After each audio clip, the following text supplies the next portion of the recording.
Kayak apa? Olmo, Daniel Olmo anjing.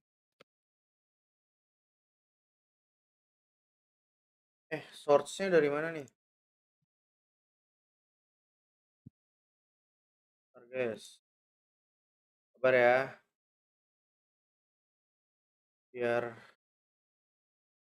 ini.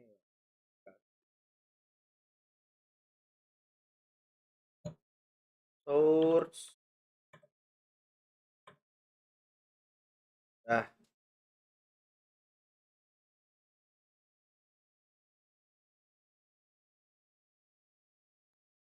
udah ada belum, guys?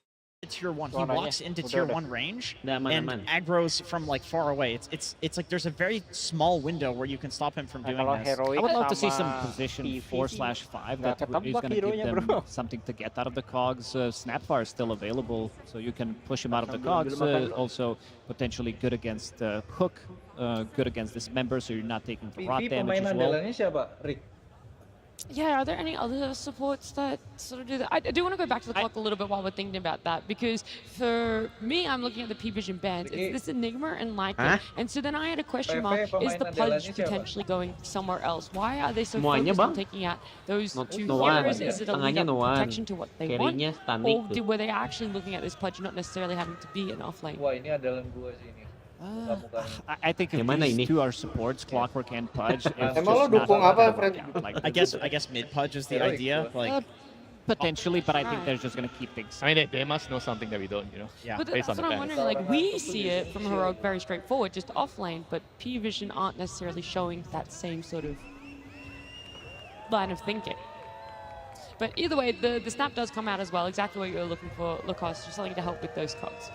Yeah, it also gives you good amount of damage. It gives you Kegedean nggak sih suara gamenya? Master. I love the 1-2 combos that you can pretty much kill any hero. Suara kalian yang kecil banget. With the Snapfire ulti, Monkey King, Boundless with the blue. I mean, don't forget, if it's a cost 5 snap, you just go into the lane and you learn your shredder and kill the cogs. So that is like very di Discord-nya aja. in the game. Pudge is also a very low Discord armor lu sendiri.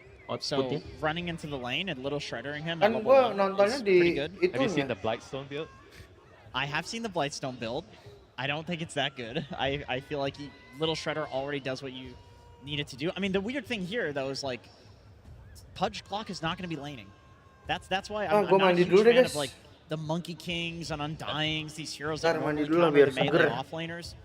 There will be 2 lanes. There will be Clockwork cutting one wave, and then Pudge playing on the other wave. And both heroes will be farming just fine. You will 50-50 this lane always. That's why Heroic plays this strategy.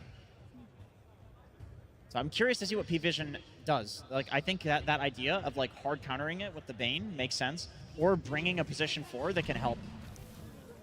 Crystal Maiden, that's another uncontested hero so far at TI, getting picked up here. It's for the Pudge. I think it's a carry. It's a carry Pudge. Hero-nya dia hit 3 sih, bro. Also, the Flash Heat plus the Crystal Maiden fast Barrier. allows you to be extremely tanky. Do not mess with this. Like, this is super insane if you want to turn the fight around with the stick, with the barrier, with the Flash Heap as well. You feel like you're going to kill them, and then they just stop taking the... There's also another thing good about CM. She's one of the better supports at dealing with the helm creep, because you have frostbite and you can kind of kill it. It's the one thing that still works against the creep. If you're laning against a Beastmaster and someone You still builds kill the Helm Dome, boss. but You still kill the boss before he gets helm. Right, then but what's the skill build then for her in lane? Most of the time, I think you would get your frostbite max, because you want the cast range and everything else you have. I think the cooldown, the lockdown as well, because it's easier for Pudge to Tapi kita butuh tim-tim kayak gini, bro. Point in cast frostbite. Ini bisa aja menang, bro. Bisa menang. One of the most classic lanes. Crazy lane. You just die at level 1 if you're not careful, you know. Satu game aja terus 2-1.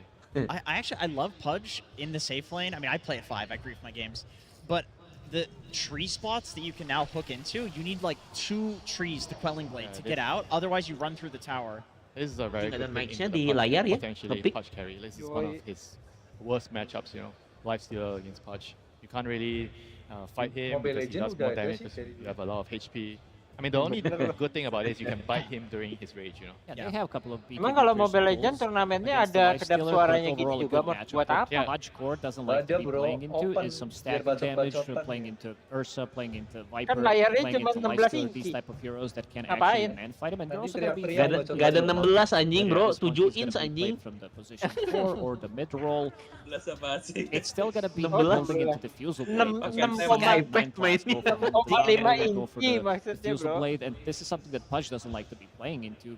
If he has no mana, you're basically just Main multi You're also pakai getting ipad, Mas. ganked by Ghost Storm. Yes. He's coming with a creep. Itu He is the random creep, pakai and ipad you're gonna loh, be Rick. able to Yang keep bener the loh. enemy carry out of the lane. Serius? I think the iPad Miko kecil ban kali is ya, yang very kecil smart, kan? by the way. You do Nggak not tahu, want to tapi get nggak obsessed mungkin with dia this 13 idea inch that dong. it has to be a CM Pudge iPad lane just dia because bisa. it's a classic lane. Gila sih. Because you can Berat still banget main rotate pakai CM yang through the portal 13 inch. Gue and pernah main play with apa the Pudge. Like, Pokemon for apa the tuh? game and Pokemon for the early Unite game pakai especially, iPad it's still very anjing. good. And this would be a Chatnya jauh, phenomenal bro. Miko game. Yeah, but if you do that, right, how you... I feel like it's not easy to kick the lifesteal. Let's say lifesteal is already level 6. Like, it's not that straightforward for you to kill. I think you would just play as like the Tapi trio menurut and then kalian Puck ini pushnya connects, and you're never carry gonna apa kick the offlane? life stealer out, right? But I literally saw them do clock Pudge Carry lah. against life Udah ada stealer clock Undying, sama which is a CM. like harder lane than this, and they did fine because he's just Support farming ya. on Pudge. Kalau So would gitu you say, lawan like, naik the selesai gate dong wards dia are gonna be anjir. very important if they're gonna play like this. You have to place Nggak wards tahu for deh, those Bang. moves coming. Gimana Tentu, caranya bro. bang? Tentu. Which can be very Yep. game changing. Or Cing jungle wards ceritanya if ini the- kali if ya, the trio's, like, Frostbite moving buat between Domi, the terus one side tarikannya lane juga and buat the creep mid lane. I like Indominya this ban a anjing. lot from Heroic removing Void Spirit, even though they Iya kan? have a good amount of Pasti Domi lockdown, nih, you have anjing. CM's Frostbite. This Buat hero ngantar Domi has a ceritanya good ini. matchup against Puck in the mid lane. The other one I'm looking Oke, for is potentially Ember Spirit because you can build into Mage Slayer. Blade Mail Itu MK-nya is bisa not as good support as kan? it was, so Bisa we're si seeing them 9 going class kan? back potentially for some Iya. Spirit Vessel if it's a good game for it, 9 going for class the malah Mage Slayer kayaknya. as well. And so Kayaknya far I'm 9 seeing class nih. Heroic having Udah kayak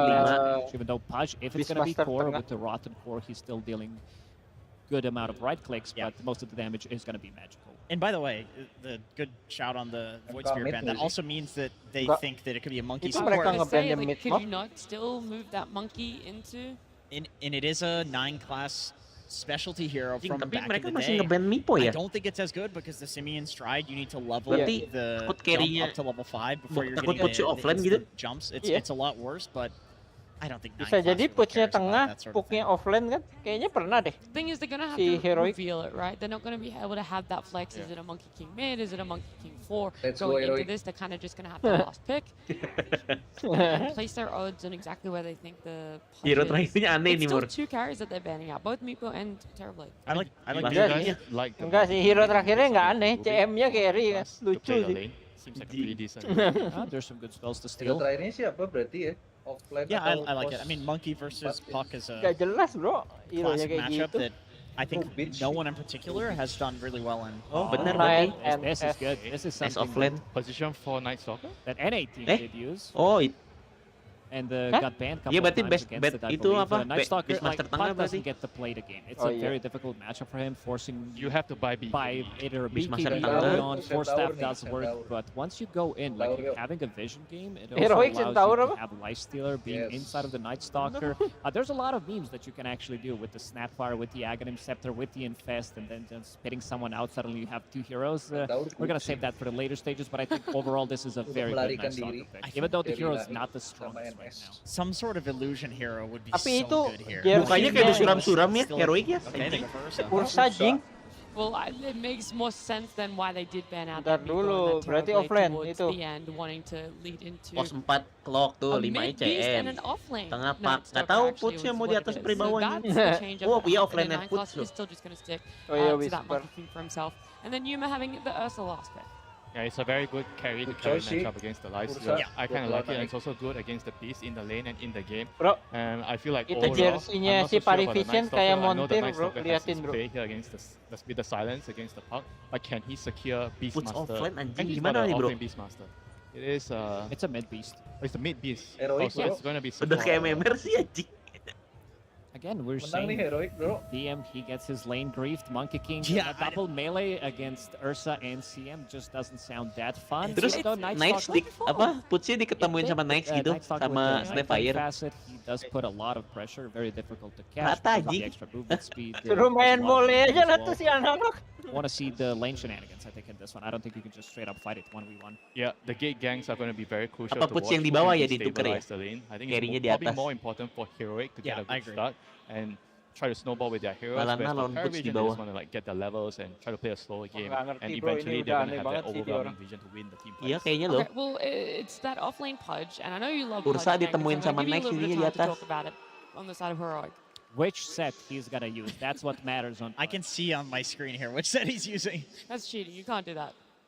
It's the best set to use, to be Okay. fair. I mean, yeah, I agree with what these gentlemen said, which is I feel like the laning phase will definitely go for P-Vision.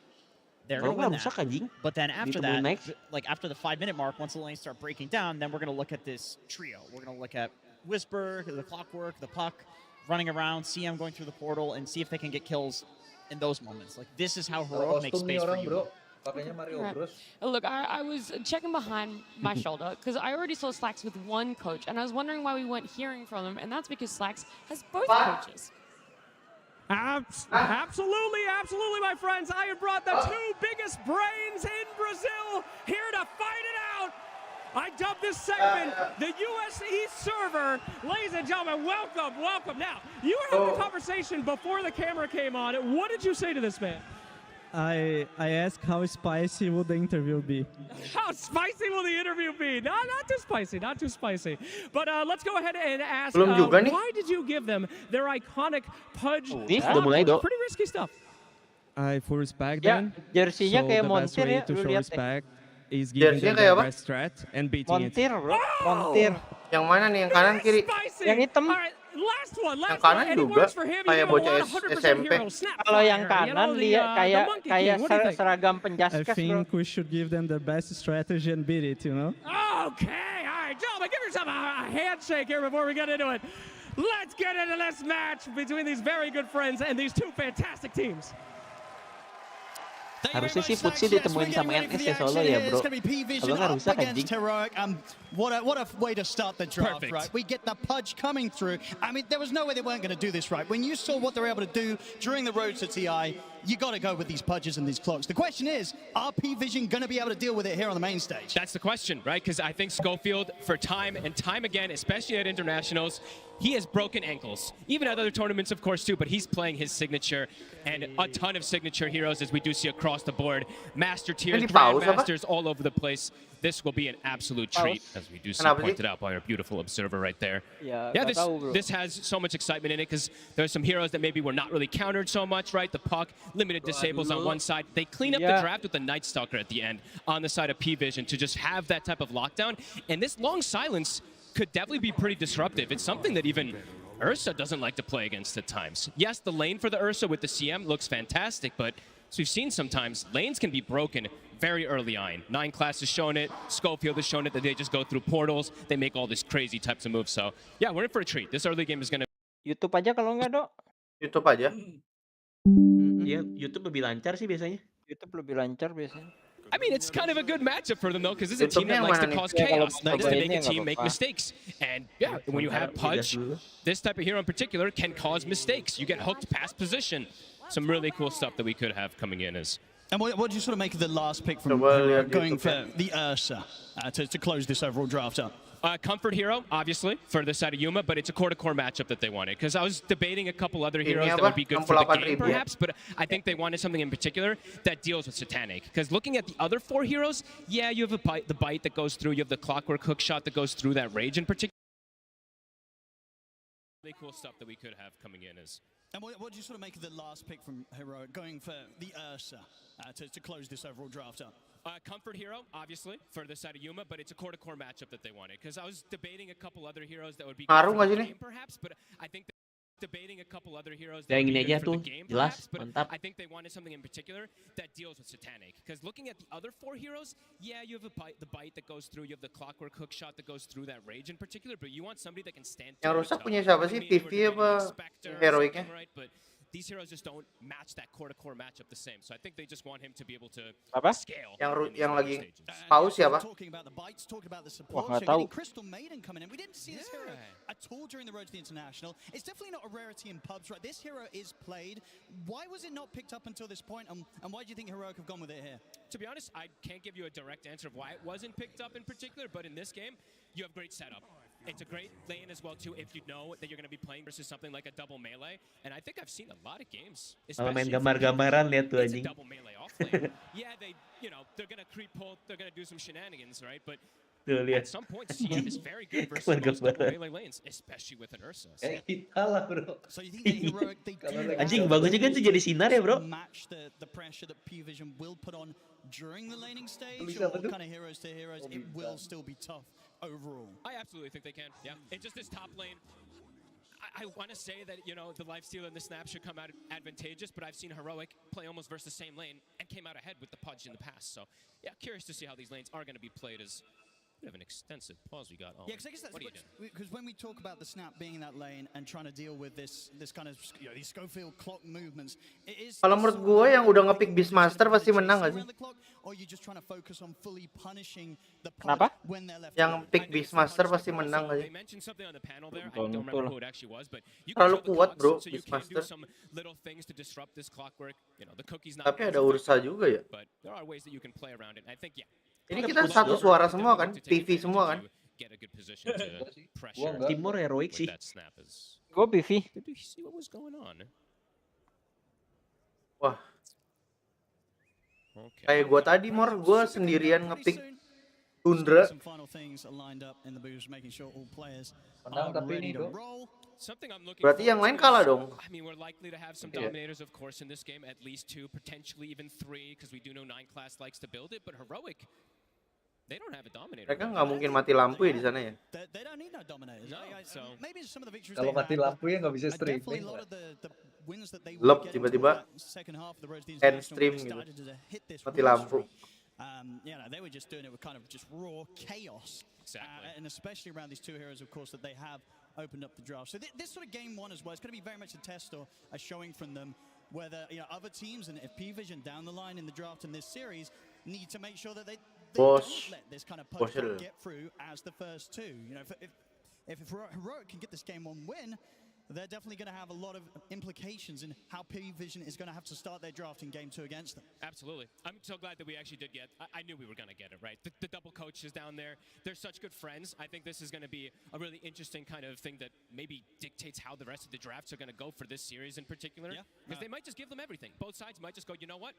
We'll just give you guys what you want, and we'll see what happens. Because the bans, if you saw, were pretty specific. There was a gyrocopter ban in the first phase. You don't see that always. So. No, absolutely. No, and indeed, as we heard from the coaches, the respect they have, they want to beat what the enemy gets the best at. It's the best in the enemy's hands. So, maybe sort of just a mutual agreement that kind of played out during that draft as well, in the fact that both teams did get those strong openers. Yeah, I mean, I'm looking forward to see what we do get going down, but we do have this pause at the moment. We do. It will be over pretty shortly, and hopefully once the pause is over, we'll be good to go. Yes, Anticipation for a hook immediately, right? That's what we want. That's what everybody wants, the Pudge. Getting a lot of scribbling on the mini-map. Yeah, they were playing tic-tac-toe. They drew some stars. I don't know. But looks like we're underway. Ducalis gets it. Ducalis has said he's ready. We'll see if Heroic's got everything good as well in their booth. And hopefully we'll then get the word to get this game underway.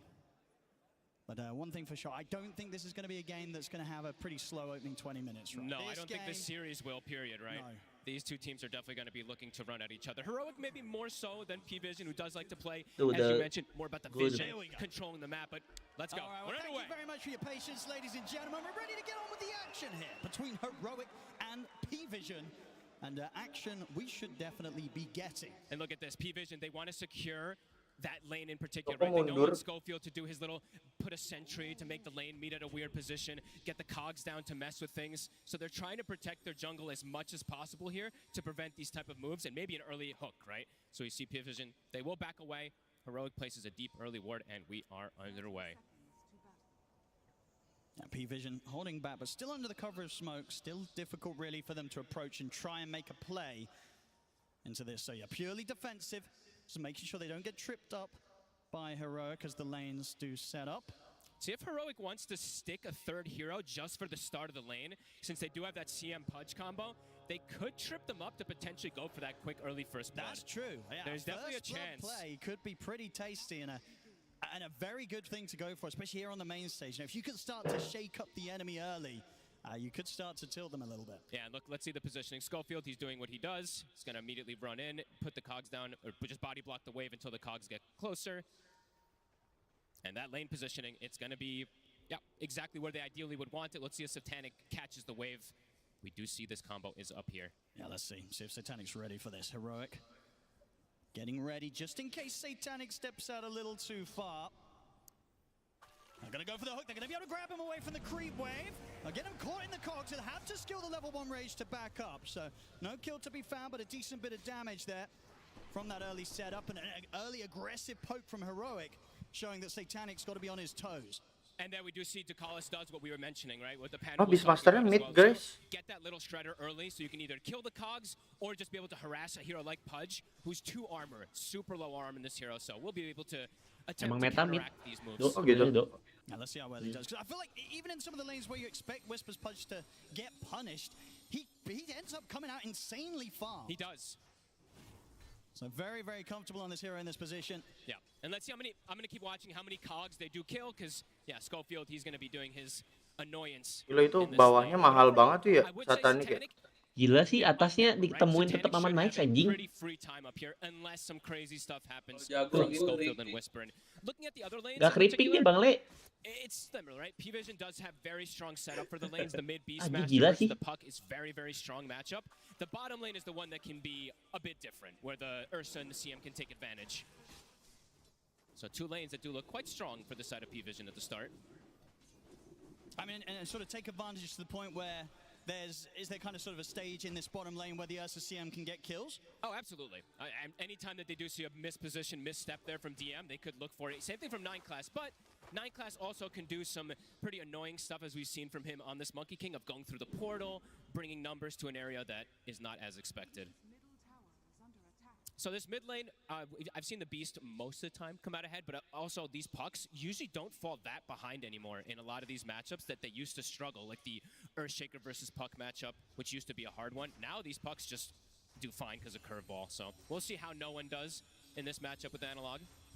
It definitely feels like a mid matchup where, I mean, probably from both teams, right? The supports, rotations early on could Gak warrant masuk a kill in that akal mid nih lane. Heroic anjing lihat tuh Bang Le-nya. Aduh. They do need their supports to stay there, as we do see early aggression, even from bottom, DM, getting the early point in silence. Maybe they'll be able to play this lane a little better than anticipated, even though it's versus Ursa CM. CS-wise in the top lane so far, 8-4 on Whisper against Satanic 13-3, so I see the damage here coming in with a little shred and a few right clicks. Not too fun for the Pudge here on the early levels against these 2. Anytime that Schofield steps away. Yeah, he even went for the chainmail immediately on Whisper, right? They've got to watch out for this, though. Something about Schofield and sniping the carriers' couriers. It's happened so many times. Oh, ini yang kemarin Pepe ngomong ya, sering snipe Yeah, courier ya. he got like the DK's courier Iya, like, 9 3 class. times in a row or something. So Satanic's definitely going to have to be a bit more careful. Lihat tuh with his courier creepingnya placement, Put sama when Nice he anjing. gets Gila those anjing zones, Heroic trying to sih, get those creep items banget anjing. Because Schofield, he will be on top of the timings. Like, you know for sure, right? He's Pulang si Mor, when that masa courier is Put respawning, tetap and he's dipaksa going di to be atas ready to get in anjing. position to go for it again. 100%. I mean, that's his best involvement that he can have up here, is Anjing. really killing the couriers and just disrupting Andalan them from Momor killing the bukan Pucks, ini? 'cause right now you're seeing Whisper Lapan truly is struggling up here. He even bought the Andalan chainmail aing, level 1 damn. immediately when he had the gold, so that he could try to survive the pressure. But look, it's constant. Gak yang gilanya tetap kasihan banget nih offlanernya dipaksa atas anjing. Gila. The Dakalis tries to set up and go for that. If he lines himself up to get hooked under the tower, could get turned around. Definitely wants to have the lane in maybe a better position. They're not so Ada yang close pakai to the speaker tower, so kalian they ya? get aggressive. Down on the bottom side of the map, Yuma so far 20 CS, 18-4 on DM, so being able to match the farm so far.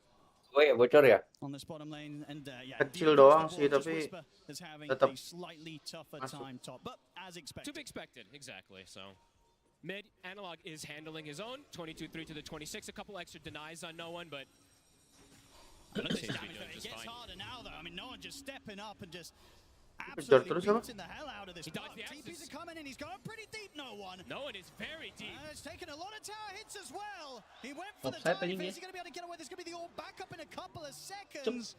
Analog, he's going to have it. He's got him. First blood there for Analog as no one gets far too greedy there with that aggressive dive. Atas ya, Mor lihat atas dulu, Mor tersiksa Mor. Putsnya gimana anjing? That's a big kill to get as well. I mean, up Yeah, to that guys, point, the gigit mid na matchup was doang. pretty close, but Gila now sih anjing. Analog's going to get the chance to get kind of a full creep wave ahead and having that first blood as well secured on the puck. Massive. Duh. 2 couriers also being killed. Nighttime soon to end also.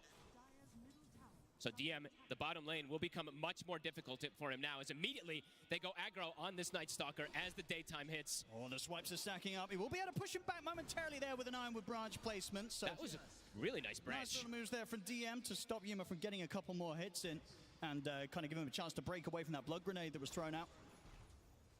Very nice branch play. KJ was not quite in range. Yuma tried to get that advantage play there, but wasn't able to. And so far, I mean, Whisper, he has yet to die top, right? So he is getting something. He is, of course, getting sacrificed a little bit, but if he gets a hook kill, he'll be right back into it. Which can absolutely happen at any moment. Lagi. Yeah, and the fact that he's not dying up there is definitely giving Schofield the freedom to just kind of get to do Schofield things, moving up and down through the jungle, being around to provide pressure in the mid. The Raw's going to be there for the setup. They got him. No one able to get the kill. Schofield not able to do anything to help out that time. P-Vision, they're going to try and chase Schofield a little bit, but I think as we'd learn, right, you got to be careful when you're chasing Schofield. You don't want to waste too much time running down the clockwork. Never. If it's Schofield, you almost never do. Never want to chase him. Whisper. Rotation's coming in. Jump forward here from 9 class. Schofield is around. Cogs down to try and hold Satanic back, but he's able to get round with the rage. You get the cookie connection as well. Boundless strikes up. Whisper trying to back up to the tower. He's still alive. The battery assault holds Oh, back jing, Satanic. gila. Whisper's going to be fine for now. Banyak Analog's ransomnya TP ya. over does Oh, have the mati-mati, jump coy. available, but they won't even need to stick Banyak around. 'Cause ransomnya. P-Vision, they back up. They didn't get the kill. They're not going to try and make any crazy dives top. Do they stick around for this Shrine of Wisdom? It looks like 9 could be class tempting. wants to. I mean, the thing is, though, they're going to know that Analog's around. Yeah, I don't know if they can contest this when the puck is in the area. Whisper, they got the vision there. I'm going to get the hook straight away. They catch 9 class. Analog jumps in with the burst. 9 class is dead. Ada mata Another nih. bit of a greedy play there from P-Vision, just underestimating the fact that Heroic, of course they're going to be sticking around for that time. Anticipate them putting the ward, I guess. He was trying to make that sneaky play, but yeah, Analog is just still in the area too. And Analog still has Coil for that next move available too, if it does happen. Balik apa ya? As let's see how I'm move available too, if it does happen. Apanya? As let's see how I'm just gonna keep eyes on DM these next couple Videonya minutes, rollback especially masih tadi. for P-Vision, since it is this daytime. This is Coba a very lihat, crucial streamingnya point. tuh. If he's able to keep the lane in this position, Kayak iya dah. Enggak, Coba gua aman tapi. and it does look like this wave is gonna stay here, so that's very good for him. Live-nya Top. merah sih itu. Should be fine. Now Whispers in Tadi with the kayak back. udah nggak With the balik angle lagi from tadi. Not going to get it this time. Kayak patah sedikit ya. Iya, tetap kayak waktunya He has his gitu. phase boots finished up though, so a lot easier for him to survive up here. And as you said, Schofield, it can't open up the map for him. Power rune. Ducalis is setting up. 9 class. It's going to end him with a jump, but now that Yuma's hit the 6, very hard to bully the bear unless they catch him in some sort of chain control between like the roar of no one on the Beastmaster if he makes the move down bottom. Analog gets a haste. This is a big rune. Could Kayak potentially gimana save tadi? him. When you get this rune, when you're playing 2-0, versus Night Stalker, ya? it's the dream early game. Nah. A little bit of dismember. It's going to force the TP reaction from no one. Comes in, drops the roar. That's a very dead Whisper. Wah, Bait play there from Satanic. surrender sih kalau jadi putsnya gak sih? Good TP coming in from no one. They do know now though that no one has no resources since he did TP top. I mean, they could Will try have and the rune. dive in for DM bottom now. He has Lu ulti. tundra apa available XG? now. It's going to be pretty slippery. Yeah. DM is getting a lot down here, Owen. XG, This is a see? big deal. He's level 6 now. He's going to be getting his Dominator pretty soon, too. Even though 9 class has left him for some time, he's getting way too much. And they're not able to bully him because of the positioning of that lane on that Night Stalker. He's just keeping it at his tower, not shoving it in. So that's going to be really important timing for him on this first night. Gonna have a smoke up coming in from the two of them, Yuma and King Jungle's ready to make this play towards the top. This is a clever move. This They're could gonna catch find him off Ducalis. guard. See what P-Vision do in response. Ducalis, not a chance for him. Satanic can is in get trouble. away from this. Whisper ready to lead and gets the hook into the dismember. What a move. Excellent 5, plays there bro. from Yuma and King Jungle's coming in and securing Yuma a double kill from Menang the sih ini Lord heroik. I love this move too because they had just Mantap, Mor. communicated that the Beastmaster TP Mantap, top, kan? he used his roar, he was leaving the area, so they're like, he's probably Under not going to fucking stick in dog the ini, area. bro. Quick gate move, get this kill. Very, very clever. And also the fact that they knew that they couldn't really abuse the fact that the Night Stalker's alone still a very tough target to kill. Yep. The other lane's where to be, and they make it work. DM has literally kept this lane at his tower like this for 3 minutes so far. So very good. Ada bro. Nanti kalau udah ada gendang ya. Siapa namanya? Beastmaster kalau udah dikasih gendang dead bro. So just as quickly as they get the 2 kills top, as the action continues, P-Vision returns to that top lane and make sure that they then nari-nari nanti. positive action for Satanic to get involved in. Emang gendangnya apa sih? These early moves already coming in though. Pre 10 minutes we've got 8 kills. Heroic looks like Analog will get the benefit of getting this. Dang dung dung dang dung dung dang dung dung dikejar sampai mati nanti. Sort of movements they're only going to continue right in the frequency that we're going to be getting them from these 2 mids each time the ultimates are up, and obviously from DM he very shortly is going to be prepared to get involved, especially around these nighttime moments. I think he's got the Dominator finished, right? So pretty early timing for this Night Stalker who's been left on an island to have this pickup. It's coming out in the Courier. He's got the Dark Ascension too if he wants to use it to get involved and get on top of the puck too, even though it is nighttime. See what the next move is going to be. Kok dibawa sampai sini ya? I mean, so far, you know, if you're both of these teams, you know, from Heroic side, who is it that they're most concerned about getting the space? Because sure, DM's getting a lot down bottom, but you know, Satanic, he's getting a good chance and a good area at the map, especially with the security of both supports being the area. Makan bang, menang mana ini bang? A pretty solid time on his radio. Carry lah, 4 sama. 4 kill, 4 kill. Banget apa? If you're too fussed because you're also getting a lot, right? It's like Whisper's getting shut down, but your Ursa and your Puck are having a phenomenal time right now. So wah, I think at the putsnya moment sih things are miskin demplay ya bro. Saya dibilang. Just about a few hundred gold away from coming out to Yuma. Iya, habis banget anjing Hero temen-temennya. Dikorbanin ya? Iya anjing. Iya sih. Tapi udah lumayan udah bisa farming sih menit sini. Nah dia ketahuan ya kalau tele gitu ya? They're bringing the summons though. They've got the Dominator, they've got the Ancient Black Dragon which comes in. You know, Yuma, they've already pulled back right up to the tier 2. They seem to know. This move ain't gonna find anything. Might get them the chance to pressure and bring down the tower, but catching Makan Yuma, bang. unlikely. Yeah, very good awareness coming out from her. Kenapa ya? Not hemorrhage Wike, anything in bang. the mid lane. TP though toward mid. Or in the bottom lane. TP toward mid. Ducalis is setting up. They do have that roar available with the kisses. Power rune will be bottom. Illusion rune. A nice one here for no one if he does get jumped. Gives him an extra chance to slip away. Very close to his Aghanims. Just about 1,200 gold off it here for the mid Beastmaster.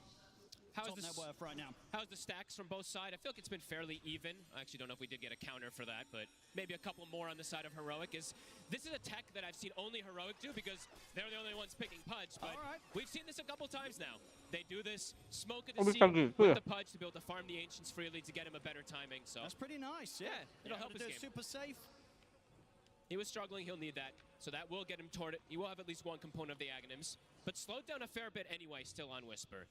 And he doesn't have the luxury. Bisa he has di-stackin the dong. luxury of being able to hook creeps, of course, and get that extra farm, but he doesn't have the luxury of a Night Stalker with a Dominator who just sends the Dominator creep to do his business. You can get that extra farm that we've seen so much throughout this tournament. We'll watch the Dark Troll Summoner. Oh, here we go. It's going to start cutting some creep waves, probably. King Jungles. He's ready for it. See what he can do to deal with it. Okay, he'll disrupt the stack. Anjing. Rese banget ya. Sudah as well. Let's clear this out because they don't want to give DM the chance to start grabbing creep waves. Wah, gara-gara ya Toro anjing. Absolutely nothing. Yeah, honestly, Ursa probably one of the better carries in the game, right? For dealing Wih, with these kenapa offset gini dia? very, very fast. Very true. They did the same thing with the Meepo the other day, if you remember. These heroes are fantastic at killing these Dominator creeps, so influx of gold for them. Ntar digiling semua mas Tanik nih. Will be a good time to strike. I mean, it's a Satanic very, very close to having his Radiance timing complete. Tapi kayak tadi ya, apa namanya? Sling sama apa sih namanya? Anjir. Rese ya, 9 class ya. Boing anjing. It's a bit too tricky to catch him now. 9 class should be fine. Typical 9 class being very disruptive, giving so much information. I mean, Whisper could try for a blind hook, but they don't have apa namanya tadi ya? Mau ngomong apa ya? Abaddon. Abaddon sama tuh, anjing rese banget ya. Maksud keren anjing. Ini bro, lincah. He's being annoying. Icing kalau masih konsisten main Dota dikasih replay ini diikutin tuh sama dia. Ya, dia tuh mainnya anjing. Hero-hero begini tapi anjing malah jadi ngebunuh. Enggak. Tuh, anjing nggak mati apa? Iya rese banget anjing. Malah jadi ngebunuh, bro. Kayak ini loh, Mor mainnya kayak nge-space tapi kayak jadi ini loh, bikin kayak jadi impact. Iya, anjing cuma gitu-gitu doang anjing padahal ya. Kalau menurut apa namanya yang kayak tadi Link sama Abaddon ini tuh sebenarnya sama tau. Sakitan Ursa nggak sih daripada ini? Secara skill aja udah sakit banget Ursa, bro. Ya kan kalau pukul-pukulan. Nah, ya tadi juga konsepnya gitu. Enggak, kalau nanti punya item mah kan naiknya bisa bikin Aghanim. Ursanya yang bego. Dispam.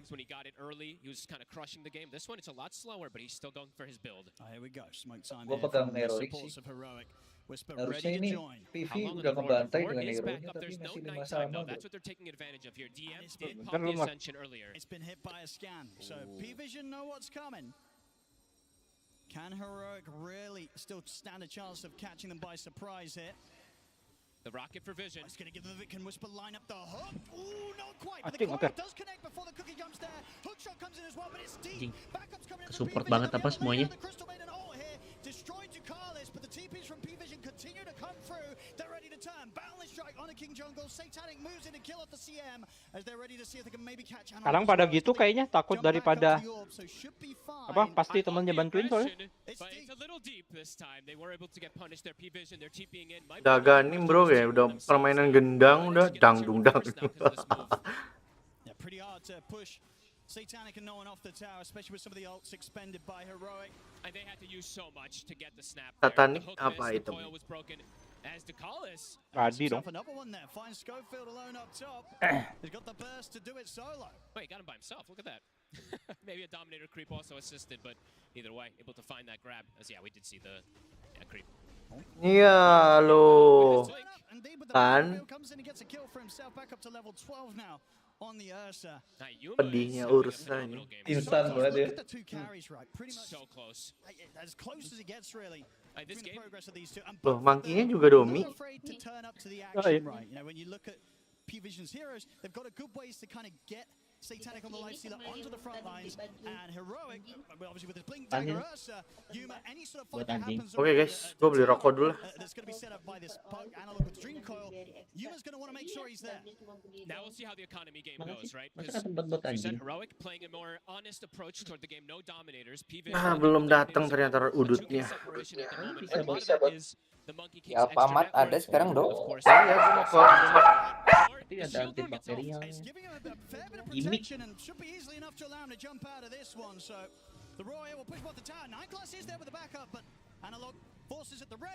Bang lu beli pakai apa tuh Astro? They put the nighttime though, DM closing the gap. Yuma ready to jump in aggressively. The kiss is coming in, but Anal's got another orb up. Jumps back under the tier 2 tower. Satanic and Nightclaws going to kill off a King Jungle's own. Jaden pilih Heroic ya deh. Get out of the Wukong's command. Whisper not quite able to find a chance to get anyone hooked in over towards the tier 2 tower. So P-Vision back off. They don't take any casualties themselves. They're just able to get that kill against King Jungle's CM. A lot expended again there, though. Roar was used, but no one's able to secure himself this amp damage. Roar going to be back up in 30. Heroic, are they going to look to make a move to try to punish now that this Dark Ascension's down and Nighttime's down? It's got to be appealing. I mean, we saw that earlier play. That it is that raw timing that's kind of everything when it comes to what Heroic. Berarti di sini yang celaka cuman Momora. And Whisper does have a big timing now. His Aghanims is done, so a lot stronger in the fray in terms of the aggression he can put on, but also just disrupting the healing and things from the Beastmaster, right? It does do quite a bit versus Beast. Padahal ketekan masih bisa itu ya, agak so feeling confident to get a bit aggressive here since those ultis are on cooldown. And we do have to mention, you talked about their analog adjusting his build. You're playing versus Night Stalker, you need a force staff either on yourself or supports. Probably wanting it on the puck as well too, so he did go for it. And he'll have a blink next soon too. Yeah, he's going to be very slippery on the puck. Now we'll have the tools to indeed dance around these heroes that are trying to get in on top of him. see if we see perhaps an Orchid built up at some point. I know we used to see some of these Monkey Kings go for it, but maybe not yet. Maybe later down the lines could be something he thinks about versus that puck. Overall, though, we can see kind of during the slower paces and periods of this game, P-Vision able to make that little bit more out of the map. Around a 3K gold lead here as the game starts to slow back down a little bit. They do just farm that bit faster with these Dominators, and yeah, having this Monkey King able to play like this, but Analog. He's feeling pretty safe. I mean, it's just going to take a lot to lock him down, right, and stop him from being able to slide, blink, and orb away. They do need a pretty perfect combo of skills to come down on the puck to punish him. Nighttime is hit. DM. Ult also at the ready very soon. The Tormentor, it's a bit different since it is with this Night Stalker, so it's on the bottom side. So unlike usual where it is up top. P-Vision is going to be setting up for that one very quickly. It doesn't look like Heroic is in any way to contest it. They'll throw a rocket to scout.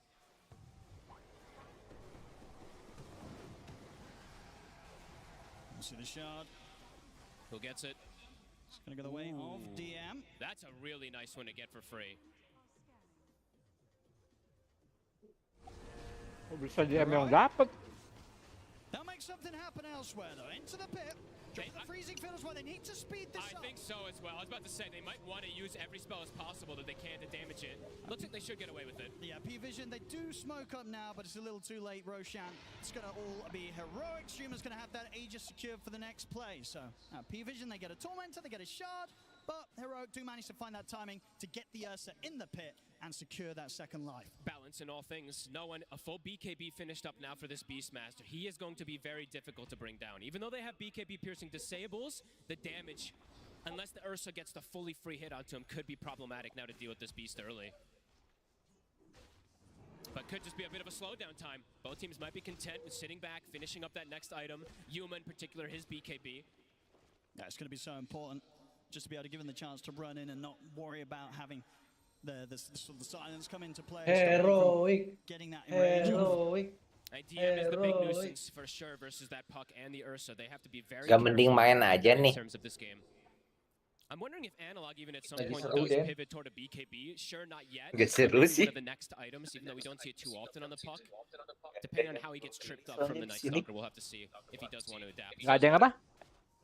Sinya nggak ada orangnya. Nih, perang. Nine class, unlikely to get much backup here. He's able to jump out though with a sharp boundless strike. He's actually going to survive. He's away. No one coming in from the high ground. Maybe see if they can get an angle in on Analog, but it's very, very difficult.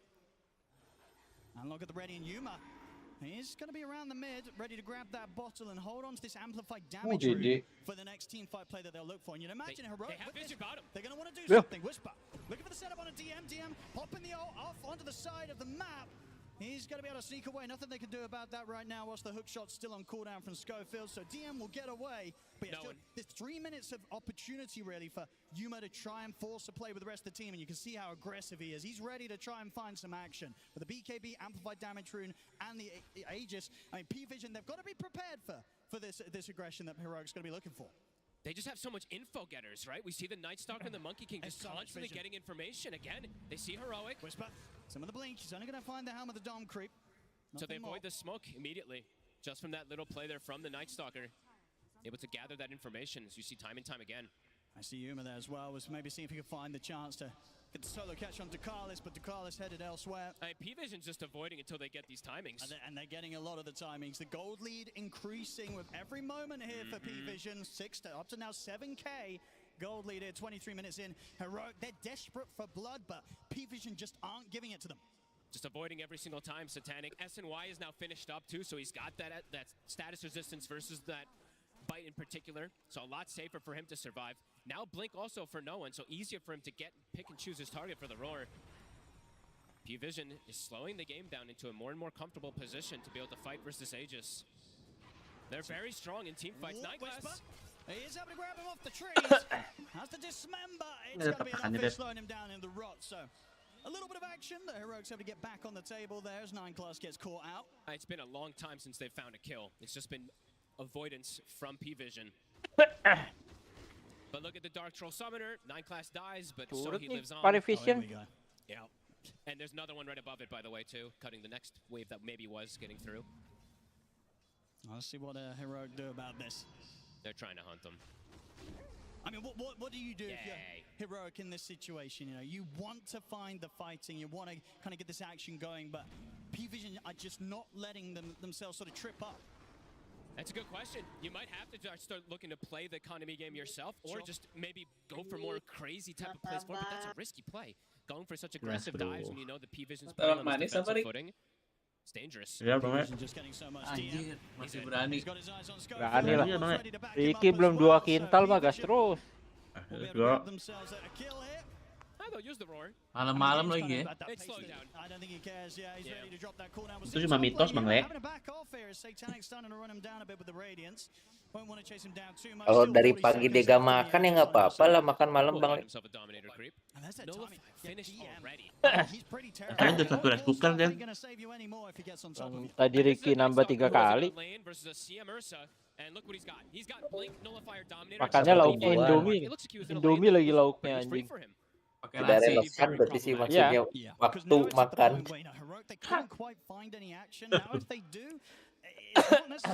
Kalau jumlah kalori yang dipluskan sudah luar biasa ya. Udah lepas dari termometer, bro. Good kill. They're getting something. They're getting kind of a 9-class kill here and there to kind of keep that overall gold lead that P-Vision have against them kind of closed up, at least not growing any further than it did in the last couple of minutes. Still around that 6 to now down to 5k gold. So Heroic definitely starting to slow down the advance that P-Vision was gaining on them. Numa is still farming very nicely, right? Almost neck and neck with that Lifestealer, so he's feeling confident. The Basher's done. I was going to mention this, so for Analog, let's see if he does adapt in the build that we were talking about, because that Nullifier's done for the Night Stalker. So now if he gets on top of him, Silence plus Nullifier, it can really cause some problems. But at the moment, it looks like he's content with just going for scale. And if you can get away with this type of itemization on Puck, on Ursa, your lineup does scale super hard. So, yeah, curious to see if this does work out for them, because they're not overreacting to the side of P-Vision. They're just playing their own game, and they're like, okay, let's see what happens. Let's see who idea's better. Always have that threat of the high ground defense, right? You kind of consider P-Vision's lineup, you know, the cores, and one of the supports, it's melee heroes, right? So when it comes to hitting the high ground down the line, you're lining yourself up for some pretty tasty hooks to be coming in from Whisper. No, absolutely. And Whisper, you know, we didn't mention him, but he also has his BKB blink done. He's actually matching the farm of DM, even without the Dominator. I guess those extra kills do matter, of course. On the hunt themselves now. See what they can find. Schofield. Very easy kill around the tower. No funny business, but look at the wraparound here. Heroic. Looking for a sneaky play. I mean, maybe if they can kind of catch P-Vision starting to split up, but at the moment P-Vision staying pretty tight to one another. There's going to be a buyback from Schofield. They'll make the jump straight around to Dekalis. They'll clean him up. Cox command of the Barrel Strike, drop down on a Whisper, but he's pretty tanky. Dreamcore comes in onto the two of them as Analog jumps forward with the burst. Yuma trying to look for a target. Wah, rata sih, Bang. Hah? Now it ends. They're able to continue to chase the Beastmaster out of the fight. Schofield gets cleared up by Satanic, but that chase at the top to Beastmaster succeeds. They kill no one off. Yo, All in all, I mean, they kejar. did lose Analog. They did lose Schofield a second time, Opuknya mati but tapi. they are able to take 3 kills away from P-Vision. Can DM want to go back in? Fight might not be over yet. Indeed, King Jungle's Oh getting sih, jumped. Yuma's going to try and Titanic have gat nih. White stacked up on the DM, but Nah. Satanic comes in with the heal. Still the Yuma keeping those white stacked up onto DM. The damage. Habis semua Mas Tanik, bro. Nah, He's still alive. He's actually going to be fine for now. Okay, habis anjing. Pukulan. Garuk terus, Bang. good jump to the low ground. Can he stick on him? Ih, Maria kencang gitu ya, Bang. Second jukes as Yuma will manage to dance away from Satanic. Oh, what a cool fight. I mean, the wraparound for Heroic almost works beautifully. The problem in that fight was, honestly, DM killed Analog Photo Zero. That Nullifier that he got, he just, completely sandwiched him and brought him down. Wah, gila. Super rich ya. Yuma will survive at the end of it all, but Super Satanic rich, comes out a bit more ahead in the end of it all. Up to level 21, 20k net worth now for him. Ini lagi si Anyat nih, annoying lihat. I think he does have to Blood, adapt somehow. blood Check pack-nya Analog, what he wants to 3 build. ini. Okay, he's going Hurricane Pike. So he's going to use that on the Night Stalker instead to have that be the counter rather than having to build a full another item to protect himself. Because what if you hurricane pipe the enemy, even if you're nullified right, it still pushes back. Yep, it does not dispel it off of you. You're still Hah? able to get Apa pushed tuh back. mau bikin So this is spike? this if he Paknya? dies in the last fight, he likely lives, and it could have been a completely different outcome where Heroic maybe comes out even a bit more in a good position there. But as it stands, P-Vision after that Mau fight, dorong si NS. cruising, almost an AC finished also for him. Oh yeah. And we see, on the other side, Yuma, he's going to opt to try and get that Abyssal as soon as he can, and he's got it now. So Abyssal Blade done. We did see how kind of clutch the bashes were coming in that last fight. He's able to drop down the active on someone, should have the chance of tearing them apart pretty quickly. Now, obviously that last fight, Tadi kalau si Yuma udah ganim shot kayaknya dilawan tuh Nikes-nya. really chase him out the team fight and stay on top of him to get that kill. And that was them with the positioning, right? They got that wraparound, and it's still, they didn't get those kills almost immediately. And speaking of which, P-Vision, Smoke, or Invis, sorry, on no one, looking for another play. Lawannya mati sih tadi. Whisper, he's under vision. Dikejar-kejar. Lawan mainnya suka gegabah anjing. Mati dong ini. Satanic gets the last hit as well, too. Even more HP, up to monster kill. 418, Buram ya, Bang? 421 bonus HP. Iya, tiba-tiba patah. He is getting very tanky. Udah balik lagi. Tapi udah balik lagi. Difficulty definitely rising here for Heroic. Does feel like that. Absolutely. Analog. He's got the pike. Does get the phase shift off. Begitu. Can he play around this? Tricky to chase. Silence comes to an end. Nullify will catch on to him, but no, he's able to jump out with the phase shift dodge and the orb.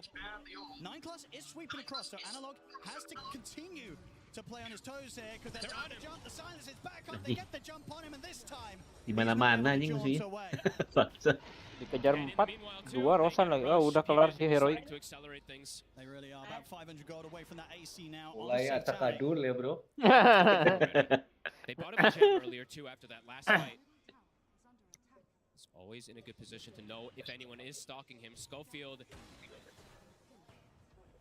They found him. They've got the raw. Satu tuh, colong. CM. Falling apart for Heroic. I mean, King Jungles, I think he got very close to a bit of a clutch snipe there. I believe the courier did have the rest of the BKB of DM on, but the delivery was actually made just before the courier got killed, and of course King Jungles still loses his life for that effort. This life steal is just getting way too big. Just the difference between him and Yuma now at this point. Yuma can't do it on his own. In game support lagi pada anteng creeping ya. Di satu-satu. It's going to get to the point where the question is how strong of a high ground defense can Hero pull together. Yuma will find a grab out to the side whilst Ducalis is separate from the rest of the team, but now the rest of the team's ready to close in. Defensive hook will track Yuma away as Yuma will get away with that one, gets the kill, gets out with the help of Whisper. P-Vision sticking in the area. Satanic still feeling as strong as possible. Kido tuh juga Heroic ya? PV dia. Alfred doang dong ini. FIFA Peru, bro. FIFA Peru. Sama Chespo ya, Chespo Heroic enggak? It does feel like it's gonna be their next best shot. It feels like it's very dependent Apa on the Bang force in this Le? game on Heroic. It's been a pretty quiet game from the support zone, I have to be honest. Schofield, not really much of a game this time on the clockwork. Maybe, yeah, in his lane, absolutely. But right now, he's 0-7, and he hasn't even built any items to buff up his allies either. He's built completely for himself, so. It's definitely one of those risky builds, right, when you rush the axe. Sometimes it looks great, sometimes it looks like the support you encounter in your pubs. It's a risky move. It's not paying off so far, but, Schofield will say, hey, this game's still young. We're only 32 minutes in. Hey, it's very true. We're probably going to hit the 60 minutes, and Schofield's absolutely still got a chance. If it goes 30 minutes more, to maybe come in with those plays, and he'll say, hey, you know what? The Ags rush, it was absolutely warranted. We'll have to see if it does pay off, because he can do still some really nice stuff with the Aghanims. I'm only critiquing him a little bit extra because it's Schofield, but, he can scout a lot, right? And in this game, scouting has definitely been pretty crucial, so. And you can clear the waves, right? You can prolong the game. You absolutely can. Flares, being spammed out, so. As I say, Schofield, he's ready to keep playing this game for another 30 minutes. Let's see if they can try and hold on that long, because P-Vision against them, they're continuing to hit these timings. They'll get themselves another shard. This time goes the way of Satanic. They've got 2 minutes of Aegis, so very likely to bring the fight. Heroic, they've got to do the best to kind of limit the casualties and try and not lose too much against these next moves from P-Vision, because otherwise P-Vision, they could be moments away from shutting down the game. Absolutely. I mean, P-Vision, they're just getting a bit too much. It feels like out of the map. The map is shrinking it. All of Heroic is having to follow each other because of this annoying vision game that we've seen from P-Vision, so they can't really separate from each other because they just might hemorrhage 4 kills as we saw before. If they split up on Heroic, heroes could die all over the place, so they have to kind of stick together like this versus the P-Vision strategy. A refresher on no one. Continues to grow. They can find the opening to get that sort of set up, the silence, the roars on towards Yuma. You know, if any of these fights really where they take Yuma out, the damage, it's just not going to be there for Heroic to tackle these 3 beefy cores of P-Vision. I think the only reason this game has felt as close as it is because Yuma is having a flawless game. Absolutely. He's 6-0. If he had died even once, this game might just feel completely out of control. He's holding on pretty hard here for the team, Yuma.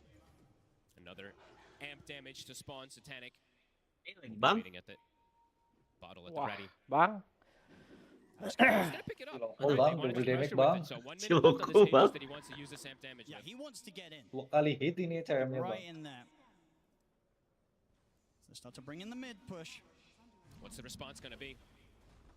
Not going to be able to push them off the tier 2, that's for sure. So they'll have to let the mid fall. There's a sneaky ward that has been placed down bottom also quite some time ago that could catch Heroic off guard when getting back to their base. And at the same time, we'll see if Heroic themselves are able to get some sneaky vision outside of the base to set up for those high ground hooks from Whisper. Whisper's looking for it. He's going to try for 9 class. Is he going to get him?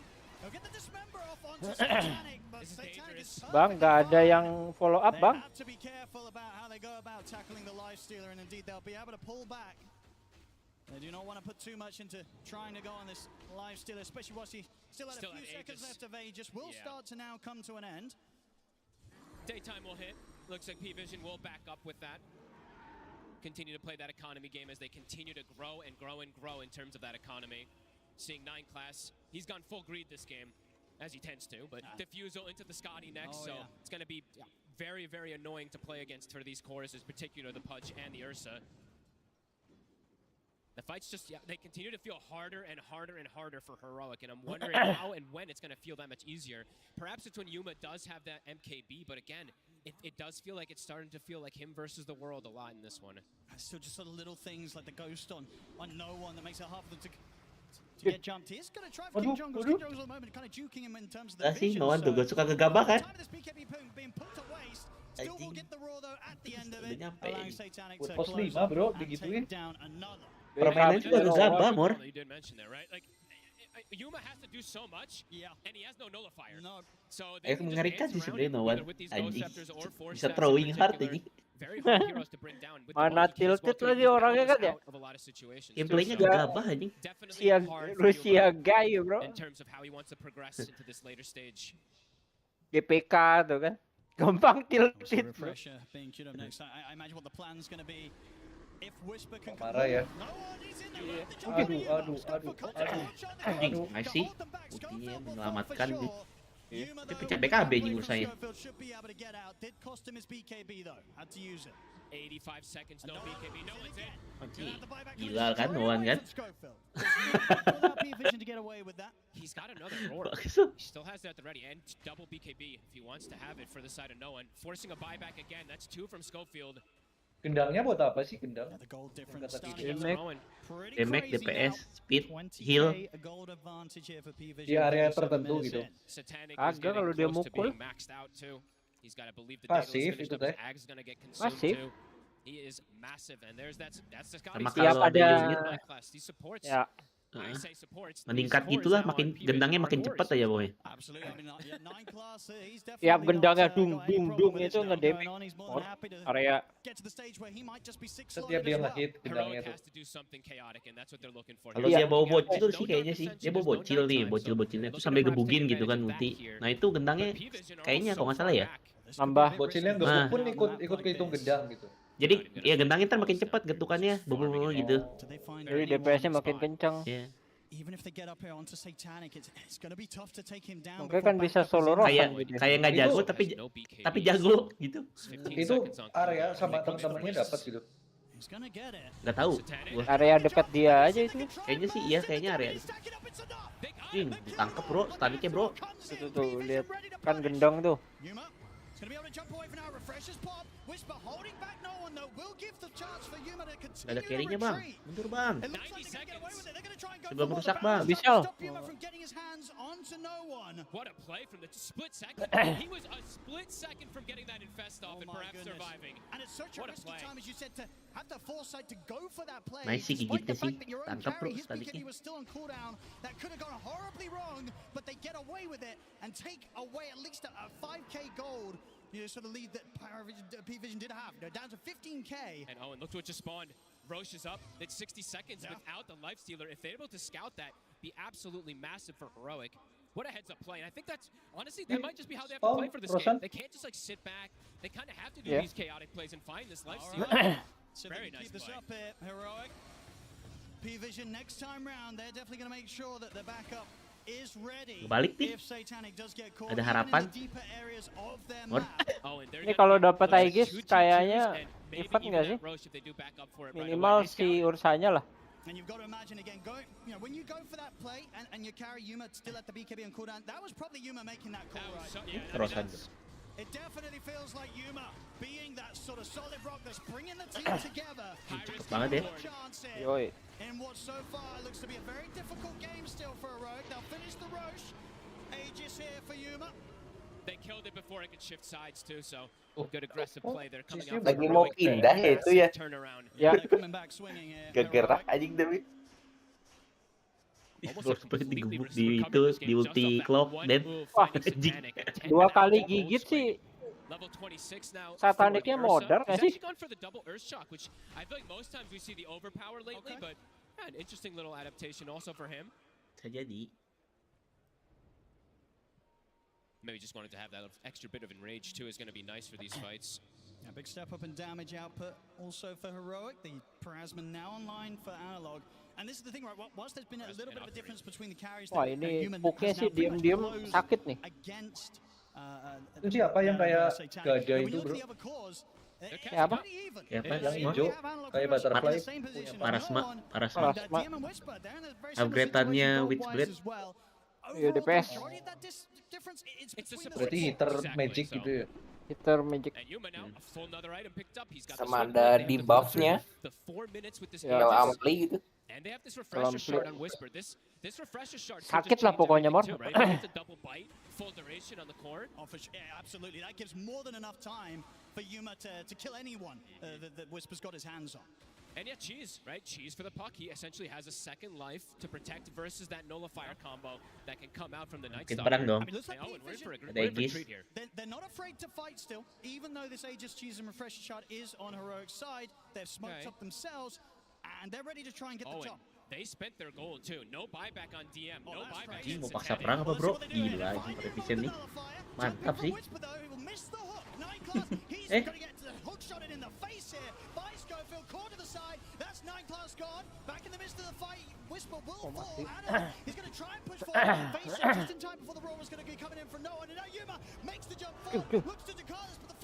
Yuma sih rada gokil. Anjing. Wah rata sih.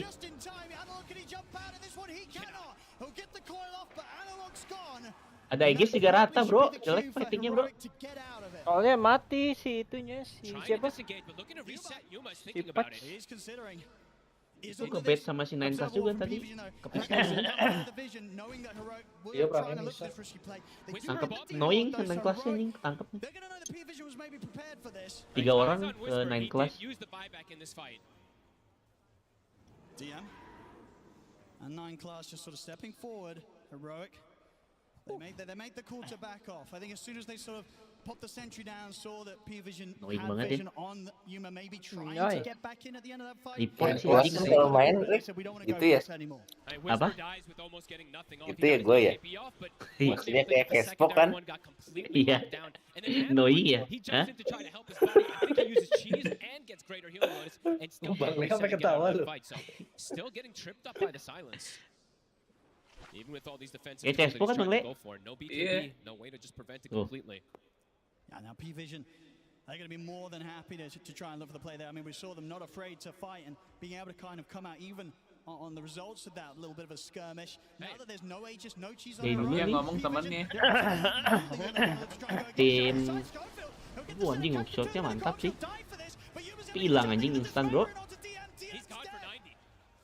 Schofield happily trading his life there for the core of P-Vision. And it's the gem as well too, so a big pickup. Great connection Itu there 3 ke from Respo. That was the initial target that he wanted. Ke bait. That shot actually hits the smoke target. That was Tapi yang lainnya nggak mati. Tapi nggak mati. pick up there from Schofield again. Rata sama yang 2 temennya. They're definitely going to feel shaken up a little bit with how well Heroic has proven to be able to hold the game. Familiar banget sih kejadian itu ya. Oh, and Yuma just continues to just play almost like he's 7-0-3. He's truly being the rock for the team. That's pretty insane. Responnya untuk 3. Yang lain 4 lawan 2. Menangnya berdua anjing. Sering sih. Doing a great job of keeping that core-to-core matchup versus this Lifestealer. Yeah. That's why they wanted it. That's why they wanted this last pick, because we do see Heroic smoked up again. Still 30 seconds, no Night Stalker. And I guess this is the thing as well for Yuma, why it's working so well for him in these fights. He's just got so many heroes around him that are more than happy to throw their own lives into the front lines, right? You got Whisper jumping in, Analog ready to make these aggressive moves straight underneath the entire team of P-Vision, and Schofield always ready to initiate with a hook shot. So with all this stuff being thrown at P-Vision, it's very difficult for them to isolate and deal with the bear. And he's not the one getting silenced, right? It's the Night Stalkers having to go for the puck.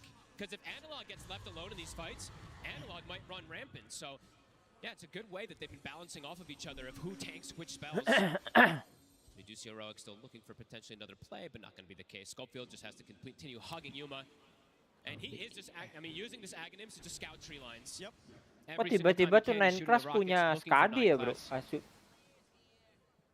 Doing a lot. I mean, definitely, as I say, getting closer to that period of the game where the greediness of the clock definitely feels good. You're happy to have him on the team.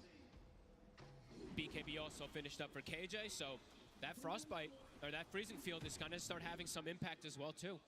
A lot of money on no one. What do you think he's considering next? 5.7K coming up in the bank for the Beastmaster. That's a good question, because they already have the AC, he already has...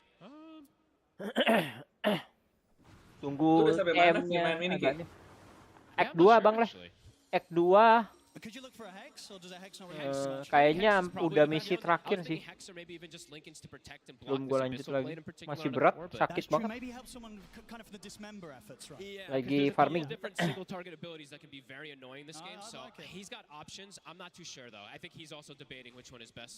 Lu udah sampai mana Manor udah? Masih di village. Oh, itu udah act terakhir itu. Udah potongan terakhir lah. Itu area terakhir si Manor itu. Si village itu udah gitu masuk Manor terakhir tuh. They're very much holding back, seemingly sort of waiting until they themselves have kind of like these 6-slotted, maybe as we said, the 6-slotted supports like 9 Class. You know, he's very close to having that BKB on top of the Diffusal and Skadi. Just having more difficulties getting the scouting that they did earlier on. They're gonna go for another smoke play, looking for something here. No one still has not used his gold, but he will be able to boots to travel and buy back into the team fight. So maybe that's just the thing that he's prioritizing. Udah dapat spiritan itu Bang Leh. Gua masih di ini coba. Itu sebelumnya di Freightor itu lu udah lawan yang apa tuh namanya? Dari situ Bang Leh nanti bisa dapat Herald of Thunder, Herald of Ice. Wah, mau perang nih Bang, mantap Bang. Udah ketahuan aja roketnya. Whisper on the front. Shot off the mark. And there's the BKB Norn. He's going to make the jump in. They're going to try and go all out in onto Whisper. Found the strike to the side, holds down the glove, and there's Yuma jumping in, looking for DM's banget sih anjing. He's got to back up now with the Wukongnya, dead and the BKB in enrage coming to an end. Kata Bang. He's got to run. King Jungle will put the BKB, but the physical damage tears him apart. P-Vision coming out on top and maybe not even done yet. Still got their eyes on Analog. He'll get the phase shift off. So if he can jump out of this one, he can't at all. P-Vision. Wah, rata sih, bro. He spent his gold on the puck too. I mean, they all have no buybacks available here on the 4 dead on Heroic. This could hurt them big time. Only Yuma alive. We'll see how much P-Vision's able to take away from them. This could just be a Rax without the other 2 cores available. Yuma's got his work cut out for him. The Dream start to the fight for P-Vision. They kill the Pudge. He gets nothing off. Whisper, I believe he udah nggak ada itu, lihat nih. Wukongnya juga free banget anjing. Coming out from Heroic and P-Vision just playing the fight beautifully. Look at DM even hiding Yuma around during that coil. Absolutely, yeah, just too slippery, too fast. Can't stay on top of the Night Stalker there in that situation, Yuma. It's P-Vision. Here comes the push up to the base of Heroic. Let's see how much they can take away from them. It's at least one set. It's tier 3. And the barracks gone. Still a painful amount of time for Heroic, where they're going to have to sit back without the presence of Whisper or Analog for the defense. They'll pop the glyph here. It's 30 seconds without the puck. They need every single one of their elements. There's no way the three of them are going to try and make a move without the 5-man alive. Lurus dong ini. This could be 3 sets. They've got to defend soon. P-Vision with the patience and lead that they've had this game. Finally finding this huge opportunity to absolutely demolish the base of Heroic. Schofield's going to try for himself, and Yuma's going to go for it, but the Raw's there. Invest. We'll get the enrage off Yuma. Has to start backing away though. Udah bang, gak ada BKB urusannya. Udah bang. They've taken the barracks all the way from Heroic. The mega creeps are out. Heroic have done such a good job through the majority of this game to hang on, but hang on it just was, it seems, as P-Vision now mega creeps, and a huge opportunity as now Roche will also spawn. They're hitting their element. Yuma, as we said, still yet to die, but can't do it on his own. I mean, they're trying to head out. P-Vision. It's been hit by a scan though, so P-Vision Tuh nge-lag bang, patah-patah bang. make this last ditch attempt outside of the base. And they've just got this dominator. Timurnya aja nggak tahu di mana bang. Iya. How do you approach this fight as Heroic? It's so hard. In particular, where it's 4v5, you don't have Schofield ready to sort of throw himself in and disrupt the action with a hook shot and a cogs. Ini desperate smoke sih bang. Yo Kayak kita bro. Iya bang. Eyes on DM, but instantly out with the blink. Yuma's going to try and chase. We'll get the missile connection. Whisper jumps in as well, but DM is going to get forced away. Coil will catch up with the pressure spot as Yuma stays on top of DM, is able to kill him off. Pudge in trouble, Whisper controlled here by Satanic.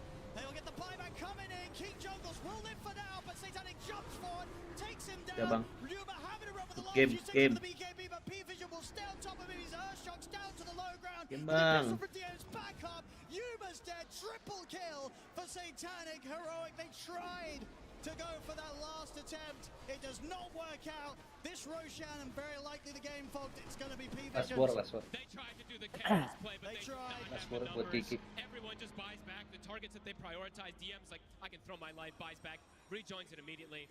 The Ursa dies for the first time in this game, but as you said, it could be that nail in the coffin. He has buyback. He does. But let's see if they can even hang on here. Whisper, though, does not. Still, yeah, 350 gold away from having the buyback on Pudge, so we'll just be with the 4 of them. I'm trying to hold against P-Vision now seems pretty impossible as they're on to the tier 4s. Aegis on no one, refresher shot on 9 class. P-Vision, they're ready to lay down the weapons. Come on, try and hit a Yuma, he's in with the jump. They're trying to burst the life stealer. Satanic, he's gonna get hit again by another bash. You'll get him with the infest. Aduh anjing masuk ke dalam, rata bang, udah bang. The bear, and with that, the tier 4s continue to remain exposed. This game is over. GG is called. P-Vision mantap bang. The economy Heroic. P-Vision playing.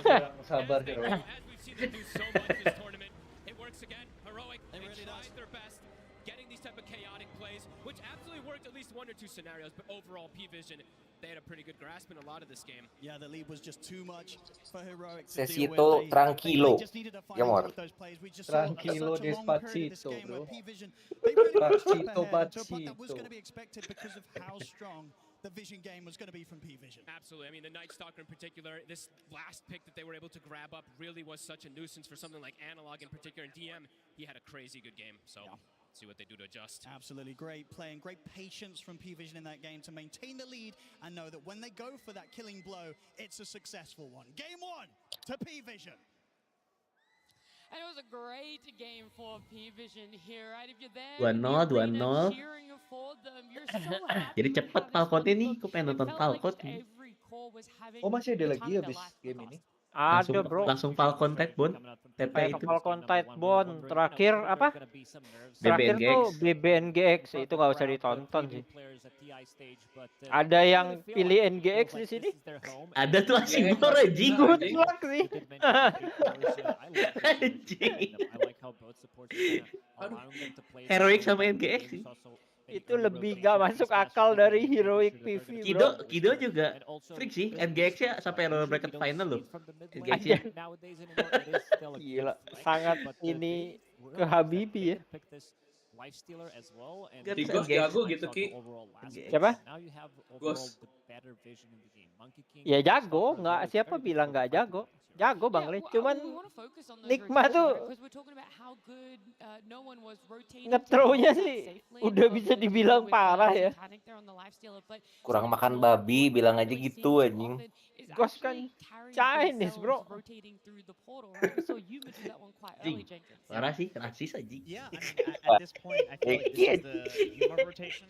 He does it in almost every game, where he comes through the portal sometime after 5 minutes, and he gets a very important kill here because Whisper was struggling against Lifestealer.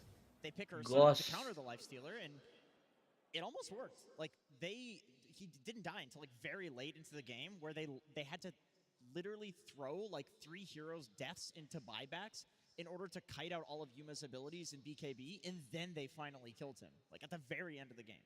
But I also felt like P-Vision did a good job. Ini gak ada yang mau main, Bang. Of Pudge as a core, right? Because the hero doesn't push out late, and because he had a bad start, it's really difficult for him to recover. And you see, like throughout I'm sure there are more clips later, they couldn't really push the wave out, and they're constantly getting ganked by the Monkey King because he's giving vision. So I think, Astini said, he wanted to give him a strat, but he had a way to deal with it. He knew that Pudge is not strong because he can't really push waves, and it's really important that your cores are able to push waves out. And Puck couldn't also push waves because wah, hilang anjing si Kidonya juga. I have an idea. Something that can push waves. Mandi terus kebalik-balik lagi. So you can block dirokok. Okay, back to retirement home. Oh iya. Alright, look, guys, we're gonna look at that Vision game specifically with the Monkey King, the Night Stalker. We said the lineup was big, but seeing it in action and exactly how they're able to utilize it is a whole different thing. Yeah, 9class is just being himself, being super annoying. Look at him dodging the ganks. This is 3 heroes, so there's gonna be a hook, there's gonna be another hook shot that they're trying to go for, and he's still gonna be escaping, lurking around the 14-minute mark, trying to go for the Wisdom Shrine, and he's just gonna be staying around. So he came back, and what he did is he provided vision for Schofield. You can see that he's buying time, he drops down, it feels like he's gonna die, but they also understand that they can help him out. The rest of the team, after he provided vision, they're gonna be helping him. He gets a really good boundless strike, and in the end, he doesn't even die. But this is what he does the best. Like, he's very annoying, and there's gonna be another situation where he gets initiated on, again, providing info for the team to see where the heroes are, which allows ngebunuh 9class tuh susah banget anjing. Annoying anjing. Kesel anjing jadi musuhnya ya. Terus nge-space-nya juga nge-space bagus nih. Udah beres Bang Le game 1. Lagi lihat highlight-nya barusan. They understand how to itemize correctly, and 9class stand out player for a good reason. It is a really big deal. Very good sih, especially like Heroic and Ursa lineup to waste time like that, to waste these smokes of the seeds. You end up in these games where like you have a timing, Bang Cespo, gimana nih? Something like that, and you just legitimately don't have any smokes because you spent so many of them, like smokes being broken or Pending sih. Jumps in, makes some like waste some time in the early game. Like Bang Cespo ini nggak main MK apa ya? When you're the team that is trying to create chaos. I mean, this kind of happened during the game when they traded ada bunyi dapat the first Roshan. So the Ursa got the first match anjing. but he didn't really advantage because they were constantly chasing around the monkey.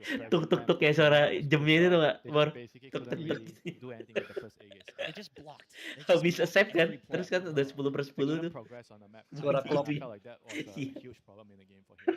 Yeah, and I think they also understood the fact that okay, Roche, that's going to be an objective early that Heroic is going to be really strong at, right? You kind of want to give it away, but things and objectives that aren't as easy to give away. Look, cost is the aduh anjing offlane lagi belum lupa dicentang. As often as possible, and we normally see early fights around it, but in this one we saw that later 27-28 minute fight around it. Yeah, they understand that they want to take it away, and this is the fight where Night Stalker does have Nullifier available, so it's going to be very difficult for Ursa to play the game. You remove his overpower, which means that he's not going to be having enough damage, and he's going to be running in, providing vision one more time. We've seen so many Infest bombs in this game because you have both Beastmaster and Night Stalker ready to jump in with the Infest, so in the end they're going to be stealing the Wisdom Shrine, and Night Stalker in this one, it turns into daytime. His ulti just ended, but he's still going to be using Nullifier before he dies, making sure that the Ursa is not going to be able to do much, but Yuma, man, I gotta say, he had a perfect game. It doesn't get better than this. We said that he's playing the tournament of his life so far.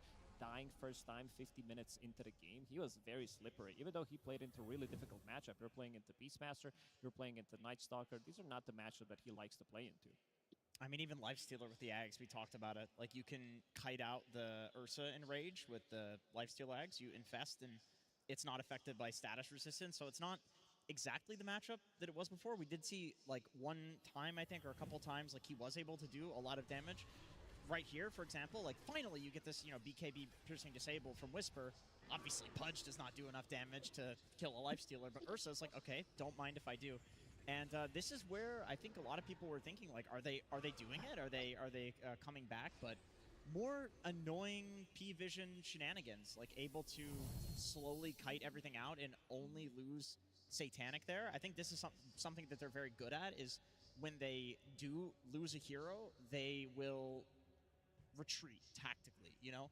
They, as Astini said, will throw once per game, and so they're very good at making sure that that throw does not end up throwing the entire game. It happens, they recognize, and they're like, okay, guys, that was the one. Now we just have to go back, reset, wait until Satanic right, comes it's like up. we've done this so many times at this point. Yeah, something else for this game that interested me was the buybacks. Normally people are holding it, right? When we get past that 35, closer to the 40-minute aspect of the game, everyone's very hesitant or reserved Winter to just immediately buy back. They kind of want to hold it and they wait until that high ground is being pressured. But for P-Vision, it's like, yeah, the Ursa killed 4 of us. Let's all just buy back, kill him, and end the game. Yeah, I mean, the buyback part is something that you have to really understand as a team, like how to use it. Having the buyback is not just like, oh, I'm going to say buyback, but you don't really plan how to use it, right? So they showed in a couple of fights how to use buyback. Sometimes it's easy when you're in your base, but sometimes it's also a bit more complicated when somebody has to willingly sacrifice your life to ensure your team has a good opening in the team fight. So those are things that are not easily done in the game. Yeah, there's a lot of things that Heroic did so well for themselves. P-Vision as well. Breaking it down a little bit further for us is, of course, our Weatherman Purge. Thanks, Nat. Yeah, I thought 9 Class had really an amazing game, so I wanted to highlight some of the great things he did, because he had a little bit of a rough laning stage. This game playing Monkey King, getting back into his normal thing. Now, very importantly, like, he's basically trying to waste a lot of his opponent's time. They happen to get lucky and hit him with a rocket flare, and as a result, this is an easy kill on Monkey King if you can catch him before he manages to come off cooldown here. But because he jumps into the trees, they put all this effort in trying to kill him. This is wasting tons of time, and he's doing economic damage. So him surviving and then ultimately having a great fight over here is fantastic for his team. He's not dying, he's getting pressured, and ultimately his cores get farther and farther ahead. And how this changes as the game continues is basically because of the item of the tournament, the Helm of the Dominator. Now, Monkey King classically never buys this, but it's working out for 9 Class here because it fits his playstyle. He's trying to waste his opponent's time. He's trying to push side lanes where it's normally dangerous for somebody to farm. So he's taking care of this, and it's accelerating his team's growth in pretty interesting ways. This is a little bit further forward into the game, but I wanted to show you the kind of vision that P-Vision is playing towards. What they're doing is they're basically trying to make a big blockage on the map so that they can control.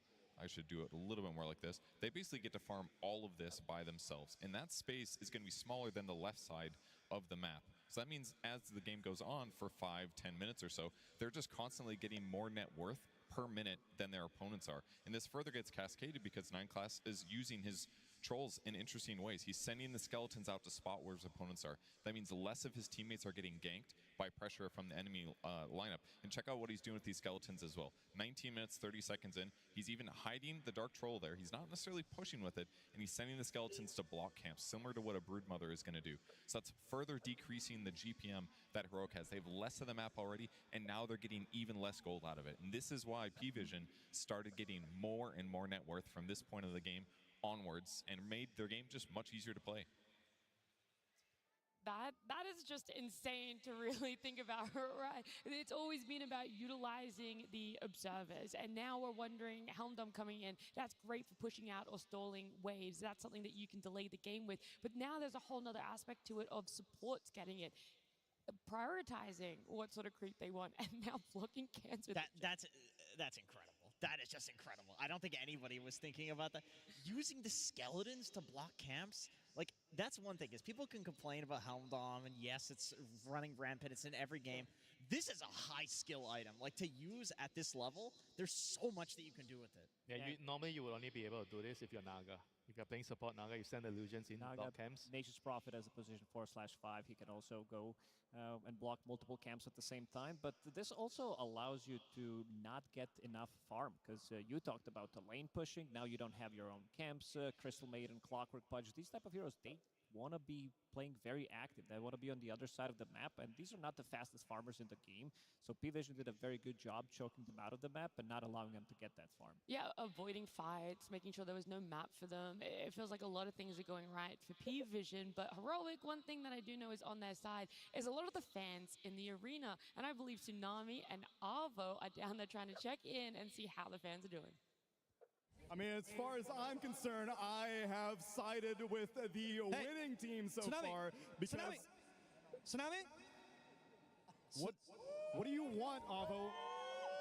Look, I know you've already picked a side, but I think I have the larger side. I'm literally surrounded, by Heroic fans. Can I actually just show 1 second, please? Please. Can you please Kaumnya Momor nih, FIFA Peru. This is what we are going to say when Astini loses the second game. If I cry, and then that's it. But South Americans have something they know how to do. We know how to roar, South America. Let's go! Avo, what now? What is going on here? South America makes it to top 8. You just reappear.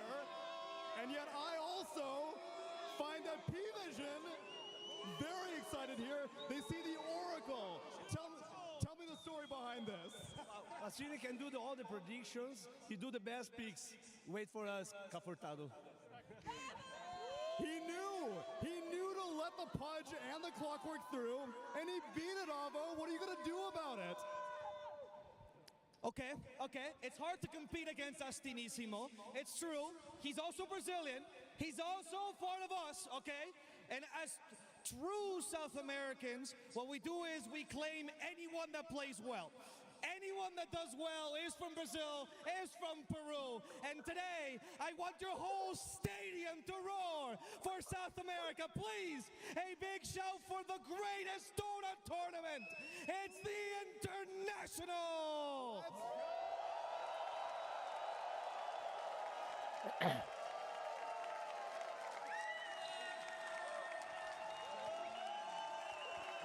It's an appeal to the crowd, but one that will always be very, very encouraged. Thank you very much, all of South American Dota. No matter what, no one's going home yet. We could see it reunite again in grand finals, but for right now, we're going to go back to the panel as we prepare for game number 2.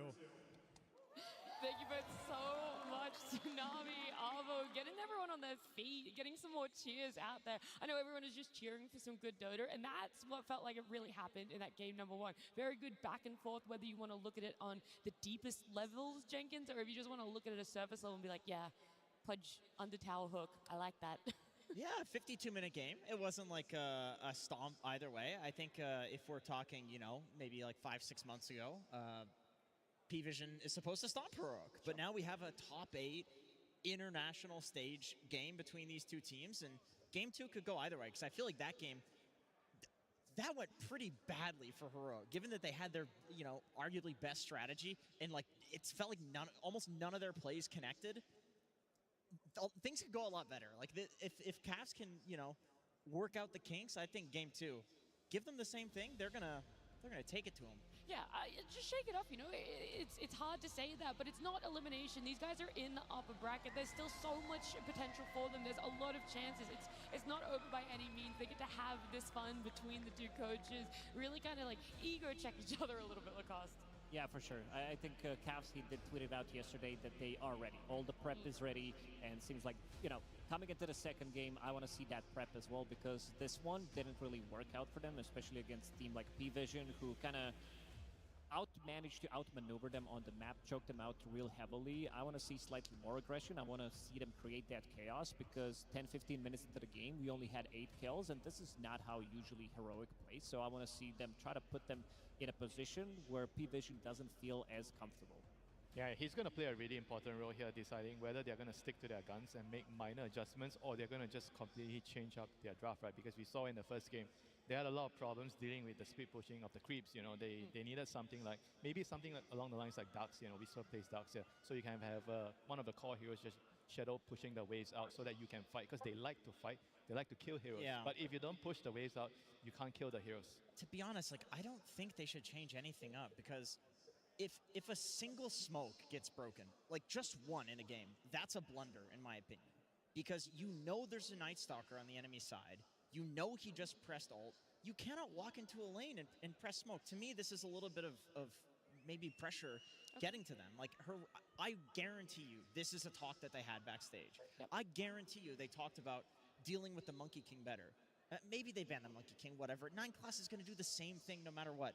You have to find a way to deal with them with wasting less time, or just don't deal with them. Make your own plays. But if you're going to do that, you cannot just run your smoke into a Night Stalker. I think you got to respect that position force. Like the best position force in Dota history, you know, we're talking about Jarex, like Baboka, Jinkyu, these very annoying players, Boxy as well. It's very difficult to deal with what they're doing on the map because they understand the micro and macro, like, completely. They know how you're going to move. They can predict your moves. And this is exactly what 9 class is doing right now compared to Schofield, who's a bit more of a polarizing player, I would say, who's playing much more aggressive. I don't think he's fishing for information as much as 9 class is doing. I mean, that's like a very surface level problem. I think the true issue is the overall strategy. How are they going to build a lineup which allows them to cover more ground? You know, they have a lineup which, technically speaking, they need to snowball. They're going to kill heroes and they just keep running at you. But you can't do that if you don't have an all-rounded draft. So I think they probably have to look into that. If they don't change anything, I think the game is just going to end up the same way. That's true. It's easier to make the good plays and to not have to deal with 9 class if you're also creating pressure somewhere yourself. I think sure he's like a huge problem, but he's not the root of the problem, I think. There's also a big difference, I would say, with the position 4s, with the itemization that they're buying. For example, in the previous game, you have Schofield rushing Aghanim Scepter, so you're really not getting the value out of the gold until you finish the Aghanim Scepter, which is 4.2k gold, compared to Helm of the Dominator, which is 2.5k gold, and the components that he's getting it. So he's coming online much faster, and we're also talking about them having an early lead, so he's utilizing that much better compared to the enemy position 4. Yeah, I was expecting an earlier force staff from him, to be honest, because if you look at like literally every P-Vision hero, all of them don't like playing into force staff. Like they have some circle that you need to force out of in the Monkey King and the Night Stalker, you know, Beastmaster Roar, things like that. But Schofield, I also respect that he's got his own way of playing. He doesn't care what we think. He doesn't care what his team thinks. He doesn't care what anybody thinks. He just plays his own way. Unfortunately, it meant that he didn't have much counterplay for his team. But he's got his own strats. The teams have had their time. We've had our moments to talk about those game 1s, the potentials we want to see for game number 2. But as we can see, our players are back in that booth, and that means we get to look forward to a game 2 draft. P-Vision versus Heroic Game 2. Upper bracket, no elimination on the lines by any mean, but Heroic definitely are going to want to bounce back to this one. They want to make it closer. A closer series is what everyone would love to see, and we've already highlighted a position 4, maybe even just the support picks in general, Winter, because they, in game 1, picked up that Crystal Maiden. Uncontested, and now maybe showing the reasons why. Yeah, I guess they probably really wanted maybe to make the Pudge the carry. That's why they picked the CM, and it didn't really work out. So this game, they're going to have to rethink their overall strategy. Because sometimes when you try to flex your heroes around too much, then it ends up being really hard to make the whole draft come together. They're going to have the Nature's Prophet now, which is going to solve a lot of their wave shuffling problem. Yes. Hero is global. So it's definitely going to be a very, very different game here. And it's also a hero that can deal with the Helm of the Dominator creep. With the Sprout, you can easily kill it. Mostly from the core role, position 4 doesn't kill it as easily, and P-Vision, after seeing what 9 class did do in the previous game, they're not going to complicate too much, having that 1-0 lead. after game number 1, they can try to repeat what they just did. Yeah, they, on the side of Heroic, they actually value that Night Stalker being much more of an issue than the Monkey King. And we did offer 2 different ways to deal with it, either drafting to deal with it, or just kind of ignoring him. There was actually 3. The third one was to ban him, right? Maybe they wanted Puck to go for Puck again this time because they are on the first pick side, so they are probably planning to maybe 18 pick the Puck. So Yep, they banned DK as well. That also indicates the Puck. So there's a very high likelihood we see P-Vision maybe on the 16-17 pick try to snatch the Puck away if they think that's a good move for them. And removing Spectre as well, which means that Nature's Prophet is going to be played as a core most likely. This is not the matchup that he likes to play into. Heroic is the only team so far in the tournament that did play Spectre overall. Mana bang? The game, so Ketiduran bang anjing.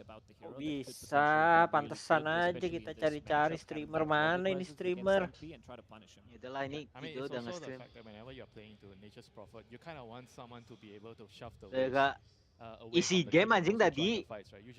XG. Ini Momor sekarang dukung Heroic. Emang kocak. Terus ntar malam dia dukung 1-0 apa udah? Udah 1-0. Terus dia malamnya gue 100% Greg. Gimana Greg? Malamnya dia dukung Nikma si Momor. Bener-bener aja. FIFA Peru sama Habibi. Abis ini Falcon dulu kan? Iya. Yang jam 12 kan BB Nikma. Momor bisa-bisanya Nikma aja. Gak ngerti. Ya nggak apa-apa ya mau kayak. Nikma jago Ki. Nikma jago. Ya jago cuman 3 tahun lalu. Hampir nge-throw terus Bang Le. Itu gue liatin terus anjing gamenya. Gak ada yang menang meyakinkan Bang Le. Nikma jago betul 3 tahun lalu. Beruangnya gitu auto win. Ya tinggal di band. Yeah, this is the hero to catch the Monkey King in the game. You sleep him, you grip him. Tinggiin Satanik masih kayak anak kecil banget ya. 19 tahun bukan? 17? I'm interested to see if they still value like clock pudge. You know, I feel like they've solved some of the issues we talked about with the Nature's Prophet. Ini semua kan FK pagi. They did go to 52 minutes. Ricky ngambil makan, Momor mandi. Kido katanya mau beli rokok tapi nggak selesai-selesai. 17 bro, kelahiran 2007 anjing si Satanik. Heroes that I just mentioned even get more value after seeing Mantap the Shadow Fin pick. Even Clockwork that you mentioned comes into a play for sure. Oh man, what a combo Bane Shadow Fiend is too. You can Nightmare sleepwalk somebody into the SF Requiem, and that is going to one-shot pretty much any hero. I mean, does this indicate the Nature's Prophet might be a support, or is just going to be a Nature's Prophet carry and an SF mid? I feel like it's analog calling for the SF. It's like his best hero, so I mean, other than Puck, which is out. Yeah, he's played it twice already in this tournament, so it kind of does make sense that it's leaning that way.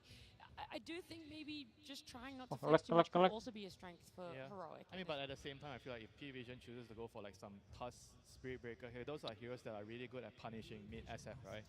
So if you get like 1 or 2 kills on him in the laning phase, you could completely ruin his game as the SF mid. I mean, ET is kind of nice against Bane in fights. You can cancel the grip from far range. Amps up the co-op damage. It's also a great hero securing lane for Satanic, no matter what. Like an ET is gonna do well. Yeah, not to mention the runes though. I think the rune fights are going to be extremely important in this game. If the SF is going mid, you want to win the rune fight, so you need suitable supports that are very strong at using their body or they have stuns to secure. Heroic tadi pakai egonya aneh-aneh nggak? Aneh, Puts.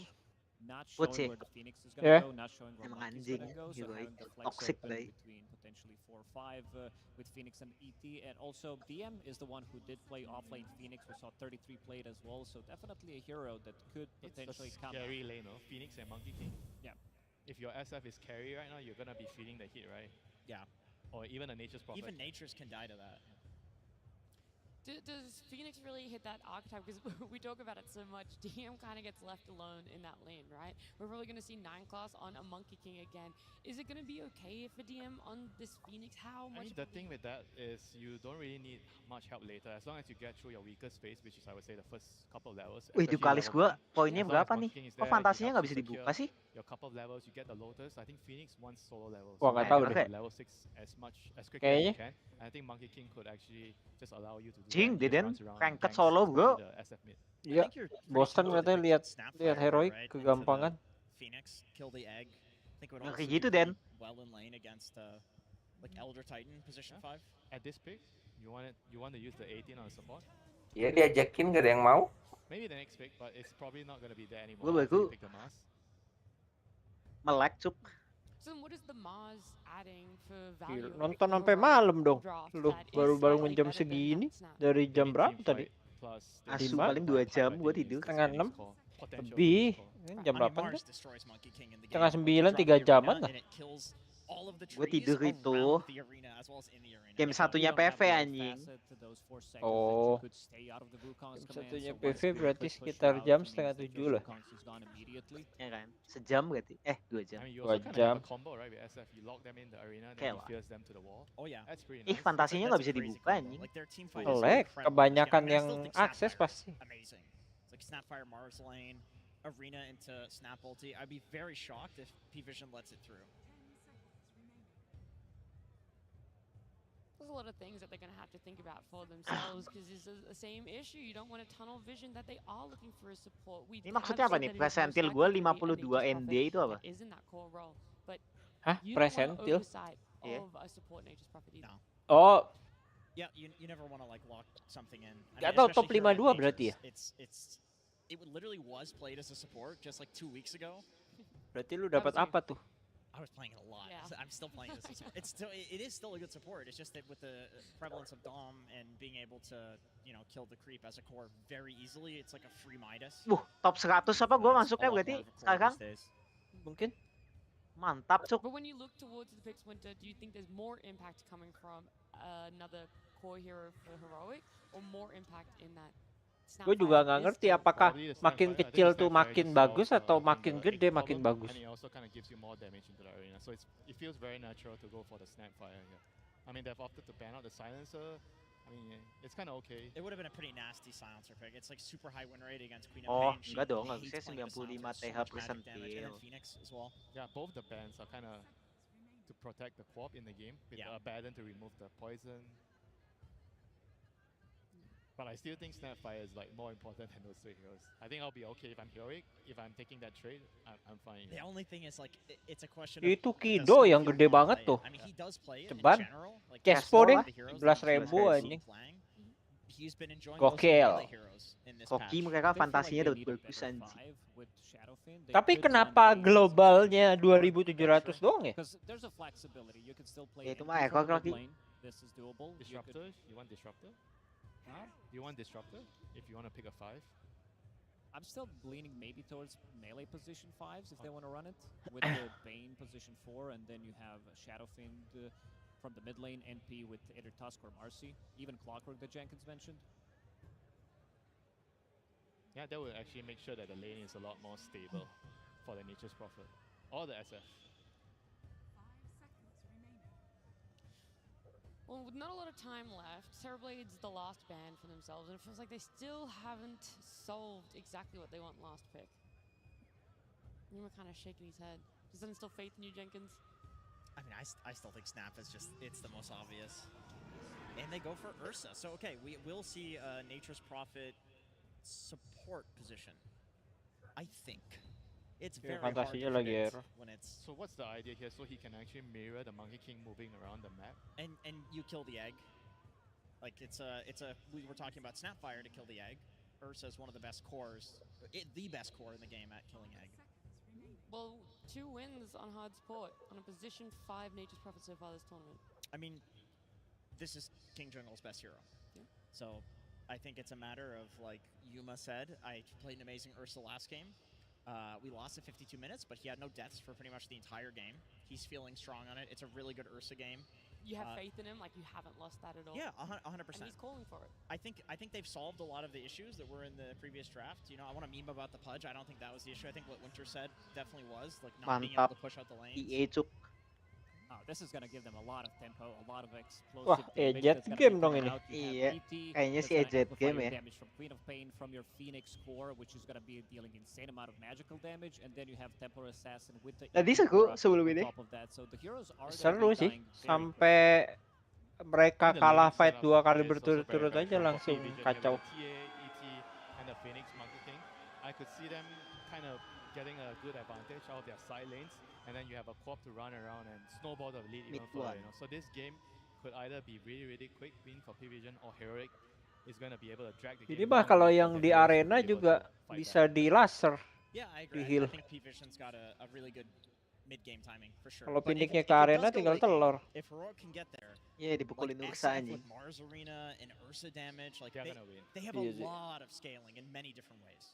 The question isn't also just can they get that. Do you believe that they can get that, Jenkins? They did last game, and I think if they do the exact same thing, it's way easier for them to execute this game. Yeah, and they also have Nature's Prophet this time around, who can scale from position 4 compared to Clockwork. It will, 5 in this one, but it will allow them to scale. You can still get the items, you can push out the waves. This is the problem that they'd have in game number 1. Shadow Fiend, he 2 shots the wave, Mars as well with the 2 abilities. Ursa kills it quickly, so I don't think they're going to be having the same issue, and I also do think that they addressed Monkey King from position 4. Not sure if that's going to be enough. I think P-Vision's draft checks all the boxes with the explosive damage, Roche taking potential, all the Ini objectives 9 on plus the map, MK and nih being able anjing. to fight when Heroic wants to fight as well. Tadi Here's cuk, someone you said that like Monkey King nyebelin was banget kind of, anjir. you know, Apa? trying to target it is a bit MK? of a Band-Aid 9 pattern, plus. right? Is you're not Iya really ini juga fixing sama. the solution. Is there Gak more of a fix to the farming, overall ngambilin underlying issue? kurir, motong I creep, think they definitely solved dikejar-kejar the issue, but amat. it's just about the sacrifice they're making this game, where they're picking a lot of Oh, nge-lag kayak weak gitu ya? heroes in the lane, and Iya. if they can actually bypass and solve that problem in the game, I think they're going to be in a good shot going into the mid-late game for Heroic. All right, okay. I just gotta see where it is, because we said coming into this one, it Aduh, could patah-patah, potentially be Cuk. a very close series. You Gua don't nonton exactly highlights know dulu. where it could lay either way. Lu aja Maybe yang up against nyetrim dah. Heroic, they're gonna need a little bit of backing here, Jenkins. From the crowd, you mean? Yeah, or you. Yeah, let's go Heroic, game 3. So we can get another pudge. Let's get another pudge on the I was menu. hoping for a little More bit more, but chances for Crimson Witness. Let's hear it for Crimson Witness and Heroic. I believe in this P-Vision draft, I'm going to be honest. We're gonna go down to the coach, because I feel like that's someone who could definitely give us more faith in Heroic. Absolutely. We are here with Caps. Caps, welcome back again. Hell of a game that you guys played last time. Really fought till the end there, and pretty good draft here, I have to say myself here. You did give them their iconic Monkey King again. Do you think that the Mars will be enough to deal with that, or did you have any other plans for that? We think that the hero is annoying for sure, but if we worry about a hero just because it's annoying, the draft gets too hard. And I think this game we have better tools to deal with it, and we could have won last game as well, right? You guys saw it, it was close. Absolutely, it was a hell of a game. So how did you get the guys out of that mindset? Because it really was a back and forth. You guys did great in that early game. Were there any words that you said to them, like, guys, drop it, let's get in the next game? We usually just try to win this one, bring it to a game 3! Are you ready for that, my man? Of course, of course. All right, let's bring it into the game and see if they can make it then. Thank you very much. Thank you. There we go, ladies and gentlemen. Time to get this game 2 action underway between P-Vision and Heroic. Fogged, what do you make of the approach this time around? Changes, but of course Heroic, they do still end the draft with that Ursa once again. He played a hell of a game in that last game, right? So I can see why he probably asked for it again. But adaptations made on both sides. We do see a ton of team fight this game, Owen, on both sides. It's actually insane how much it's been round up with an ET being brought into the mix. My favorite hero, of course, I have to say that. But yeah, lots of different things that we can talk about here as Analog getting to play his extremely, if not his most comfort hero. Of course, his puck is one of them, but he loves to play this Shadow Fiend. So looking forward to see what he can do on this, because I felt like in that last game, he just had such a hard time in the puck. They just had so many answers for him. Yes, he was pulling attention away from the Ursa, tanking the Night Stalker silence a lot, but this one, maybe he can have a bit of a better time in terms of just standing his ground. And do you like that overall from Heroic going for this approach where they do keep that, the Nature's Prophet back in the support position and get something else secured for the cause in a game like this? Yeah, I think it's kind of cool because it's KJ's favorite hero. He's played it so many times in pubs, also in these officials, and I think it does give you an extra tool in terms of playing the economy map game. P-Vision has shown how many games mati anjing Yuma. map game. Having a hero like Nature's Prophet, even as support, it can do a lot. Either scouting with the Sprouts, sending treants eventually once he starts getting the points in it. So looking forward to see what he's going to be able to do, if anything in particular. And let's see how Yuma's game in particular also goes, since he did have a great performance in that last one, but does feel like there's a lot more things to trip him up this game. Oh, well, yeah, well, you would consider Fire this Spirits as a tougher challenge for the Bear. Yeah, besides the Night Stalker. The Night Stalker was a very... Easy 2-0 apa nih? The attention from the Night Stalker was on the puck. This one, I think more attention is going to be put on this Ursa in terms of just naturally inside of the fights. The stomps, the shadow strikes from the Queen of Pain, trap silence from a Templar Assassin, let's say mid-game. So let's see how that adjustment comes out. And speaking of the shadow strike in the mid lane, right now no one having a pretty great time. Udah pixel sama Fox. A lot of denies and bottom lane. First blood's gonna be found here by the two of them, DM and 9 class. That's a rough one. Yeah, this lane in particular is way harder. The Night Stalker plus the Monkey King lane is a passive farm style lane. This is an oppressive Dia mau combo SF sama ini. ini. Bane. One of the more oppressive 3-position heroes as we see in.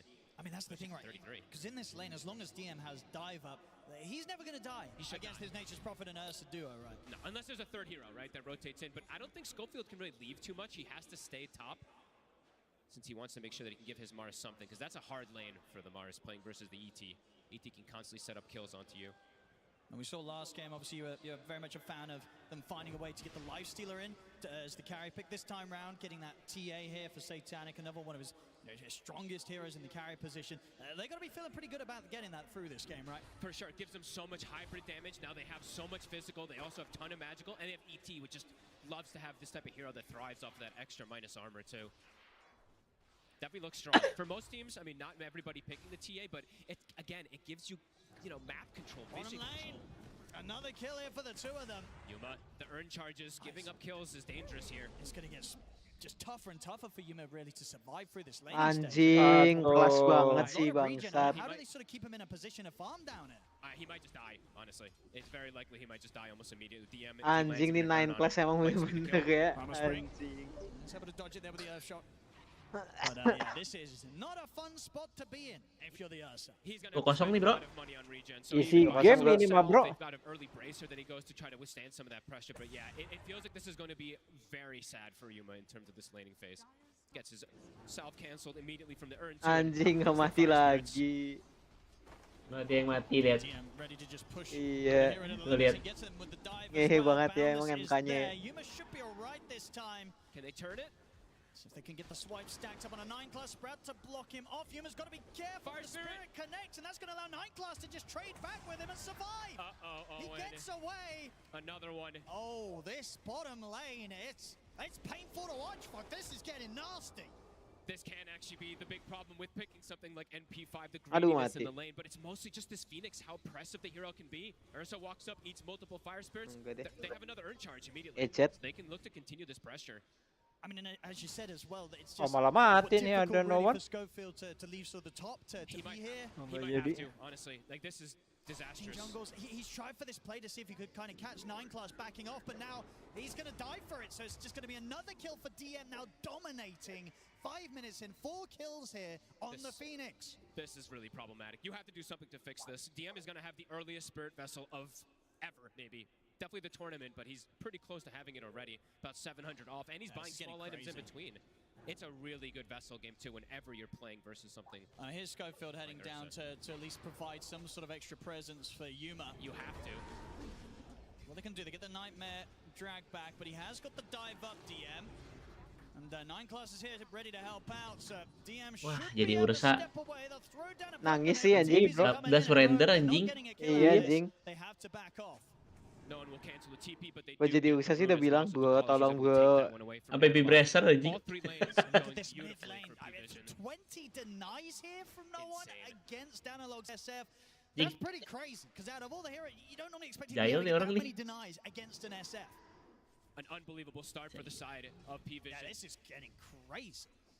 He sees, I mean, Schofield, as you said, he's looking to make some adaptations, looking to adjust somehow, but Even with the 3 heroes down here, Owen, this is not an easy way to push DM out of lane. Look at this as well. We're 6.5 minutes in. Satanic, he Gua has tolong double bro. the CS. Dua-duanya jungle, Jing. Oh, in this game, it's rough at the start here, and we'll see how Heroic can look to adapt things. Even when the problem is, too, is their mid laner is having such a hard time. Yep. Usually what happens is, okay, our mid can try to tempo control and adapt and make things look better for us, but he's going to also having big problems in that mid lane, a catapult wave even. And I don't think Scofield's going to get away with this, unless can you make some sort of play with the Nightmare to You can sleep this? them out of it and pull them away.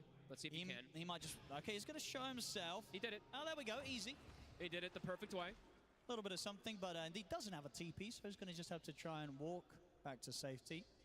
Looks like he will be able to get away with that one. So at least one thing going the way of Heroic. That's the best thing that's happened for them so far this game. Ursanya, Bang. Yeah, their Ursa is already having to hit jungle creeps. SF as well, also having to hit jungle. It's pre-8 minutes into getting pushed out of their lane. It's a level 4 Ursa, and yeah, I guess just having sort of this mid SF and this safe lane Ursa, they both need a lot of time, a lot of space to fall back, hit the jungle creeps. Like, who's going to make moves on Heroic? Who's going to be able to do anything anytime soon against P-Vision? It's gonna be strictly Whisper, and when Requiem is up, it feels like, right? Okay. And that feels pretty difficult to play against this type of draft from P-Vision. DM, he's got Vessel. It's done. Level 6 also finished up too, so he's going to look to probably pressure this tower. Anjing juga nih Scofield. Cool to see that he goes for this aggressive build on DM also, not the Dominator, right? In a lot of games, maybe we've seen Dominator picked up even on Phoenix, but this one he knows he can just crush. He can Gak punya TP anjing itu. I mean, just harus bikin space sih anjing, kalau nggak ngacak banget main kelasnya, Cok. Gak ada cara lain anjing. Kalau nggak, saya nggak bisa farming di bawah. Iya. Mantap sih tapi dia. Tuh. Iya. Kalau nggak urusannya nangis anjing pasti. Itu masih ada space. From P-Vision. See how much you can make them work for it. Sangat kreatif ya bang tuh. It'll be annoying to chase him. They'll have to save the boundless to be able to stop his TP, and it looks like Scofield's going to make him work for it for a long time here. I mean, he still doesn't have a TP. True. So he's just he's going to try and sort of live his.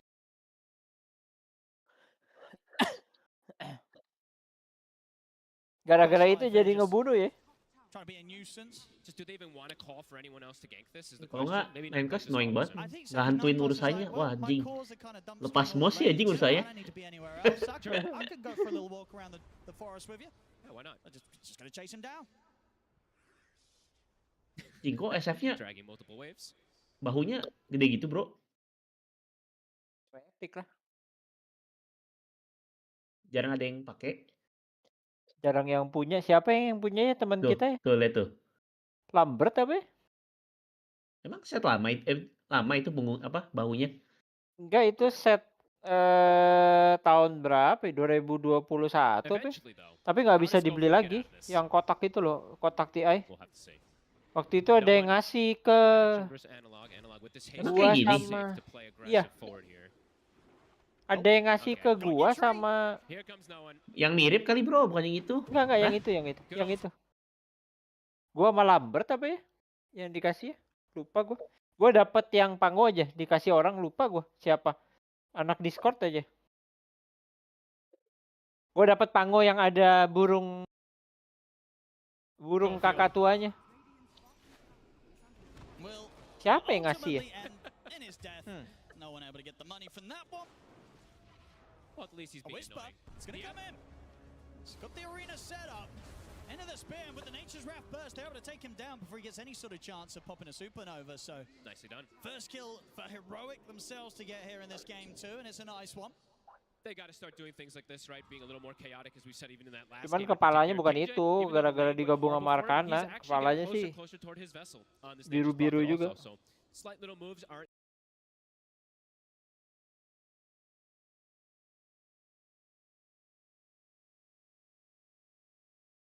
at least recovering the overall game state a bit here, but for Yuma in particular, he still is incredibly slowed down. And the pressure on mid lane, shield rune on no one. P-Vision definitely not afraid of going for a bit of a dive. Scofield and Analog. Class is giving the scout. Catapult is coming in as well. Ini mau di combo ya pasti nih ya. Duaan nih udah niat jahat kan pasti. Sleep, dimundurin, dia Requiem. Analog's around. Does he want to show himself to try and help? Or get the deny? Easy. There you go. Tower, though, will inevitably fall, but at the least they prevent a bit of extra gold going the way of no one. Satanic, though, has Kada been left mana anjing completely SF-nya? alone, Owen. Level 9 Templar Iya. Assassin Absolute free farm. Iya. versus the Ursa, who has not only Tuh half kali CS, Requiem but lah. 3 levels behind as well.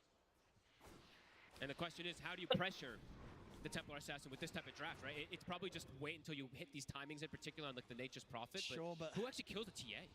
They just don't, right? It was one of those drafts that this TA comes through. Bangsat banget anjing you're able to Clash. sort of just crush them and push them back out of the lane. The overall game state is it's not going to be fun. No, like later stages, sure, they'll have options to be able to kill the TA perhaps, but in this early, maybe in the next like 10 minutes or so, it's going to be very difficult for them to deal with Satanic. Tower will Takut fall. diracun, Bang. 9 class getting closer and closer to his Dominator. DM will even give him some of that extra farm to have it finished early. And this is cool if DM goes this build also. Do you want to keep, because it's a bit of an adaptation. I keep saying this word, but whatever. He's changing his build up quite a bit than we've seen from DM, usually just the straight Dominators. If he goes Vessel bots, that means we want to destroy this map. I like it, yeah. He's got the levels, you know, he's got that quick, fast item timing on the Vessel. So if he can continue to just be in any sort of fight that happens, best of luck to Heroic in those team fight situations, because this Phoenix turning up is going to be a huge issue for them. Yeah, it looks like the name of the game for Heroic is just farm and try to recover for now as King Jungles. It's getting closer and closer to that Vessel, as we were mentioning. Analog needs as much protection as possible. Now they're going to be able to secure another power rune, arcane rune for no one ready for the next move. It's such early 2 T1s dropping for the side of Heroic that just, limited places for them to really move outside. As we see, they're going to smoke up. There is the grip now available for Schofield. They've got to find something with this. A grip into a Requiem. Who are they going to get? A DM would be a nice one to find. And if they don't, I mean, he's relatively low at the moment, so yeah, a grip.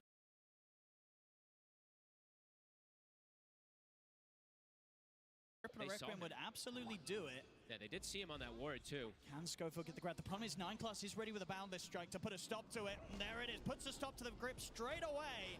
DM's able to dive out, now he's ready to turn with the Vessel and Spirits thrown down onto Schofield. Jadi menang mana nih, Bang? They absolutely are. 2-0 loh, Bang. They get a few raises in onto 9 Eject class. 2-0 loh. Will be able to kill off the Monkey King. Biar prediksinya mulus semuanya. Mulus banget. And sort of the state that Iya sih. Heroic's in right now. Yang bawa-bawa udah gampang ditebak, Cuk. All right, it looks like KJ's plan of the game is, or King Jungles, I should say, sorry, I keep saying KJ, is also disrupt and block. Biar Heroic kan turun nih. Nah, gue betnya kan Tundra Heroic kan ketemu. Heroic maju. Prediknya Tundra yang maju. Siapa lu? Ah, Gue Heroic, bro. enggak lah, kayaknya Tundra lah, bro. I'm a big fan of these bots. This could be really interesting. With this type of advantage that they get, he's going to be everywhere. Yeah. And how do you deal with the Phoenix this early in the game? No one can kill the Egg in particular. Ursa is not going to want to show. Tadi lawan ekstrim aja sebenarnya udah kit-kit sih itu Tundra, cuman kalah tempo. Kind of an even time out the lane, but definitely DM just identifying I'm ahead. I'm going to be able to absolutely snowball the game. Aktif banget ya ini Penek ya. Timings you'll see on a Phoenix build, getting that pre-14 minutes after that Spirit Vessel. And he's going Veil as well. Gak pakai Foot of Travel anjing, aktif banget, Sok. Yeah, cool stuff we're seeing coming in as Schofield again. Cut the tree. But he's not getting out alive, Schofield. On the other side, Whisper will get the catch onto Ducalis. We'll be able to finish him off. That's something. I'll say what they can get right now, Heroic. But they did lose their shrine. I believe Ducalis was able to steal that one before he did get caught out. No one lingering up top here. Has the Blade Mail finished up. And he's got Sonic Wave ready to play with. Good look for Whisper here. Whisper does have this Sentry Ward. He will be protected. And Whisper is going for the catching build, rather than I believe it was Winter who was saying that. Tapi dengan lane susah ini ya, BF menit 15 juga udah oke banget sih. Iya ngehe. Tadi soalnya menit 12 baru punya yang itu doang anjing, yang gantinya ring itu. Mercy please. Might be able to start closing a little bit of that gap against Satanic, but unless they Ipin find disantriin. to be involved in, it's probably unlikely just due to how far ahead Satanic is in farm. 8,600 net worth, over about 2,500 ahead still of that of Yuma's Ursa. A decent recovery though. It could have been way worse if he did die in extra time or if they were able to Bro, actually kenapa stalk him in dua the yang jungles. streaming begini, bro? It's not great by any means. Kido nge-lag, bro. But in terms of what he was against, Kido nggak balik-balik. Ya. 5K lead Yeah. similar to last time. P-Vision just getting that massive advantage. Dubai rokoknya ya. This time even Iya, more beli so. rokoknya import dulu, bro. Apa digiling dulu tembakonya? He gets pulled back in. Kayak baru kenal aja. Tidur sih. Ya. Ini gimana, Mor? Heroic, Mor? Berapa sih? Waduh, dibantai ya. Tampaknya sih gitu, Mor. Apalagi lu malah main GX lagi, Mor, anjing. See top, Whisper having to be cautious, at least with the Yules and the arena up, does have defensive measures. Like they do go on it. Yuma in particular has ways to survive, right? Same thing for Whisper in these cores, but yeah, for Analog, I have a lot of worries in these next 5 to 10 minutes how he's able to just protect Orang himself. tangannya cepet banget ya, anjing.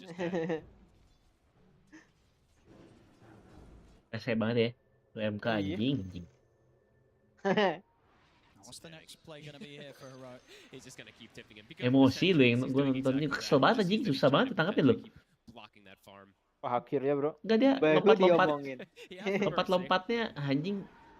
Still is having a pretty crazy amount of farm. 200 CS at the 16 and a 50-minute mark. This is smoking. See if Whisper can find the setup. P-Vision not looking to be caught out by this. Maybe DM. He's not that squishy. And he's already away with a dive, so Whisper not able to get a chance to get his hands on Kena him. sekarang dia, Bang. Kena, Bang. Isengnya kena, Bang. These two heroes are fantastic at stopping aggression. A Fiend's Grip comes out, a Stomp stops it. A boundless strike from the tree line. So you have to have quite a bit of information on Whisper if he wants to look for those plays. Oh, for sure, yeah, and especially if you're using both the Yules and the arena to commit. You're not getting out if they get the chance to turn on you. Definitely not. Scan coming out. P-Vision continuing to read that map, and the growth continues to be there for them. So we've got the smoke here from No One and Ducalis. Bangsat emang ini orang nih. Analog definitely the easier at the kills if he's caught out in the lane. Yuma is starting to getting closer and closer, at least in terms of the cores. Slowly but surely. Again, I'm going to point out, since Purge, he'll probably maybe talk about it again, but 9 Class is doing the same thing. So he's sending the Dark Troll Summoner, triple skeletons, blocking camps. Timpang sih ini ya. On top of getting Gamenya extra efficiency jauh. with his farm, he's blocking efficiency. Gameplaynya. Heroic, similar as last time. 9 Class. Udah lah, M bro, biar cepet Falcon anjing. Iya, bro. Fantasi gue Falcon semua, cuk. Kayaknya seru sih. Dua-duanya. Nah, BB itu tim susah ditebak soalnya. Bukan BB ya? Apa? Tidebone. Tidebone ya? Tidebone Falcon. Nah, Tidebone Falcon seru. Kalau BB Falcon, BB itu susah ditebak, kadang-kadang jago banget. Oh, mati. Untung ada pin script anjing. Iya. Di itu anjing. Tombak. Baru dagger dia. Cing, itu bisa. Udah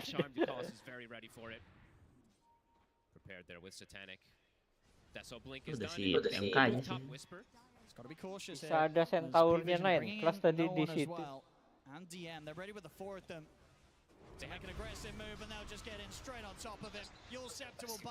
Si keras Ursa ini. Yoi. Can he get his way out of it? Should be fine under the tier 2. Scofield coming in with the TP ready to keep Analog safe, but but they're accelerating things. Yeah, they could go for this with such quick timing on Satanic. The fact that he's got this Deso and Crystallis, they'll take this Roshan down pretty quickly. And without Whisper being there, there is no team fight from Heroic possible. And this is before 20 minutes, so they can get this Rosh and then go Tormentor. Usually what happens in a lot of these games is you can pick and choose which one you want to go for. They're going to get a bit of cold feet, though. They don't want to commit for the Roshan completely. It is going to shift toward the bottom side, so maybe they just make their move down there. Yeah, it's true. A bit off with the timing, so we'll have to regroup on the bottom. Ayo lo kena MK lo. Ada mata lo. Heroic, I feel like they have to go for it. I feel like they have to kind of go for this check. You need to at least go with Whisper and with Analog to potentially set up. because you have yet to get a Requiem. I mean, you get that anything really from Analog together. Satanic able to, of course, solo the Tormentor, get the shards. Gila nih orang kayaknya setengah mati Rick gimana? Tiba-tiba punya Daedalus bangsat. Menit 22 bangsat. Udah hampir full item cuk. Itu camp dia di blok. Itu camp dia di blok 3 kali loh di atas. Kalau campnya tidak di blok sih udah fight kayaknya bro. Goblok banget sih. Baik sama ini juga lah. Kacau. Supernova's going to be used as well pretty early, so Heroic they can kite that out and maybe look to continue to try and push it aja. Knowing that Supernova's on cooldown. Too hard versus ET. ET's the king of the pit. And Monkey King too, actually. These two heroes are two of the best in terms of just preventing someone from getting inside of there. YouTube sih lebih cepat sebenarnya. YouTube. Iya tapi YouTube behind kayaknya. Ya kan cuman iya nggak apa-apa sih. Ya stabil tapi ini kalau mau ganti ya nggak ini cuk. Ya betul. YouTube nggak ada extensionnya. Jangan lah, ini dulu bro, nanggung kan. Iya. Tapi ini anjing perangnya itu rusak sih anjing. Gak seru ya big fight big fight.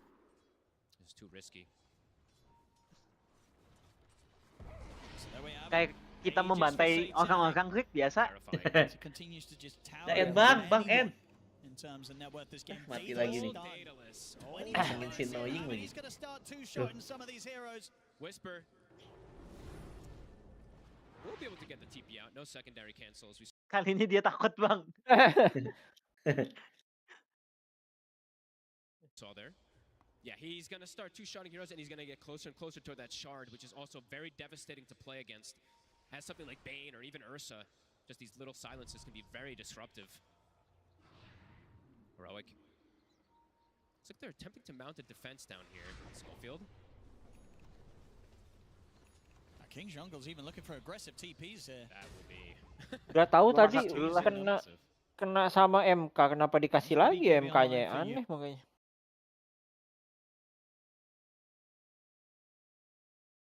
Kalau jadi Heroic mah udah pasti nge-ban MK gak sih? Sama kayak waktu itu bro, Nigma lawan Spirit yang collapse Magnus itu loh. Ya. Gak mati anjing. Mati. Tapi mati juga. Iya. Tuker. Waktu collapse Magnus itu kan gak di-ban Magnusnya. Disangka bisa. Kayak gitu terus sih. Gak takut pro-playernya. Kayak jam OG juga kan Spectre-nya gak di-ban anjing dulu anak. Iya, betul. Kayak gak takut gitu loh.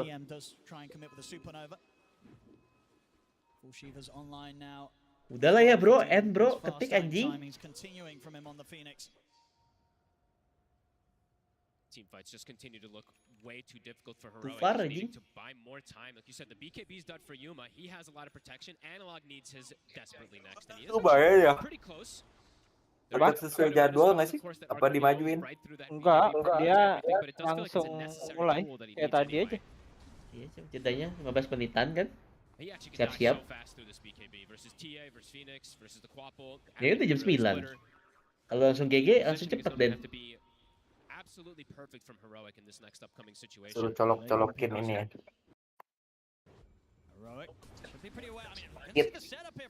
Suruh pasang kit. Ini mapnya juga nggak ketolong sih kayaknya.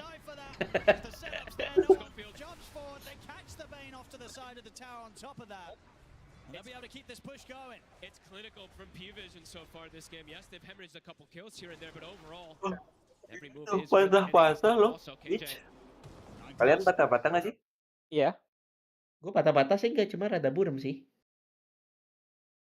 Maksudnya streaming Joss apa sendiri? Yang Joss?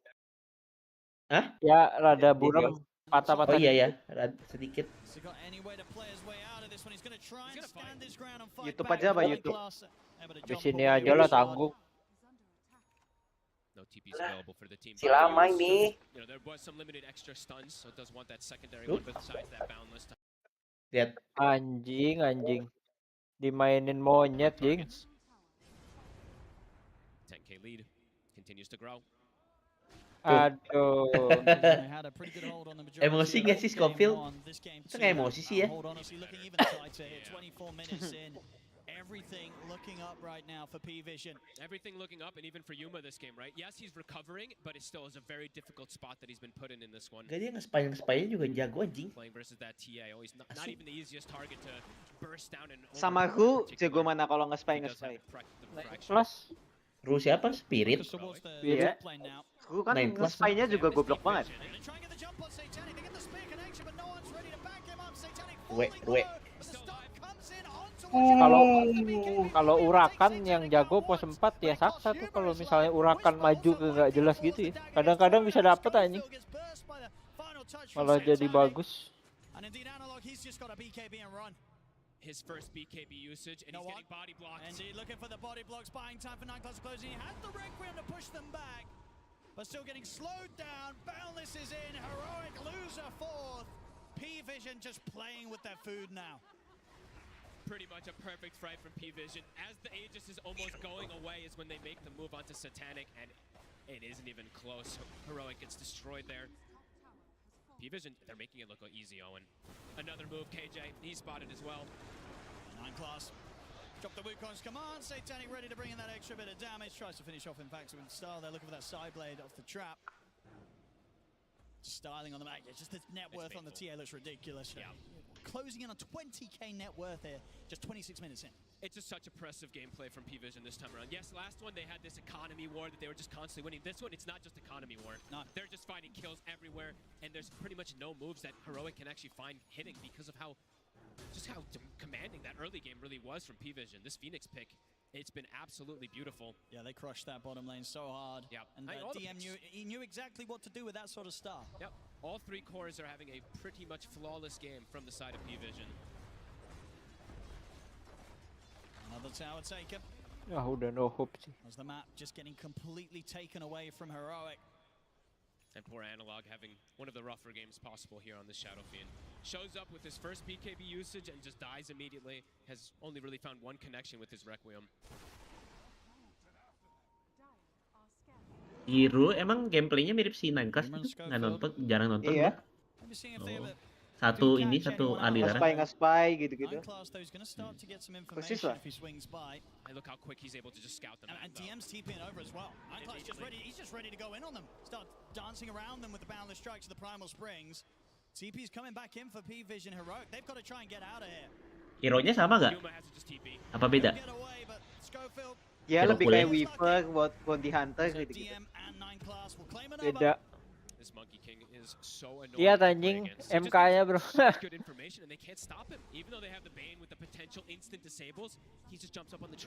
Bounty Hunter-nya Ru rese banget juga Rick anjing. Ya, nggak tahu. Gak mati-mati anjing. Rese gitu ya. Lari mulu. Ngebuat space. They have exact information of where everybody is. Analog walked on top of a trap twice. They have deep vision in the jungle as well. So just keeping tabs of pretty much everything that they need to. Oh yang sama mereka slug-nya sama. Full ags now for no one. Finished up.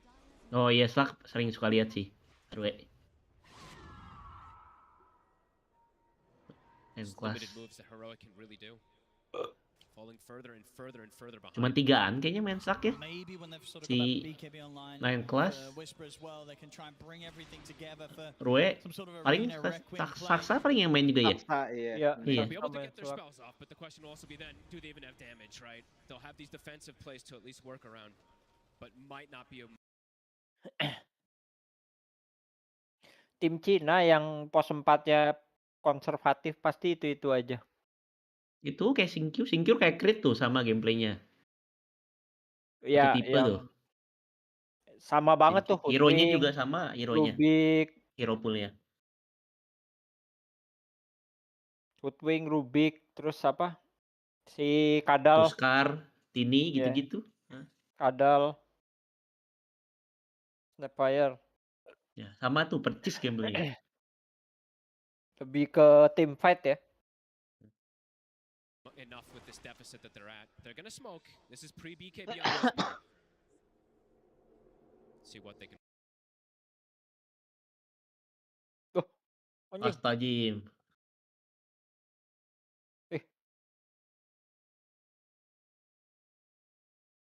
Tapi udah gak ada apa-apa lagi, Bang.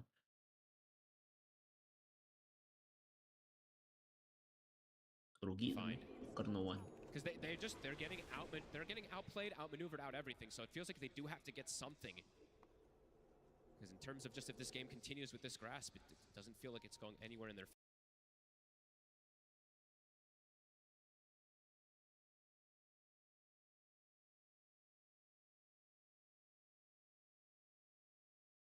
favor on Heroic. P-Vision. Smoking up. Satanic in the mid lane. Will be a huge catch, but such a hard one to get, especially with this tier 1 tower still up. The potential TPs in. And they don't quite get the angle in time. Satanic's already out of there. And P-Vision, they've got their sights set first on King Jungles. Another kill for 9 class, another scout. Can a Heroic maybe find someone splitting off from the back lines? It doesn't look like it. P-Vision not giving them the opportunities. Even with this deep vision they've placed, they've had it up for about 2 minutes or so. Nobody's been in that area to get caught. If anything, it's just that Monkey King jumping around that does go in that area. Ayo, final push yo. 25k ini udah. 9 class pretty much with his own BKB online. Coming out ready for the next team fight. So Bilang masih lama tuh. Even the supports of P-Vision are unlikely to be dying. Ini udah beres lah Den lah. Mau di-push nih. Right, as an ET, and then the Monkey King just BKB and absorb the entire Requiem as well. Game continues to just, feels harder and harder. Yuma, he truly has his work cut out for him this time. I mean, who's he ideally looking to jump in these team fights? You know, like what is he waiting to see? Do you imagine? They just need to get the spear connection and just kill. Honestly, they do have the shard right on the Mars as well, so cool. Look at that. He needs to just cleave and cover both targets. The heat map there of 9 classes Monkey King. He just get that full information. Yeah.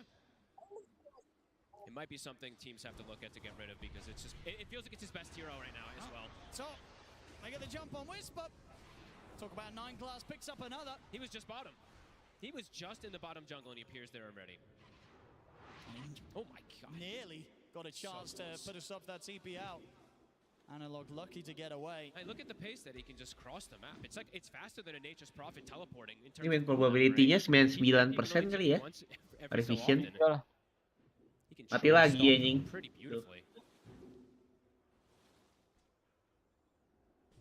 So difficult for Heroic to get out and find that fight. I mean, even if they do find the fight now at this point, the deficit, as we've said, it's getting to be too commanding.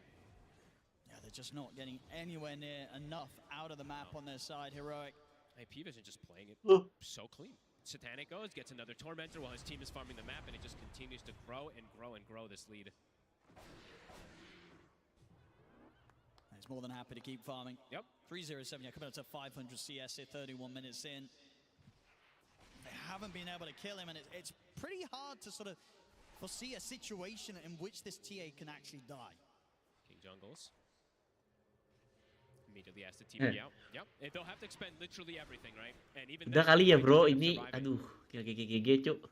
See the Aeon disc picked Ya namanya juga EI bro.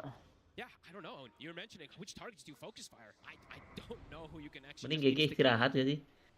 Tuh. Pain, I guess, but yeah, it feels like at this point with how tanky they are, you need kind of like the 2 rounds of the overpower to be able to kill anyone. No, absolutely. King Jungles, he tries to go to take away the amplified damage room, but no one's in with the blink first and picks it up for himself. Does give them the chance to get the grip off into the Rec Room. That's no one dead. Now can Heroic get away with this? Schofield. Ada monyet lagi bang. Out by the boundless strike. So I'm definitely still able to get the QoP, especially pre-BKB. So nice little grip angle that they're able to mau disoloin apa? There. It's something. They need anything they can get at this point. Another Roshan.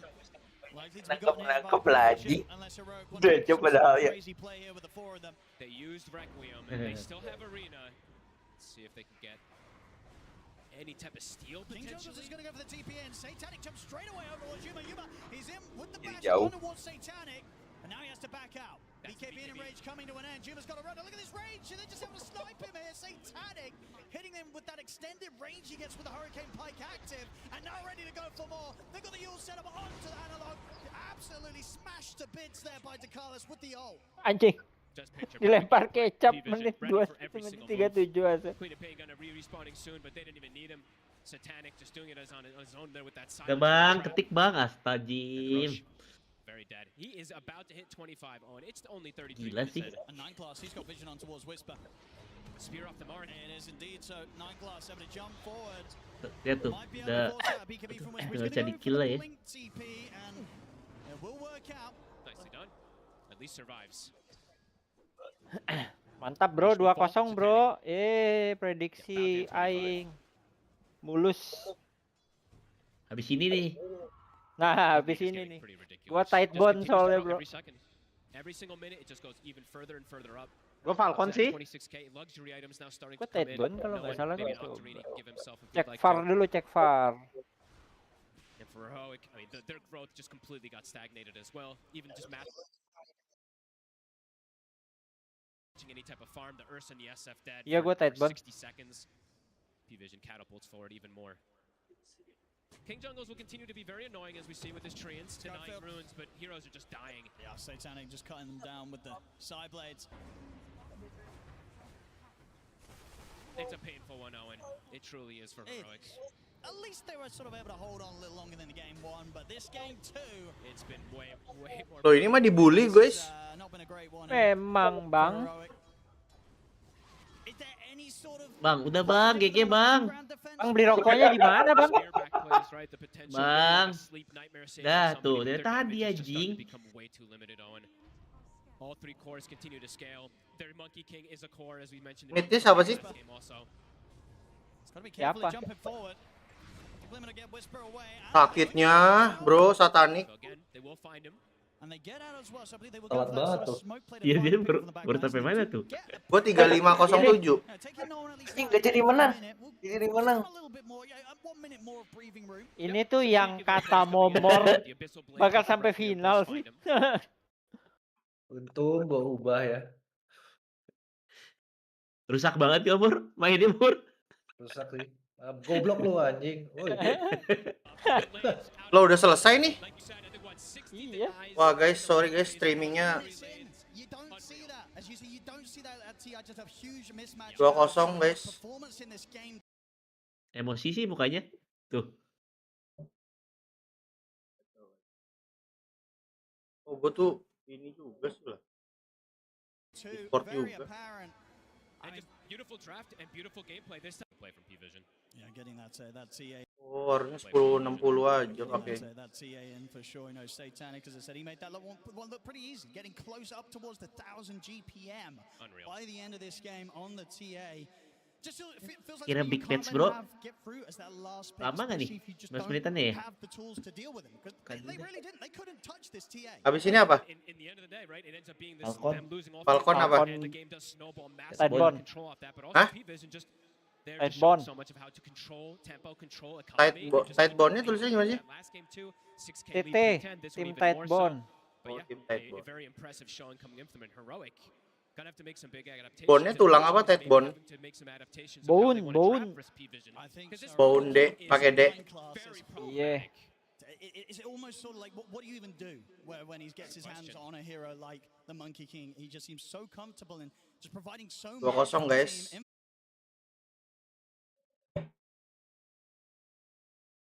Malah gue hilangin.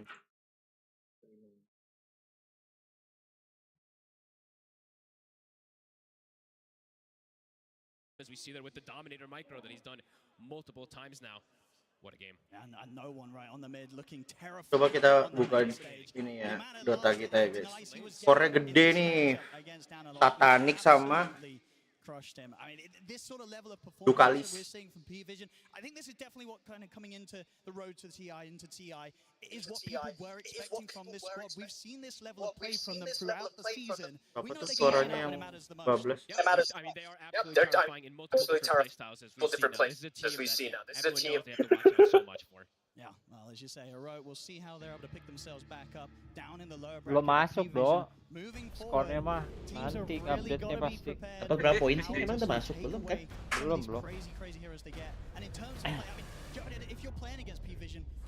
Besok paling ya maksudnya. tergantung berapa orang yang submit, dia kan pakai semacam message broker gitu buat ngupdate-nya. Bisa jadi lu dulu yang dapat update, gua belum. Heroic. Update apa?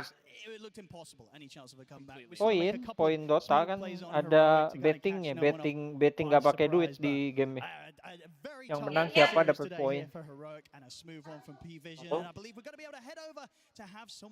Nanti dia kencing di dalam lagi loh. Udah masuk poinnya tapi bang langsung 120. Yang fantasi kok. Yang predik udah, yang fantasi belum. Oh iya yang fantasi belum. Yang predik udah masuk gitu poinnya. Udah. Gimana ngelihatnya? Kan kamu 0. Enggak kan PV menang. Di prediction. Di mana nih? Nggak tahu di prediction itu. Nah kalau yang persentil ini harus gede apa harus kecil angkanya? Harus gede lah. Harus 100 lebih persentil gitu. Ya maksimal 100. Kalian pasti kecil semua sih. Gue baru belum bisa betting playoff-nya. Oh iya tuh globalnya juga 120. Belum tidur. Belum. Was the Night Stalker a response to that? Riri. Just shut down that fast play style. Nggak mau. Ben sakit. Yang benar. Alergi. Suaranya hilang. Anjing.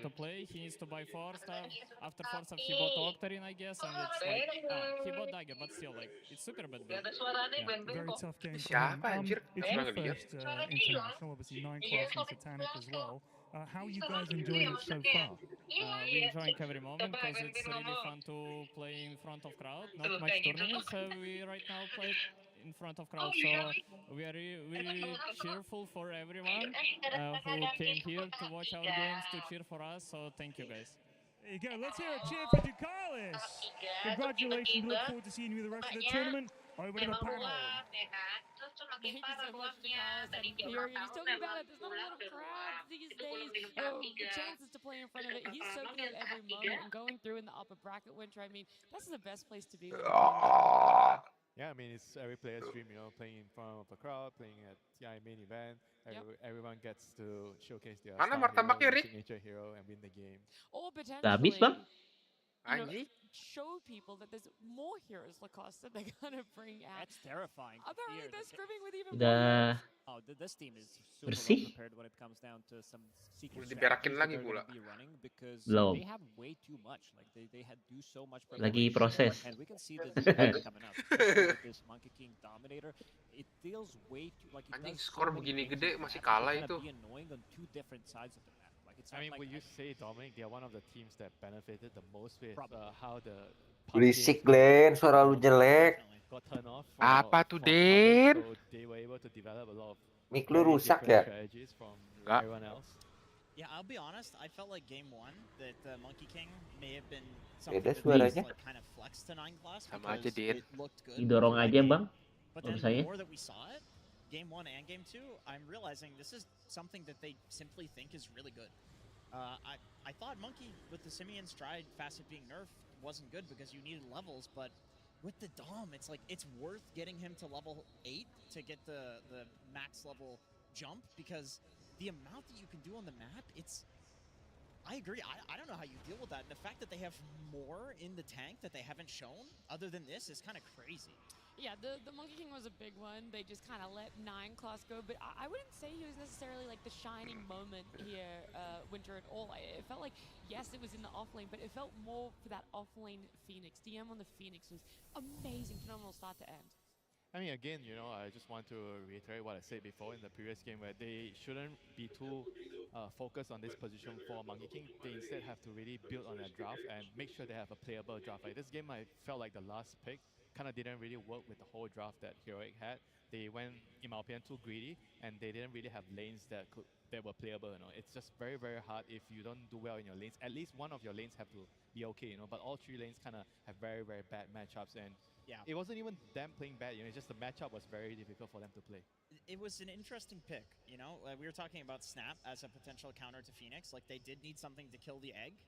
They identified that. Ursa was the answer, but when you're playing into an off-lane Phoenix, this hero destroys melee heroes in lane. Even if it's an Ursa that can counter the egg eventually, like, you don't get to that point in the game where you can counter the egg. He's just too farmed on Phoenix. It was very difficult for them to play that safe lane because he first got the first blood. Jadi berapa menit nih? Udah ngomong belum? It was very difficult for them to make 15 sampai 20 sih biasanya. A hero that relies heavily on having a good start so he could farm his Battle Fury. Mid lane was just disastrous. They tried to go for a couple of smoke plays, it didn't work out. And it felt like in the later stages of the game as well, they had this one big combo that they want to execute with the sleep potentially into Requiem or use a Fiend's Grip Arena Spear into Requiem. Even if you use that, like later you can't really beat the fight. You also need to be aware of potential buybacks coming out. So they were really not ever putting the pressure on the map. I mean, this is where the Snapfire would have solved some of the problem because they were so reliant on the cores combo, the Turbo arena, dong. the SF ulti. The supports can't really do much after that. But if you have a Snap, maybe when you're going for those singular pickoffs, you don't really have to commit so many big spells to kill the hero. Then you can maybe take the next fight. Main ora. Nanti nggak kayak tadi lagi, buru-buru jadi kalah.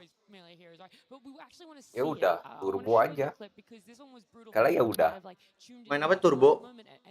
Iya. Ayo. You know, there are of course these drafting issues, but also the way that P-Vision played the lanes was just beautiful. I mean, look at 9 class kiting here. Like, I think Yuma actually makes the correct decision. Oh, tadi tuh pakai Ursa lagi ya, Pak? He was tanking tower, he had a bunch of stacks of Fury swipes, but Silencia udah 120. Gila. Sumpah apa? Iya gila itu orang. That they could turn that kill. Like, this was already, I think that was like the 3rd kill that they got in the lane, and it was just a dumpster fire after this point. Dapat shard ya? Kalau lebihnya dapat apa sih ya? Nggak tahu, shard kayaknya dah. Apa bukan? I really like how Shard kuning. A really solid laning Maybe. just controlling the entire Boleh, boleh. At 15 minutes in the game, he TP's mid of Boleh. Dikit aja tapi lah kecapnya. Building into a Shiva's, like, this is insane. Like, legitimately, as an SF, you're like, why is there a Boots of Travel Phoenix in my lane already? Like, it doesn't feel fair. There's nothing Analog can do in this situation. And you can also, with these Boots of Travel, match what KJ wanted to do on his Nature's Prophet. He was very annoying on the other side of the map, but with the Boots of Travel as well, you can always TP with the +1, make sure that you have a kill potential, because something that Phoenix does lack in the laning stage is any kind of stun. And when you're playing with Monkey King, who can use the Centaur-dominated creep or just be them himself, you can easily set things up on the other side of the map. There's one more area we want to have a quick look at as well in this game number 2, try and wrap out this game a little bit, this series, because for Heroic, when you're behind, a lot of you are looking for fights. You want to get a pick-off. You want to try and make anything happen for yourselves, but it just kind of wasn't really there, Jenkins. Yeah, they really tried, but at a certain point, P-Vision, they grouped up all of their heroes like they had to. They put their Aegis hero in first on Satanic. We talked about the Wombo combo. They had a single Wombo combo, which was the SF Requiem and the Mars ulti. I wanted to highlight this play here in particular. Like, chasing and killing Analog there, they had no BKB piercing disables left in the tank. No one just straight up out skills and body blocks him. I love the confidence. I love the fact that we're talking about all of the other players and then he just whips this cool play out like late in the game. You just feel this overwhelming sense of confidence from this team right now, and I think. Oh iya ding, pakai kupat ya makannya ya. Yeah, it's boding well. You came into today very strong, very gun-ho, Jenkins, about how good P-Vision are looking. Have you kind of Tadi dari mana, Dok? Beli soto. Plays from game 1, Beli soto. Helm them on support, blocking camps to no one, body blocking SF later. Soto Banyumas? Soto Ani, bro. Soto Ani. Kamu pasti tidak tahu Soto Ani kan? Tahu suka beli. Sotoy banget suka beli. Being fancy and also being efficient in the game, and they are doing really, really well at the moment. Okay, well, we're going to learn a little bit more about. Si Glenn juga suka beli tuh Ani. Ani. Also getting a little bit into just about their team comms. Push me, guys.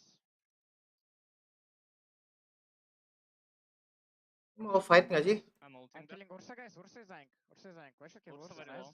well. I'll kill Bane. I'll kill Bane. I'll kill Bane. Kill Mars. I'm rank here. Yeah. More. Step. I'm watching. I'm Just looking be BKB, we don't have cancel. We can. I It's fine, it's fine. No, He maybe guys. not TP. Yes. Okay, I'm hitting cartouches, guys. Ulti. It's fine.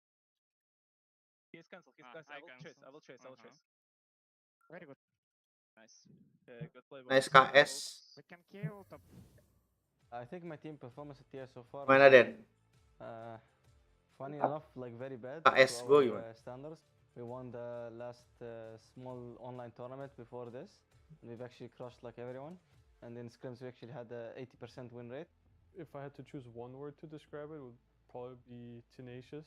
I think it was pretty grueling for us. We had a lot of long games.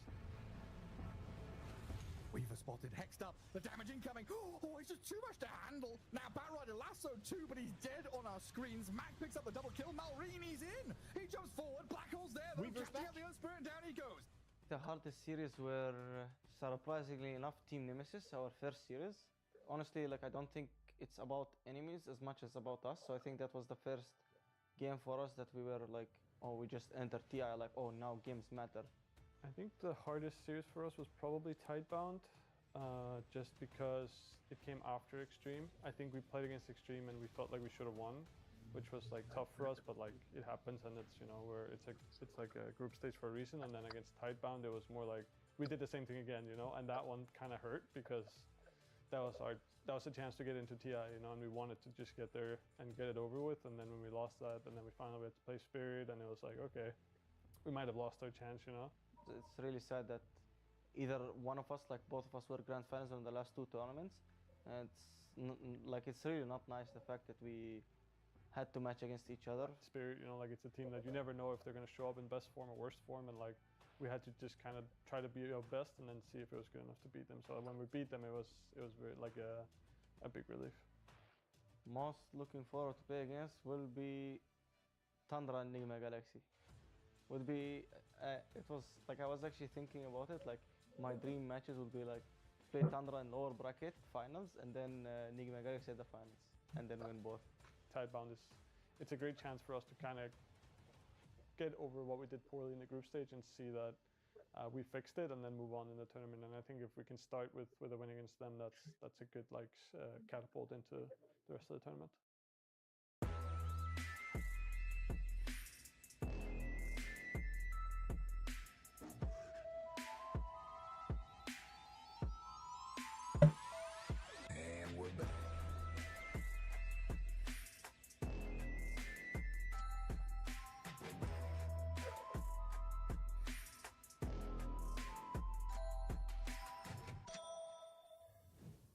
Good afternoon. I hope we're all ready to kick off the second half of day number 1 here at the International in Hamburg. I'm Shiva, I'll be your host for that second half, and I'm joined by 3 wonderful minds, wonderful people, and they're going to tell us a lot of smart stuff today. We got Kezu, Effie, and Tigov. Kezu, how are you doing? I'm doing fantastic. I've been waiting for this all day, you know, just watching the games. Like, there's nothing that needs to be said. Like, you're just pumped up the entire day. Let's get it going. I mean, I got to mention as well, it is home country for you here in Hamburg. I mean, we don't have any German player, do we, left? There's Kuroki. With Koro as a coach? Yeah. Okay, so, you know, I mean, maybe a little story about Bach. You know, he loves Germany. Maybe we need to adapt him, you know. There you go. He's playing the next series, so I got my eyes on him. Half German on Bach. I'll take it. We'll take it. I'm so excited. I couldn't sleep at all last night. It's been crazy so far, and I just need it to be 3-game series, exciting all day. All day. I think, Tigov, there might be a chance we get that. Hopefully. Of course, you know, that's where Falcons are going to come in later today. But no, it is great. I just love the fact that the group stage has been so good, at least in my history and my recollection of TI. There hasn't been a better group stage for TI. So hopefully, like we're seeing, the playoffs can live up to it. Yeah, let's talk about our first upcoming matchup. Well, third upcoming matchup here we have waiting in the wings. It is Tidebound and Falcons, one best of 3 for each team, an upper bracket or a lower bracket, and that will be the series to decide that. And we're going to focus our attention on that because both of these teams have already faced before, so we got a little bit of extra information about what the teams might be doing. And there's been a little bit of a trend, T-Gov, regarding Helm of the Dominator, and I know it's been talked about a lot already, but T-Gov is going to tell us why we might not see that. I am sick and tired of everyone saying that this international is the Helmet Dominator International. There's one team that has bought it in every single game they have played in the Road to the International, and that was P-Vision. That's why you think it is the broken item, because they're the one winning. But look at in the bottom right-hand corner, Tidebound, Falcons Rogue, even Extreme, 2 Chinese team, South American team, and then Falcons, MEA. It's like, we get the fact that not everyone has to buy it. Not everyone's doing it. It's true, you don't have to. I still feel so. It is really good on some heroes, and you see them banned out, like some anti-mage and whatnot. I mean, we saw Parivision, they're very special. You have like 9 class who buys it every game on like post 4. They rely a lot on their map play, but I think the Chinese teams, like you're saying, they don't seem to be buying it as much. And it's not the end-all and be-all. Like, every TI, there's an item that's so much stronger than the others. Whether it's Pipe, whether it was Wraith Pact in the past, and now it's the Helm of the Dominator. If you can build it, you should. But we've already seen today that sometimes it just doesn't work. When Tundra built it on Alpha and Sand King, it didn't look so hot.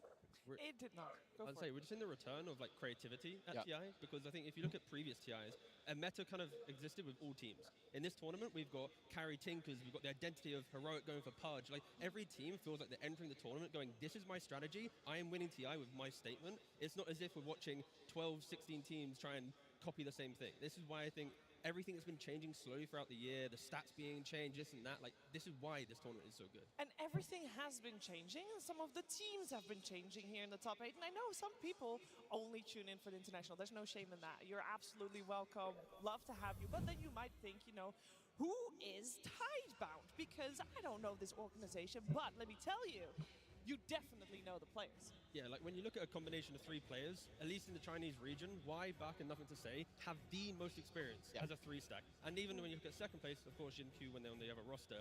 But it is just the consistency of these 3 players over time enables them to have these good results. It's also funny because they have the most games, even with Bak taking like, what, a year break or like 1.5 year break, and they're still on the top of the road. It's honestly really cool to see.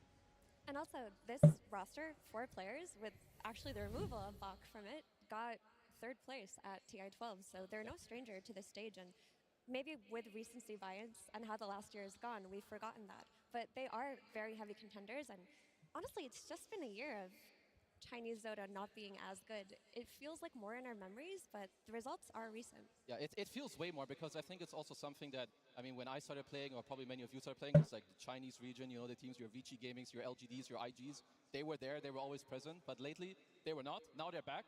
I think it's one of the best things that have happened to like competitive Dota in a long time, because these games that they're playing are just insane. Yeah, and the most we've seen of Extreme and Tidebound has actually been in a series that featured Team Falcons. I know, we gotta talk about it. It's the big elephant in the room. If you caught the road to TI, a lot of times where you were tuning in, you were like, hey, Falcons playing. And then when you tune in an hour and a half later, it's like, Falcons still playing. And then when you tune in Falcons still playing. Yeah, you had a lot of chances to see them playing. Yeah, you really did, Effie. Oh my gosh. Falcons had a journey in the road to the international, but as you can see here, we have the data of what the top 8 longest individual matches were. And if you look closely, the top Soto. Falcons, they have played some really hard-fought and grueling games, and you could argue that maybe the meta is favoring longer games, but maybe this team just prefers the late game too. And all those games as well, it's not just 8 games of Falcons being behind playing for the comeback. We've had long games because they were dominant in the early game, they wanted to get a 50 Daun bawangnya gede-gede banget ya. opponent. They had a long game because they did lose the early game and had to put on a masterclass to come back. Like, they are epically long games, 6 of the 8, through every variation possible. I do think that this team, they love gold probably more than any other team. You know, they will slow it down later, they will stack a lot, they have like top GPMs everywhere. But like he was saying, it's not only with like this, oh, we're gonna play slow all the time. Like, they were ahead like 10k gold even in the Taipan series. Then they threw it away, and this then, you know, kind of leads to longer games. It's also TI, there's more nervous, you know, more nerves. You're gonna make a couple mistakes here or there. And this is also one of the things that I want to highlight. Like, Tidebound, their way they team fight is really, really crucial. They pressure you a lot. I want to highlight already Planet. We'll see the note. He's really far away. He's playing AA. He wants a big Ice Blast. He just wants to show his team where they are, and maybe even ideally clip Malrine with this Ice Blast, because now his Blink is on cooldown. Now pay attention how the other heroes go into it. Nothing to Say and Bak, they go in, they poke, but they won't overstep. They're gonna immediately back away, because they're just waiting to try and poke Amar's buyback. They see Malreen's TP on the left side from a warded white place. They immediately go on him. They force some stuff. Boom. Buyback comes out. God strength is popped. And they're just going to back off. Because Dota is not won through like one team fight or like, like one big thing. It's small things. And TI, stuff like this will happen. Pressure, nerves, and that's how you win over time. I love the fact in that clip as well, Planet on AA, and later on as well, he's got Refresher, Octarine, he's sitting in his fountain. Yeah. He's a fountain-based AA at the International, just throwing them down the lane. I was enjoying myself so much during that game. I'm like, I can look at him. imagine. He's just standing in the fountain. He's He AFK. ulted again. He did it. He ulted again. And he did make sure to get He this did. low cooldown reduction, or most cooldown reduction that he had, so he could send that out time and time again. Yeah, and watching that highlight brings back memories of that game in particular because it's very much telling of how they've been playing the tournament and how they've been playing around Shiro because they were down so A much lot. in net worth. That game did not look winnable, but a lot of Tidebound's games, they've just given Shiro as much farm as possible, played a typical 4 protect 1, and found a really good timing to play off of. And that is something that Falcons have to be thinking about going into this one today. They've already lost to it. They have already lost to it. It was a very close series, of course, when they faced the first time round. And we did hear Crit talk about it in the interviews, like they felt like these couple of days they've been able to use it to fix their mistakes. But a time has come to see if that indeed is the case, and for that to be proven, or unproven, depending on whose fan you are, we of course need the teams on stage, so let's waste no more time and get our first team up on the stage. It's Tidebound. Mana nih SD? Mulai nih.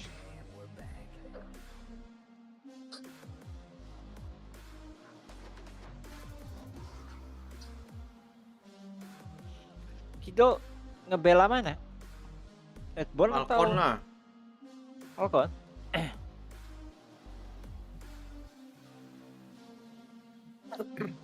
Menang Tidebone nih.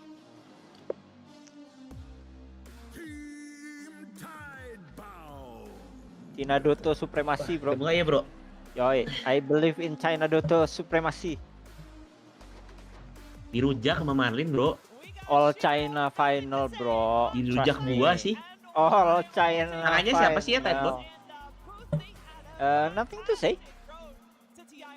Dia dibajak, dirujak deh. Nah, ini mana orang. Ah elah, tremor, bro. Di TI tremor dia. Kasih DSK, bro. Udah, easy win. Pasti di ban lah ini ya kali. Ngambil air dulu, bro, biar mantap. Ada Glenn the Packer ya tuh.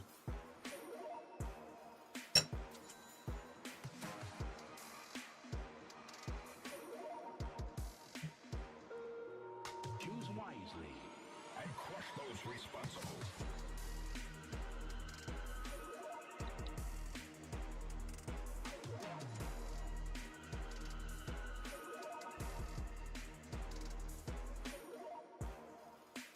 Team Falcons.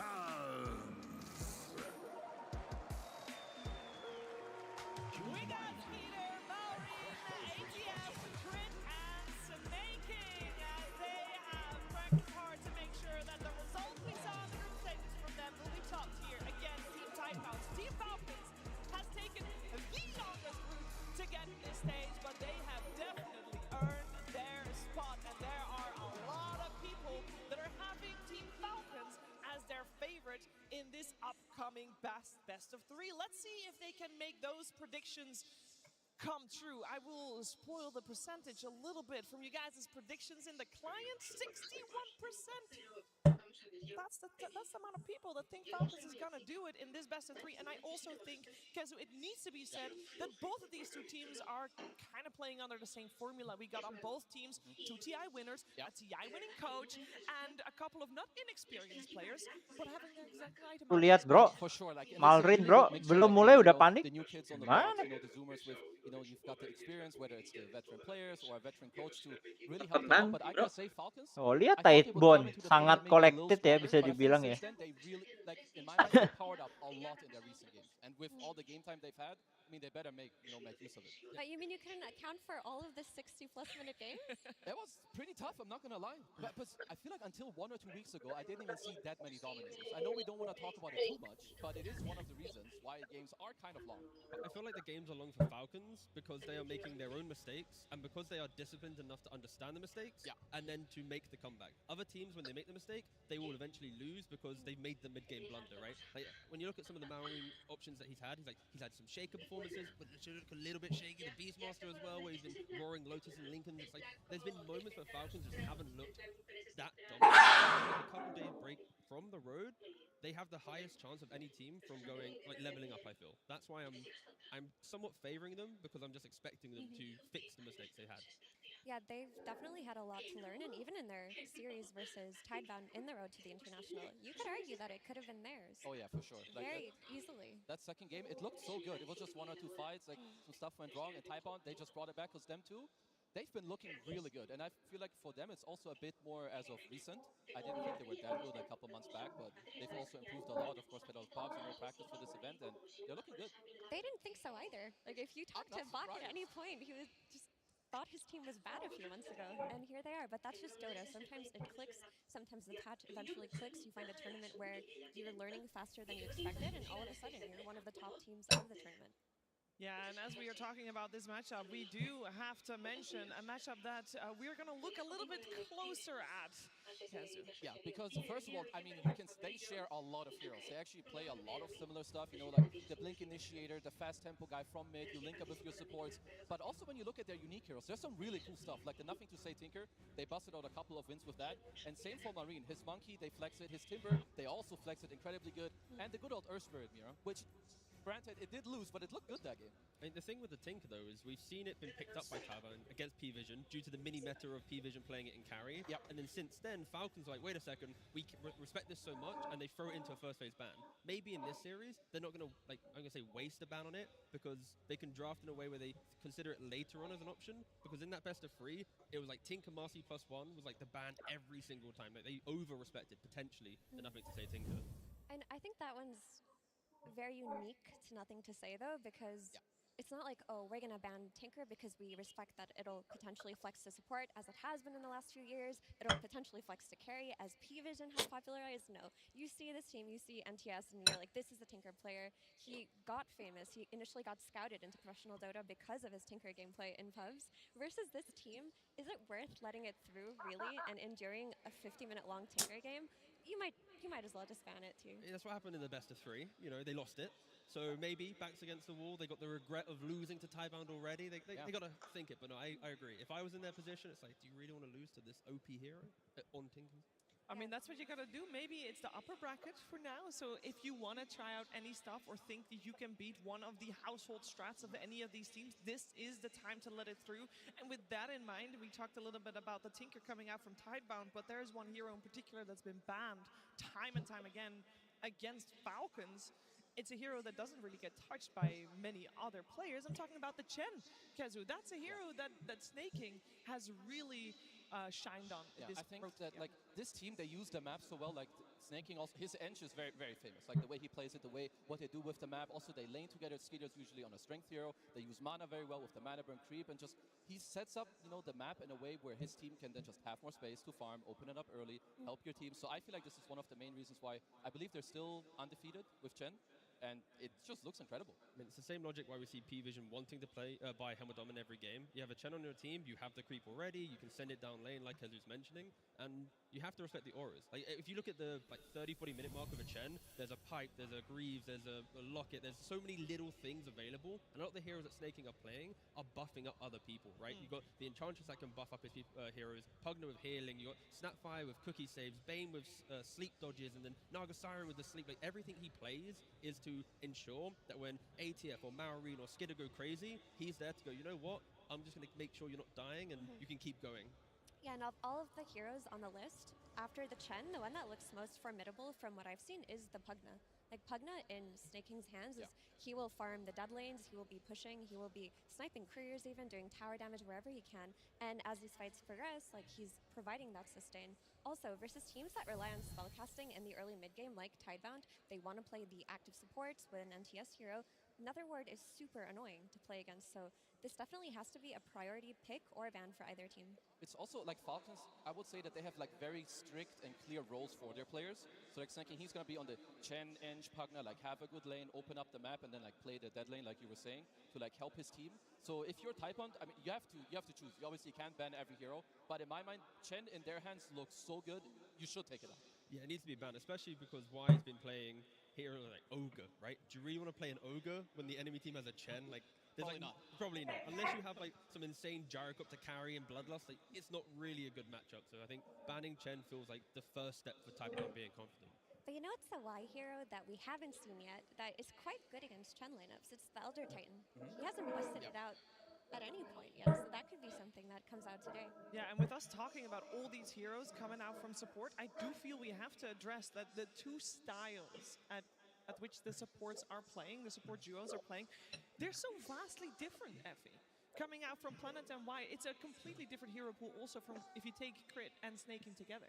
Definitely. I mean, you look at supports in Dota and how Dota has changed over the years, and you want all of your supports to be able to play actively, but when you look at Falcon supports, they are always playing to skill. They're always playing for their own net worth and their own items, while also rotating and making that early game scary. That's why playing against this Falcon support duo is frustrating. Whereas for Tidebound, they're much more of an enabling type of support duo. They're more so about protecting their cores, setting up vision for Shiro, tanking his smokes, not so much looking towards their own net worth. No, and I'm sure that the teams also over the last few days, when we talk a lot about what has happened in the road to TI, there's a high chance we're going to see something completely different because you do not want to play what is expected of you. Surely a lot of preparation has gone in to the upcoming game, the upcoming series. And to hear a little bit more about how Tidebound prepared before this playoff, we are going to listen to Nothing to Say. 我觉得在小组赛中，高光可能就是拉比克那一把吧。就高光时刻就是打法老的后2局吧，就第2局因为我们很劣势嘛，然后就中期一直在交流，一直在找机会，然后就是把很难赢的局翻了。然后第3把就是我的受感觉就可能自己感觉发挥挺好的，然后就赢下了比赛。 They're looking to focus Skinner. They get the pulverizing on towards him. Shiro brings in the damage. Skinner's gone. He was right in the front line. He's got the buyback available. Park moves in with the Abyssal Blade. Drop down onto Amar. Amar dead as well. Because they do have buybacks, they're probably going to need to use them as all 3 are dead on Falcons. 低光时刻就是打差阶的第1把是受嘛。Itu the strongest team masih tim Falcon bro katanya bro. 就是被对面 Bro, Falcon itu tidak pernah konsisten bro. His tempo really good ya bro tuh. Udah jiper anjing mid lanernya. 打下来感觉可能现在最强的队伍可能是法老吧，因为我们就跟他们交手过，然后 Asik bangsa lihat. 他中单马林打得很好。Falcon itu spesialis 节奏带得很好，然后把 group stage 他们打的 2-0 sih ini. Enggak. 就比较顺畅吧。 Whosto comes down on a Skeeter, but the bushwhack connects in onto Shiro. They take the Aegis out of the hands of the Morph, but Skeeter will die. 就是如果他把节奏 Oh yang lain gak ada ini ngomong gini ya tadi ya? 就打他们感觉 gara-gara kecepatan sih selesainya. Jadi dia orang 我觉得这次小组赛就是 ini malah ada gini-ginian 意外，可能就是因为那几个强队本身自己状态不太好吧。 然后加上这个赛制就是3-2打2-3的赛制是比较残酷的。我觉得这次的国际邀请赛 ，Heroic 有可能是个黑马吧，因为他们玩的东西比较不一样，然后他会有米波这种英雄，就是可能他会给我们一个意外吧。感觉他们打的也特别好。我觉得一个战队要夺冠的，就是必要条件肯定就是5个人都能发挥出自己，就是至少90%的实力吧。我觉得需要有良好的沟通嘛，然后每个人就打好自己该尽的职责，然后运气也要有吧。我觉得在这种就是有线下观众的比赛中，就是自己会兴奋一点吧，然后打的也会，我觉得是会更好一点的。就我自己来说，就也很开心看到就是我们这么多观众，让自己兴奋起来。如果能在国际邀请赛夺冠的话，会永生难忘吧。然后第一次夺得冠军肯定会很开心。Well, if he wants to win the international, one step at a time, gotta beat Falcons first, who Nothing to Say also mentions he considers to be one of the strongest, if not the strongest team here, and they are facing them on the main stage right now. And a lot of respect, Kezu, given to Malrine. You already talked a little bit about this mid matchup, but does that mean you think that Tidebound is going to also try to target Malrine a little bit more in the upcoming drafts? I think they should, maybe with either taking the hero you want that you know is going to be good against kind of what he wants, or also to be able to play into the enemy triangle. Because I think out of any team that is at this tournament, Falcons abuse ancient stacks the most. So you need to be aware of what your enemy is doing and play against it. So surely they will have a plan. Surely they will have a plan. We're going to find out what both teams have planned as it is time to start our series. Team Tidebound versus Team Falcons. Game 1. It is time for the draft, and that means we have the chance to see if any of the heroes Gua kayak lagi that we dengerin should radio anjing. keep our eyes out for are gonna be banned, or potentially the teams are gonna let it through. Again, this is the upper bracket, and that means you can Wah, Sand King-nya nggak dikasih, Jos. experiment a Nggak little bakal lah. not if you Udah want to get your ketakutan hands on anjing. it. That's still gonna be banned for game number 1. Takutan We dia do sama have Glin, Sok. Falcons on Radiant, Tidebound on Regornya the diambil other lagi. side. And a respect ban, Tigo, the ancient apparition first base ban. Totally saw it coming, didn't you? I mean, yeah, if the game's going to last long enough, do you really want a guy AFK in a fountain and having potentially the highest impact in a team fight? It's, it's a solid ban, but you can clearly see from both gacuannya di band-band semua. what are the staples of the road to TI, right? It's the fear of the Tinker, it's the Planet AA, you then have Malrine leaning on Sand King quite a lot. That's also getting at Gon Chen.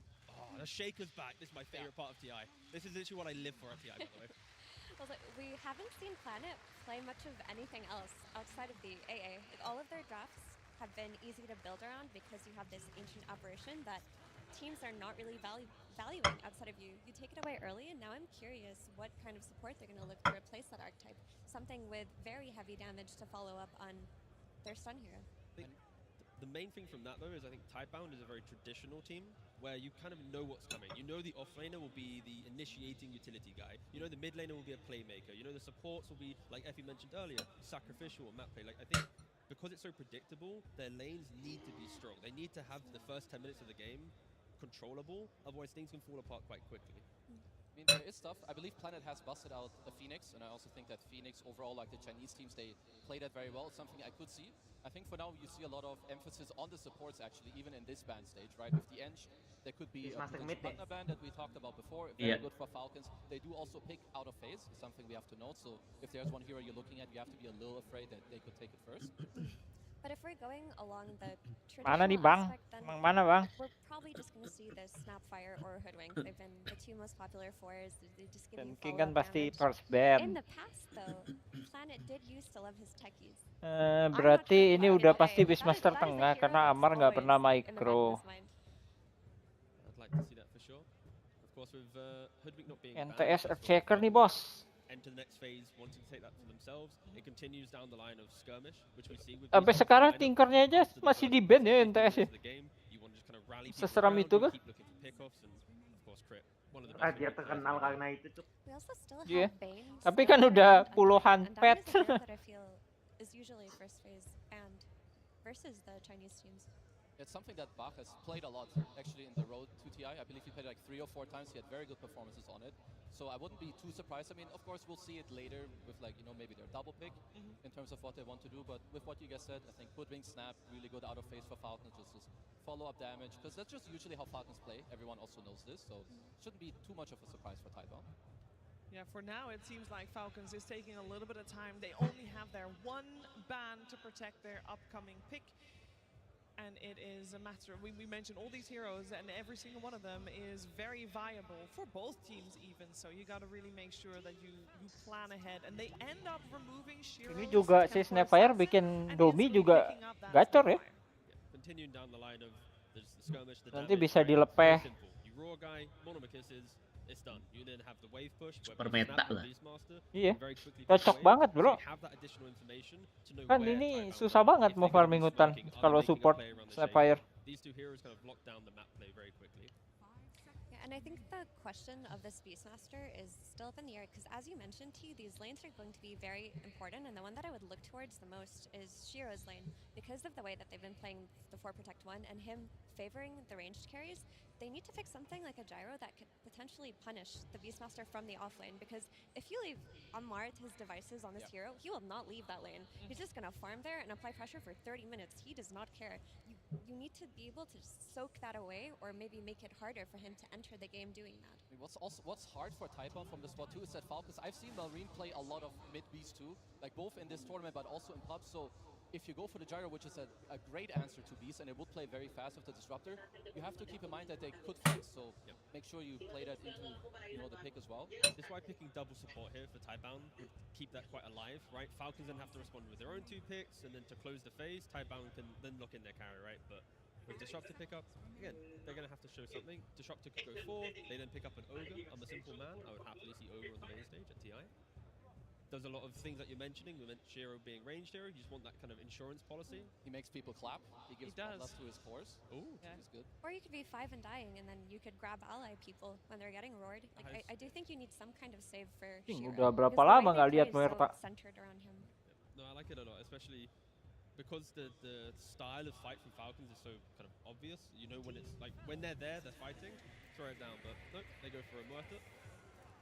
Oh, that's kind of interesting. I did not see this hero, or I wouldn't really have looked too much at Muerta. I know that a while ago Shiro has played this as a carry. I assume it's most likely just going to be a support for now. I mean, they haven't, I believe, played it so far at the at TI, so yeah, it could easily be carry, could be 4. They're keeping things a little bit open. Satu lagi, oh AA di ban ya.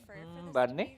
A carry or them looking towards building a carry flex, because support Muerta isn't really countering anything that Falcons have to show, and it's not something they've run a lot. Like we've seen a lot of Muerta, but from Baboka, who is eliminated already. And I think that if their supports are lacking a save, now that Mars has also shown, if you don't have any kind of disruption or tombstone or aphotic shield or any means to protect your carry, their lineup is so anti-carry on Falcons. Falcons' lineup is already saying we can make 20 mistakes, but we can drag the game out long enough to then fix the mistakes we make, right? If you jump a Beastmaster, there's an arena. You jump a Mars, everything layers on top of each other for the big team fight. So I thought maybe Muerta is also picked to make sure that Pugna doesn't come out on the side of Falcons, as it is a little bit of a counter, but they go for it anyway.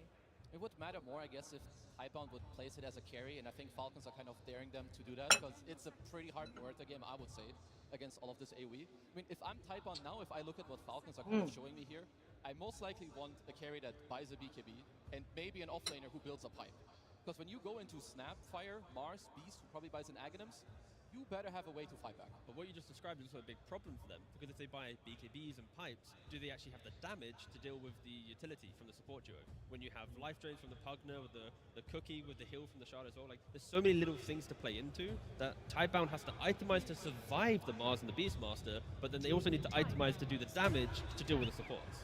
And on top of the utility, also the wave clear, like the wave shove that's going to be coming out of Falcon's support duo is not matched by what we're seeing as Tidebound support duo. And if this Marcy is coming out as Shiro's hero, I love that. Don't give him the typical ranged carry versus Mars. He's just going to get countered. Give him something that can play aggressively with the Disruptor and make it so that Falcons can't take advantage of the map with their superior wave shove. With the troll ban, it is a big indicator that Marcy's carry, and I think the problems that Kamu we're tuh presenting. tahu foto Ani pindah ke situ di mana? Ini bisa Muerta carry ya. Go Dominator for quick map play. You naturally buy BKB. You like Ada playing Nullifier. You can get Daedalus to do more. Like everything that we've said is a problem, Marcy can do it in a good game. I mean, what I like also about Marcy is that Disruptor, he wants to do well in his lane, he wants to gate, he wants to play fast. Marcy kind of wants to do the same thing, so they do synergize nicely. At least what I'm looking for now is that Shaker's a little bit slower. He wants his Ancient Stack, Echo at the first time, get your Blink. I do really like so far what Falcons are showing us, but I like that, Tidebound are proposing this tempo to fight into it, take the fight to them. Because when they played in the road to TI, they were down a lot very early on in the game. Like they were just getting ran over. I feel like for Tidebound, they need their offlaner to be a hero that they can also rally behind. we want Marcy to be aggressive, disruptor, and all this kind of forward thinking, but they don't want to be the first ones going in. That's when the spells can get a little bit shaky. So like a Timber sort of lane, a Centaur off lane, like a body like this, that after 10 or 12 minutes of a good lane, you naturally want to put yourselves in places where you give your team information. But yeah, Centaur Timber is where I'm leaning. They've banned out the Centaur. You also don't want a sacrificial type of offlaner. You want something that's going to do well regardless of your supports rotating, because we know that they will. They're going to be playing around that mid lane and then eventually rotating to the safe lane. And again, Undying still... It is available, yep. Still in, and it works. Yeah, let's see where that final ban from Falcons is going. They might also have something in mind, considering on their side, they still need a hero for Skeeter. So they'll probably want to ban out any kind of offlaner that would do well against whichever safe laner they have in mind for themselves. I mean, Skeeter has played a lot of Sven. I would say that his best playstyle is like the strength melee guy that, you know, he lanes well with his snaking 5, the range, who, you know, goes in, makes space. He's like the secondary stun, blink initiator by BKB, deal the damage. That's what I'm looking for him. But of course, we have to hold a bit because Typebound, they do have to pick first. Abaddon as well, still in the pool for Skeeter. A lot of the heroes he's played are available. Terrorblade's available, Lifestealer, Abba, Weaver. But again, they close the entire draft with their pick, so Typebound they're going to have to reveal. Carry Marcy atau carry Muerta? Well, Marcy lah ya. They're going to play something that Ursa potentially is good against, so that would imply a fat guy. Yeah. Beefy man. He's a big boy. And there's your Timber Satiko. It does give them like the kind of damage that you were looking for also, right? You have a lot of lockdown with the Disruptor, the Muerta, the Shaker. I think it makes a lot of sense. So Falcons, does this change their pick in any way? By the way, there is there's no flex potential there on the side of Tidebound, correct? We're just gonna see. I guess they could if they really wanted to, but I think you can just keep it default and be happy.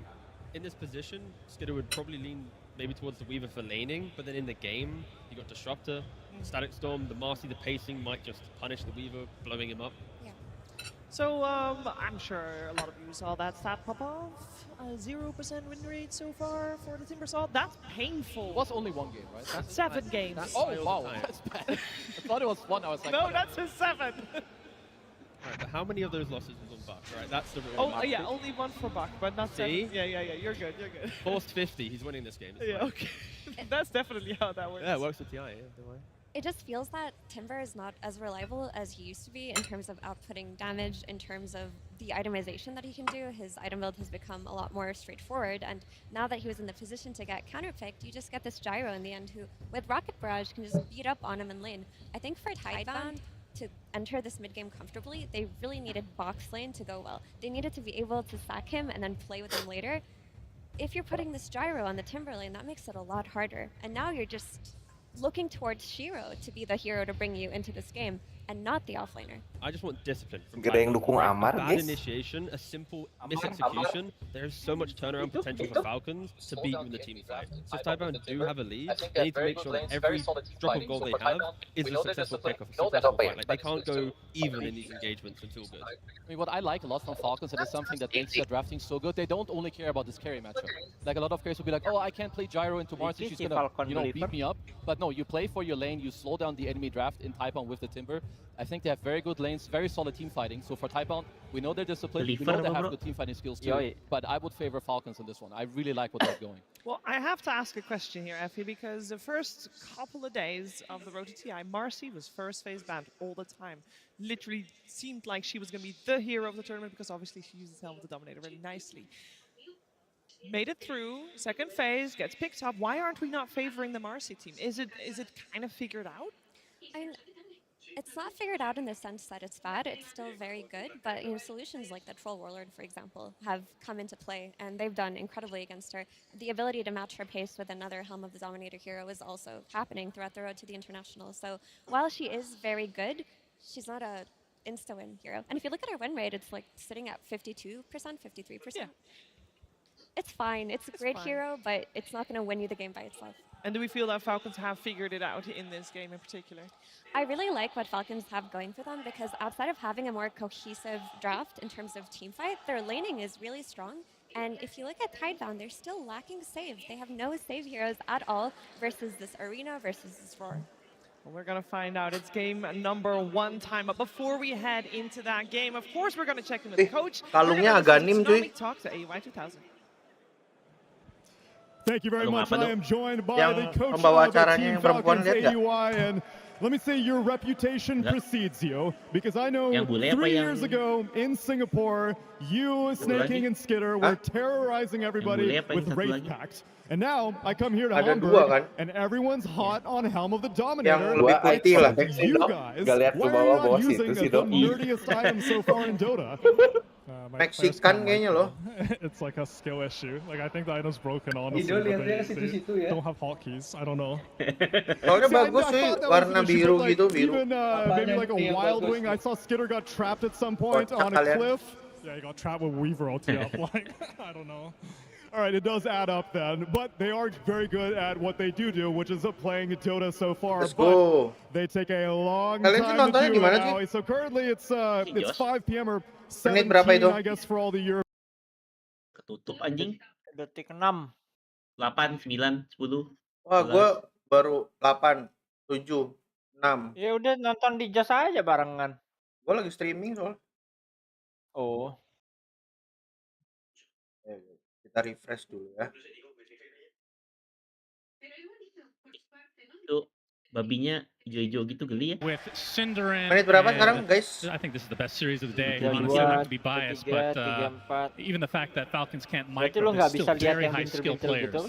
Yeah, 3-4 to take a jab at his teammates a little bit once in a while, but telat banget sih. you know, if anything it has been indicative of this tournament, it's that you know, the games just go late in general, and there are certain teams that thrive in that. Doang, tapi kan Bedanya lama ya, 20 detik. Kalau war-nya berat biasa. Move around the map, and even on level 1, Sekarang 106 ya. Be scared of, so sekarang 11, that was a very successful start for them, and a hero that you and we've seen completely take over games is the Marcy. There are just situations where you feel like this is unbelievably broken, and other games it kind of looks meh. So if I could choose any hero for either team to get a good start in this game, that's the most impactful, and it would probably be that. Yeah, I think she's the main reason that we are seeing Helm of the Dominator brought back as a mainstay at this tournament. Obviously going to rebound off of it. Terrific at gaining a lot of farm, which Marcy can sometimes have trouble with before that first farming item comes to be. But as we look at the mid lane, Malrine is playing the Beastmaster versus Nothing to Say's Earthshaker. Good old melee versus melee matchup. Yeah, it's one of those that you on paper would feel should just be a good lane for Shaker, but as of modern Dota, if you will, Beastmaster actually fares quite well here. I want to say it's a skill-based matchup, or if both players play their best, I would say it's kind of close, but I've seen Beastmaster win that lane, I've seen Shaker win it. So not a clear-cut one, unlike many of the other very one-sided mid lanes we've seen have been like Queen of Pain or Shadow Fiends against melee heroes. This one, I don't know, it's probably like a 55-45. Kan kalau fantasi dapat banget tuh. Yeah, well, I'll hold you to that. You've been wrong on pretty much everything at this tournament so far. Yeah, we did predictions together. We got 1 out of 16. Did anyone in the crowd do worse than that? Yep. No, apparently that's right. We win. Woohoo! Damn, we're good. That's why we get paid the big bucks. Ironically, the one team we got right is in this series. That is true. Falcons. That is true. That we picked to make it out of elimination round. Everything else was wrong. At the very least, the games have been ultra entertaining, so you can't really complain too much. I mean, even the Helm of the Dominator, people are talking about this item being picked up literally every game on multiple heroes. I think it's an exciting item, actually. Feels like it ramps up a lot of people's farm. It does make high ground a little bit harder because both teams are more farmed, and high grounding is a little bit easier as a result, but I think it's been some excellent quality games overall.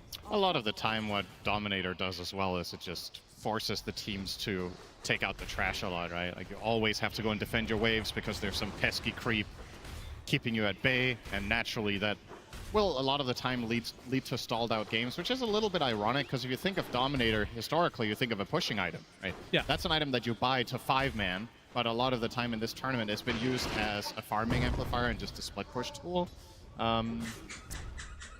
This game, not too many of those heroes though, right? Marcy will obviously get one. She's the #1 buyer of this item as far as how good it is, in my opinion. Mid Beastmaster has been a mixed bag. I don't think Malrine will buy it. According to AUI, he's incapable. So. Yeah, we'll see. That's so far Malrine sitting on 15-7 in that mid lane versus the 20-7 of Nothing to Say, so slight advantage for Tidebound so far. Now, in terms of, I mean, not to continue this conversation about Helm of the Dominator, but you talked about it time and time again this tournament, you need a hero that can kill those creeps. Yeah. Do you think Falcons have addressed that enough? They're not the best, to be honest. I think Gyro is pretty good, but aside from that, their heroes do need to commit some time and effort to do it. So that definitely is a bit of an X factor. But Marcy will most of the time not use the Helm of the Dominator for split pushing, but rather play with it as a constant partner for rebound. So it's a little bit of a different nature with that particular hero running it. So I don't know how big of a concern that is. Did want to say, if you notice, a Bach or Faith Beyond is running a 1-1-2 build, which I would say is less common nowadays. He started 0-1-2. It goes to show that the mindset in this bottom lane for them is not to play aggressive. It's just he's meant to farm, and the more he frees up Muerta, the better. And the payoff in that is that Muerta has made a ton of stacks already. So Planet's been going to work here. On the flip side, Falcons with none. Yep, as Y is taken out in the top. Amar going to take a little bit of damage reciprocation, but he will get the better of the exchange, of course. And that Gyro versus the Timber, so that's an old school matchup where typically don't have carries that can deal with a Timber Saw, but Gyro not too shabby. Yeah, the classic ones. Gyro, Luna, of course, comes to mind. Just having ranged heroes that have magic damage, so you can pierce through the reactive armor. This ability has been rebalanced over the years, but there's still a subset of carries that just don't stand a chance. Yeah. The upside here for Faith Beyond is that by nature of laning 1v2 for the most part, he should get a fast 6. And at that point, perhaps you can threaten the Gyro a little bit in the lane. Now, well, the 6-minute power rune is upon us, and you can see that Falcons are quite pushed up, but Crit's actually spotted out, and now glimpsed into the arms of Nothing to Say. He's not going to hit the enchant totem, the dead shot either, but still the kill will come for Nothing to Say. So Tidebound up 2-1. They're able to defend this tower. Oh, this is important, Malrine. Oh boy. Yeah, this is big. I believe this was a quad stack that Planet committed so much time and effort to making, and now all of it going to be stolen away in front of his eyes. So that was I was pointing this out. This is one of the big benefits of Timbersaw is that your 4 can do this, but then if the enemy team takes it, you're effectively stacking. Well, who's sadder? Is it Timbersaw or Earthshaker? Because we saw earlier today with BZM, got his stacks mostly stolen. His game just never recovered. I think in this game you should have given them to Shaker to accelerate the high-impact team fight maker that you have. Level 6, Invis Rune, and Planet will be the recipient of the first roar of the game. And that's an easy kill for Falcons. As they're actually on the doorstep here of a Wisdom Shrine take as well. This is a very big get. Play. Just perfect timing. They get both. A great play call at the right time. That is the biggest win of this game so far for the Falcons side. Getting both Wisdoms means that Muerta and Disruptor are currently sitting on level 3. And Disruptor, Static Storm is pretty good this game. You're going to have to wait a long time for that. I think Pierce the Veil less important comparatively, but I think if the game goes 60 minutes, doesn't really have to worry about that too much as Shiro jumps right on top of Amar, back into the calling, so silenced up, trying to get to the north, feel to catch anything. Finally, the arena comes out, but actually gets decrepit at the last moment. Do they have damage to finish him up? He's actually trying to miss it, as Shiro now the one in trouble, as Skeeter and Crit have come to help out. No kills will come from this. Let's hear a cheer just in general. All right, well, that was underwhelming, I'll be honest. It also didn't mati, bro. Staking under the tower, getting pursued by Faith Beyond. Looks like he'll eventually pick him up. Does take a beating in response though. After all of that, Skeeter actually gets picked off on the top lane. And I was going to point out, this whole top fight extending as long as it did was because of a rare missed dead shot from Planet.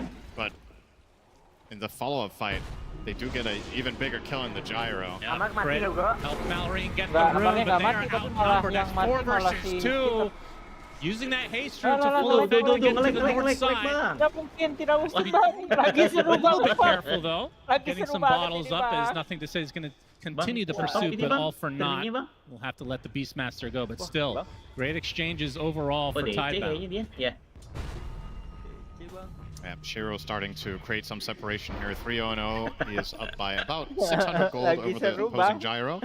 And now, with all of these moves being unsuccessful for Falcons, Faith Beyond is actually taking second here on the Timber. Considering the laning start that he had playing the 1v2 for the most part, This is a very good look for him. And nothing to say is, of course, going to be losing in that equation as the mid-shaker. They can't all have a good game at the same time, but they're stacks. So, finding stacks on the other side of the map this time.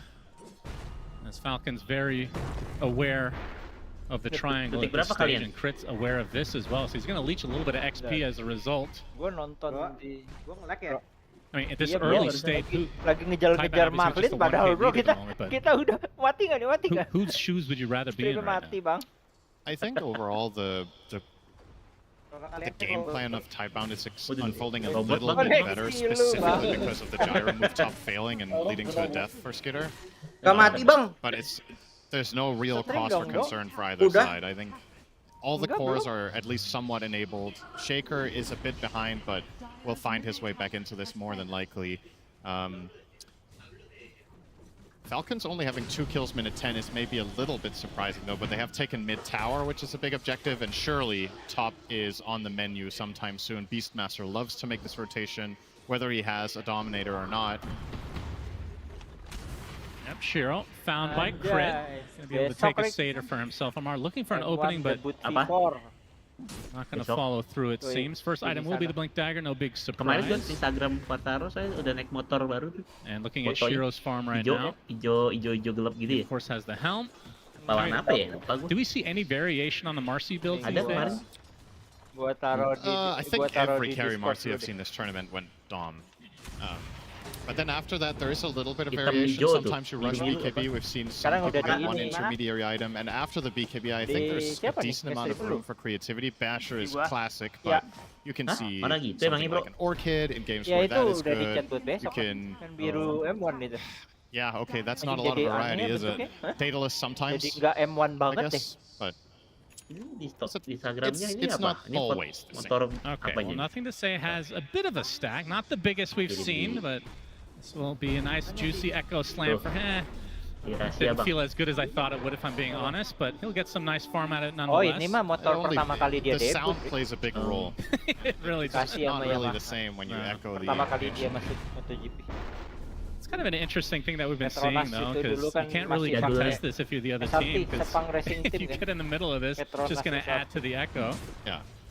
But all you can really do is try to steal the farm beforehand, which they did quite nicely. Amar, though, the recipient of this gank from Tidebound, that is an easy kill for Faith Beyond. They even find a lowly snaking, gets glimpsed out of the TP. Double kill for Bach. Sabar aja, bro. This is... He's on. Not that there was anything spectacular about that from Y, but I just want to give him a mention here. I think this is his best hero of all time. And even in patches and metas where this hero is not particularly favored, it's a bit of a mixed bag in this tournament. Some teams like this, some teams don't touch it at all. But if Disruptor is playable, Tidebound have found massive success off of this, and look at him making his next move immediately. Static Storm right on top of him. Absolutely no response available for Crit. Still only level 5. juga gara-gara buzzernya banyak, bro. 8-2 advantage for Tidebound, despite the gold lead basically being even at the moment. And I mean, I can't really look at the XP, but obviously that Wisdom Shrine steal from Falcons is a huge deal. The thing that's pretty impressive about this is that now Y has been in 7 out of 8 kills, and as you mentioned, they did not get the Wisdom, so he was level 3 at minutes. Gue percaya Marlin sih, Dok. Bukan masalah Marlin, yang ada Beastmaster yang menang. Iya, bener loh. Ya ampun. At least moderately good games so they can keep progressing toward their key items. Seeing Amar here with his Mars approach, he is going for the 2 Bracer Soul Rings, same as pretty much everyone else. But he's going Blink. You and I have cast some Marses of, for example, XXS, who bypassed Blink entirely until like 3rd or 4th item. Not the case here. Amar wants to play more aggressive and set up his teammates for success. And it might overlap quite nicely with Malreen's Ags, which is about 1,000 away now. So those 2 items would be a strong timing for the side of Falcons, combining that with Crit's soon to be level 6. Big level up. Indeed. Well, nothing to say, just got his Blink Dagger. We'll see if they get a smoke gank ready to go to reveal that bad boy. Has the Echo Slam up. Still only level 1 though, but will still get a nice kill with the +1. And it will probably just push this wave and then they'll smoke shortly after. Unless they want to continue to just play the slow game. Looks like the Wisdom Shrines will go for each side this time around. And there's the connection with the smoke. Even Shiro come into play with his Wild Wing. Yeah, this is an interesting time to smoke. The Wisdom's coming up in 1 second. You're kind of in the middle of the map, so you're not covering them at all, but perhaps that makes this less predictable for the side of Falcons. Malrine will actually break one of them. Yeah. They don't know where he is, though. That's a very nice spot for Malrine. Yeah, that is a big placement. deal. They will now try to perhaps invade, but if you're going to invade for the Wisdom now, you're running through the lane through full vision, so not going to be the case. Yeah, they spot nothing to say. Now they jump on top of them instead. This is the follow-up, though. Sneaking coming with a nice standard blast. They've already taken out Planet. Nothing to say. Trickling away. The Morpher's Kisses just hits them in the end. 2 kills for Falcons. Not only thwarting the initial smoke attempt from Tidebound, but absolutely crushing them afterwards. Yeah, that's just beautiful. That's the blink reveal. Yeah, it's just an outplay, right? You break the smoke. Malrine seemed aware that there's a move might be coming, so he took a good position. And as he breaks the smoke, they make their own move, and they get the blink reveal play. The Shaker was looking for this one. A nice move for Falcons. No real objective to claim just yet. We're 15 minutes in, but they keep ramping up. Amar, he wants some revenge. They get the glimpse back into the Static Storm. He's pretty tanky. Doesn't look like reinforcements are coming, though. So will be a kill going the way of Tidebound. And for Shiro, that's 700 away from finishing the BKB. Which for Falcons, I mean, it's essentially Roar is the main counter to the BKB Marcy at the moment. Which, like you said, his Malrine's Ag's about to come now. That's a bit of cause for concern here. So Timber was just top net worth, and now they're tied for first. This hero is 0-7. So if you're doing well, you're just going to give more gold over to the enemy team when your hero inevitably has to lose. So got to be really careful. What do you think the reasoning with that win rate is?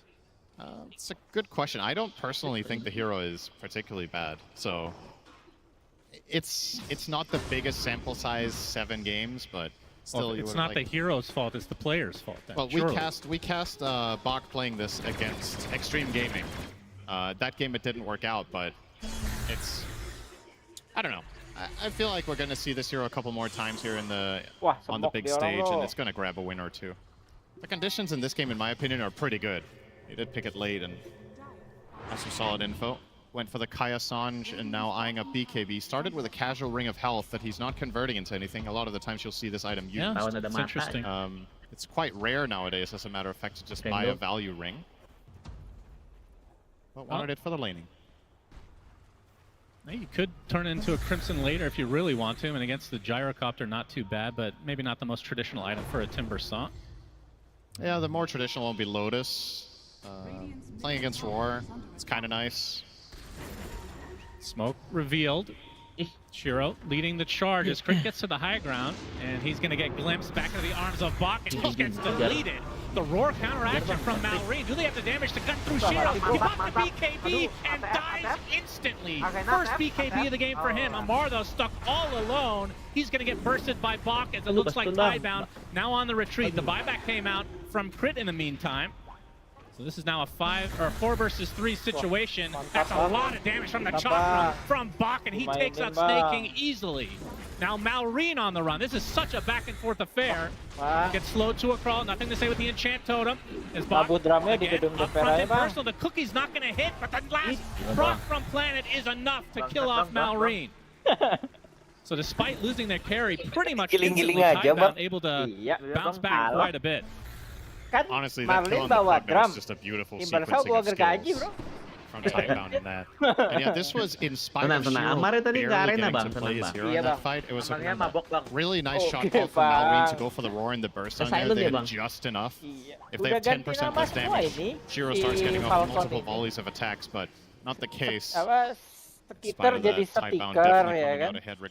Amar the failure ya. These engagements so far, Bach is making a good case for Timbersaw. Massive team fight impact. If his offlaner archetype hero doesn't do a lot of damage and you kill the Marcy, you win the fight there. Yeah, he has a traditional offlane control hero like his Centaur that we've seen a lot of. So perhaps part of the rationale here for running this 25 lah Jos, kasih waktu 7 menit that there's a second carry role. Timbersaw perhaps one of the would you agree it's actually the most carrying offlaner in terms of archetype? Jauh banget itunya ya, anjing. I think this Hah? sometimes Pecahan Timbersaw carries games. Ekonya ya. There's not many Ini off ngambil heroes that carry. range kayaknya ya. Yeah, it's definitely up there. That's why Amar Sampai ke used to tower love it 1 himself. Won many a game on that hero. Yep, very true. That's the reason our team got second at TI way back when, losing to Faith Beyond, of Ini Bang course. Amar Still masih jauh bitter nggak sih? about that. He's BKB-nya? actually picking this percussion Lumayan, Bang. casting to remind you of Moon. Lumayan Bang. Yeah, those were some classic games. Only a 1K lead for Taiwan. I don't know about you. I was expecting this to be a very close series. Jauh ya. And it's been entertaining thus far. Yeah, we both agreed the most likely outcome was a 2-1, so I'm sure a lot of people out there share that sentiment, and at this point, 20 minutes in, don't really have any strong favorite for this one, so still keeping it close. And knowing Falcons, they're just getting warmed up. Ada Another di 60 minutes to aku go lihat this di mana one. ya? Yep. I was di laughing tasmu. so much Ada backstage in the green di tasmu room when ada. I saw they had top Tas 6 yang kamu pakai. longest games. Yang ada hair dryer. It's like unbelievable. Lo tadi aku lihat ada. Yeah, they were like all 70 plus. All right, we have smokes on both sides because Tormentor has woken up. That's right. But it looks like this will be Falcons to take. Wah, bahaya Question banget is, sih ini. Can they withstand a fight afterwards? Amar gets the shard. And you can see Tidebound still continuing on. The heals are coming. Planet's going to show himself first with a dead shot. And Falcons retreat, or do they actually want to fight? Amar gets off the rebuke. Instant pierce the veil, though, into the Mortimers. That's an easy kill for Snake. There's some Marceline on two. Share the BKB. Looks like they might want to retreat, though. Oke, udah mati 2, Bang. Tenang. Tenang, di ulti Marin, Bang Marin. Yuk, iya. Mantap. Habis, Bang. Pulang dulu, Bang. Ayo, Bang, Iter. Now Tidak he has to BKB, retreat in Bang. shame. Pulang dulu, Has to knife Bang. fall away with Bang. BKB TP. Oke, So Bang. 3 dead, they lose the shard as Oke, well. Bang. Oke. Falcons coming out way on top. Honestly, I'm a bit surprised that Tidebound went for that. They might have felt like, okay, they just took the Tormentor, they're going to be low, but you had no vision, no control of the area, and the enemy team is beautifully set up on Falcons there. Having Salah the vision, Pugna to Bang. heal up heroes after Aman, you Bang. take the Reset Tormentor dulu, Bang. Kalem. Yeah, the fact that they waited for the Tormentor heal to actually go into effect. Yeah. If you're going to do it, probably right away is the Exactly. They were just choice. too late, and it's easy to criticize because you're like, okay, you were too late, just call it off. gas But you lagi, feel so Bang. Masih ada invested that you Echo. already run your entire lineup up Go. there. Yeah. You're Speakernya really matiin. tempted to take the fight, but Falcons were set up so much better, and Mars is just a godly hero in that area when you have the vision. Oh, look at this. Nah, dong, Tidebound. ini. They're going to continue to get aggressive Eh, despite coba, this Bang. BKB. Tidak Still usah being down for Cheryl. malu-malu, Bang. Echo slam right on top Apa? of the gyro. Gets feared back. Do they have the damage? It's going to be Mantap, close. And finally, Bang. Cheryl Lama ya? coming in to finish the Nggak job. di ulti All soalnya 5 sama members of si- Tidebound here to apa? watch Skeeter Oh, nggak ada die. ulti nih. The best hero they can kill. Gyro was... And this Oke, opens up Bang. the Roche. Yeah, and Gyro was close to BKB, so this is such a Ini nice baru, film Bang. to get at this exact moment. The Roche is the icing on the cake, and the reason that they went for it to begin with is if they find a meaningful pick, they know they can turn it into this. So you lost the Tormentor, but you got the Roche and the carry kill. If there hadn't been a fight up top, I would say clear advantage Tidebound overall in this exchange, but of course they did lose quite a bit Ya, Dibalikin dong. in the top left corner prior to this. Now Shiro with the Aegis. Indeed. Mantap. Snake King glimpse back and will die eventually. Lama ya. He's pretty He will die eventually. Surely gets cookie to the Malah on jelek top of Faith Beyond with anjing. a bar. Nice soul. Oh my God. Get 2 kills on likelihood. Why's gonna stay alive a little longer with the Eh, Aegis? Bang. Rebuke Mantap, at the Bang last Brit. moment. Mantap, Bang Timber. Brit. That's 3 dead now. These fights make no sense. Bang, One sesat team bisa gets an jadi objective, gitu. Tinggal di easily ulti wins aja the mau fight. bangkit, bro. Next team with no resources wins the next fight. This is just back and forth. The Snake King is Mantap just sih, deceptively Snake King nggak mati tanky, right? lagi, He's got anjing. Solar Crest, he's got Essence Ring with Brawny, Bang, so that's Bang, reset 400 dulu, HP Bang. on his neutral item, ETF tadi jago nggak, the bro? wand and the cloak. He managed... I don't know if that was a fully premeditated bait, you're gonna see the replay Ini, here, but ada highlightnya notice how nih, tuh. tanky he is here when he gets pulled in. Lihat, putnanya nggak mati nih, Jos. Essence Ring popped. Y almost killed himself with the nether. Wait, he or- didn't... Oh, finally he used his solar. Okay, so he used solar, Damar he was on buka arena 10%. nih. That might have actually Ceprot. baited them. Yeah, that was nice. Aduh, stunnya And nggak Mist kena lagi, Spear Bang. doesn't matter there for Amar, they're still contained in Loh the itu kok area. ludahnya bisa kayak gitu sih, cuy? Tidebound unable to bring Ep. additional cores to the Hah? fight. Efek Setnya set Good kan? news mahal. for Tidebound is they still Apanya? have that Aegis for another Setnya 3.5 mahal. minutes. Setnya kayak punya gua itu. Enggak, dia pakai yang Frosty Fuse ininya, efek tembakannya. Kan bisa digabung. Hah? But having that second Efeknya life doang should yang pakai Frosty Fuse bisa theoretically help the cause, digabung. but now they're on a 6k Gue bisa deficit. pakai Yeah, this is Earthshaker. the first meaningful lead of the game. Yang Starting to approach barangnya that yang one mana, additional efeknya key yang item mana. mark.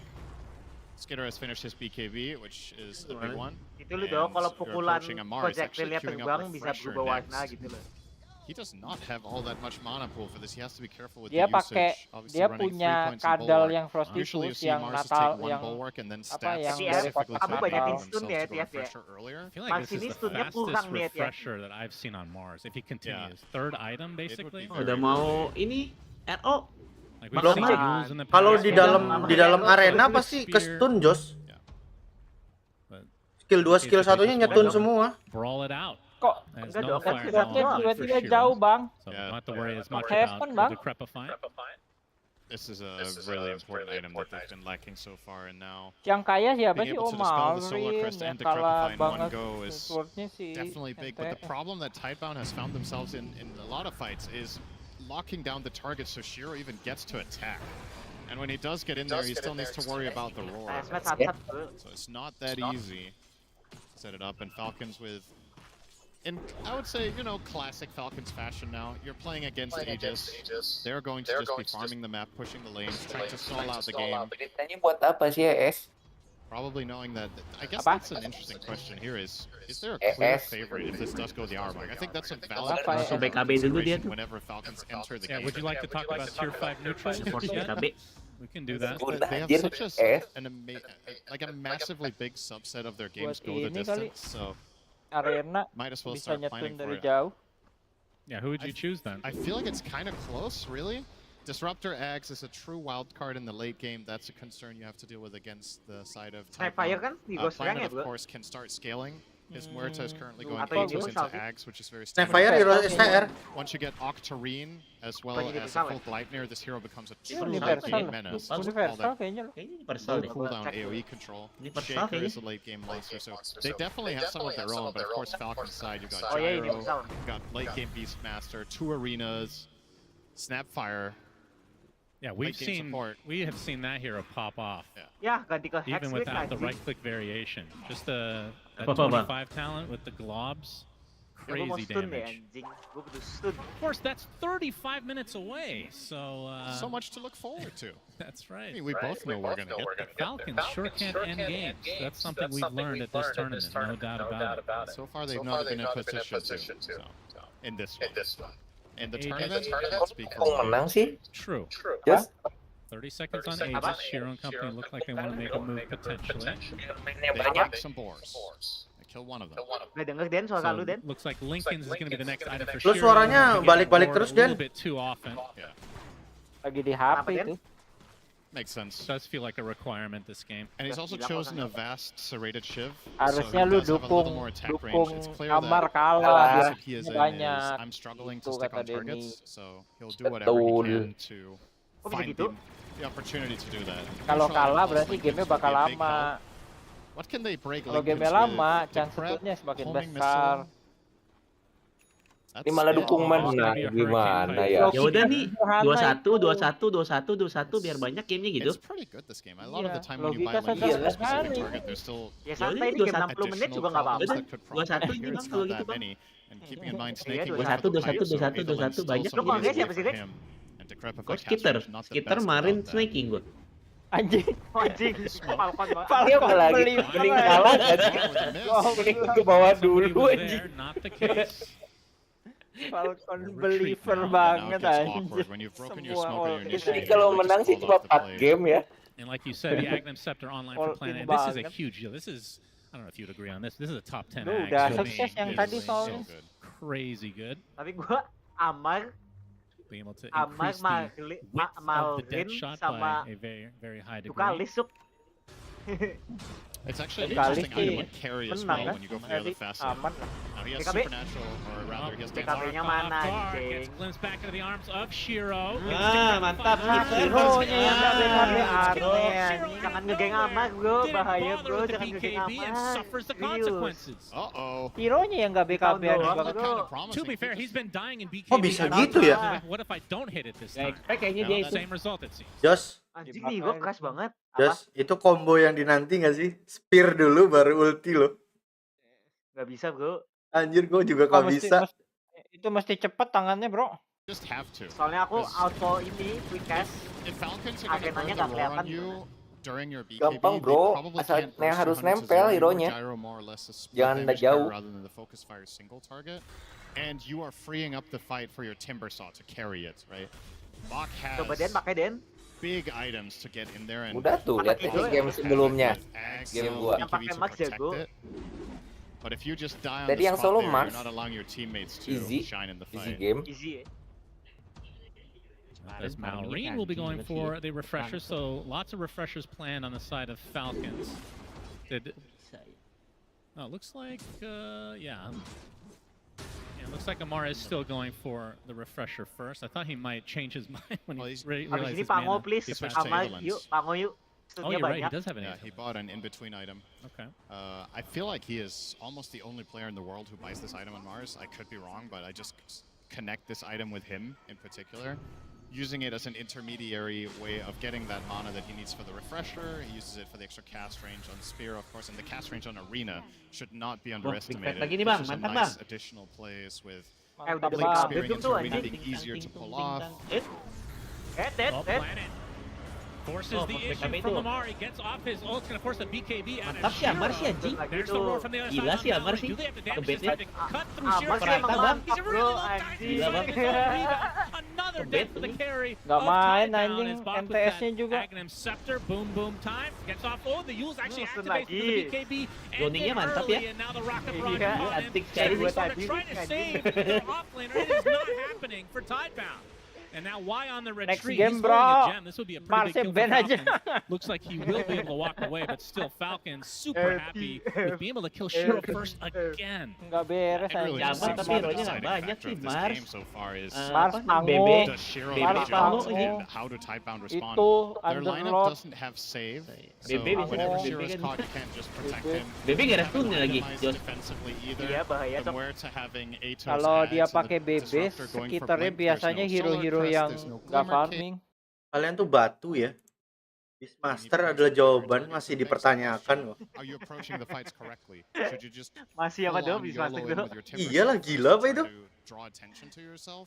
So Itu Marcel ngedelay instead, BKB-nya habis as berapa this has detik gone itu? so 2,5 far, I think detik this is the tadi. fourth or fifth fight in a row that Shiro just Oke, gets mau stunned Lincoln up nih and more or harusnya. less killed 100 to Hero 0. tuh. So, Kalau nggak nggak main anjing. Iyalah gila, BKB-nya terbuang percuma banget kalau kayak gitu terus. Wah itu dari tadi banget That's the tuh other thing. nge-kill They've got two Lincoln-nya anjing. tormentors, Nggak and kelar-kelar. the 50-50 on both has been favorable. Beli buzzer Dia dulu peser dia. dulu, Not iya. shard yet. It's gone to Mars and now the Beastmaster. Jadi So, juga butuh buzzer Falcons sih again. sebenarnya. Gonna Kalau be mau they just got bunuh two refreshers. Amar. Kurang damage ya. Enggak sih, enggak sih, nggak butuh apa-apa kalau lawan Falcon mah. If Tidebound were Susah. struggling to deal with the first round of BKBs, well, Bisa you're gonna have a aman second problem now. aja. Ini mah Even more pressure dikasih onto Shiro. Mars If you sih. don't manage to Repot. get his physical damage input in the fight, Dikasih. Oh, RO Rick, RO jadinya Rick. Mantap. Well, Roche number 2 is Etherland segini, Bang. underway. Iya We'll see if this mananya ends up being a cukup. free one for Falcons. not gonna roar this one Oke, as it is. kita defend high First ground one deh went to bang. Tidebound. Siapa Etherlands anjing? Iya, Oh, iya, Mas. Bang. And they'll probably put it on Malrine, I guess. Or well, they Nggak both kuat made kalau an kayaknya inventory mananya slot. ya. They were Kayaknya. unsure, or maybe he was just freeing up Sama the slot. Mas banget. tapi Mars yang bikin Etherland cuma si Amar doang. Biar spearnya jauh itu. Exactly. Biar mananya cukup kali. Ya kalau mananya cukup mah nggak perlu nyampe beli Etherland bos. Banyak item lain. Ada Eul.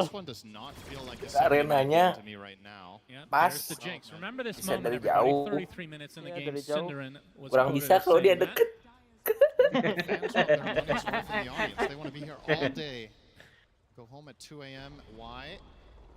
hiding. Oh, if those axes were thrown the other, oh, he's going to be spotted by the boars. He is so. Finds Y, and this gem lagi dia. So he did hold on to it for kocak banget aja.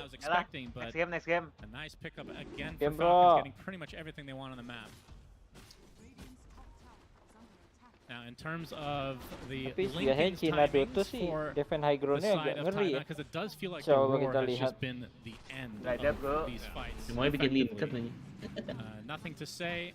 I think he's finished actually, so just needs to be delivered. Wow, udah finish apa? Oh, nothing to say. Halfway there. Yeah, because he switched up for the basher instead of the earlier Lincolns, which might have come back to bite him, honestly. Like, these Gak bisa dia mau ngapain? Now he can maybe hope for a tengah-tengah where nothing to say gets to put the Lincolns on the Marcy. How much damage do you think Shiro has done to enemy heroes this game? Feels like he's just dying first every time. A few thousand at most. It's gonna be one of the lower on the team. But yeah, speaking of that, I also have lihatnya tuh drumnya dung dudung job at making it difficult for these two melee heroes to get in there up close and personal and actually land. He's actually leading the team in hero damage. That's quite surprising.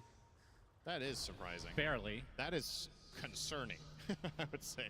If it feels like he's dying so fast, nobody is soaking up the space in the fights. They just can't. Soalnya gak ada yang bisa buka sih, si Shiro doang yang lompat. Falcons doing what Falcons do best. They're starving out the map. The problem is it feels like this tournament, this isn't working as effectively for whatever reason.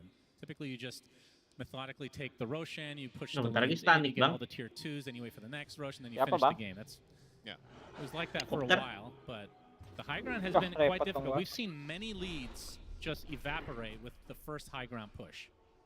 Kenapa gak Timber ya? Yang depannya. Soalnya nggak nyetun apa-apa, nggak bisa stopper dan ke depan maju doang. Carry-nya soalnya masih bro, pasti lompat nggak sih? Kecuali carry-nya. Iya. Dari tadi juga bareng. Yuk. Ombak ke bawah. I think Falcons will take their time. Tapi kena pohon jadi stun. Shocking. Just control the map. Yep, they're definitely savoring this. 3K gold onto Skeeter. They do have a banner ready on crit, and Skeeter is showing intent on going high. They're actually bisa di tanah. They do have Aegis for 2 minutes, so Roche banner placed. They want it at the very least poke. You can see Faith Beyond trying to aggro the crease, but the 2 siege units will still remain at the base. So this tower almost certainly gonna fall. As Skeeter more than happy to throw away 1 life. Biar di heal terus kok. Well, the fissure blocks them off, actually pretty good. But the force staff onto the other side, and now the barracks exposed for Falcons to take, and this is going to be the first range racks down in this series. The thing is, this isn't a theoretically surprising play to go for this, because I think you're in a great spot to do it. We've just, like you said, if we go back 2 months, this would be the most obvious play. Yeah. That Falcons would do this. There's just been so many failed high ground attempts this tournament, so much stalling. Oh, nothing to say, but they're in firm control. Rese banget ya anjing. Looks like they'll give up the full lane as the siege units will finish the job. So Falcons successful in their first endeavor in the base of Tidebound. And the only trade-off for Tidebound is that Marcy gets to free farm in the meantime. So they have made the judgment call that fighting into this Aegis without Lincolns is just too difficult. Dia emang mau nyari Noli dulu ya? Sacrifice 1 lane now. Noli apa sih? Lincolns for Marcy is only a few hundred away. Actually, I'm probably overstating that. About 1,000 away. And they have the one on Shaker. So with these 2 Lincolns, perhaps they can look for a fight finally. It's been a very long time since Tidebound has seemed interested in engagements. But that's also a really big part of the reason why Beastmaster's just been such a high-rated hero this tournament, right? He's being banned in so many games, first picked in the rest of them almost, it feels like. Yeah. Just very, very powerful hero, can be flexed between mid and off lane, buys great items. Yeah, very strong, and Malrine, no different. Ironically, he is playing a micro hero, so you'd think he could buy Dominator if he can micro this one. True. It's easier to micro. The Hawks you don't need to do much with these days. That's true, it's just the boars. Nothing to say. He's going to reveal himself, but we'll get the Blink TP. Oh, he got the literal perfect neutral item, by the way. He got the Dazoon. The timeless Dazoon Blood Right. This has to be the best possible item you can get as Shaker in tier 4. bigger AoE on everything, and the spelling Yamar and the dikejar longer nih, bro. stuns will very much come in handy. And there it is. They're going to Apa-apa, look for bro, that kejar exact gue. play. Punya Yang itu, stunnya dia banyak. punya, You have dia 2 punya lane Ion pins. Disc ya, Mar. But now, of course, with how long this took, Hah? Ion Disc? Falcons have items Itu, of their own. di Skitter lock has masih. Satanic now, so he's a tough target. Enggak, Amar anjing. has Lah, tadi siapa yang Ion Disc? Oh, he si does Pukna have, he berarti can ya? combine Enggak his ada. Ion Disc Siapa Ion Disc? right now on Amar. so Ion Iya Disc, tuh, he's bener. di the lock. primary target, he can save Di himself. lock. This is not easy. Kayaknya belum Oh, ini update. nge-lag ya? Iya, ininya belum update si overlay-nya. Yeah, looks like Echo-nya they juga just get nggak a ada. couple wards down and we'll have to wait in all likelihood for the next Roche. Ada kok Which they ditampilin kok. absolutely have to fight. And of course, their lineup is Overlay dong, unbelievably overlay. scary. Iya, in ada an di gua. isolated area like that or in a contained area. Oh, iya? You have all this AoE, gua nggak not ada even tuh. included the Dizoom Blood Rights. Di You gua got ada. Timber Saw. Gua juga Twitch padahal. You got the Echo Slam from the Earthshaker. Ya You have, sudah lah. the calling is something you cannot ignore. And of course, Static Storm, we've seen it so many times turn the tides of fights. And their arguably best AoE spell out of all of them, Deadshot. Yeah, And now that he one's- has Ags, absolutely. That one's available all the time. 10-second cooldown with the Besok Gleipnir beli as well. jersey-nya ini ya, ATF. Bener loh. This is still, make no mistake, 17k Riki is harusnya absolutely bro, a dia big all lead, in but banget ke it is possible for Falcon. Typebound to find one singular good fight and swing the game almost on its head, or at least catch Sampai up fully. playernya ya. Gua nggak But so far, nggak ini sih based Warkeeper on how aja. well Falcons nggak have sih navigated apa all of these nggak fights ke and avoided ini anjing awalnya disaster, nggak ke it's hard Pratik to see kemarin them anjing. just fully blunder Tau this gitu until a mitaisiin ya Roche fight. anjing. Iyalah. They have so much control Kan of the gua map, udah so many taruh wards punya out. gua, ya harusnya lu ikutan And gitu. of course the gems, like you covered, Pak, nggak nge bro. are in their favor. So what's the next power spike for Tidebound? Because I think we both agree they're going to have to fight at this next Roche. Shaker Refresher is a big deal, and he almost has it. Okay. On Nothing to Say, so I would say that is the best next spike they have. Muerto's eyeing up Blink, but didn't buy it. I think Planet might be Udah saving bakal for keluar buyback instead. refreshernya. Oh, Disruptor's only Di zoning 4,200 gold away ATF. from Aghanim Scepter, so Just an Ags away. that's Udah right. dari belakang, bro. Very ambitious for Y, but of course you've seen a lot of these games go late, so can't really blame them. Nims lah, harusnya itu tuh Aghanim. Now, unfortunately, he Disrupt. didn't get greedy. I'm assuming he was Terus offered greedy bisa when he took perang Timeless nih. Outworld Staff. Jauh. Because this is indeed the type of game where Disruptor banget. might be one of the single best supports in Dota to take greedy on, because you almost never attack anything, even when you're farming. It's Ketemu nih bro, ketemu oftentimes bro. you just throw a Di gua, Thunderstrike on di the gua. wave and back off because you want to be Tapi hidden. And Amarnya di tengah sih. glimpse. Alah, kena lagi. Yeah, Goblok. nothing to say is going to show. Malrine and company would love to get a pick off before this Roche spawn. Still has not come up yet, though. Aduh. Another attempt, glimpse on Wah, off. amalnya dibalikin. BKB away. Aduh, kena cowok. Double ini anjing, double ecok. Another roar, but now this is in full retreat mode. They do have buyback on the gyrocopter if they want to Aduh, use it. ATF-nya dibully-bully gitu bro, Onto the anjing. Pugna. Snaking, tankier than he looks, of course. Bach is active. Scepter does proc his crit with the Mortimer Skins. There's the Mars Arena from Amar himself. Lots of damage on the Shiro with the double spear. Gimana ATF, ha? Bach follows suit. No buybacks needed from the side of Falcons. Oke lah. As they somehow Super turn this. Ya, ultinya cepet banget delaynya ya. Spear dies first. They have to Siapa? commit so much for that, and Amar finds a beautiful angle. That spear was Oh, the cancel the TP. Y does get off another glimpse, but we can see the TP from Malrine. Dung dung dung dung dung dung dung dung dung dung dung. Elah bro. Good job to Y. That gets tipped for that. Nice heads up play.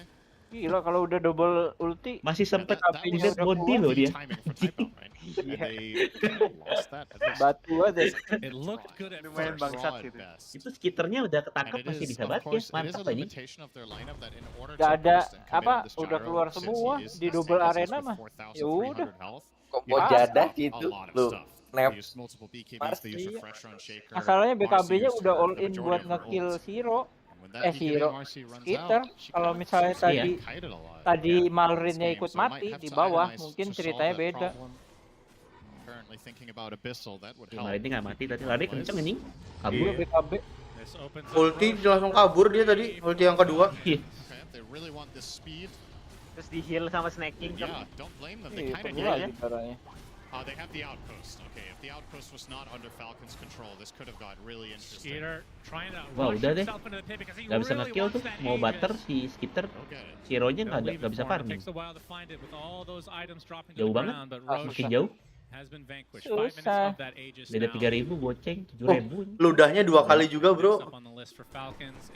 Mantap ini. Kecuali di double itu ya matinya Malvin. Malvin si Skitter. Pretty scary to look at. Ini juga nggak mati sih. Punya Satanik juga nggak mati loh. Tinggal pencet Satanik. Wave getting cleared though, so no Roche banner placed yet. Skeeter already in half HP. Will get healed via the Pugna, so not going to use the Roche banner until now. Terus banner lagi ya. This tower looks to be dead. There is a fortification online for Tidebound. Flag cannon. As Lamar jumps in very Udah, bet dulu. Bangkrit yang kuno, Bangkrit. Iya. Nice. Refresher, yo Bangkrit. No chance at all as that's a second lane for Falcons. Glimpse back. Lembur sih tuh diredain. Aduh bangsat. Bisa kali. Waduh. Bang Skitter. Di heal Bang Skitter, mantap. Mantap ya.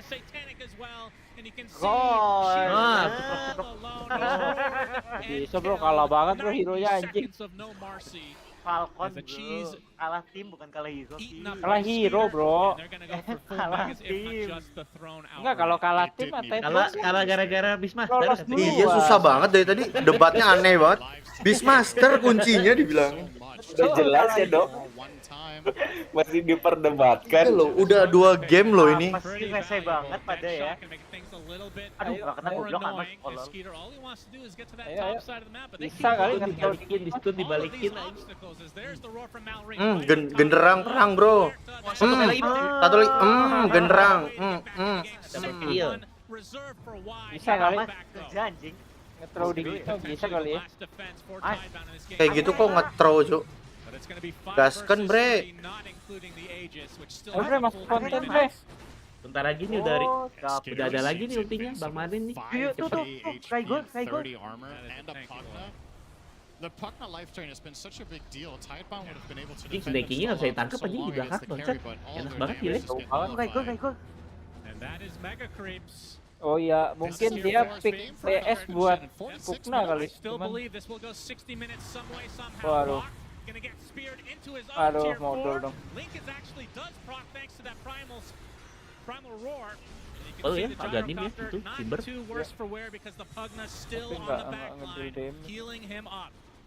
Not much time back to do here as the tier 4 is about to drop to the deck. Lamar getting harassed a bit. Morta back in 30 seconds right now, still a 5 versus 4 in favor of Falcons. Bega bling tuh lihat. Completely exposed now as Shiro going in for one last ditch effort. They're just gonna block off. Pugna still in range though, and this life drain, they just can't do anything. Oke lah, satu. Arena right on top of Bach. Now the magic damage coming from Skitter with the right click as well. Bach is dead. Udah bro, There's roar number 1. Akena lagi. Akena goblok. Bangkrit. Next game. Stun dulu. Oke. Wah. Mantap dong nih berarti. Bang Skitter creep apa ya gue ya, creep score kill mantap dong bang. Kayaknya Skitter nggak kill banyak deh. Skitter nge-killnya nggak banyak deh. Iya sih ya. Yang nge-kill banyak mah Amar bro. Mana sih? Yang gue kirim mana ya?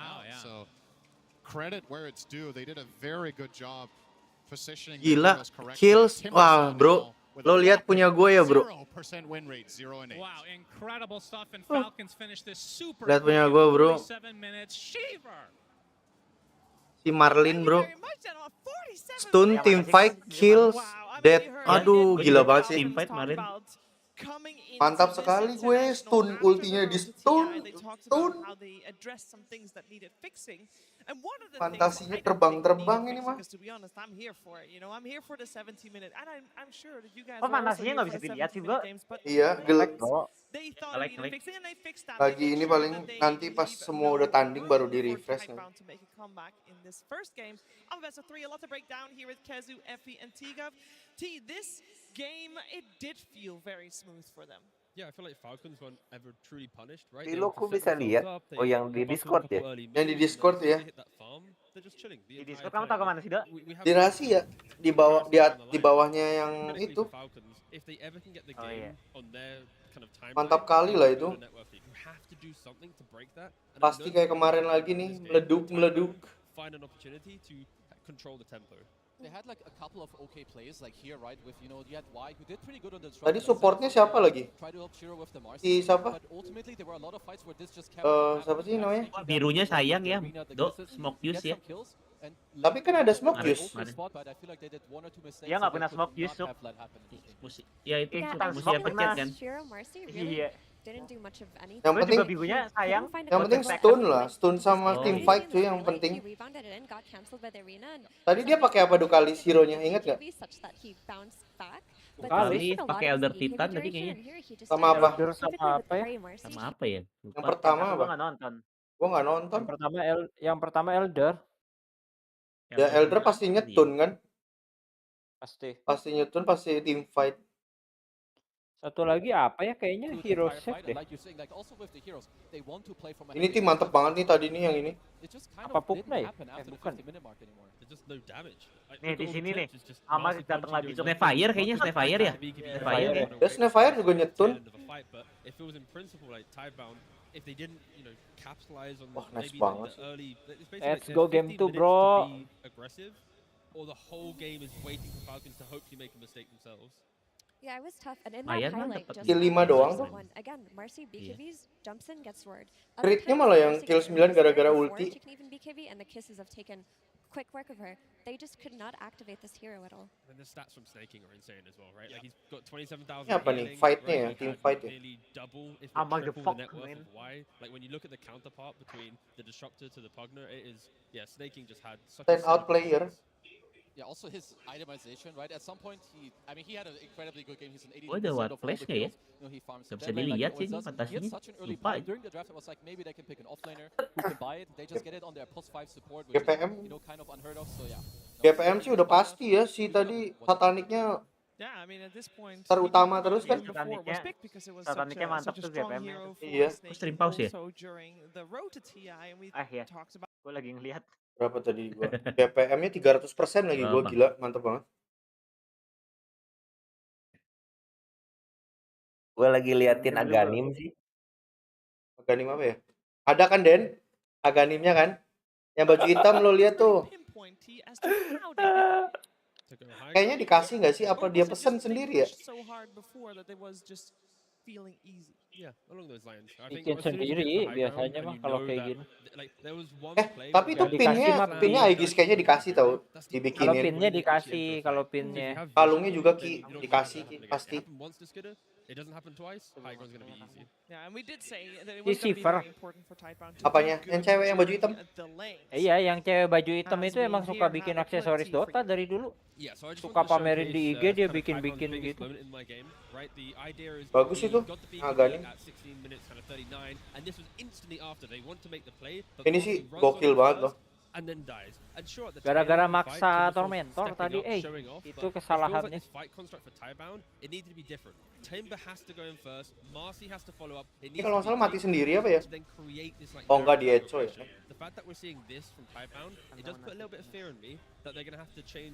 A little bit more than just draft going into game 2, because that entry to the game, they weren't making those mistakes in the road to TI.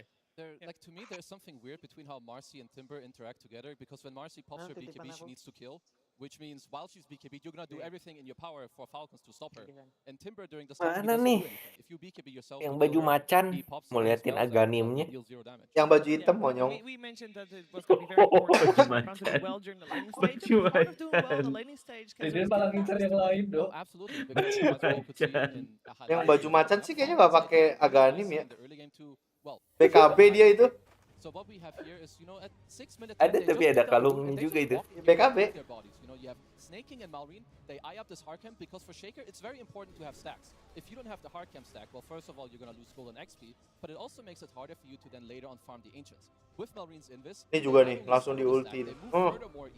here Best palanya to langsung. say he was kind of low on HP, low on mana, and we have to reiterate, Tide Bounce early game was super important for the heroes. You have Disruptor, Malrine. you have Marcy, they need early levels, they need early momentum, and just this move alone sets up Falcons for success and slow down Tide Bounce. So this was huge for them. Kok nggak ada yang Very shout out solid. ke I mean, at that ini point sih? already, Tidebound a little on Shout the out back ke foot. ATF So tuh. then maybe you're gonna group up and try to kill this one target because that's your road back into the game, right, Effie? Yeah, you see a Pugna, you think it's just a little guy. Let's just take quick, make some quick Wasak work of gigi him, dulu. push him out of a lane. But that just was not the case here. In this highlight, this Ini is sih yang when gila ini nih ya, Tidebound nggak gets the mati-mati Aegis. dia. This is when they want to take control of the map Dia themselves. tuh lihat They ininya. commit so much to Apa killing Gila. Pugna here. Soal crashnya tuh. Soal Walks crash, away, terus he diloncatin. the cookie here to disengage, and then his team just follows Terus up diludahin, on the mampus back. nggak tuh? And when it looks like maybe there wasn't enough follow-up damage, you have crit with the Mortimer's Kisses in the back line, and the Timbersaw also dying through his BKB. This was a very pivotal moment of the game because they needed to kick him out of that lane and take that area of the map for themselves. And a few seconds later, the same thing happens. They go to push Pugna out of the lane. In front of 3 heroes, he just TPs out. Snake King just will sit on the dead lane, shove waves, do tower pressure, force heroes. Hasta la vista tuh di tangan kirinya dan To me, this was kind of like the checkmate moment because Taiwan they just took Roche like 10 Dan- seconds before, but Shiro he doesn't have. yang di tangan kirinya hasta la vista So they make tulisannya. this move top. It's 4v5. It fails. Your Aegis timer Mana? is wasted. It was a huge mistake. Essence Ring and Brawny is also pretty OP. Yeah. And Nether Ward is pretty good against spellcasters. And Solar Crest. Dia bagi macan ya. There was a lot Iya. going for him there. There was a lot going for Falcons, and there maybe were moments where Tidebound felt a little hopeless Latina, about what they berarti could do. Latina. For example, I think Shiro Udah Naganim had a sapnya pretty deh. rough time purge. Bukan yang maju macan. That's right, Shiva. Yeah, the BKB usage was a little bit tough here for Shiro, and let's take a little Ini bit keren of a banget sih slow yang ini moment nih. to explore some of those spots here. This is that Tormentor fight where they're jumping in. He didn't press his BKB before jumping. Wah, gila Gets lagi pushed back loncat and ya. immediately Kepantul presses his dulu. BKB, so loses that one. Ends up getting chased down. Nah, very dia well harusnya from jangan keluar This dari one I kiri thought ya was the tadi ya. most interesting though. This is the fight near the tri-camp. Now he jumped in on this Mars here, which looks like it's going to be a pretty good. Oops, that was too close. Looks like it's going to be a very good jump. But the downside is that you're going to see a cookie come from the southwest, and something weird happens.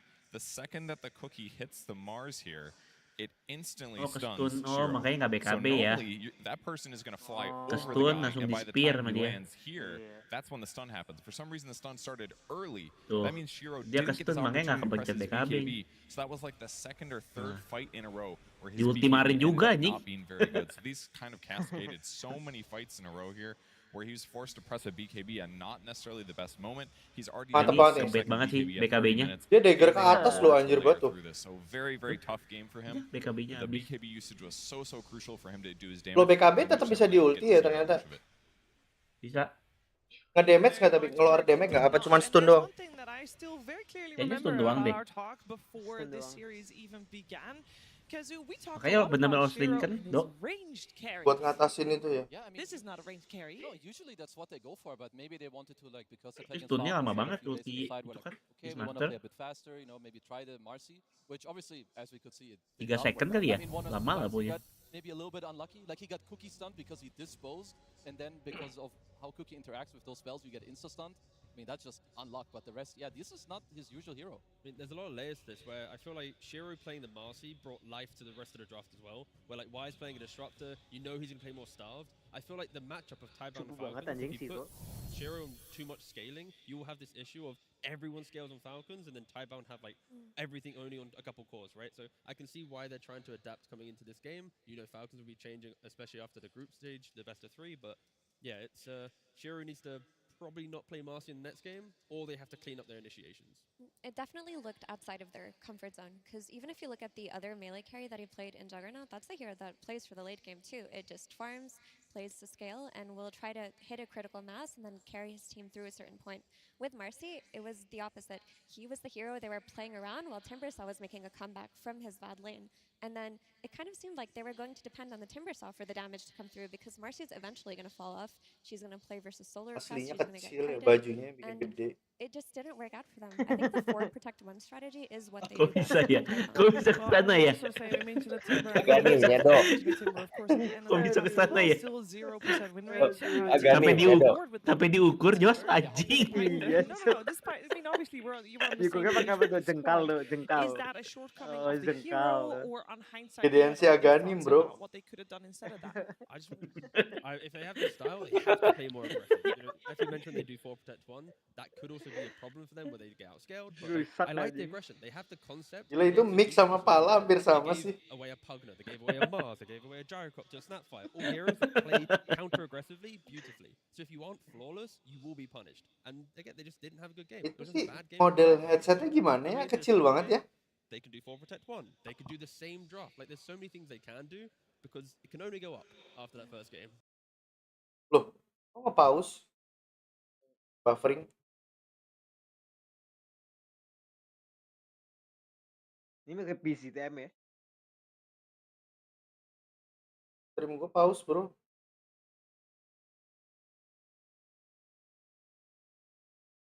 I see it too, because usually I see nothing to Kenapa say, sih? like, do a little more, and of course.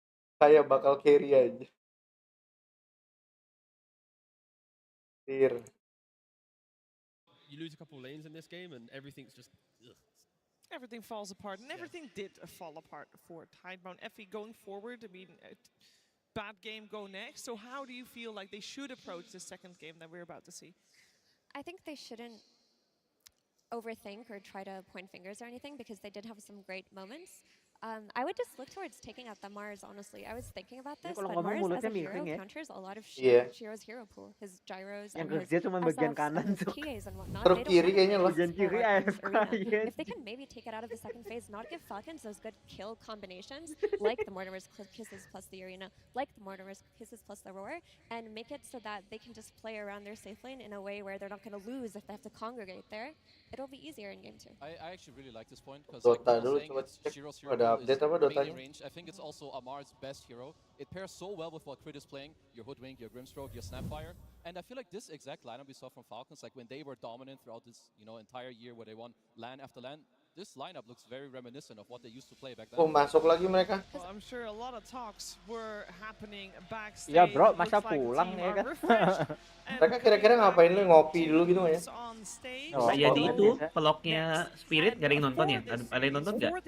Nonton sih yang pada ngerokok kan di depan. Iya, ngebahas ini kayak gameplay kan tadi kenapa gitu. Kalau lagi kalah ya biasa, aman guys. Tadi harusnya menang, kesalahan kecil gitu. Biasanya ngomong gini nih. Jangan kasih ETF Max lagi kayak gitu. Nah, itu bisa satu. Dead crowd Deneng, kenapa ya dead crowd? Emang gak ada yang nonton? Banyak kok, semua lu. Tapi agak sepi deh, kursi tadi gue lihat nggak full semua.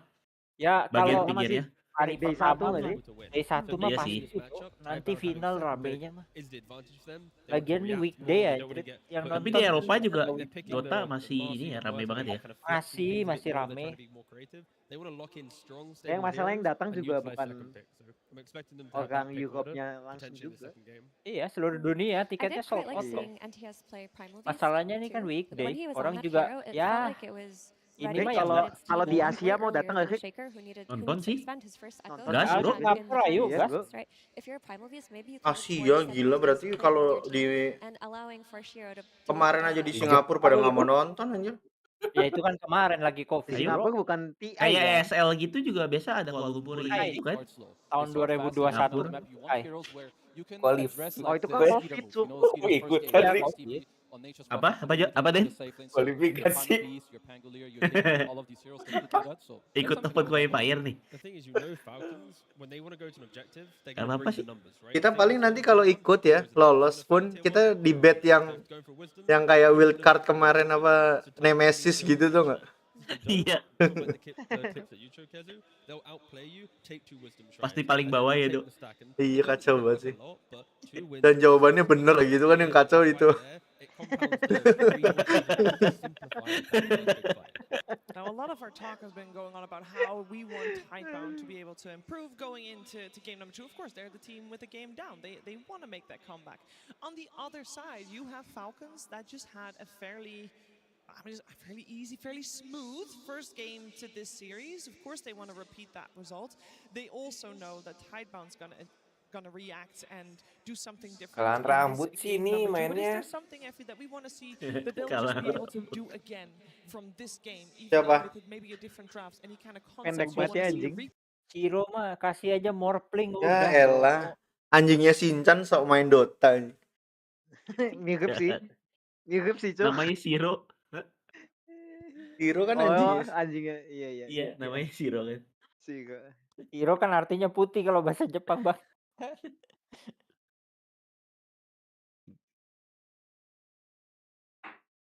Kucing juga banyak namanya Shiro. Loh ini Amar ini orang mana sih? Oh, kamu nggak makan? Amar? Iya. Jordania. Oh, satu kampung sama itu apa?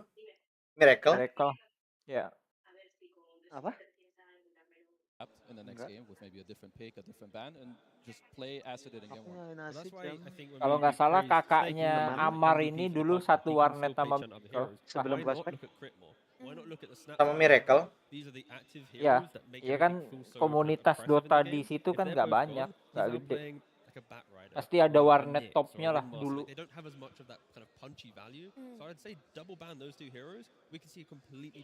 Kemarin mukanya baby face banget ya. Rusia gay bro. Kayak gede tinggi tapi mukanya ini. Mr. Bean bro. Itu bajunya depannya titik-titik sama ketombean sih. Mana Jok? Tadi yang itu. Itu fokusnya cukup kelihatan. Iya anjing. Fokusnya aneh. Iya pernah lihat. Fokusnya tuh bener-bener. Detailnya kelihatan anjing. Iya tadi Shiro kehalangan rambut apa segala macam. Game 2 means that if Falcons take this game number 2, they secure themselves top 6 at this international. Of course, baru tahu ternyata masih nggak nge-ban Max Rick. Aneh. Itu bandnya sama kayak tadi aja, habis itu SK tadi. Let's see how they're gonna attempt to do that. We have this time around. Berarti lebih takut cennya si Falcons on the dire side, and it's Falcons this time around with first pick. So the complete swap around compared Navi to udah pulang, previous game. goblok. But there is one thing that Gue baru tahu ternyata lampu di atas tuh ininya Oracle ya. Even though right now Falcons only has those 3 bands. Wah, drumnya di band sih drumnya. Dan itu beneran muter ya. Wah bro, genderang perangnya kalau di itu mah beda cerita ini. Mereka tahu berarti Rido. Iya yang ngepick yang menang soalnya itu pasti. Yeah, and I think that's maybe where they should or have to look more to heroes like you guys mentioned. Maxnya masih dilolosin, aneh. SK juga masih lolos nih SK-nya nih bang. Iya SK bang. Pango juga masih bebas bang. Udah pasti diambil SK. Gak mungkin SK Mars kan tapi. And they do ban out the NTS Tinker one more time. Can't blame them for doing that. Aduh. Sound horek bro. Aduh. Itu apa support ya? Snaking. Iya bisa snaking, bisa skitter ya. Support ini udah pasti kalau Again, we're gonna see NTS hitting that triangle early on, trying to farm a certain item timing and just not being available to his team. This Naga creates a lot of issues because last game we talked about the wave shove. NTS main Senking nggak sih? Main ya? Tidebound couldn't respond to it that well. That is what this hero does best. Kayaknya NTS nih semua hero dia main deh kalau tengah. How do you word it in a nice way? I forgot I'm at TI. Pango segala macam. I hate the hero. I mean, I'm a support player, but like, come on, man. It's like you press one button, I jump a guy, and then he sinks from the tree line. Like, congratulations, man. You've got shard, they're healing, like whatever. Like, it really kemarin dia Centaur apa ya yang clutch banget ya Simbah ya? Bukan tim ini tapi yang kemarin ditolong 2 kali tuh pakai gerobak itu. They've been using this since Atau tim apa kemarin ya? Centaur mau fling. Kayaknya ini deh, kayaknya Tightbone deh. Centaur has really risen up in popularity a lot. Generally, when you see Naga, you want heroes that can stay there, you can clear illusions, have high HP region, maybe by a Vanguard. And I've seen the Aghanim Scepter, like the card, it's been Kayaknya Tightbone deh itu dok, yang It's a really cool Morphling thing, especially for the Centaur. carry like Kayaknya nggak ada Shiro, lagi yang who's pakai gonna Senta range selain ini carry orang. and just be all of your net worth. If you can cart him late game, get him into the midst of the Tahu fight, deh, keep kayaknya him safe. bukan dah. That's one step better than what they had last game. Last game, not a single save existed for the carry. Here, you solve it through your offlaner. And with the laning matchup, right, the Centaur, the Naga Siren, Centaur will just be able to play the lane like Kezi's already mentioned. And Ya, ada yang tanya di komentar ini game apa ya? And doesn't need to rotate is a really good indicator to kind of a successful Taiban lineup for sure. I want to see Shiro play Morph, if they can build a draft for it, because maybe take advantage of this AA ban from the enemy team. Make it so that it helps your draft in a way, that one of his counters are out of the pool. We've seen how good he looked when they played the Morph plus Centaur combo, as you showed us, Kazu. Yeah, I mean, that would be, I think, incredibly good for them. Ini siapa yang pakai sama Morphling kemarin si Tightbone? Ini siapa sih? Marin. Oh, ini Marlin itu. Yang paling banyak Pango. Yuk, Pango banyak ngepick. Pango yuk, Pango.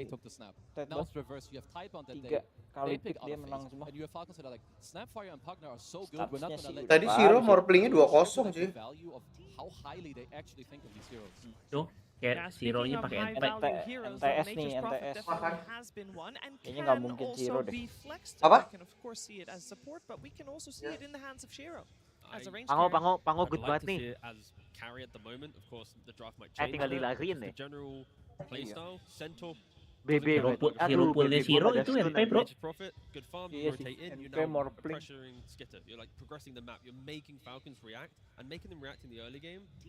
Wah, Sam King, udah, oke mantap bang. Ya sama Marlin lah. Tapi bisa dilariin, Rick.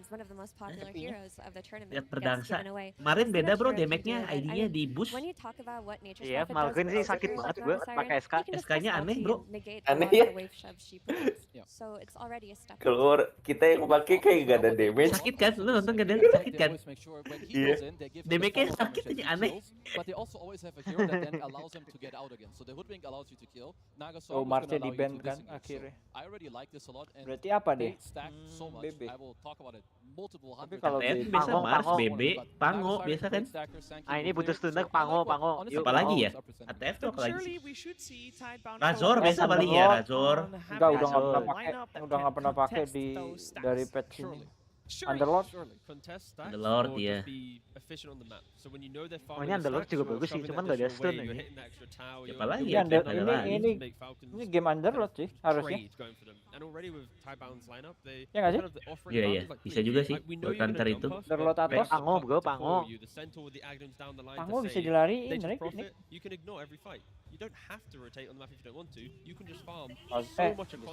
Tuh, nggak bisa lari sekarang. Oh, itu yang ngepick sih itu. Iya, anjing. Gambarnya di kanan dong. Iya, gambarnya di kanan. Even the lion or shaman that are still within the pool, but you do want to pick up that instant disable for yourself if you're up against a puck this early. Nge-lag buat FPS-nya anjing. When Sanking jumps in, Static Storm, thank you very much.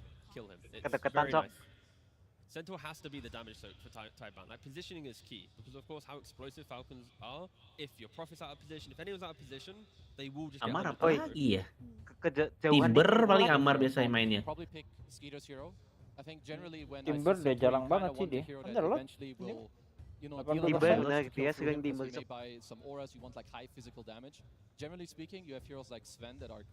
Tadi Timber sih statnya sih 7 pick, 8 pick 100%. Underlord juga mantap sih ini, bro. Iya.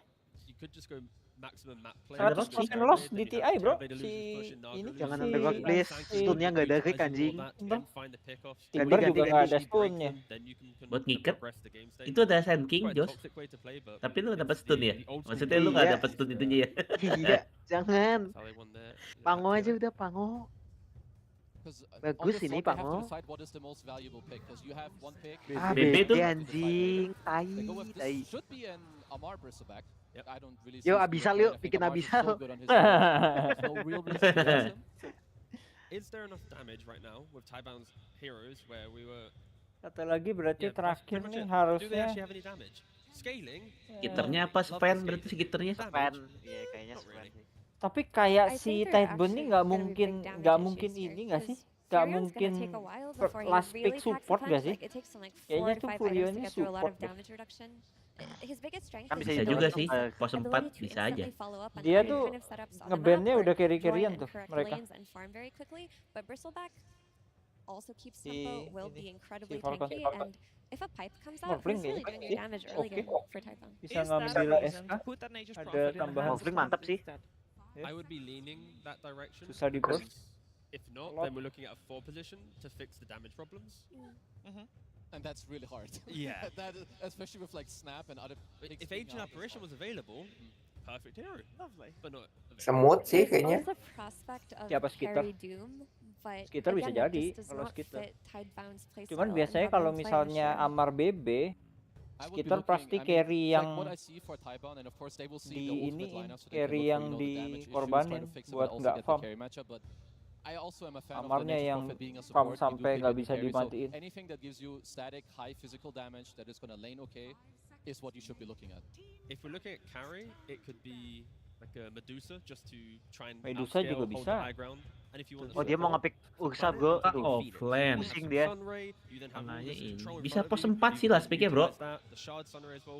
Pos 4 Bisa last pick nggak kalau nggak rugi. carry sih. Tapi pos Carry 4 ini. Medusa kayaknya. Kalau nggak Medusa Morphling lah. Antara dua itu lah. And we're still Medusa like, atau Morphling regardless lah. of what Si position Ngomongin is apa being sih, picked for Tep? Typhon, we still Ya. want, if it's Shiro's hero that gets picked, or he gets an H prop, we want a ranged carry. Not necessarily. Kalau more so just Falcon gua rasa a carry hyper juga carry, kan ya. not something like a Mercy. I mean, I was thinking that maybe they would want Semut Ursa, but sih they nggak banned it, so they're not recommended going to get sih. their hands on this. I think for Falcons, generally they play with 2 initiators nearly no matter what. And this time you have Amar who's Bisa not the initiator, disetun, so bisa di I kind of He feel does like initiate. He runs in. true. He runs in balikin. his big ass body. He's gonna get in there. So I would be leaning for Falcons, you know, for like the classic Skeeter hero. Your DK is banned out. Ah, there's di still DK your kayaknya. Sven. Is Oh, there anything Falcon. else that's like strength? Di ban. Maybe, you know, it might Di jump ban in ya. for his team. Oh iya. But does that hero need to be more of an objective taker, or Not necessarily. I feel like Bane maybe kalau he's nggak better. Bane nggak lepas Banenya cu. Void. Bisa loh pos 4. Bane It was anjing. like a pretty comfortable type. Aduh Wah, tapi Bane nggak bener-bener. kalau Abadon ya. I like Masuk this. masuk. Nggak Carry tahu. carry dari carry yang nggak farm. Also be good. Again, the carry Doom or a Life Stealer. We saw Life Stealer do well earlier Ya, today. Medusa. Yeah, Gas. Life Stealer is good against all these 3 cores. for Medusa sure. mati sih sama And badan good cuk. against the supports as well. You can just rage through the song. You can live through the. Bisa epicenter You damage. can be dinaikin kited, but you gerobak have a sih. lot of lockdowns, so I Dilariin. feel like the heroes around you could cover, you know, for this. Kalau for nggak mid bak lanes, you AA have juga static lepas. heals, AA you di have ban ya. here, you have a stamina Iya di hero. ban. Does that mean Power that we play. will no longer, if you wanted to Carry see ini. the Shiro Morphling, is Propetnya this no 4 longer a kayaknya. good game for this? I don't like it because it'll get easily outpaced by Abaddon plus Pusing sih. Bristleback. It just looks too greedy. Okay. There's a lot of time Iya, left for saling Typhon mempelajari, to come Cuk. to Jadi the perfect kena terus. solution for the last puzzle piece in their draft. I mean, I'm okay with the Timber Life Stealer. I feel like there Timber. might be something LS better, juga but I can't- bener. Like I think of Life Stealer, I feel like it's good, but maybe there's like this holy damn, you know, this one pick where everyone goes like, wow, what is this? I can't see it. LS juga enggak We sih. forgot about the one Nggak bisa that they're dibawa gonna pick is the Senta, one we're Cuk. gonna be, oh my gosh, Pasti we should have range. thought about that. We'll see, Yeah, though. Of antara course, this could also be Morphling. time where Blink gives a speech to Oh, the Blink squad sih. about what the The plan best is in bisa the early ngambil game if they do want SK to buat play this for the late game. Because I don't see any game-breaking post fours Eh, at least. Ooh, well, that is a Okay. hero we have seen Shiro played. Ya berarti The 4 road to MP TI, tuh. and it is a ranged 4 carry, MP so we like that as 50-50, you know. Planet all player balanced NP here. berarti ya. Yeah, they want to try and kill in the lane, right? You have Disruptor plus Cuman Shadow Fiend. SF nih the gampang Nature banget Prophet mati TPing as well. We're gonna dong. expect Malgreen tri-lanes bro for yang Shiro nge-green bro. very Asli early on, ngacak-ngacak and dia bro. that creates Cuma the tempo. We diacak-acak already know sama that Santos should be Hootwing independent. dong lainnya So dong. tri-lane Amar with 2 supports and a Shadow Fiend, get some kind of moves going your way. Oke I lah, don't mind it. welcome to lower bracket It's bro. very good for what it does on the lane, but I do worry that as the game progresses, Ini kalah and nggak apa-apa. these like big tanky Karena heroes Amar and gua nggak Falcons get these nge-stun anjing. harpoons and these BKBs Ini and get kenapa on top dia of nggak BSF, Morphling ya? there's not really much of a way to fight back. Yeah, I wonder like if Taipong can try to get off to a good start. I mean, you have the Nature's Prophet 4 who can try to offside some of the lanes, and I would also say that first Roche in this game is quite important. You want this on your SF, especially in this type of game. I do think they can make it happen. I would say they have okay lanes. You have Centaur who should be fine in the bottom lane, which allows Planet to like kind of rotate around. So I think this early game, I got my eyes on him to like try and set up Taipong for a good start. Oke, let's go game 3 deh bro, biar rame lah ya. Just as important, Tigov, in the laning stage for Tidebound to hold the fort. Hold their own? 1,000,000%. Like, Tidebound need to create their own tempo in the early game to try and overlap the Farmer Falcons so that the greedy heroes are scaling in the same areas, and then it kind of hurts them. If you allow Falcons the entire map, then, as we already mentioned, big damage problems. I mean, I am quite happy to, at least personally, like nothing to say last game. He didn't show me much. He had a hard time on the Earthshaker. This time, he's playing puck. I think he's set up for a way better game. There are no, okay, the only instance they have, blinks down from Sanking. But your team can bail you out. Maybe they can start a fight for you. So he's set up for more, because for me, he's the most important player on this team. He's set up for more success. That's all I need to see. And what are they going to do with the stacks? Are they going to try to split the map, as we said as one of the solutions, or invade the triangle? You can invade. With a good start, they can absolutely invade. You can push in the lane with your SF, with your Disruptor, walk over, your Nature's Prophet, he can TP, place a ward. I think they're set up way better this game. Any final words and thoughts on these two drafts, Effie?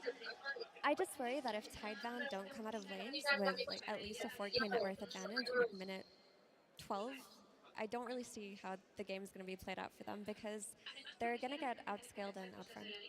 A lot of pressure on this game number 2 that is coming your way. But before we jump in the game, we're going to jump on stage where Tsunami is with Coach Blink. That is right. I am standing by with a Blink of Tidebound, where I gotta say, this matchup against Falcons during the road was one of the best series that we have had. Yeah. And now we're getting the rematch. But it seems that they've made some adaptations, so I was wondering what you think they've changed to get that game number 1 win. 上周呢，在国际邀请赛之路上，就是 Kenapa gak basket aja dia ya? 对决太棒战队是最精彩的对决了。然后呢，这次感觉他们已经做出一些调整来应对你们的一些做出了应对你们的一些战略。就想问你，你个人认为他们做出哪些调整呢？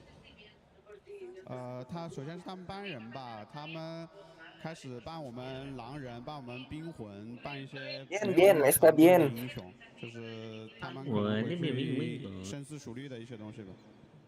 Well, Team Falcons have definitely done their homework. Their bans are now much more effective. They are now banning heroes like Lycan, heroes like Ancient Apparition, which are not usual bans, but are bans that are very much our hero pool. So udah mulai nih guys.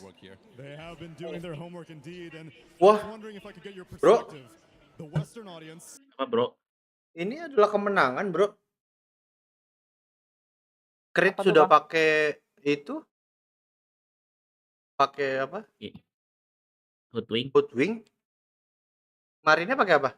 Ya SK ya, combo sejati mereka itu. Ya Hoodwing, Tigers rating pro player, win rate-nya. Iya, mereka tuh kayak berdua ngegas terus berdua itu. 还是有一些区别的吧。我们现在就是太棒的。 Kalian menit berapa guys? There is some difference after 90, 41. Ya sama. Nih ngomongnya anjing jadi orang lagi main ya.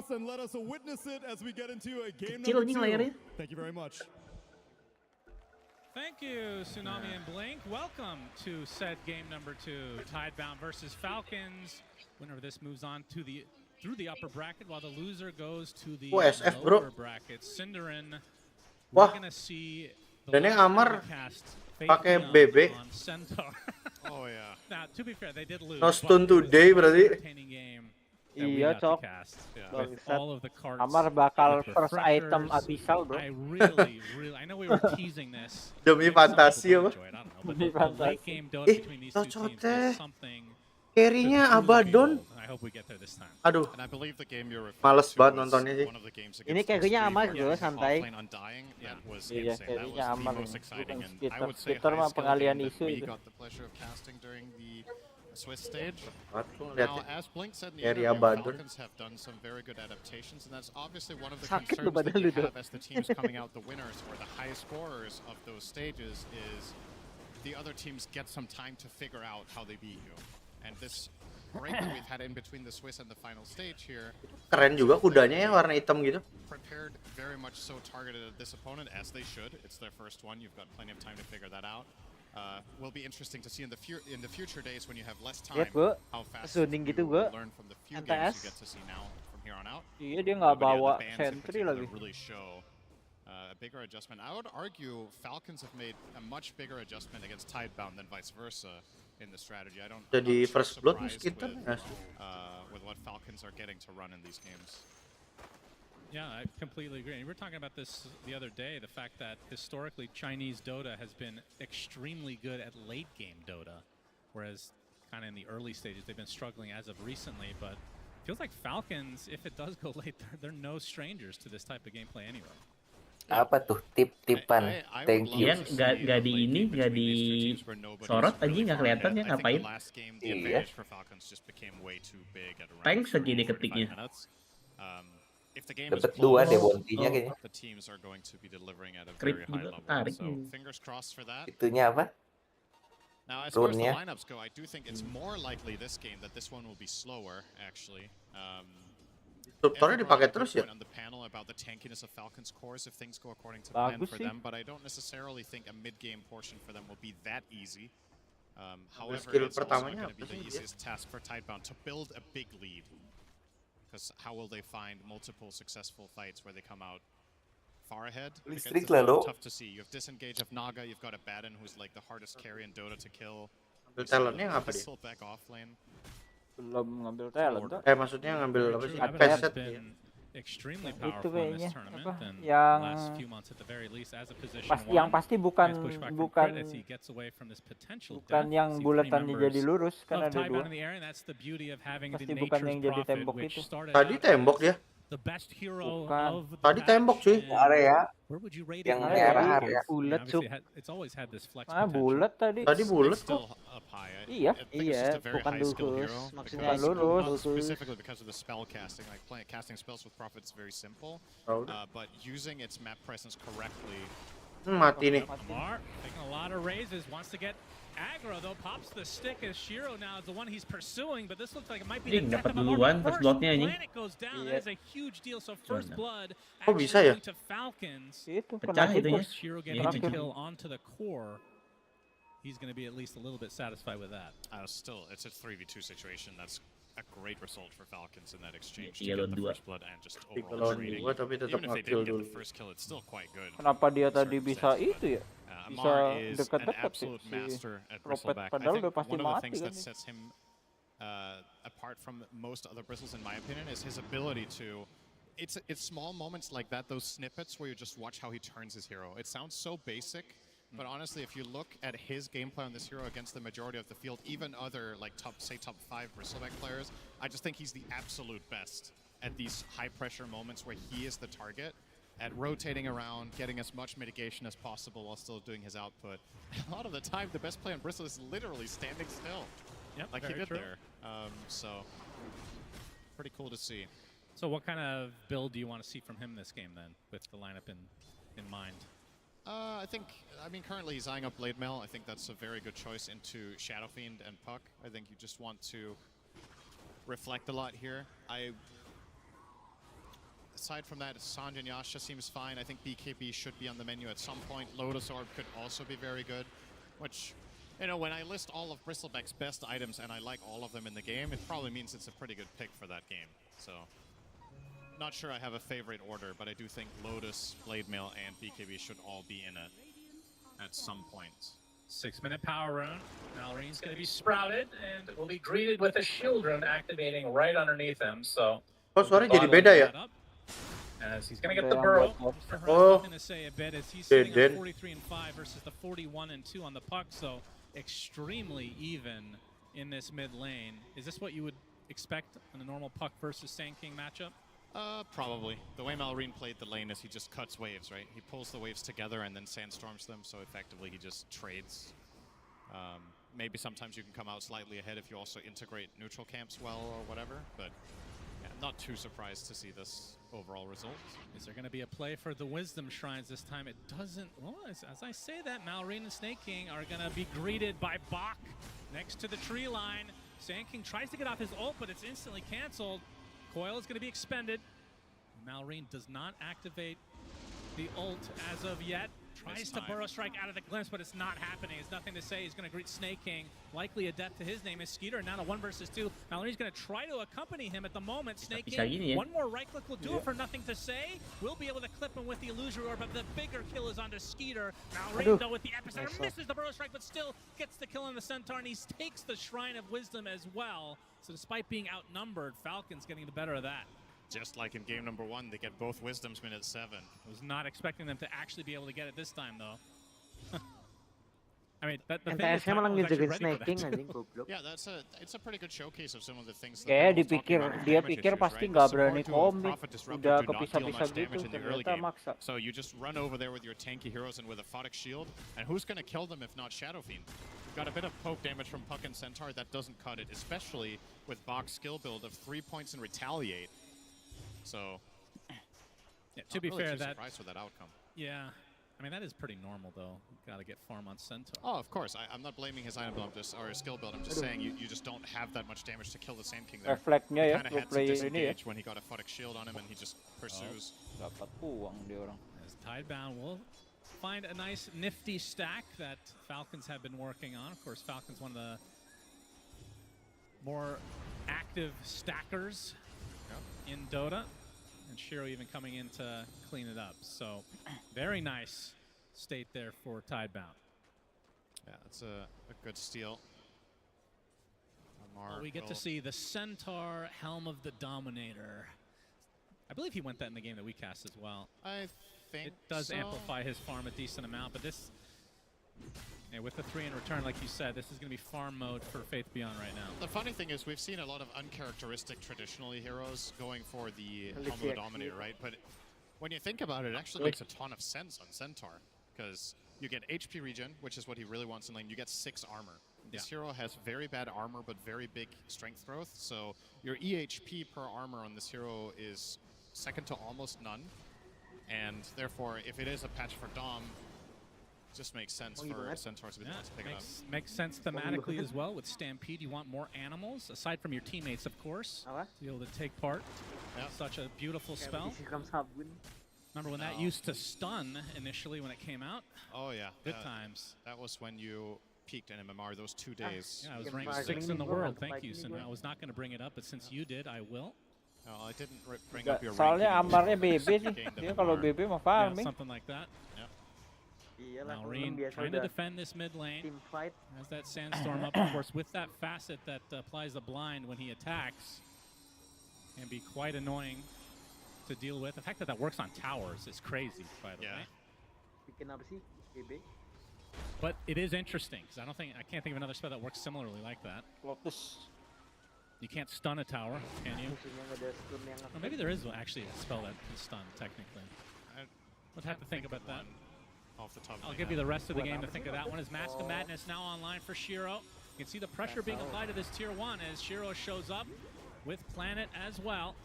Bang Malin, dagger 12 kan nih, udah berapa duitnya, udah berapa nih? 400.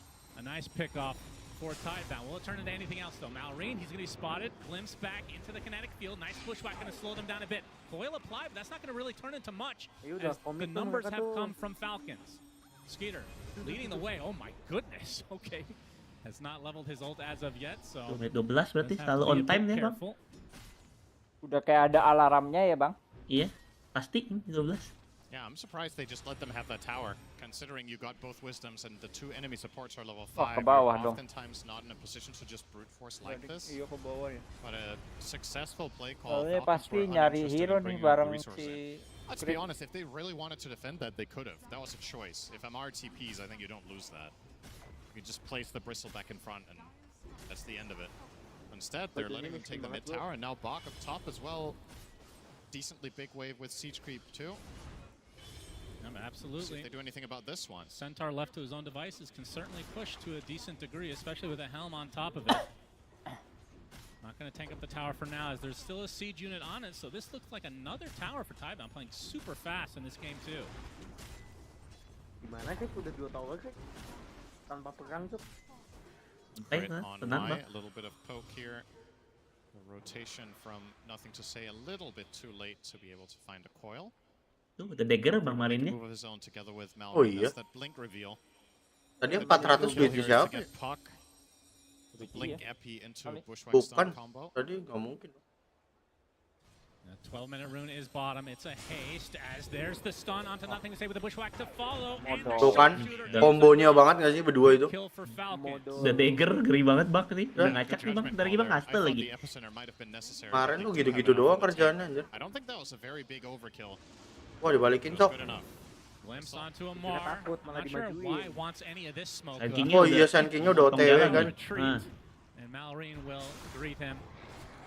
As Stampede is used, but I think he is dead anyway. Yeah, drops to the deck. So a Stampede down and another support kill for Falcons. Oh, ngambil ulti ya? And looking at the side of Tidebound to see kayaknya what power spikes are apa incoming. kayaknya Dragonlance skill pointnya soon disimpan coming satu online deh. for Shiro.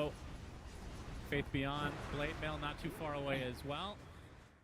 As the Witchblade now completed for nothing to say, so Pada nggak sepatu ya bro, sepatu. for him. Karena punya ulti ya. Before this would be a Oh, meme, Centa Bang, oh because it Centa was mah. so prevalent in the game that Itunya we pesetnya cast. dong. How fast Apa gitu? Faith Beyond go for the STR cart? speednya. Cinder? Itu Everybody ambil yang wants to mana? know. Iya tuh. Yang Like, gambar is this a sepatu. pipe game? STR gede jadi cepat jalannya. Essentially Iya, Sand King, movementnya right? I don't dari think you STR. need to go pipe. He's also eyeing a blade mill over it right now. Oh, Blade Mail into what though? Mana? I think it could go blade mill, blink Axe. Probably get. Hell yeah. Yeah, I think that's fine. SF hybrid kan nih. Based on isi STR, oh iya. Permani gain 30 gold every 120. That is a very Makanya suka orang beli Blazer 2 awalnya. Shadow Fiend's weaknesses as a hero, the Varian big bisa touchdown gua, on this Den. is enemies, tanky heroes getting on top of you and just mauling you down. Ini nggak hybrid sih Den. Centaur is one of the Resetnya bener perfect anjing. solutions to that problem because SF, he has the damage to kill those heroes if he gets to attack. That's right. And the cart will ensure that. Of course, this was changed at some point. I don't remember which patch, but SF you're hybrid. actually invulnerable in the cart, not just untargetable.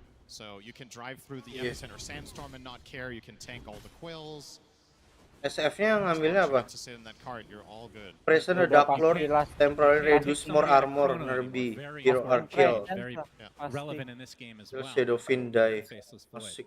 2 kali sih gue ngalamin SF hybrid. Yang satu mau magic ambilnya yang armor. As Amar is gonna make his way to mid lane.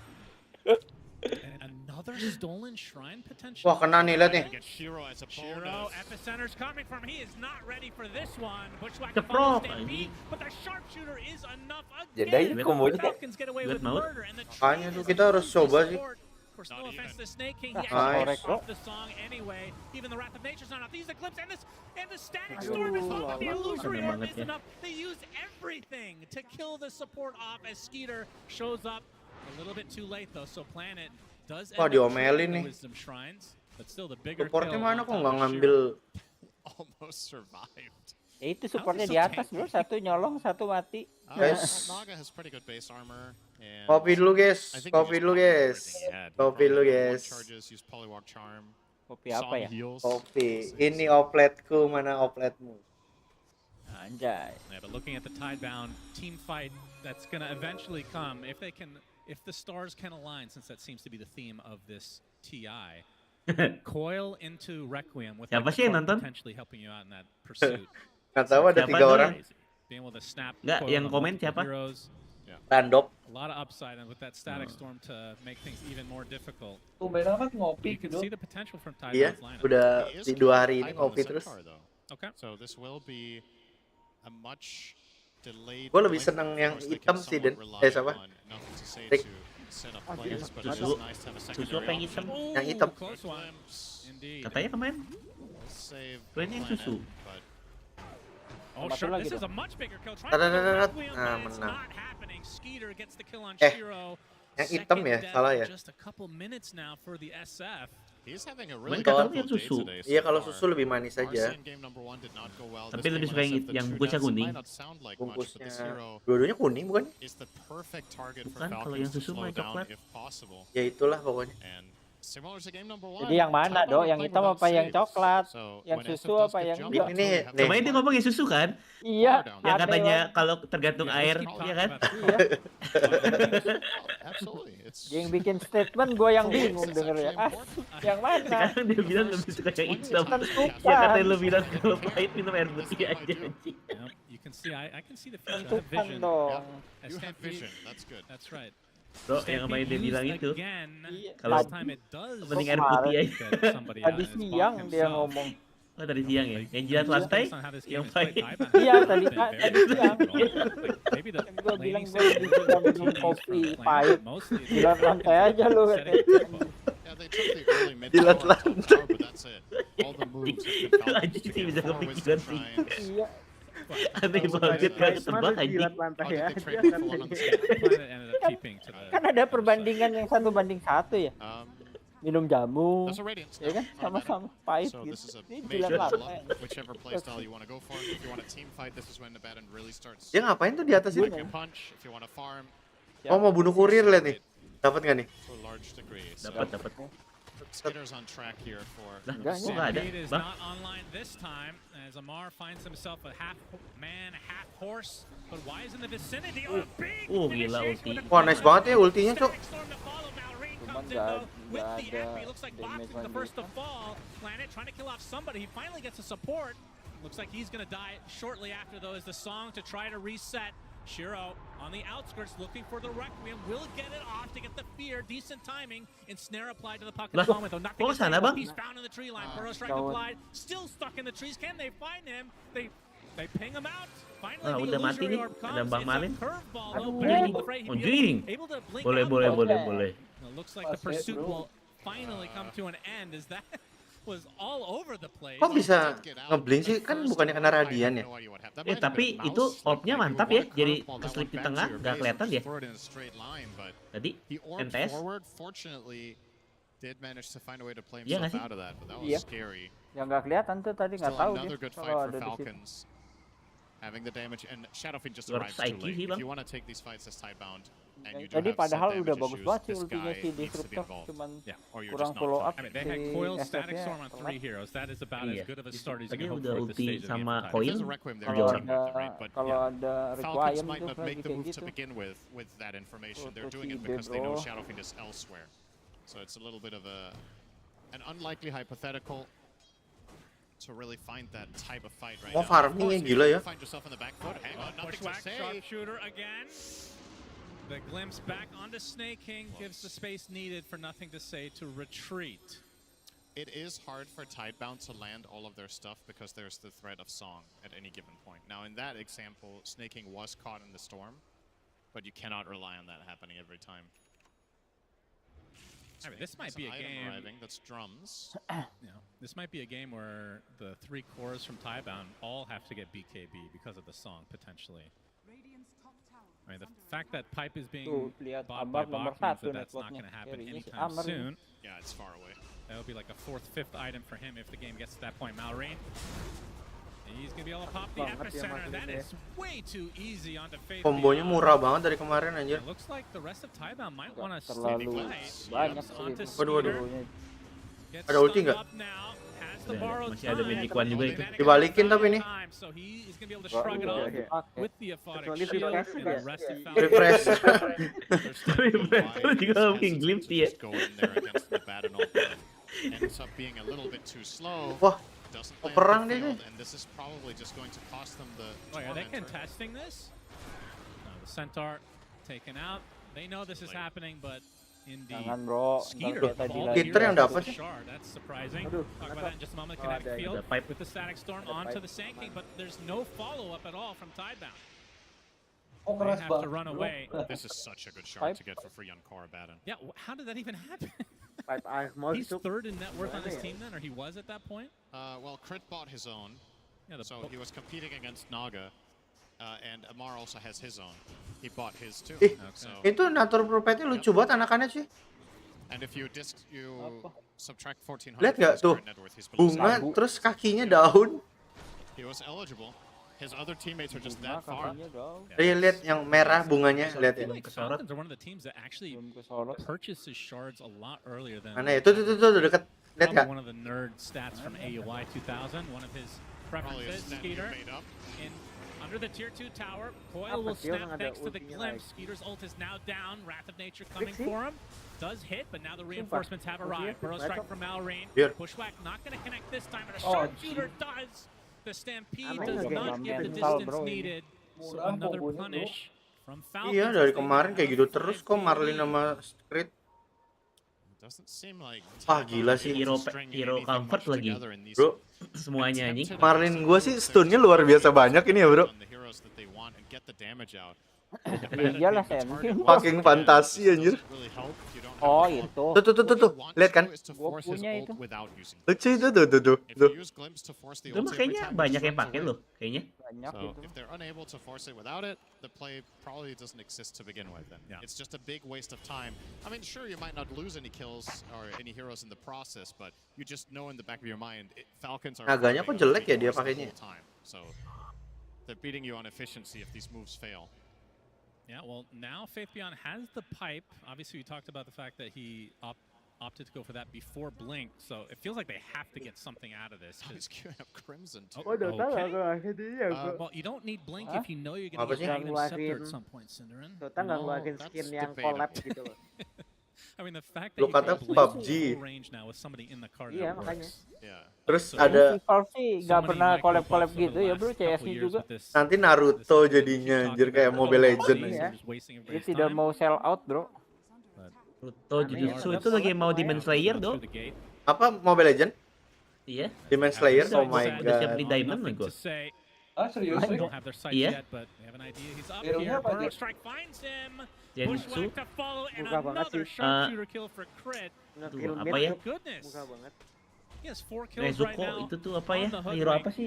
Namanya? It's like nothing going the way of Tidebound Iya, so far in this iya, game Apa too. namanya apa? This hero pair Selena. is so good.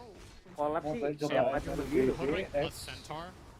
Hoodwink plus Sand King. You hit a Burrow strike, you make sure you get the boomerang in ASAP, you amplify all the spell damage from Sandstorm, from your other spells. He doesn't even have an offensive item in these kills. He's running Glimmer on Hoodwink, so he hasn't amped anything else. Tapi than baru buying the rumor. boomerang. It's good enough. Now mid tower finally for Falcons, 8,000 lead going to be on the board after this goes down. For 1 Tapi second, now biasanya it's back to dikabulin 7, Rick but kalau it was a banyak yang good minta second. ke developernya. Yeah, we will sure always they'll remember Jujutsu aja that. kan? Oh Keluar tapi kan? Very memorable moment Tapi here Rick, at TI. sama gue tuh juga creep Rick. Mallory now taking Jadi some aman aja sih. creeps away from Tidebound, Apa? working on his BKB Creep. next. Not that Kenapa far creep? away. Creep score ya. Oh, And Shiro Kemarin yang Naruto itu gara-gara with the 2 requestan deaths ini that pemainnya I pada mean, it's request only 2 Naruto deaths, but jadi it does feel like it's kind of compounded from game Digambar sama 1 to some developernya. respect, because he was just dying constantly. Kayak Gaben deh mau Yeah, kayak. he has 9 deaths so far. Gaben mah nggak butuh duit bro, aman tapi aja. Naruto banyak itu 7 requestnya. in the last game. Tapi Timnya memang masih Something like that. kaya dia. Pastinya ya Just go with that. karena di spam mungkin banyak yang Working on the Email Silver Edge, developernya so jadi wants to be sampai able to di- break the Bristleback, but again, One this Piece is gak an ada. offlane hero. You Padahal still have to worry kemahalan about One Piece mah, bro. that are all Mahal mega banget. farm. And the question is, if you break him, does he Tai even lalat die? aja bisa He has collab Lotus, sama Hyde, One and Piece. Sanj. It's a Oh iya. Honda ya. really tanky Bristle here, top of the Ini network. sekelas MLBB. Ya mungkin kalau I think you game have to try to franchise bide your harganya time here beda kali. as Tidebound, which is Tapi gen-gen sekarang yang always alpha gonna be a katus kayak dangerous strategy to have to play banyak kan against nonton Falcons, anime yang but sekarang, iya ya kayaknya Iya. jarang yang One Piece gitu realistically ya. speaking, with the supports that Kurang you've tahu. drafted in this game, and also arguably in game number 1, you're putting a lot of pressure on your cores to do all Demon the Slayer damage. lah. and Sekarang Tapi kan Demon Slayer kan able to find that membabi early buta lead, you sangat fall into this mid-game owning ya, jadi pasti stalemate where you dilirik can't nggak mungkin really enggak. pose that much of a threat. Iya. They will eventually Tapi get there. mintanya Puck is one of the best 80% late sih. gamers in Dota. Gila itu kalau itu. From the mid lane, Centaur can become a monster. I'm not concerned about Tidebound's ability to win this Game game. at the farming tower. ya. I'm concerned about their ability to get there. Because Falcons are ramping up more and more, and if they Nih, hit their bro, stride udah mau like they did fighting in nih. game number Tuh. 1, we could be looking at a similar end time of like 45 minutes where the heroes are just Biru udah ngekling tuh. For sure. dong, And I was temu going to dong. say, he's holding on to a lot of Temu gold, pak dong. but changing his mind, going for the Aduh. blue dagger now in Centaur. We'll see if Tidebound want to get a little bit more aggressive now. As a result, Shiro actually pops the smoke. The dust on the other side, though. They know that he has the Shadow Blade. Don't have the vision required. They do find Y instead, though. Another sharpshooter kill. Man, Crit is farming up those fantasy points today. Pakai yo nanti bro, mau nggak? Siapa tuh yang pakai? Gue sih sharpshooternya sih. Beastmasternya siapa? Luffy?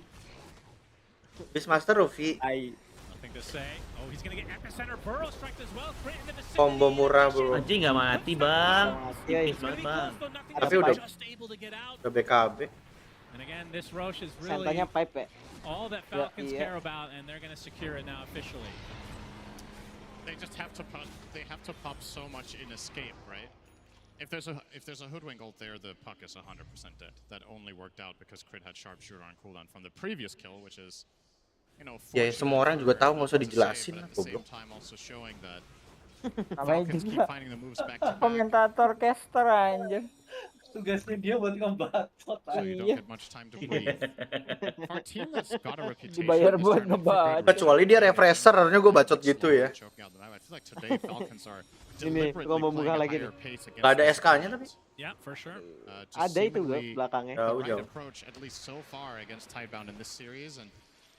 Again, I would argue a large part of it is them exploiting the support duos that Tidebound has picked in both games, just not having that much kill power. So whenever we get into the skirmish mode, Crit's hoodwink is just having more impact than the enemy support. Tapi dari kemarin ya, kalau ada immortal yang warna merah, semuanya rata-rata makanya merah ya.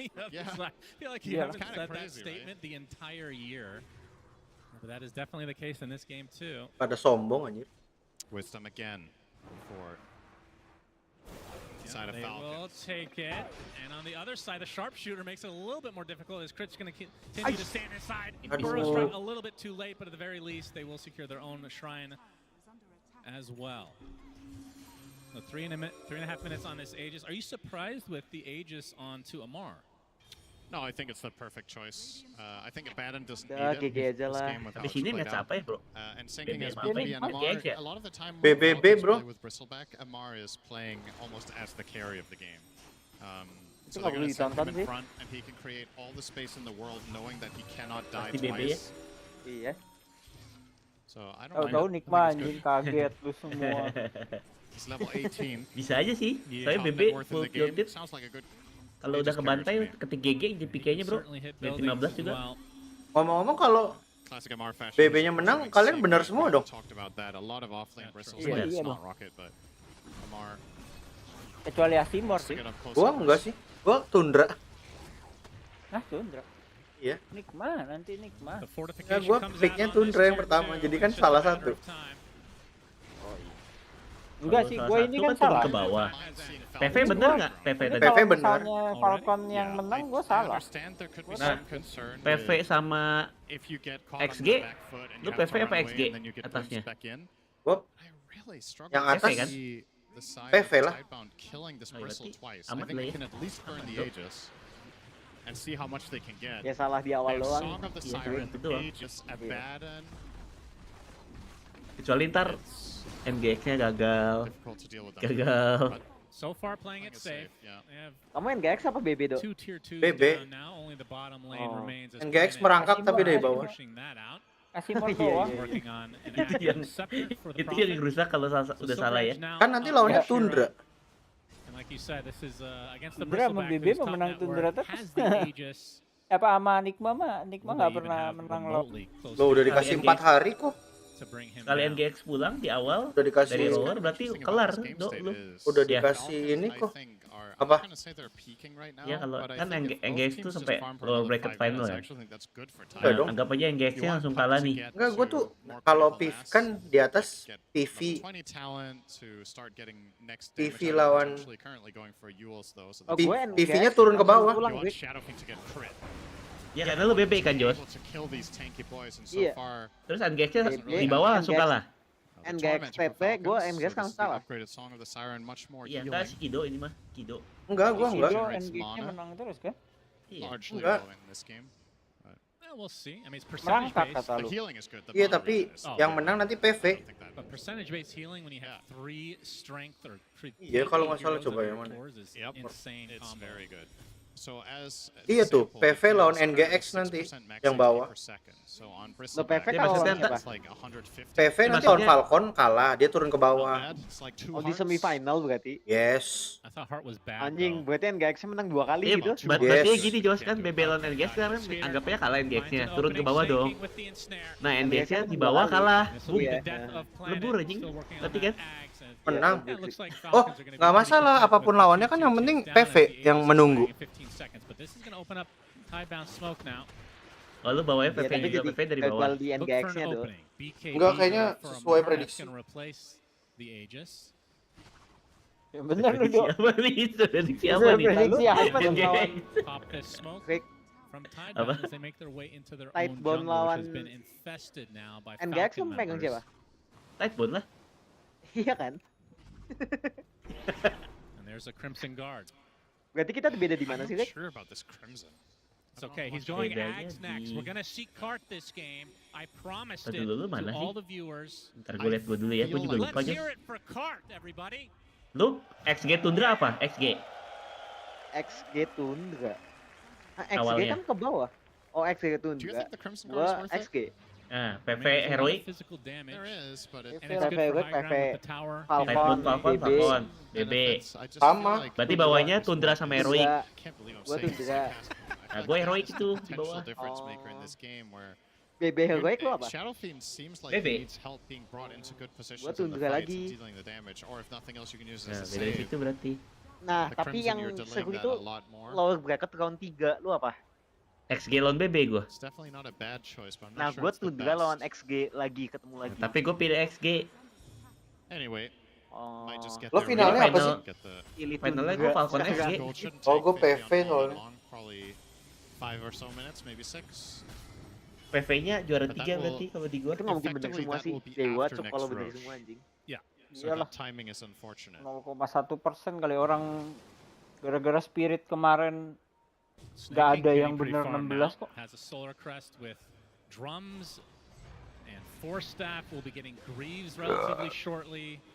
This is a support hero, Cinderin. He has 140 CS. If we transported this image back 6 years to you, would you have a heart attack seeing that as a support player? Ya agak suram sih tadi lihat Heroic mainnya kayak begitu anjing. Oh, okay. Suram banget sih. Hopeless anjing, salah gue mesti Tundra sih kalau lihat begitu parahnya ya. Hah? Soalnya di grup stage dia maksudnya bisa di atas anjing, nggak hancur-hancur banget gitu. Apa ketemunya yang sabun-sabun ya kemarin? Enggak, memang lagi bagus aja. Cuman kayaknya orang-orang udah pada tahu aja. Oh tadi rusak banget kan mainnya? Gue lower bracketnya juga Heroic loh pilihnya. The illusions are low cooldown scouting tools that push waves Ya orang kan non-stop, menang so you always have to 6 game take care of that. berturut-turut tuh. Naga is Helm of the Dominator 2.0, right? Iya kan maksudnya The illusions just do gak the same thing sejelek as itu, those tapi tadi doms do pas by main pushing lihat out waves begitu. non-stop, farming Ya for kayaknya you. udah pada And you tahu scale, lah. you can buy any items. He's effectively a core. I mean, he's only 3k behind Malrine, for God's sake. Yep. Pretty impressive. And that's probably the reason Malrine isn't ahead of at least Centaur, is because Naga is taking some space. Yeah. Otherwise, Sanctum Cuma can get 4 more, game but he dah doesn't need kemarin to. grup stage. Coba ya, Heroic. Sharing is caring. Rocky dia sama Boom sama Nemesis kayaknya lawannya. Nah itu. Sama Tundra juga dia menang. There's nothing indicating that he will stop farming. And Mana sih? 14k net worth Heroic. already. What is a good item here for the Oh support Heroic. Naga? Heroic kalahnya lawan Farivision sama Navi, menang lawan Boom, Wildcard, lawan Tundra 2-0 bro, menang. Ya? Hah? Iya makanya. Tapi waktu itu Tundra sabun sih anjing. Plenty of options. Jing, berarti ada chance Josh? Or both. Tundra, Heroic, gue Heroic tuh. If he keeps farming at this rate, Ada, he'll lu be mau 6 taruh wildcard di sini juga chance mah ada. Wildcard bisa menang Wildcard bisa ngambil satu game dari Speed. Si Nemesis juga bisa ngambil dari Falcon satu game. Maksudnya Boom juga Waktu itu ada chance hampir menang lawan Falcon. Maksudnya ini mah tim-tim ini mah mirip-mirip lah, nggak yang jauh banget gitu. Chance mah pasti ada. Sama Flix jauh sih di channel. Centaur can go for a blink stun. Zaman Nemesis dulu lah kita. Counterplay from Song, counterplay from the Product Shield. BKB on Bristle. I mean, Bristle just doesn't die. Tim yang nggak ada Beastmaster, nggak ada yang meta, semua nggak ada yang main hero meta aja. This is basically full timer Roche as well. So that benefits Tiebound. They've had time to kind of catch up a bit in terms of getting the items they feel are the next power spikes for them. Ini farming terus ya gila. Let's talk about card again. If Falcons want to force this now, they know it's up because it couldn't have been any slower than this. Tunggu bentar lagi nih. And we'll see if they want to try to contest this. What is more powerful, second Roche or cart? Only one way to find out, ladies and gentlemen. He can't afford it now. They're going to smoke.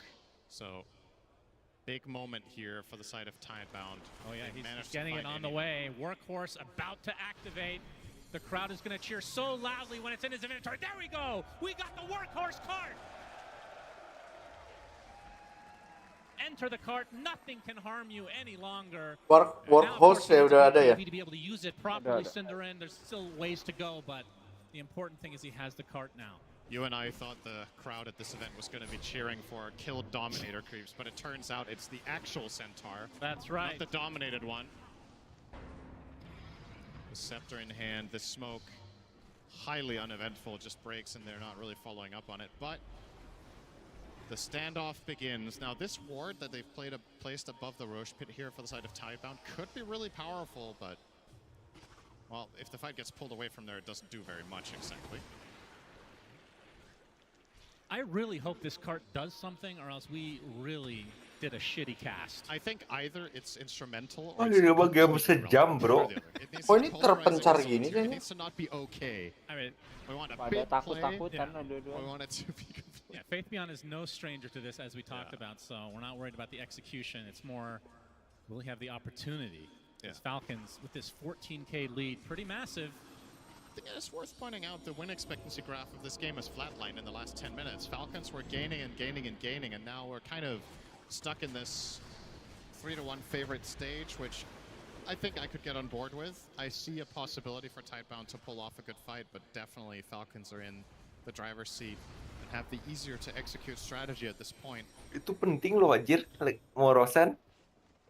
Shiro almost has balik lagi di situ another kan. big item for him. We're talking about his inability to hit stuff. That'll help. Yep, Roche. Belch is in their face again. They've got 1 minute to do this before he is tired Oh, of itu gemnya nggak lihat apa? They can delay this. And Omar now outside the pit, want to get to the triangle of Tiebound. This planet being pursued in his own base. Oh my goodness! Burrow strike sharpshooter, it's enough. Planet actually out for 50 seconds with no buyback, so this is actually a 4 versus 5. I don't know how he did not feel safe in his own base, and I can see why now. But still, Falcons not forcing the issue onto Roche. Want to capitalize on any potential mistakes. You can see the wave is already pushed in the mid lane, so perhaps forcing Tiebound back to base is what they do. Yep. And they're going to be pounding on this tier 3 rather, with the illusions to follow suit. And Shiro and the company, this is going to be a mass TP for Tiebound. And immediately Falcons just go straight towards the pit. Although, like you said, he's leaving. Roche is leaving. His home has now changed. It's summertime Roche. Kalau orangnya udah BKB tapi datang ke Naga Siren ulti gimana? Ya, nggak kena. Nggak kena ya? Falcons are already set up better in this area than Tiebound, courtesy of being there first. So once again, feels like they have things under control. Snaking will keep pushing out lanes with these pesky Naga illusions. And sure, you do have Nature's Prophet to try to do the same thing, but it just takes him longer to do it, and it's a bigger commitment. Using teleport every time puts you on that cooldown where you can't connect to your team. Naga just spawns the illusions, sends them out, and stays with the team. Always available for the save. Yep, true. Yeah. Do they have any smokes left is the question on Tidebound. They don't have anyone in their inventories, so it's difficult for them to access this area, but at the same time, Falcons also uninterested. This has effectively been a 3-minute Roche fight without hitting Roche. Well, Roche and without hitting each other. So the old Roche off, but this time in a different area. Oh, yeah, we had this forever in the corners. Yeah. Man. I love this current Roche, though. Yeah. It's good. All right, Tidebound on the high ground. You can see the illusions continually spotting them. As It's Falcons not just only the daring Naga. them. It's also the abandoned Radiance. Oh, Stampede, okay. Epicenter comes in from Mallory. Pops the BKB as well. As Bach looking for somebody to use on his cart. He's going to be applied some pressure. Pops the blade mail. Nobody really wants to touch him now, though. Sakit banget anjir. Rooted up onto the high ground. Nothing to say. They're trying to take out the Abaddon, but he activates his ult just in time and heals up to full as a Nice result. banget anjir. Onto the Shadow Fiend. Being able to get on his ult. He acts the Centaur dies. Wah, He Sentai heals up mati. cart. The Gila Shadow sih. Fiend follows suit, and just like that, it's 4 dead for Tidebound, and Falcons lose nothing. Wow katanya Wah, bro. anjing kalau itu nggak mati duluan. What's up tuh? Maybe they'll get one more chance, but it will be against a man advantage now. Aegis as well as Banner.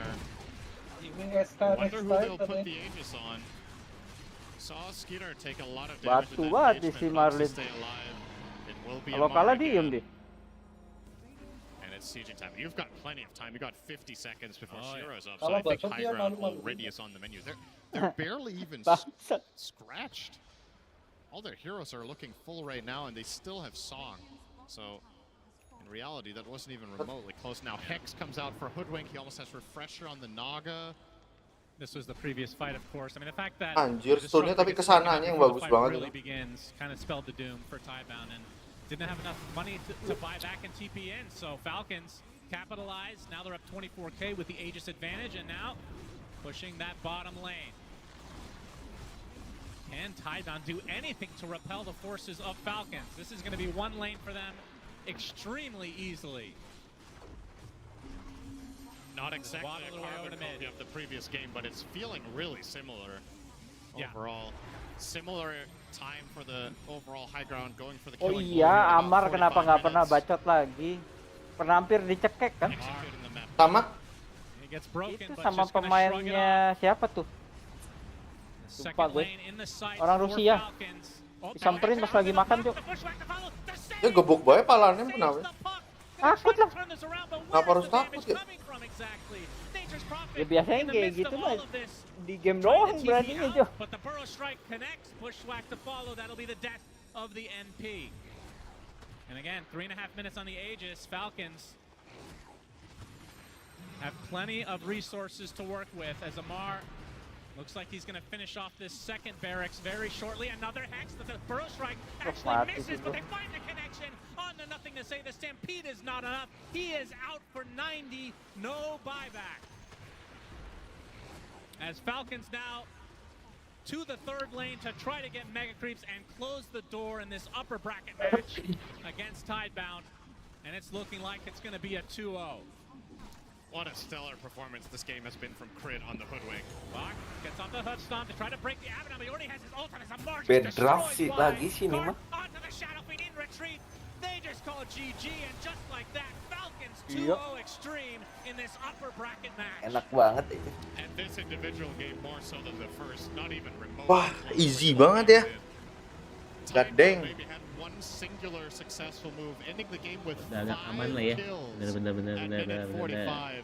Atau BB Nikma Falcons in tuh. complete control the whole time, and as I was saying, for me, Crit, total Harusnya standout sih. performance of the Hoodwink. The way they Ya played NGX the cuma map Asimor sama together, Kido ya? the Sand King and the Hoodwink, Hah? I feel like was NGX what dictated Asimor doang. almost Asimor everything that doang. happened. So the overall strategy for Falcons Lu is BB NGX pushing apa? waves BB? with BB Blizzard, lah. push in waves with Oh. Naga, push in waves with Abaddon Oh, si Manta, Bangle and then NGX anjing, Hoodwink and Bangle. Sand King whenever heroes split up around the map trying to Batu find, aja. find farm or Nanti deal with the tuh problems, begitu they pick them berarti kan off. heroic So, an absolutely lawan incredible Tundra performance here from menang Falcons. heroic. A series that you and I entering today, BB we're lawan really not heroic. sure how to place this one. I Menang think maybe BB. the previous series were a little bit more going the way we expected. Oke gitu aja. This one we didn't know. We thought it was going to be 3 games.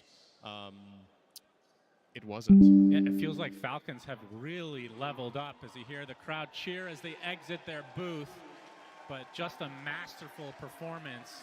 And Yeah. It felt like Tidebound just, I don't know, didn't look like the same Salah. team, but maybe some nerves getting to them. Of course, we have 2 TI Si winners, so I berapa doubt that that's the dapatnya ya? case. Either Crit way, ya. Falcons really showing up in this series 40.000 sih 2-0 kayaknya crit gua. Tidebound. And well, we did see the Just cart roll, for don't Faith roll. Beyond. 40.000 banget apa? For them, it just wasn't Yeah. enough.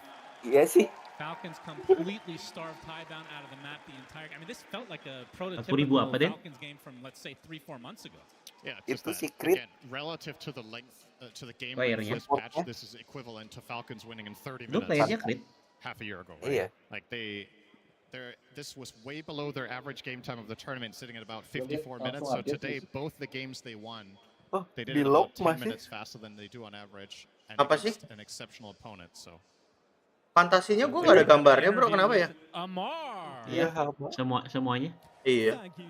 Kayaknya meledak loh servernya. Error soalnya kayaknya kemarin. Udah di ini sih semua. Gue lihat-lihat ya.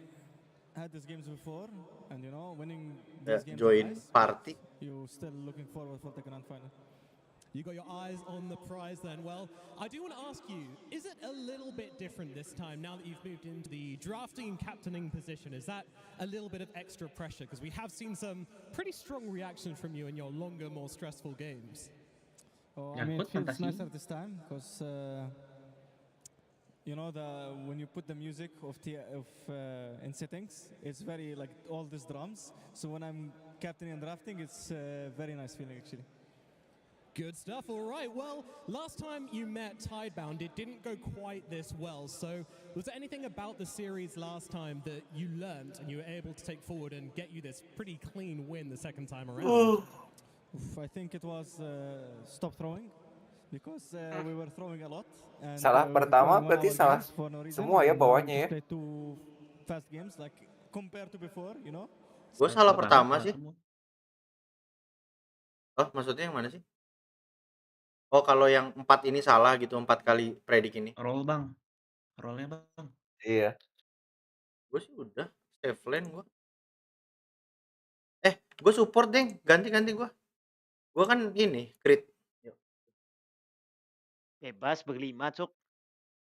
Nyalain semuanya bang. Nyalain semua aja. Eskamit siapa ya?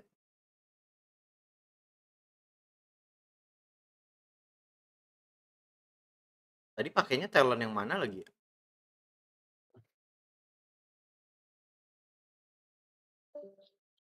Who are you supporting for? Who do you think is going to win? Crowd, cheer for Nigma. All energy to Nigma. Let's go. Cheer for Nigma katanya bro. Thank you very much, Amar, and congratulations, Amar, and Falcons are moving forward here. Dia ngomong gitu, cheer for Nigma bro. Top 6 secured Mimpi aja for terus. Falcons and Amar there on the main stage. And anyway, well, we'll say. Tahu nggak kenapa? Kenapa? Karena kalau Falcon lawan Nigma lebih That was an gampang. incredibly strong performance from Amar on this bristleback, and at times he did look like. Emang ada yang pilih Nigma di kita? Into this game, I think this is Asimo? again, if we take Nice sih. Ganim dulu dok. Ganim, iya tuh. Set ahead, right? You have strong lanes with the SF. You have a Nature's Prophet who wants to go around, find TP kills. They ended the game with 5 kills in total. This is what I would expect them to have in like the first 10 minutes alone with their heroes. It's just not enough. Gua mau pakai Beastmaster, bro. And yeah, of course, as I kind of skip through it, these are my highlights from Crit because this hero is so strong, like Hoodwing. Ah, gitu loh. Kills that this hero just Tapi kamu stackin gets ya? overall are just really strong. Hah? Nah itu. And this fight in particular Itu was yang quite susah ya, difficult gue nggak because bisa they yang got a gitu-gitu. really good Stack start warding gue from nggak this bisa. point, and it looked like there were signs of Gue life support trying yang to lari-lari take gitu the kayak lead crit gitu loh. there on the side. Abaddon taking Ya through udah aku everything tetis with the aja lah. Exotic Shield, and SF was Ya. the last to join this fight. Dah, He lose aja. I mean, he was just farming up his souls because he had died prior to that by a minute, and it's just way too hard to take. This fight for me was very telling of what Tidebound's game would look like. They were just going to get kited, they were Goodwin, going to Goodwin. damage, and their puck may be a little bit slippery at that stage in the game, but that was corrected by a Hex. I mean, it felt like Falcons, they were just very proactive, right? Like at the 80-minute mark, when you are killing that Centaur, there was like a 2,000 gold lead, but it was the difference between Centaur and then the next core. Ini ambilnya yang mana cuy? For them to snowball the game. I felt Itu like Gon, Doc itu maybe bener fell a yang itu. little bit short, and Gunas. I mean, it's Bukannya hip hop, hip shot. Bukan. Sorry. Itu kan ada cash-nya dong kalau pencet. Pasti ya. Iya. Biar jauh. Cuma harus ada yang buka. Yang buka mana nih? Ya. Wah, jancu, gue nggak ada kombonya ini. Combo murah aja pada nggak mau, asu. Gue mau masuk padahal. Sama aku do, santai. So Falcons, as long as their support Joe is very proactive, especially crit on his hoodwink, you are going to feel that this game is close to unplayable for Tidebound.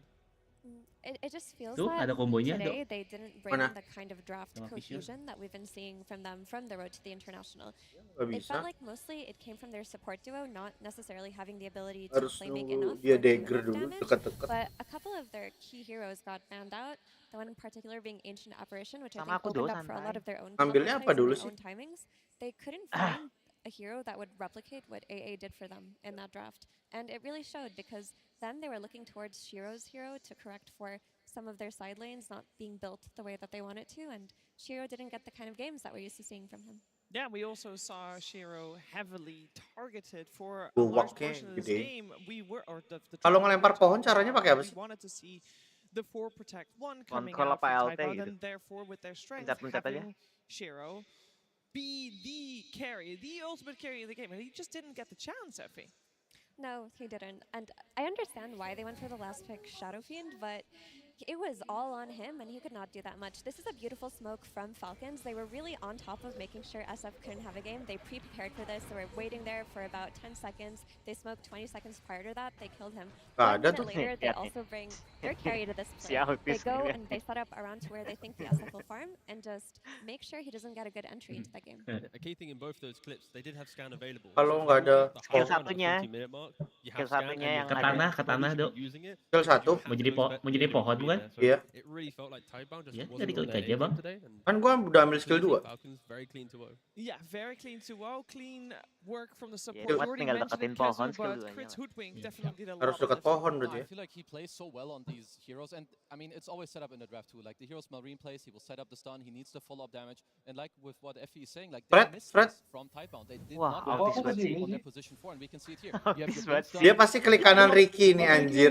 boom, next kill. Like they just go together every time. They get this mid-item timing from the ancient stacks. They speed up. Rusak bro, rusak bro. And you will just see, like, Terus di kill lagi dia. succession one after the Rusak other. gue dia And gue. every time this guy don't miss. Unite aja lah, Like, bisa even here, nggak? you know, he stampeded. He did miss the bush. Rusak bro. He didn't hit the sharpshooter. That's all we care. And the last Rusak one juga too. dia, This is gue. like already in these couple minutes they killed what 4, 5 cores within the span of like 6 minutes. Here, there's even another one. And the last one to top it off. See you later. Like Crit, you know, this guy, he's played for years. He's so good. I'm sure many people would like to see him lift the Aegis. I feel like their chances look pretty damn good. Anjay. They do look very good. I will say a lot of people probably got inspired for potentially getting some kill steals in there, but this was all kill secure. This was needed damage coming out from the Hoodwink. Very well played, of course, by Crit. And we heard Amar joke about it on stage, and he did say Kappa at the end, saying, you know, team, step it up. I'm carrying everybody on my back. But Tigov, I believe you got some proof that he might just have done that? Yeah, we did find the exact minute in the game in which does support that he is the carry of the team. Loh, gua sama siapa sih? At the 26-minute 30 mark. He Oh, does primalnya masih di his atas. carry player. Thus, he is the carry. That's how it works. In Dota, of Kacau course. sih. I think mainly from Kezu's videos, like we just saw the clips, all of those plays was Sanking plus Hoodwink or the Naga Siren. You never really saw the Bristle or Ava having to be involved. And because of that, 26 minutes into the game, both your offlane and your carry have equal economy, equal ability to take a fight if they want to, but they didn't even need to. Like, what we just witnessed is the perfect recipe of Falcons winning a game. Like, you need to try and break this because this is not the way to do it. You cannot allow both of these players to tank up, to farm up, and to allow their pretty much 3 players to break the map.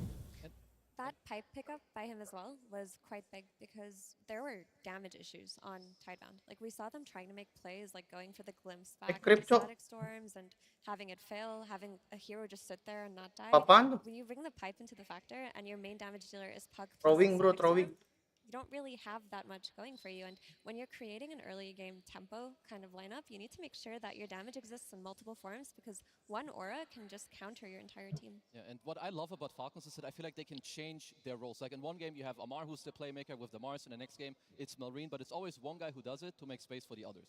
And that's why no matter which draft they have, they change a few heroes, but they can always run the same recipe with success. Yeah, and a great success it was. I think it was around minute 18 when Tidebound killed someone on the side of Falcons. And since then, the game lasted quite a while still afterwards. It was 44 minutes total. They did not get another kill to their name. So that was quite the struggle and the damage issues that we already indeed pointed out. Quite obvious there, so a lot to work on for Tidebound. For Falcons, obviously a smooth 2-0, and with that, I want to hear how their mood was going, well, being in the game, because we're going to have a little listening.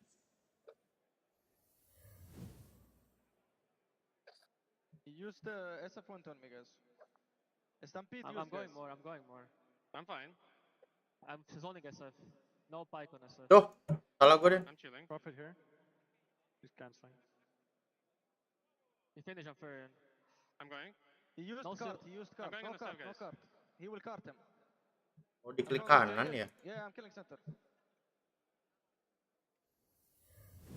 I'm fine. I'm going more. I mean, it feels like they were pretty comfortable. Oh, they were absolutely chilling for sure. Even like at the end, he will cut him. He will like that's like the only thing. It's like there's a save coming out, but no, their team fighting is very good. They feel good in the game. It shows. I mean, if the communication is that clear and nobody's really yelling and people are content to not talk that much during a team fight, I think that's a very good sign. One critique. Spinner said here. Like, what's that? Where could that? Like, Maybe he said here plus ping. If he pinged, that's great. But with no ping, then could improve. Critical mistake here. Critical mistake. Or he just assumes that the map awareness of his squad is so good that everybody knows where everyone is at all the time. Fair play. Good answer. Yeah. Fair play. I can't remember. Congratulations. I will Sini say dok, this Blitz series, XP-nya. in a vacuum, we saw a clear trajectory from Falcons from Oh iya tuh, having bisa gua. Tidebound before, having learned from that, and now coming back and taking the 2-0. I do wonder how do we feel about their power level going in further now that they're top 6? They're scary. I mean, we heard it from NTS's interview Oh, before nggak the nih? series. Even though they beat them, he thought they were the strongest team in the tournament, and I can see why. Like, their laning is strong, their macro is strong, their net worth game is ridiculous, and the heroes that the Dan players aba-aba are apa ya, Dan? to play against. I mean, having to deal with Sand Kings and Abaddons and Bristlebacks, like, they could potentially win this whole thing. And I think also if a team that is very strong comes into TI, if they do well in like their opening match, like this round, I feel like usually when they do well here, they continue to really do that. Because Amar, he's a bit new to like captaining and drafting, but going to the TI stage, winning your first game, feeling good. And we heard it just now, like they were very cool and calm. I think this is a very big boost for them. A very big boost for them Oke indeed, ya, and Mor. I'm sure that Tidebound's going to have a good Menjitak shot doang. in that lower bracket as well if they can recover from the loss they suffered today. Now, we are going to get a little bit of a treat, but of course there is a short film contest, and we're going to look at one of the submissions. It's Dead Inside.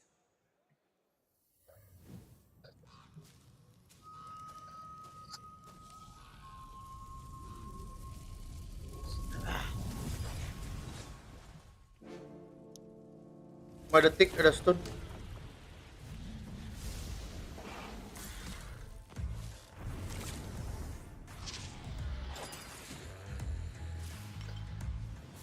Kena nih, 1, 2, 3. Aduh.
Miss ya, miss.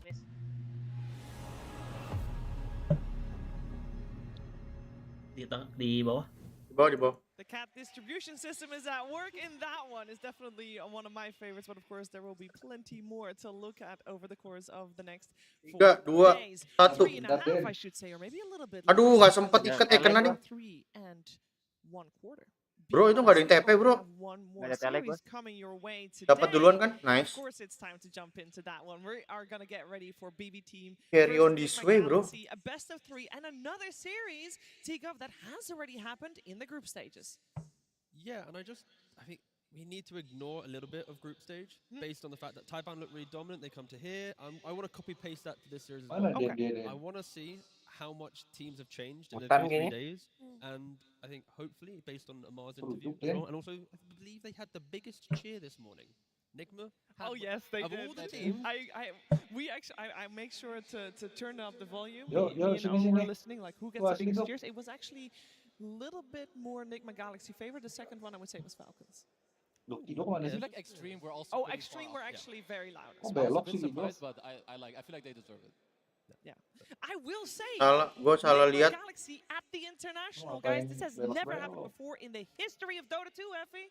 Never. That is wild to think about, considering the players Ada coy, delay coy. under this banner, they have not made it to an international. They haven't even been close. They haven't been doing well in qualifiers either. But here they are, bringing incredible games out of the road to the international, having these like really long fought battles, these really big throws, these wild lone druid games. Like they are back in a big way. I mean, the last time we saw the King Sumail at a TI, I'm pretty sure was with OG. This is like years ago. And 2021. This is crazy. Like this is literally 4 years ago. He played for like a completely different team. So yeah, seeing him back in action and some of the other players too. And they hold on to that magic. Slightly different roster, of course, but that magic that this squad had, it is still definitely there, as we could have seen during the road to TI. They had some fantastic games. No, they absolutely did. Like I would even say that they surprised a lot of us, myself included, with what they were able to do. Not just with their strategy, but like the gameplay. You know, GH being able to pull out some of his signature heroes, some Caudal 5, some ETs, his Tusk, Ghost as well on some of the heroes with the LDs and Trolls. As we have here, like, this is just a little bit of a summary of what I feel like Nigma play around. This is their strategy. If you look at the wide bolded heroes, these are all the hard carries that Ghost plays, and it's not just about his pick, it's about how he's protected and set up. At the bottom, sure, just one lone druid, but its last pick completely destroyed the game. And you keep going up and up, there's a save, there's a heal, there's a save, a heal, 2 buffs, a save, a heal, more buffs. And in this clip, you can just see here, Ghost is super high net worth. GH already, he reflected the enemy units with a Lotus Orb, immediately hexed Pure, and now he threw another healing Lotus onto Sumail. Without these heals, he would have died. And with all this net worth and these buffs that they stack up on the Ghost, even in a game that kind of looks a little bit iffy, they just like bring it back because this is what they play for the entire game. From draft to gameplay, set him up, buff him up, let him succeed. I just think a really fun thing with Nigma is the fact that they do just all in this idea. Like you'll see new in the offlane and other offlanes play always the utility or to jump in, and it's kind of like the power of friendship style in the team. Sometimes the calls can work, sometimes they don't, but no matter who makes the call, they're just fully committing to it. Yeah, Noob in particular, I remember watching a couple of his games, and I was watching him as an offlane Earthshaker walk mid, minute 5, gank for his mid laner, and then go back to his lane. How many offlaners are doing things like that? It's a little bit of that mid lane DNA coming to his mind, thinking it would be a good time to rotate, but definitely not playing for himself in that sense. Yeah, this team, it seems like the cohesion is there, the communication is there, and we must still think about Ghost maybe as the new kid on the block for this squad, but Tigov, Ghost, has got quite the experience under his belt. Yeah, I think we always talk about the likes of Kuroki or Sumo on the roster, but when you look at Ghost and his TI history, he's also played in multiple regions, right? Like, he lost a couple SEA Open qualifiers. He didn't have a team for TI 10. He then moved to China, qualified through the closed qualifier, got 1360. Gue berhasil nyetun, Cok. Through the closed qualifier, went back to SEA for like a... Nyong di Sitan mau si nyetun, Cok. Kayak kena maning gue. That regional shuffle went up and down turbulent, went to Nigma Galaxy. Aduh, babi. He had a 2-week trial on Nigma in between, I think, 12 and 13. Got kicked, by the way, after 2 weeks. He went to offlane. Then he stood in for them, got 3rd place as a carry, and then Nigma clearly went, wait, this guy's pretty good. And then a bit more longer, he's like, wait a second, now we bring him back. So between all of this history, he had a brief stint on Nigma. Aduh, kenanya yang itu lagi. Hasn't really achieved much, but then suddenly that one carry swap up to Nigma and happy days. What I'm hearing T is he isn't the problem, or wasn't the problem then. He was an offlaner, so maybe he was. We're going back to the who's the problem on Enigma. Yeah, exactly. Yeah. Really good. But right now, not a problem at all. Happy lad, doing well. No, it's really cool to see how sometimes all it takes is like a player-team combination or a player plus player on his lane combination, and they just look so different because the Ghost that you would watch in Chinese DPC from 3 years ago did not look like this Ghost. No, the team has leveled up, I feel like, also here during the road to the International, and I hope we'll see that in action as well against their opponent. But their opponent, speaking of leveling up, we saw them level up. It was actually at the very end of a series that they had against P-Vision where they qualified to be here at the International. And up until that series, they did not win a single series against P-Vision. You could see their happiness after taking that win. Unfortunately, there was a casualty of war. That was Miero's keyboard. Miero, the calm guy, the guy that takes cold showers. That guy. But this is why we love Dota, right? It's the passion. Like they have this, like internally they had to win that series. They do it, and it's like we've all played that game where we probably shouldn't have won it or whatever. We eventually do. Like it's good to see the players have emotion. Some of them have no emotion. So getting to see it and how much it means, of course, it's the International. It means Yeah, that was really wholesome, especially because when we think of BB team, we have seen them express emotion, just not the positive kind very often. So for once they can actually use, and I feel like this is what TI generally does to players. Sometimes, for the better, sometimes sadly for the worse. But this is just kind of the moments that you play for as a player too. You beat the team. They always beat you and you're finally like, yeah, screw you. This time we got you, and you just make it happen. Yeah, for context, that was a happy keyboard slam on the desk. It was We didn't really apply the Harus context. ke Like, it was a Sky-nya joyous, like, sih, yeah, Cool. No, Right. they Slow were with the incredibly damage. excited, and rightfully so. They get to play here on the main stage, so it's time to bring them on, ladies and gentlemen. The first team here for the series, BB team. Kayaknya di atas nih.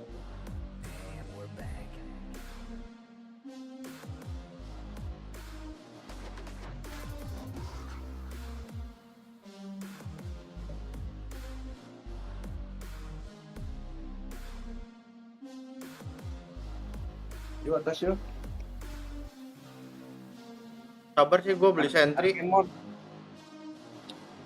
Tarkin mau Jope lihat ke atas, Jope. Apa? Jope ke atas lihat. Tarkin more.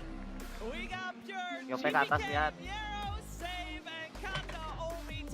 Wah, shield lagi anjing.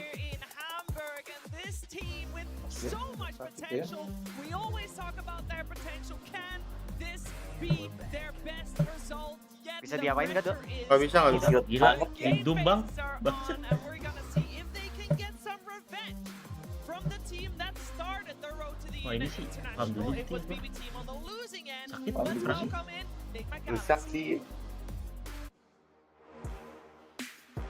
Gue mau nyentry dulu cuy, di sini ada ward ini cuy. Jope ke atas anjing.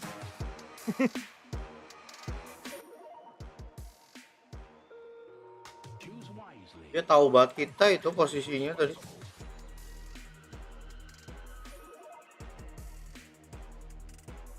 Sentry itu apa ternyata ada. Kenapa? Aku sentry dulu kirain apa.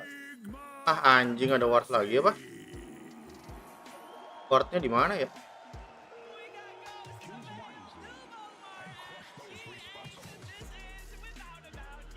Itu sih ngambil 14.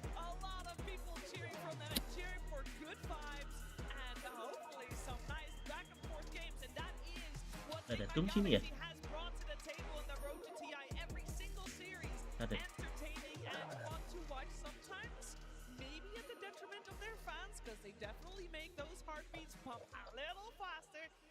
But this time round on the main stage, it's been a while. I am happy they're back, and I am happy we are going to see them go head-to-head against BB Team, because I do feel that these two teams, Kezu can bring it all. No, they absolutely can. Like BB Team, like generally what we say about them, they're incredibly skilled individually. Maybe sometimes they fall a bit flat more on the team side. I think maybe Enigma Galaxy, without like trying to be like rude or anything, I think they're maybe the reverse. I think they're slightly less skilled players on some parts, but they have, the team mechanics, the way they play, the strategy. I think that is on their side, and that's what they should use today. Nih, rame nih, The atas draft is hati-hati. so critical, right? I think we are looking, like Kazu's mentioned, I think if Enigma can get the correct draft and the good I feel like we're downplaying them a bit too much with the vibes thing, but it kind of feels to be that case. Like when you watch them play, they've had, what, 4-hour-long games where they've been ahead in a couple of them, and then they kind of made some bad choices to make it more difficult. Like, it hasn't been the cleanest journey to get here. So again, Ini I kok hope gue in a takut couple mau days naik ke break, atas. they've identified a key, like one problem, fixed it, and then they have all of that coming into this series. Yeah, I could put it into a little perspective for you, T, if you want. They had one OT Bawahnya loss hati-hati. against P-Vision. Other than that, every Masih single pada di series they atas played kan. went the distance. It went all 3 games, Kok and ke atas lagi it sih, weren't tetap? easy games either. I mean, that's what I'm hoping for. We have had 3 2-0s today. Ini So juga I hope ada to sih see pasti them. dong. So that is a Gak promising dicek. statistic. Aduh, It bangsat. is, and when we are looking at BB Team FE, we have to look at Miero, who has been a keystone here in BB Team's plays. Yeah, all reliable Miro. I mean, this is the type of player that you want on your team in this kind of patch. And if we could pull up his hero pool here, I wanted to talk about, in particular, the Lycan, which I don't think will come through very often. But when you think about the most popular offlaners in this patch, in the Lycan and the Beastmaster, this is his specialty. Like, Miro is the kind of offlaner who can play everything. As you see, he's 3-0 on Bristleback right now, but he can play every archetype of offlaner. If you need him to farm, he'll farm. If you need him to carry, he'll carry. If you need him to zoo it up, he'll zoo it up. You need him to play teamfight and play that Magnus, he will do that for you. That's always been his biggest strength. And Kabar because sih of pada that, miss, Save takutnya kind of masih has di his pick of what kind of 4 he wants to play. If he wants to roam to mid, if he wants to maybe pick something to stomp the lane, maybe sacrifice Rame, Miro a rame, little Bang. bit, Miro, Kabur, his Bang. hero pool is there for that. Yeah, and the key thing for him is he always finds that scaling. But whilst he's trying to be active, he's not active at the detriment of his farm. He's always making sure both are balanced nicely. And it also layers with the fact that both Save, Katomi, GPK, they are very happy to move around the map, make these kind of aggressive. To be fair, they're a very aggressive team. I was about to mention 4 players, sorry, but Pure as well. Like, he's happy to join a fight. At any minute, they will just collapse on you if you are out of position. To me, also to go back to Miro, to me, he's one of the most improved players over maybe the last 2 to 3 years. I always saw him in like the pubs. He was very good, but he was never Oh, di really combo at nih. the level where he started being maybe Itu towards udah the end ngebing of tuh. last year. Like Mira was saying, Ada he BM can play tapi all itu, the Bang. different heroes. He can make it happen. He will itemize how he needs. He sets up his other What? players, and that's what makes a great team, where you can enable each other depending on what the situation is. And most of these players we have on the Wih. stage, right, they're all very Aduh, young. kok Like bisa a lot of ke-stun your gitu sih Pures, gua? Miaros, what, they're like 21. Yeah. Like all of these players have so Anjing, much kenapa ya Niko ya? Leon, Cuk. Yeah. Unlucky banget sih. It's Papa G8. There's definitely, I mean, if you're Bisa ini, looking at Bang. an average age, Ignite habisnya, it Dok. is BB Team that is the younger team, especially compared Mepet to banget dia, bro. Enigma Galaxy. A lot of experience on the position 5 though for BB Team. With all the Bangsat sort of bisa spot ke-stun Anjing, Leon nggak lah. kena. Tai. 4 TI appearances as well. When I look at this matchup though, I don't know why we haven't talked about it. GPK versus Samael, guys. Sabar 3 2 1. It's the ultimate treat. I feel like when Samael came onto the scene, he was the prodigy. At some point, GPK Kazu was that prodigy as well. No, he was for sure, and I feel like he kept that. Ai, bisa di tengah-tengah 2 orang kampret. Since a few months ago, I have not seen this guy like lose a mid lane. I feel like he destroys everyone.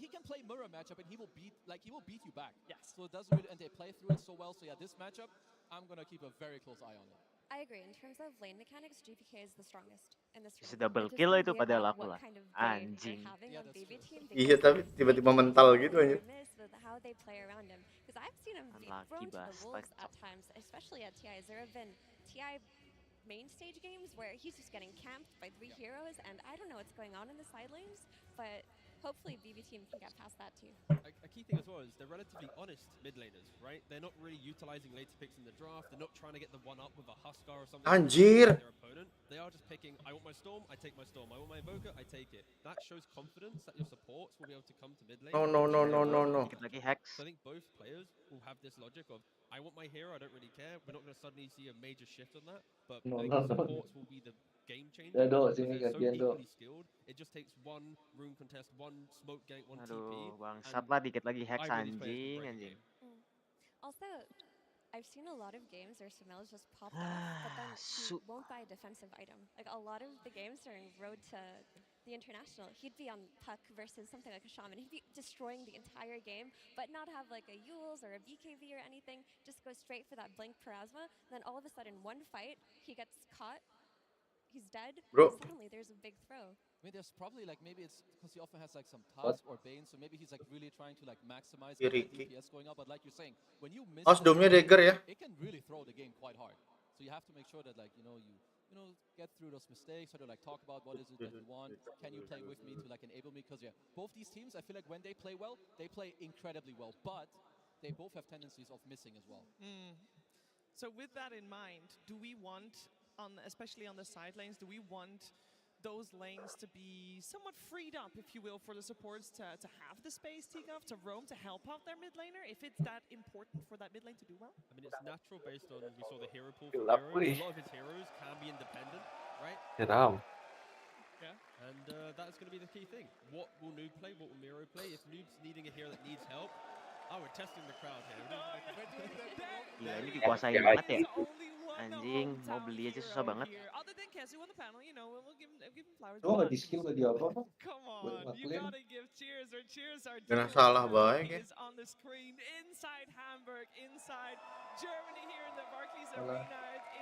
Jalan maju dulu. Oh, bawah mau Den. Let me guess. Are we going to show him again? We will definitely show him. Oh, I bet we're going to show him. Ing slow banget gua. Kena tuh. Kena coy. Aduh. If you guys have more information about what kind of style of coaches both of these are, we got Bulk on the side of BB team, of course, and Kuroki on the side of BB. To be honest, Kuroki hasn't been a coach for that long yet. No, but of course, there's no point even trying to reference his experience. I think starting though with Bulk, I would say for BB, they've had a turbulent year, right? Bulk has not turned up to every tournament that they've played. Nice. He's sometimes been online, sometimes Mulai been kembali away. ya. I think they are very different in the fact that 100% from Kuroki, Bulk's maybe 75% due to like visa issues and that kind of shenanigans. Oh, we did see GH putting his headset on proper, rubbing his hands, and it's exactly the right time to do that as we are ready to jump into this series. Ntar, gua ganti judul dulu.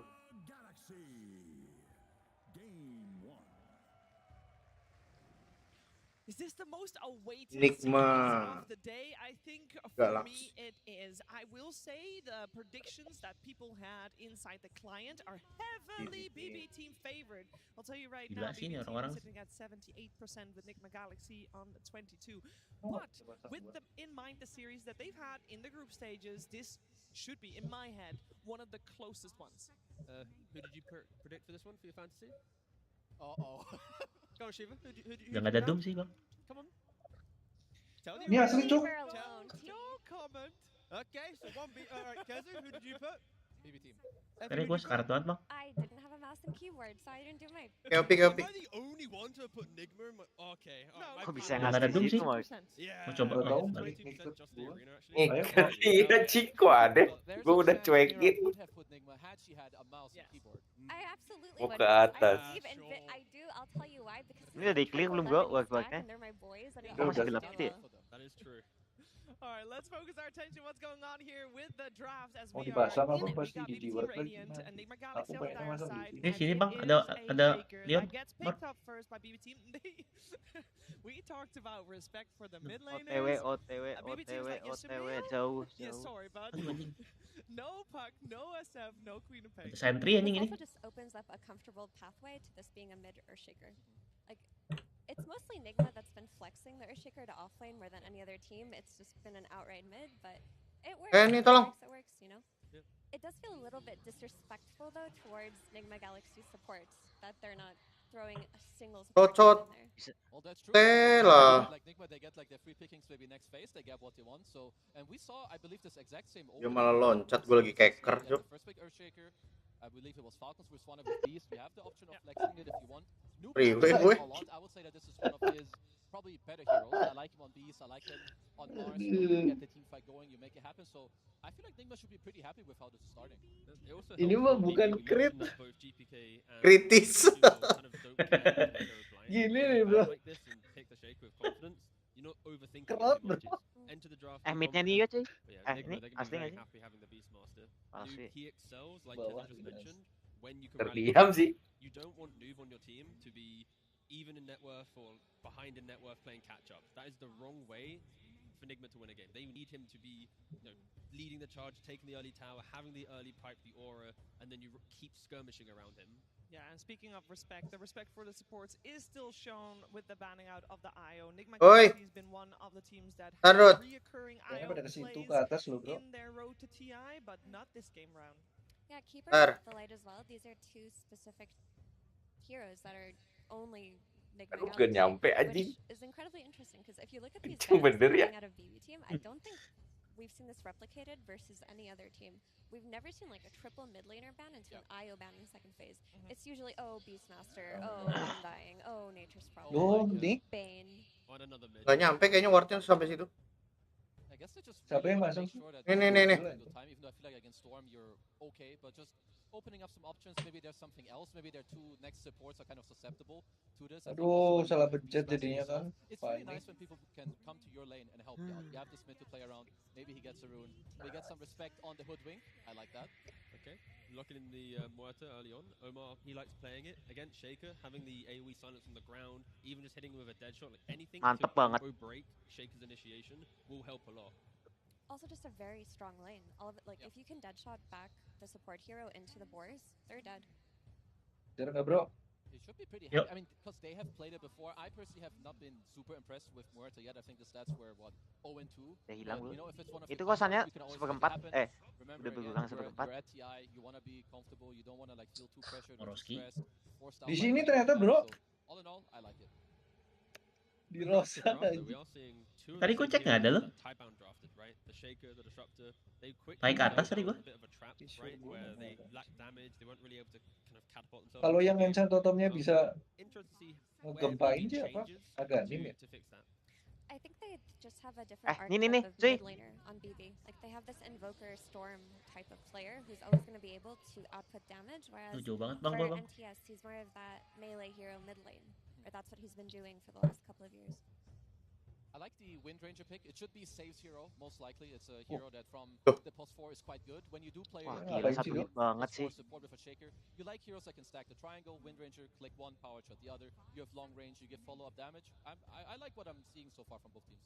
They have little engagement, right? You can glimpse a guy, power shot, and not a single hero is actually in proximity of dying. You're never anjing, QP-nya satu hit banget lah. 3 bom gak mati anjing. I was gonna say, I think there's a definite chance of dying for the person that gets glimpsed. Yeah, true. Yeah. Also. Yeah. About support Wind Ranger, I feel like Save's the one who understands this hero the best, because I've seen a lot of games where he is rushing Shard, whereas a lot of other Wind Ranger players have neglected to think about it. They'll wait for Tormentor, they'll get it as their 3rd or 4th item. But he has a good understanding of when they need this bonus catch and this bonus teamfight ability versus when they need something like a Vessel or a Solar Crest.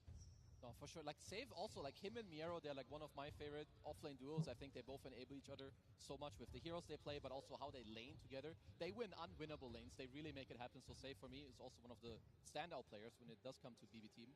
Now, if you're Enigma, like another reason that this Wind Ranger is a bit annoying, I think some of GH better heroes there are like your Tusk 5, maybe your ET5, they don't really lane well into Wind Ranger at all. I like the Phoenix a lot. I'm a big fan of this hero. I think this is AoE team fight, like taking over ground against Shaker, the Disruptor as well, like hero that wants to move forward, you drop the egg. I like it a lot. It puts fights on a bit of a timer as well, because what you're mentioning, when you slam, when you Static Storm, that egg goes, it's like, can you kill during your spells? Is egg going to stun you, or is there going to be turnaround potential? And it's additional buff ups. Phoenix support will happily buy more utility with Sunray, Beastmaster with auras. Like you're really just throwing kind of one hero into the fight, and delay. Is there enough kiting on BB? That's kind of the key thing. When you see a troll, you want to have multiple 4-stars. How much is delaynya? Ways to annoy him when his BKB gets low. Actually, no, their kiting is not very good right now. They have 2 items for it, but their heroes don't naturally kite this hero, except for a glimpse back. But for the most part, if that troll is on top of you, you're gonna glimpse it back like a few units away from you. And about the Phoenix, if you look at BB Team's heroes, who's really killing the egg here? If he just gets in the middle of the fight, Earthshaker can't commit his body to hit it, Disruptor and Wind Ranger can't hit the egg, who's doing that for you? It's quite hard, and I like that Nigma, like they kind of took one step forward to pick the troll, because if you don't take it here, gila banget anjing kayak gitu. Wah, Cuk Leonnya nggak mati apa Cuk? Anjing liatnya nggak mati banget lah. Anjing. Ngadu banget bang. Sakit banget anjing. Deden juga nggak BKB dulu. Iya. Gak menyangka sesakit itu sih anjing. Dari full bos. Lu nggak ada itu Rick balik apa ulti? Wah gila Leonnya bisa nggak mati lah. Hitin itu. Maju kayak gitu cok. Hidung juga gua.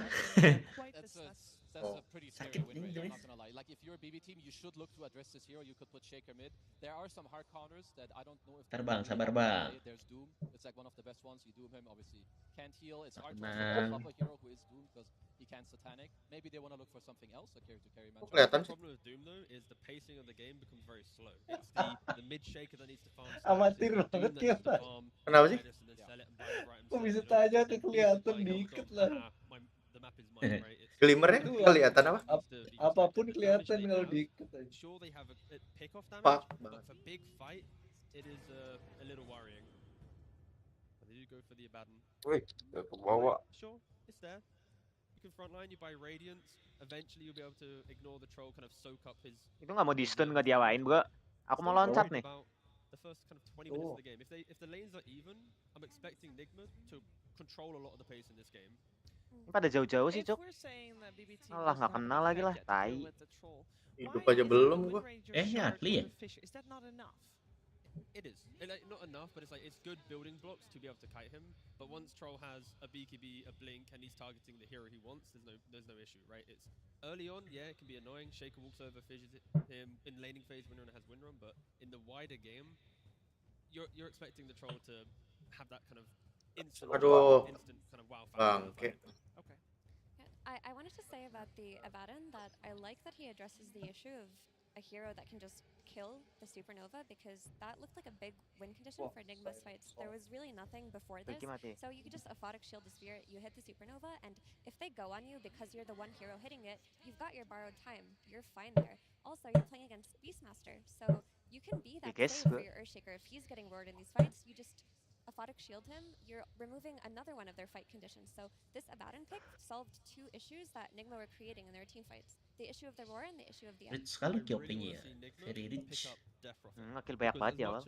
Like we're seeing, like Abaddon can do this to Phoenix and shake it. Sure, if you get more tempo, more pressure to just break the map, we've seen Sumo play it already. It's a good matchup against the Shaker. Just have an element of go from Sumo, and this game can be, Nigma's to throw, I guess. Trot, gimana nih Trot? I do my best. Aku lihat-lihat sih ultinya nggak pernah kena ya Trot ya. Baru 2 kali nggak kena cuk. Cash lama, kalau cash sebentar pasti kena kan. Ya itu sih, Herald juga kena kalau cash sebentar.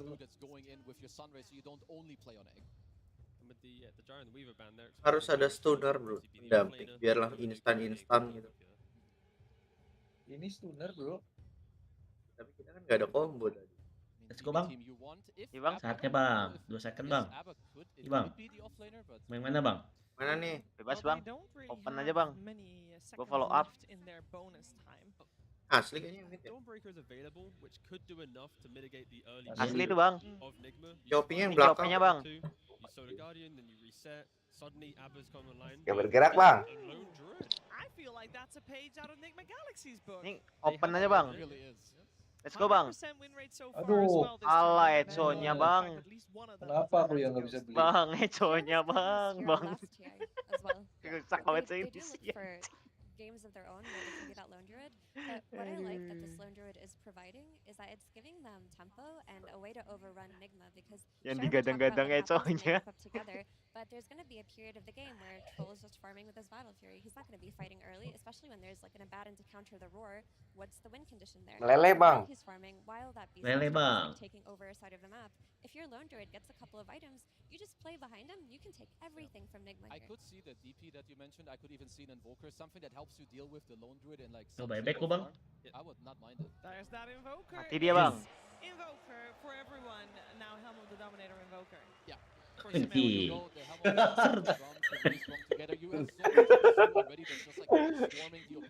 Bro, Sumail pakai invoker bro. But I mean, I don't know if I like or dislike that BB team took like maybe more what like Nigma, you know, used against him to beat them. But I agree. I just remember that he didn't play all last year. Gak ada hubungannya sih. Ada sih. Ada sih. Kamu bagusnya pakai hero timing terus. Itu juga timing kan? Kalau nggak timing jadi tulul gitu tadi tuh. Gua offline lagi dah.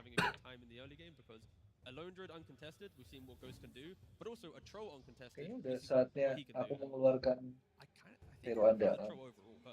Sepen kan? Bukan. Bukan. Beastmaster itu talentnya yang mana sih, FS-nya? Aku lupa. Gak main bang. Enggak, maksudnya orang-orang gitu. Lihat di ini aja di Watch turnamen. Nah, kita lihat Ini si Noob lagi main pakai Beastmaster tapi nggak tahu yang mana. Nih, lihat kemarin nih bentar. Pakai yang game tadi aja. Kemarin pakai yang gambar pedang. Beast mode.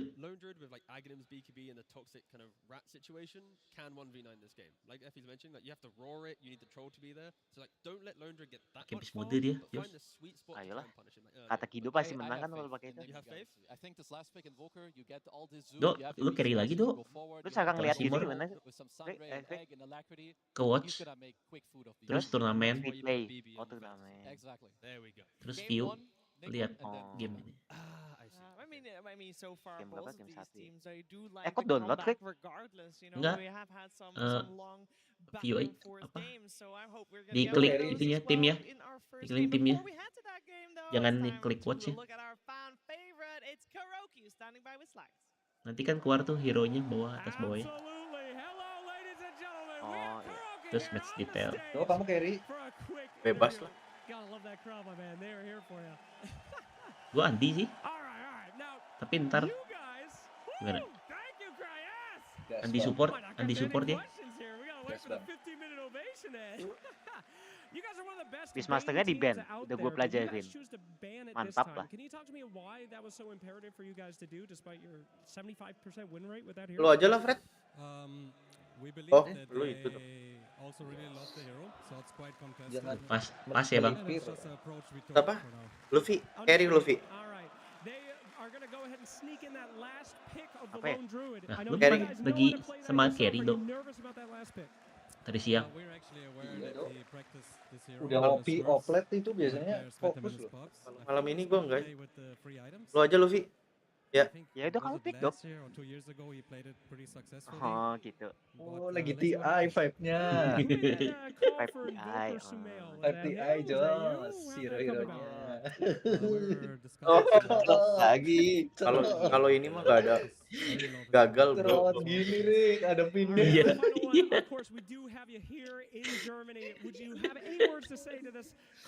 Kalau yang ini sih gini sih bro. Kalau yang ini. Terusnya gini bro, bukan min.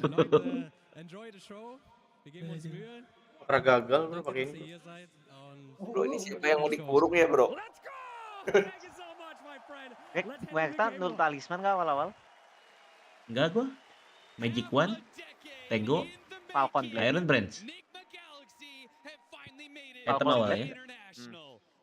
Falcon Blade. Long and treacherous, Avery, but it's the longest most for GH and Kuro. Oh, it has been a long time in the making. I mean, I can go back 6 pernah or kalah 7 years sejak when I lahir. used to coach this kid. I thought Itu he was loss going to be lagi. on top of the world forever. Now he's at TI trying to reprove himself. Of Yang kiri aja yang dilihat. To me, Aduh BB the lagi nih story gue of the series. bantai. Two Ih, kok teams keloknya lucu sih ini. need to prove that 19-1 they want that lagi. podium finish, that they can go on a deep Ayo, Bang. bracket run here. And it all starts game 1. Sunstrike to start things off. Oh, Sunstrike first blood bro. Nigma starter. Over the last 5 years in a hot way. These guys are going to be hungry this series. BB team need to be ready for some aggression, for some pace, probably some throws at some point.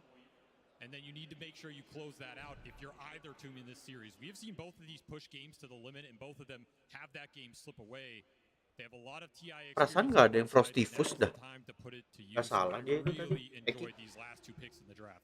Sumail Invoker versus the Pure Lone Druid. These are 2 players who, when you put them on this hero on a TI stage, they can absolutely just 1v5. We've seen the Biasanya damage Putri di sini, Bang. Ditutupin He's one of anjing. the greatest TI main stage killers in Dota history, and this is one of the ultimate late game heroes. Hey, bro. And we saw what Pure can do on the Sloan Druid when he had that Tundra run. He was the Pudja, best pudja, Tundra player pudja. in the world at that time.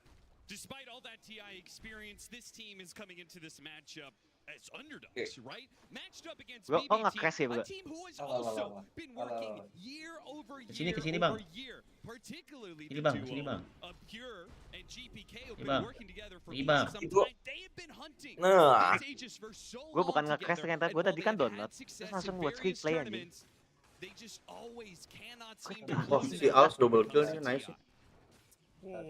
Who's the underdog here? Muerta. I think it's Nigma. Do you think otherwise? I don't know about that. I have rated this team pretty highly all season, Austin. I think they are here to prove you wrong, but Quick this banget is sih going Dota to sih. be a really tight match. As you said, I think both teams have a lot on the line, a lot of experience to Oh, go into it, and ada ini it's just lagi ya? about who brings more here today to try and push forward. Already, look at the way these lanes are shaping up. This Lone Druid is suffering on this lane early. Kayaknya mau That said, ini they can get balas aggressive on dendam. this lane, particularly those levels 3 through 5. You get the higher bear up, you can start to lay into noob. There's not a lot of sustain on this lane. I do think Nigma have answers for the Lone Druid in the mid game, particularly the Phoenix, the Beastmaster. If you want to just roar, go into him. Farming ya, Dok? Damage-nya kecil Enggak, juga enggak, nih. gue ya. cuman Troll's a damage great hero tadi. versus the Lone Druid if you can just lay into the bear, take him out. Lumayan. This Lone Druid is a complete gotcha pick, but it could absolutely give BB Team a lot of tempo in this lineup. You combine it with the Abad, and you start pushing down Reds, towers. Ignite You gue go tadi high gue. ground early in this game. We have not seen it a lot this TI, but it is absolutely in the cards here for BB Team if they can come out with a strong laning phase and gain a lead. And what about our other side lane? Who do you give the advantage to in this matchup? Troll Phoenix versus the Wind Ranger Abaddon. Troll Phoenix is a really strong lane. This is a lane that was run by China 2 or 3 years ago. They just spammed it. It's probably the best carry to get Phoenix through the laning phase. Nowadays, this hero's stronger, so the help goes a long way, but Save is he's a Wind Ranger master, man. He's probably the only guy at this tournament who's going to bust this out on the 4 position. I'm a big fan of this hero. Nobody, when you pick it, nobody on your team in a pub is a fan of you picking it. But once you perform, you know, you prove him wrong. This guy knows how to execute on this hero. He can do a lot in these team fights, particularly if you land those shackles. Can absolutely be one of the best stuns in the game. He has that kill shot to put through. Can be a really annoying spell for Troll. Keep that in mind, right? This is a hero that likes to get low, try to pop ult at some of these last minutes. You get kill shot down, you're just out of that fight completely. I think this off lane is pretty strong for BB Team. I think BB Team is going to pull ahead in these lanes over the 5 to 10 minute mark, even if some of the early waves are a little rough for them. And they are already doing pretty well for themselves, particularly that mid matchup. GPK is taking that one heavily. 21-5 CS score. Sumail rivaling him in denies, but a little bit behind in the CS. Another crash. Omar trying to go after the kill on a Pure before he himself dies. A scare back into the bear. They get the kill, and the Lone Druid does not go down. Now Katami, he's going to take a lot of damage for this one. It's a Pure. He didn't see that coming. Where was the communication? Did not call it out, just stood in place. Sumail drives it home. Huge win for him off that mid lane because he was losing that lane slightly to GPK. Meanwhile, Miro did get the kill on Ghost top. That was a huge pickup for this dual off lane for BB Team. And this Abaddon is going to have a really strong laning phase out of the gate. I mean, it's a great Abaddon game. You're removing Phoenix debuffs, you're removing Invoker debuffs, an annoying hero to all in if you're Troll, at least in the early and the mid game. You give him this kind of laning phase, that's where that tempo is going to come from. Got to look for more Sunstrike kills if you are Enigma Galaxy. Now, we heard some of the experts talk about GPK. For you, Alamak. is he the mid laner of all mid laners when it comes to that first 5 to 10 minutes, you think? Oh, Miro, he's going to be run down here. They may have gotten that sneaky kill on Ghost earlier. Miro limping away, and they try to gift another Sunstrike over to Sumail. This one will not find its Untung magic stick gue mark. banyak banget, Sok. This is going to be a fast game because everybody wants some early kills to try and build the tempo or dissuade it. Rugi sih Do anjir. Harusnya lu kesini nih. Level it up, but it's still a little bit exposed. Feed over for a Lotus to make Pas sure the tadi. bear stays alive and they keep that bounty out of Noob's hands. That's a huge bear kill. You got to remember, he died to Sunstrike, came back, insta-resummon, so that's a 90-second cooldown on that bear if it goes down right now. I mean, even if it doesn't die, if he's scared of losing the bear and can't use it to CS properly, that's going to have its toll, right? Oh, absolutely. Kalau clocknya nggak ada, lu harusnya You want to make sure ikutin. that the Disruptor has to sit here and babysit Yes, yeah, more and more. You give Lone Druid solo XP, the hero absolutely runs away with it. Katomi's making a break for that power rune, but is going to be shadowed by Omar, so we're going to see a clash here in 5 seconds over these power runes. Both mids moving over to the bottom lane, trying to threaten it. It is not going to spawn bottom, and that means GPK is going to be in some trouble here, and he is surrounded on both sides. He gets up to the high ground and will manage to get away. No Sunstrike mana. Yep, all those thrown out earlier. Not enough mana for it. It'll be quite a few more seconds till it's back up. At least you take the rune away from GPK. That's a win in itself. See, say take it up top. It was a regen. Would have been a really nice one for the Shaker, given all the attrition he's taken in the lane. But JH was up there, forced the issue. Now you're looking at those Wisdom Shrines. 7 minutes, fast approaching here. He's starting to power up. I mean, this Beast he's got the best laning phases of everybody when it came down to it. Double pour up, going into the Dom. Miro suffering still at the hands of the Troll. Yeah, unsurprising that Miro is not able to equalize that CS count. No way he can keep up with this Beastmaster. This matchup is just way too difficult. He can handle the Phoenix, but he can't handle the Troll on top of that. I like Nigma Galaxy's draft this game. Man. I think they have a lot of potential to shut this bear down. Good try. They threw out the scan to try and track that kill, but it would have been quite the miracle to land that one. I mean, that would have been a beauty. Quick banget sih.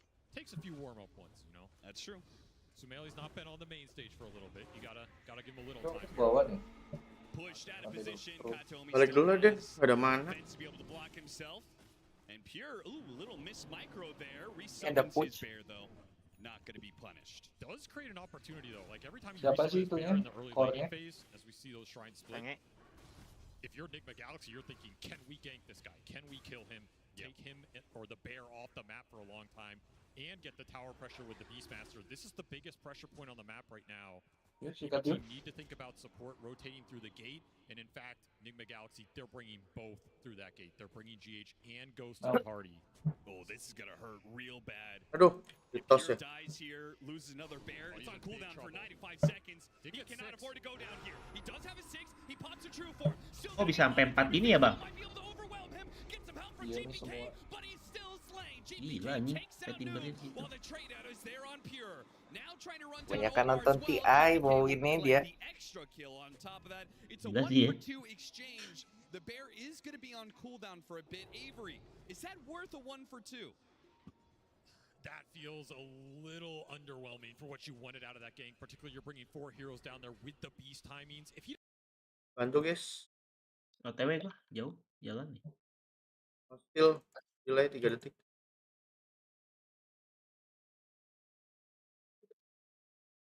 Nice, double stun. Slow nggak lo? Aduh, kena lah terakhirnya anjing. Bunuh please. Ah, nggak mati anjing. Terakhirnya kena banget lah.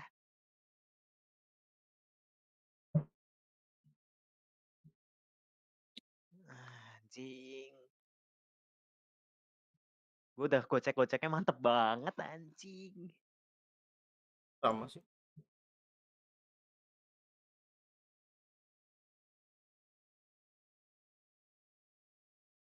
Level 7 udah diambil ya?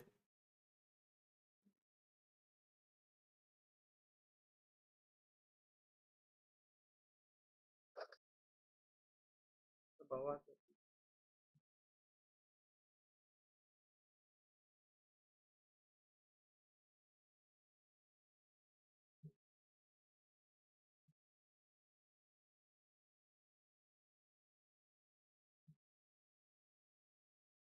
Ini orang-orang pada freak banget ya.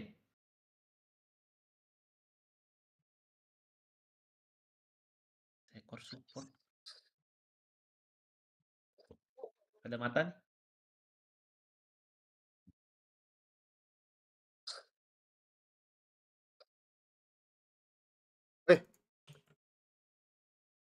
Ada siapa sih?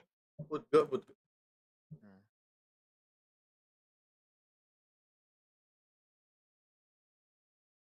Apa ya? Biar penuh.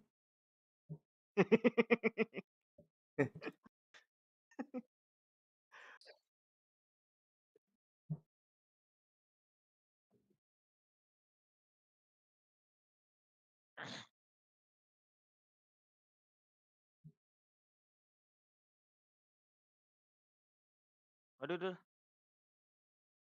Ulti. Aduh. Miss.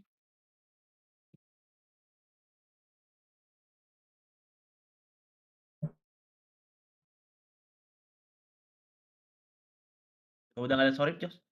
Ya.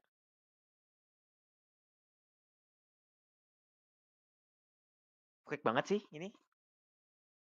4 tegus sok mereka. Tapi jadi kaya banget ya naiknya. Yuk. Aku ada yang ini mimpi. Mati nggak sih? Gua ulti. Enggak kayaknya. Enggak sih. Lu nggak ada combo ya? Iya.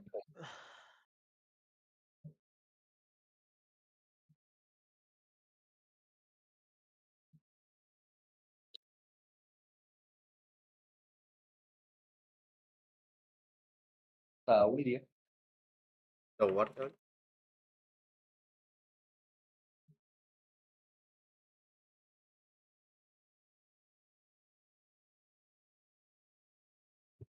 Dalam banget.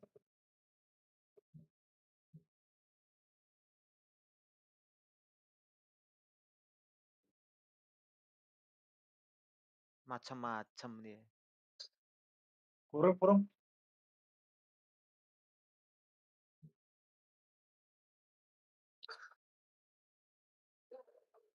Mana? Gua ada Sekarang mana? giliran kalian yang 4 bro. Ayo mana? Sabar. Nah, baru delay-nya selesai. Ini naik bakalan kaya banget ya. Nah nih. Boom.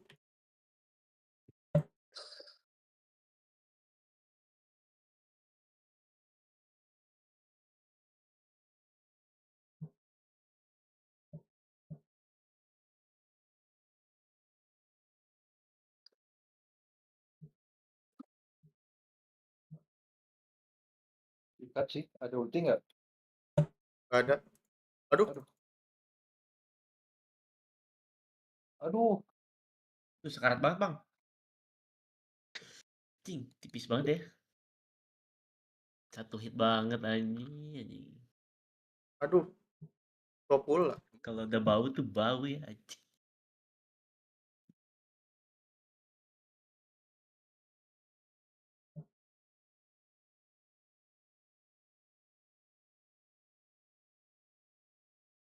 Naiknya udah apa nih?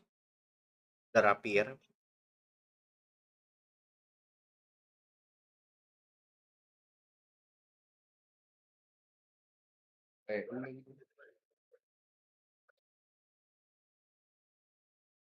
Ini. Bawa nih. Ayo.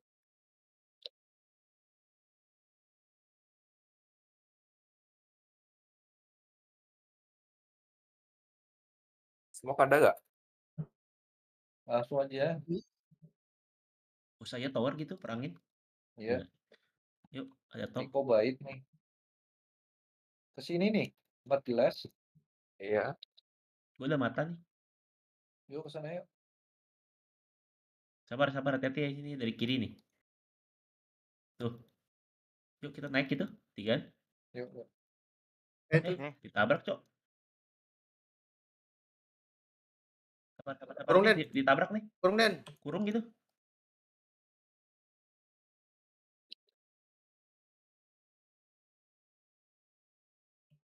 Hit lagi lu.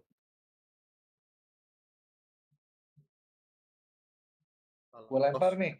Enggak ya. 14 coy.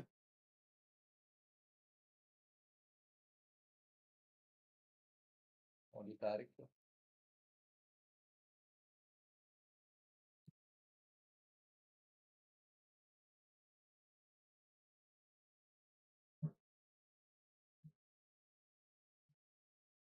Tower bro.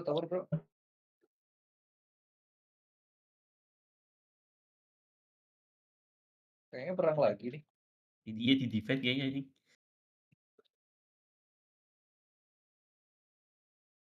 Tuh.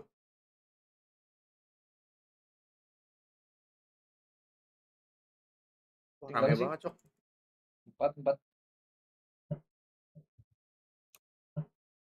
Gue diincer apa? Ya.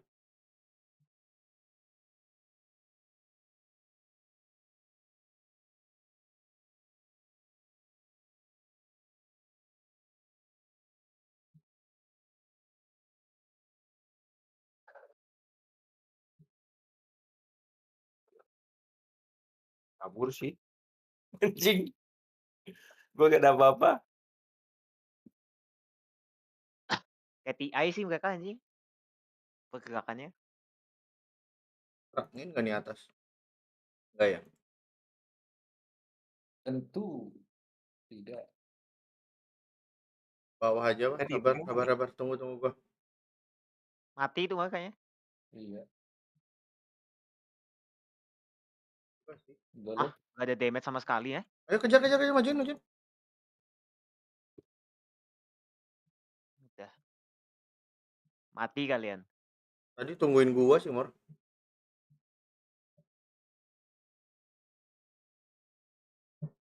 Kok nggak ada damage sama sekali sih Tiny, Cok?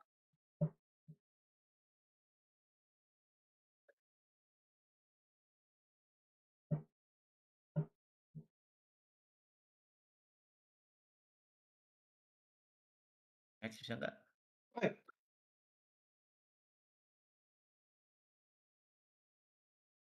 Bro. Ya.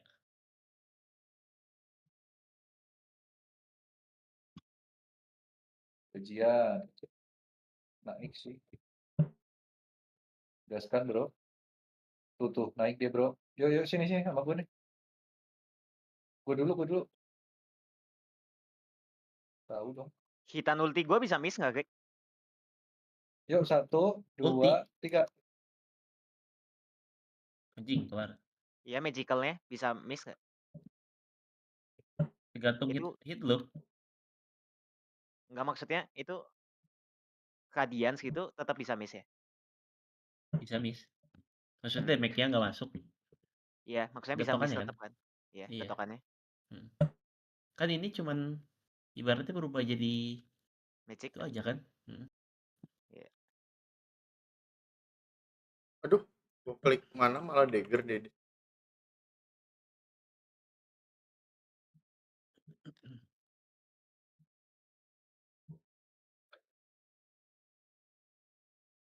Ini bro, smoke bro. Sama gua. Limar dulu deh, limar. Den, combo Den. Smoke. Combo murah Den. Mahal sih. Tuh.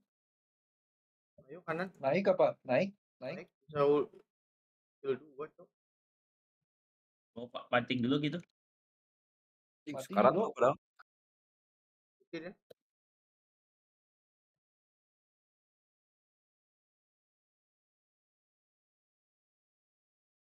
Gitu aja.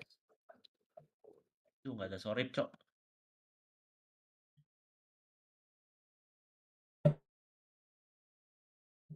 Nggak kayak bro. Gue masih mode farming. Belum jadi.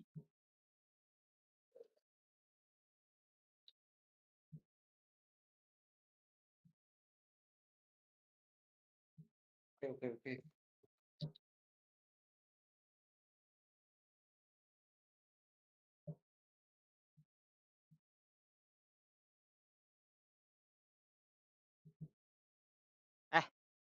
Smoke ya? Iya. Wow.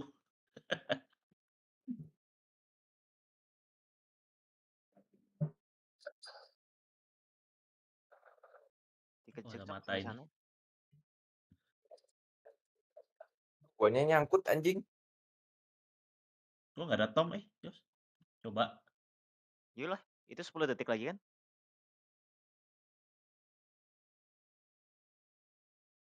Deden, mereka salah tahu lu lagi, tai banget ya.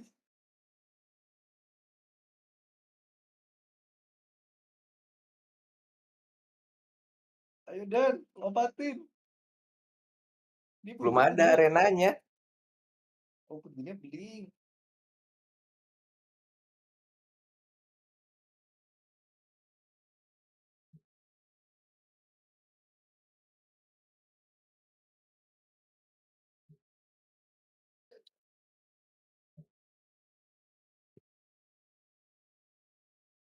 Ikut Jadi di smoke. ward belum, Dok? Belum sini tadi ya? Oh, cuman ada sentry. Ada mata tadi sini nggak? Ada, harusnya ada. Pasti. Ada. Tadi ada. Ada, Cuk. Cuman sentry. Ada. Soalnya pede banget ya. Ada tuh. Aduh, babi.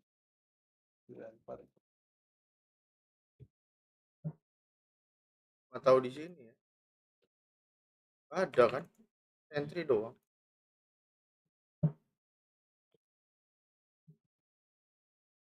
Yuk, ada arena lagi. Yuk.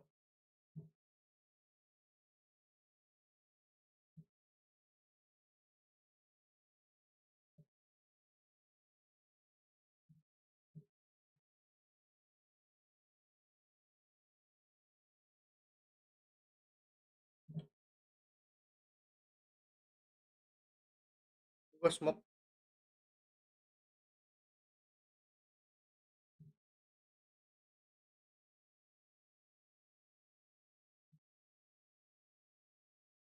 Mereka juga smoke. Torment tuh. Oh iya. Tormennya di bawah apa di atas sih? Oh, di bawah sih. Di belakang. Di belakang, coy. Alah, anjing.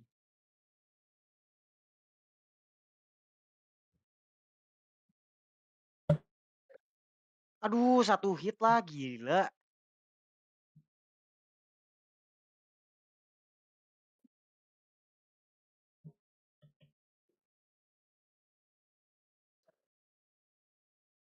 Aduh, gue tumbal mulu, Cok. Anjing. Sama sih.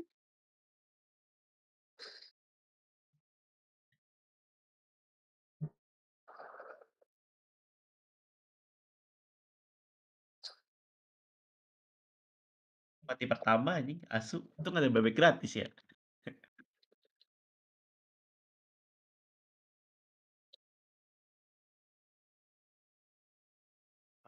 Bangsat mati terus gue.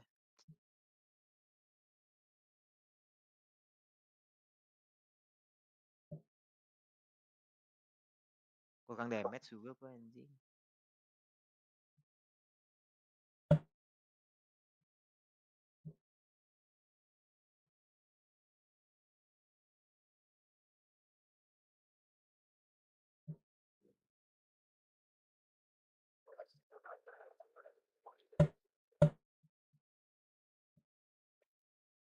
Udah gua tamengin sih, Fred. Ya. Wah, nggak sempet alat kepet. Iya. Ada arena.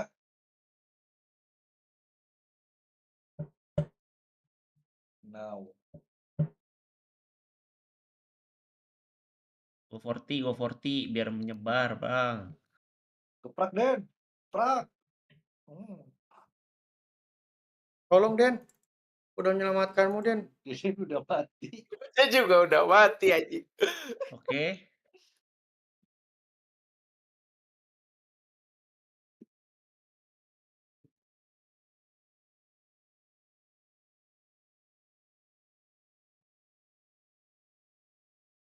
Putus siak kan ya ini ya kayak.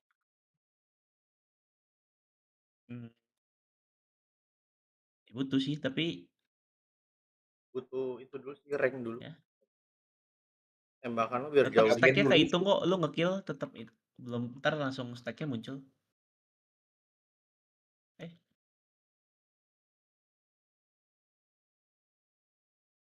Kabur. Aduh, nggak kenal lah.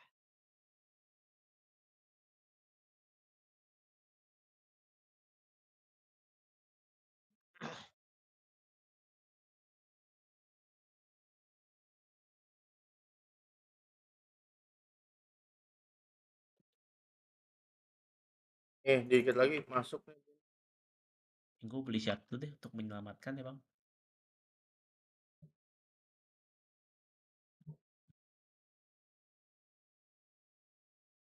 Kiri teman-temannya jadi kiri ya, awas.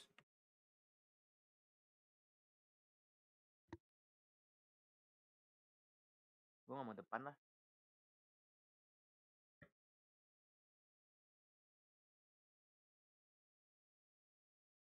Aneh banget ini semua.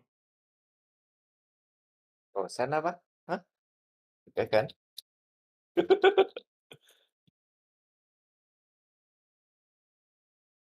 Itu bisa menyelamatkan bro. Tuh ada tuh kiri kan.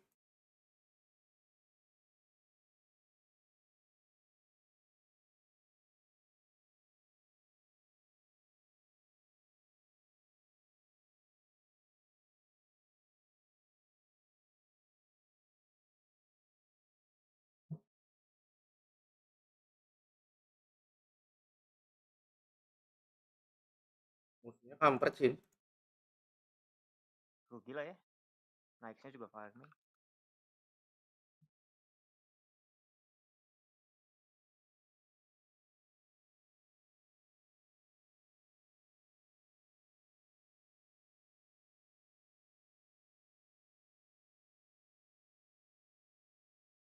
Tuh. By Nigma Galaxy. I will say this Ghost Walk is also really slow. This isn't like the super fast Wex Ghost Walk where he's speeding around the map with bots or anything like that. So the Invoker's ability to chase this bear pretty limited. This bear's going to be able to do it at once here.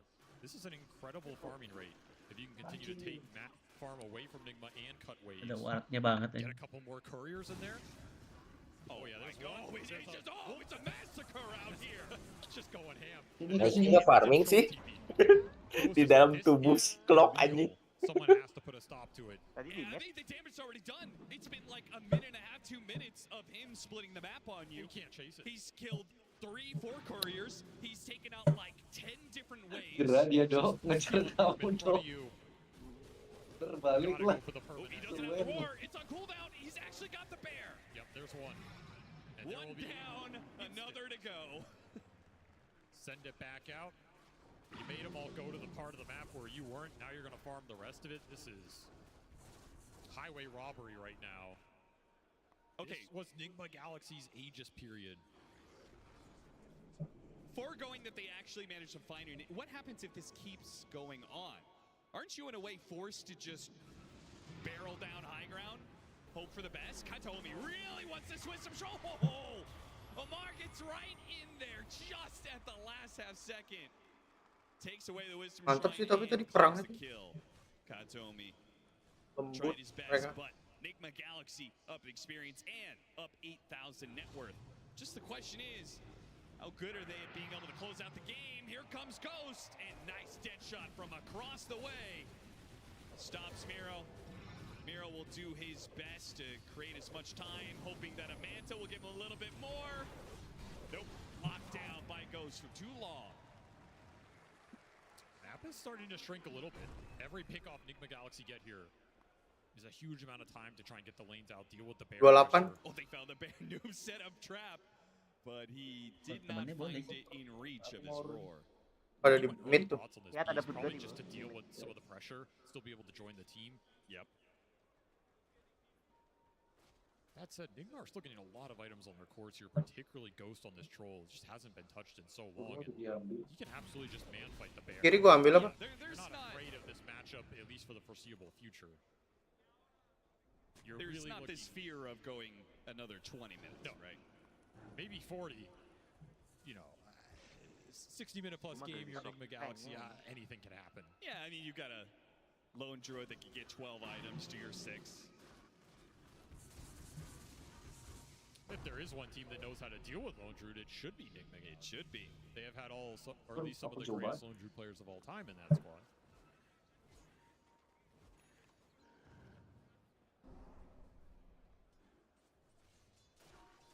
AC next for Pure. Gue mau loncat tadi ada yang aduh aku jauh banget. Very nice power spike for him if he can get there. Another smoke. Ini siapa nih? Enigma Galaxy, I'm surprised they're smoked where they are. Gila udah backup. Yeah, I mean, having that many heroes up to that side of the map, just all the way up there at the top, right? It's like, it's also if they don't find this bear, it's gonna feel really bad. But Pure is getting greedy. He wants the tier 2. You should find it here. And he doesn't have the roar again. Is a 5-man smoke worth a bear when he has a resummon? Yeah, probably not. Yeah, you have to roar it. He can't afford this chase to go on too long. He still gets the... I mean, you'll take it, but it's a little awkward timing-wise, right? If this was when the Roche was spawning, which it could, though it absolutely could line up here. But if you delay that smoke 30 seconds or a minute, and you clear out the map, you can just go straight to Roche. Udah gue glimmer, udah gue sorip, Den. Nah, udah selamat aja. What is going on here?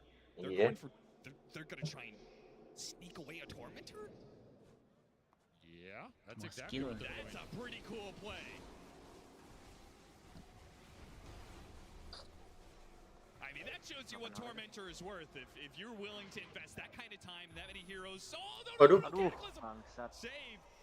He wasn't sure if that TP was going to get him out of there in time, but now he's just going to lead Enigma Galaxy. Ooh, that dead shot so close. He gets through the gate. He might be okay to make it back home safely.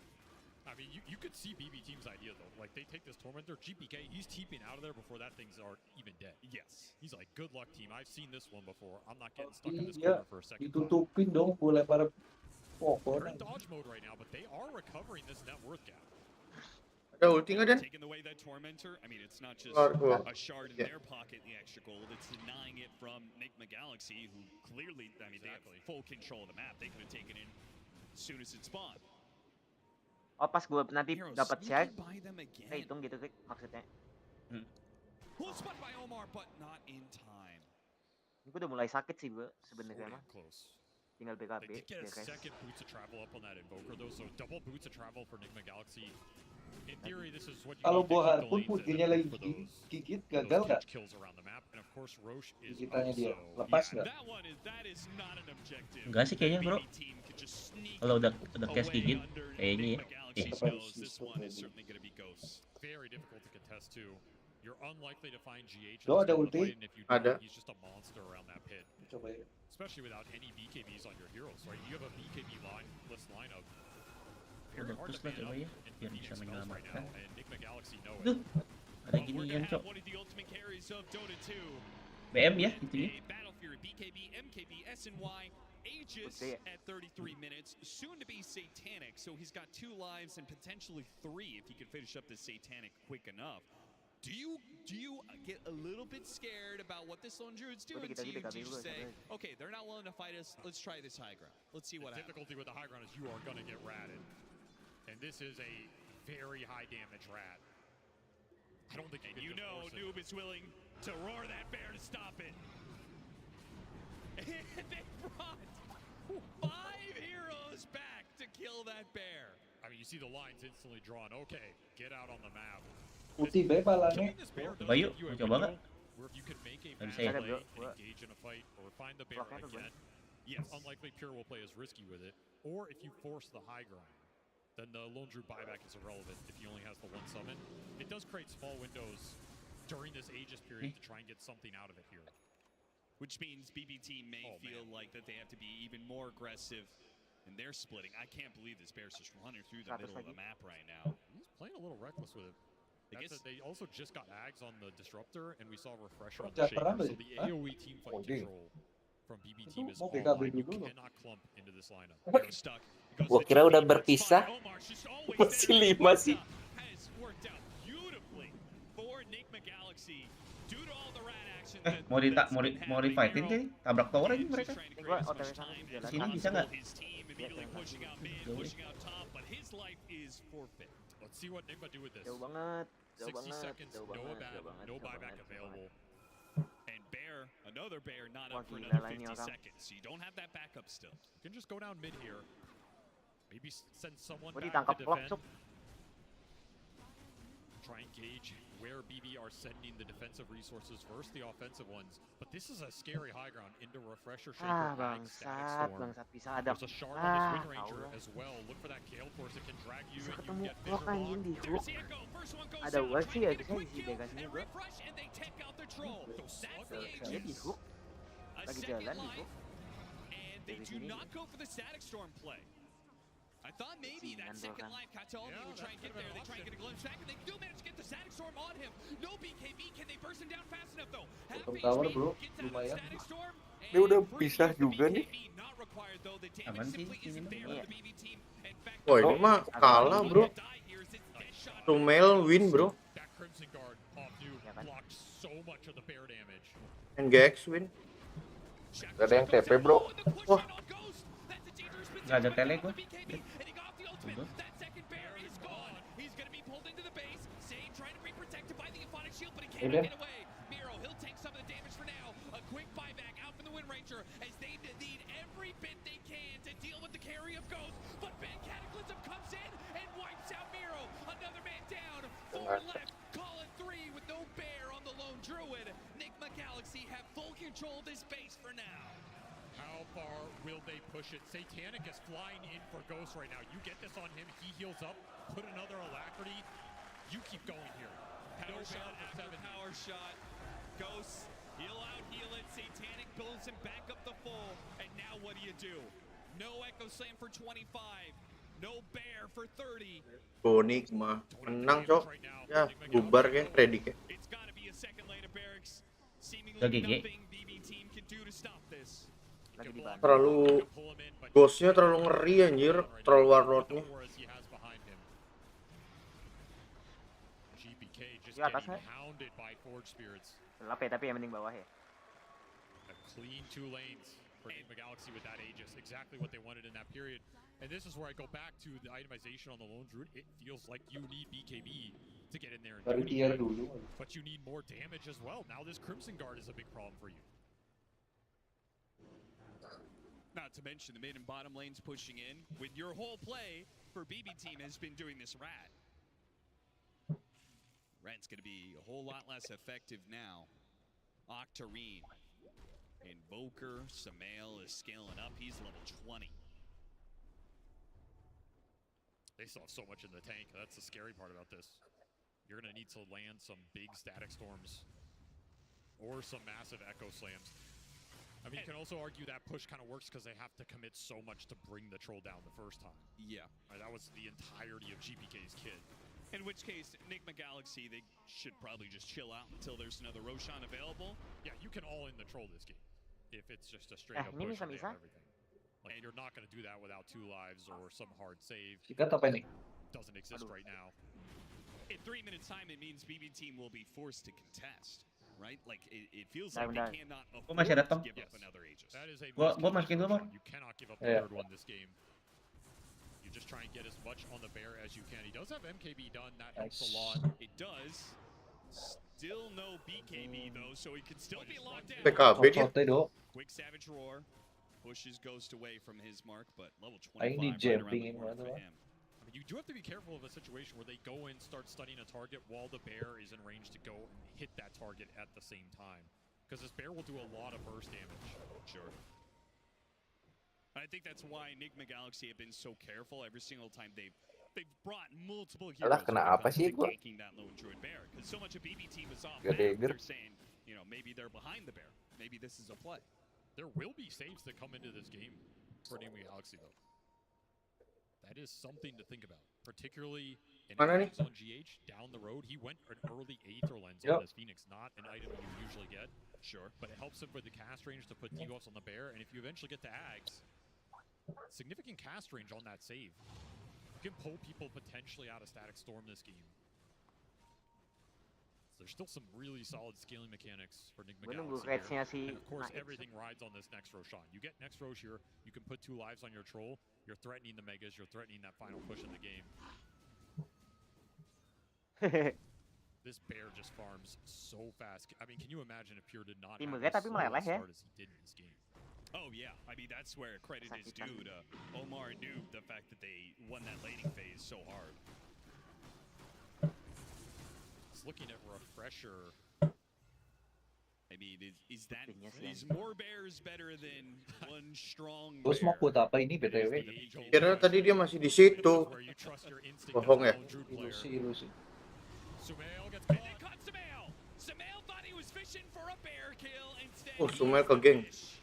victim of the bear and company. That's a nice bait. I mean, that's like mentality, right? This bear has been hunted all game. If you're Enigma Galaxy, you're used to just being able to commit on it for free. There's no one around. Guess what? 4-man smoke going straight into you.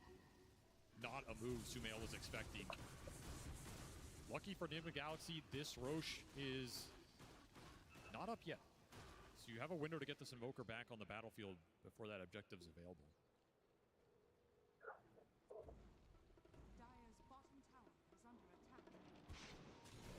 BB team find yet another push, looking for another pickoff. I mean, they get another one that maybe they could actually get Roshan for themselves. It's going to be a medium respawn time. Also keep in mind that Troll 25 available for Ghost. Battle Trance strong dispel. BKB sabar cuk. If you're trying to go in on him with stuns first. Yes, because it can help you in the static storm, but can help you in a stun situation around the pit. Right, which is where the Disruptor really needs Blink Dagger, because he can't just rely on the Earthshaker jumping in and chain stunning as he slowly walks in with his arcane boots to drop a static. He's got to be there instant. I mean, he's looking for it, but Kataomi is pivotal for BB's game plan. He needs to land a good static storm on one of these three targets between Lightning and the Troll. The Troll can grab him because Ghost, he just bought out for Refresher. He is an absolute beast. And he is kind of approaching peak. Yeah, this is him. I mean, this is Cap, basically. You get buyback. He doesn't have buyback right now, but BB team don't necessarily know that. Hilang Den. And if he gets BKB off before Static Storm hits, he's guaranteed 2 of them. He's guaranteed 2 ults. He's guaranteed 2 Satanics. Well, is he guaranteed? Well, yeah, he doesn't have much mana to work with here. It's pretty much all of his ult. If he battle trances, refreshes battle trances, that really doesn't leave him much for any axes. He is not the smartest hero we've Malah diacak-acak pun gitu ya. Figure it out. Grand total 52 intelligence, runs into Miro. GPK. Udah buyback sih. Little Fisher goes out. And you know Ghost he's got his finger just hovered on either the BKB button or that battle trance. The glimpse, it made him skittish. He thought he was being pulled back into a static storm. You can't blame him for that. I mean, if the static storm gets dropped there and you don't BKB, it can be the team fight over. Itu orang ya? Yeah, this is going to be a game and position that you Ini want mau to nggak exercise gua some buyback nih. restraint, some caution, Masih some lama sih. discipline. You can't really afford any risks if you're Ghost right now. Gak ada gue juga.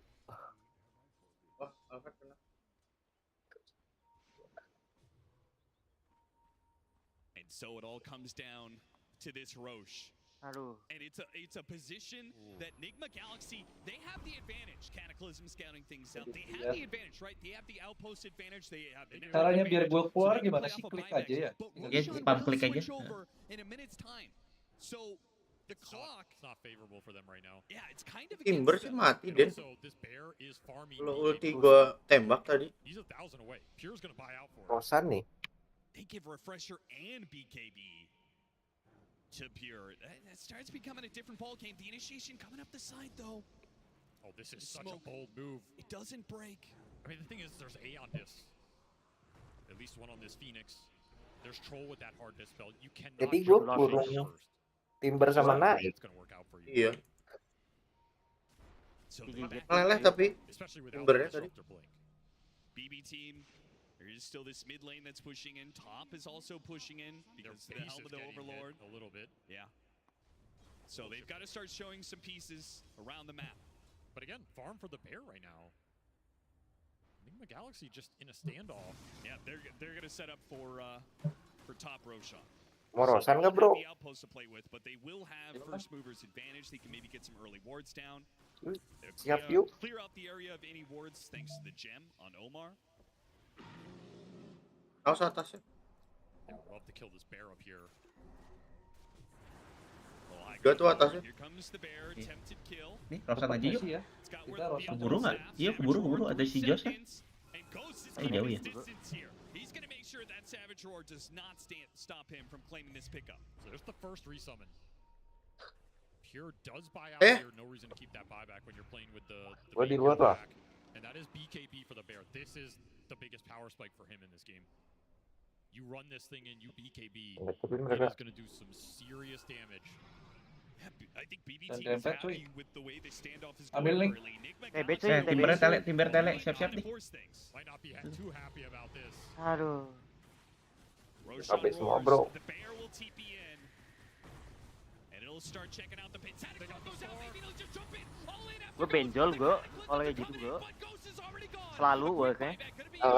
Maybe cost the Bear. Yep, there goes the Bear. It's a dead shot. Through the Bear, hits two heroes. Nice shot from Omar, but it doesn't undo the damage that was done.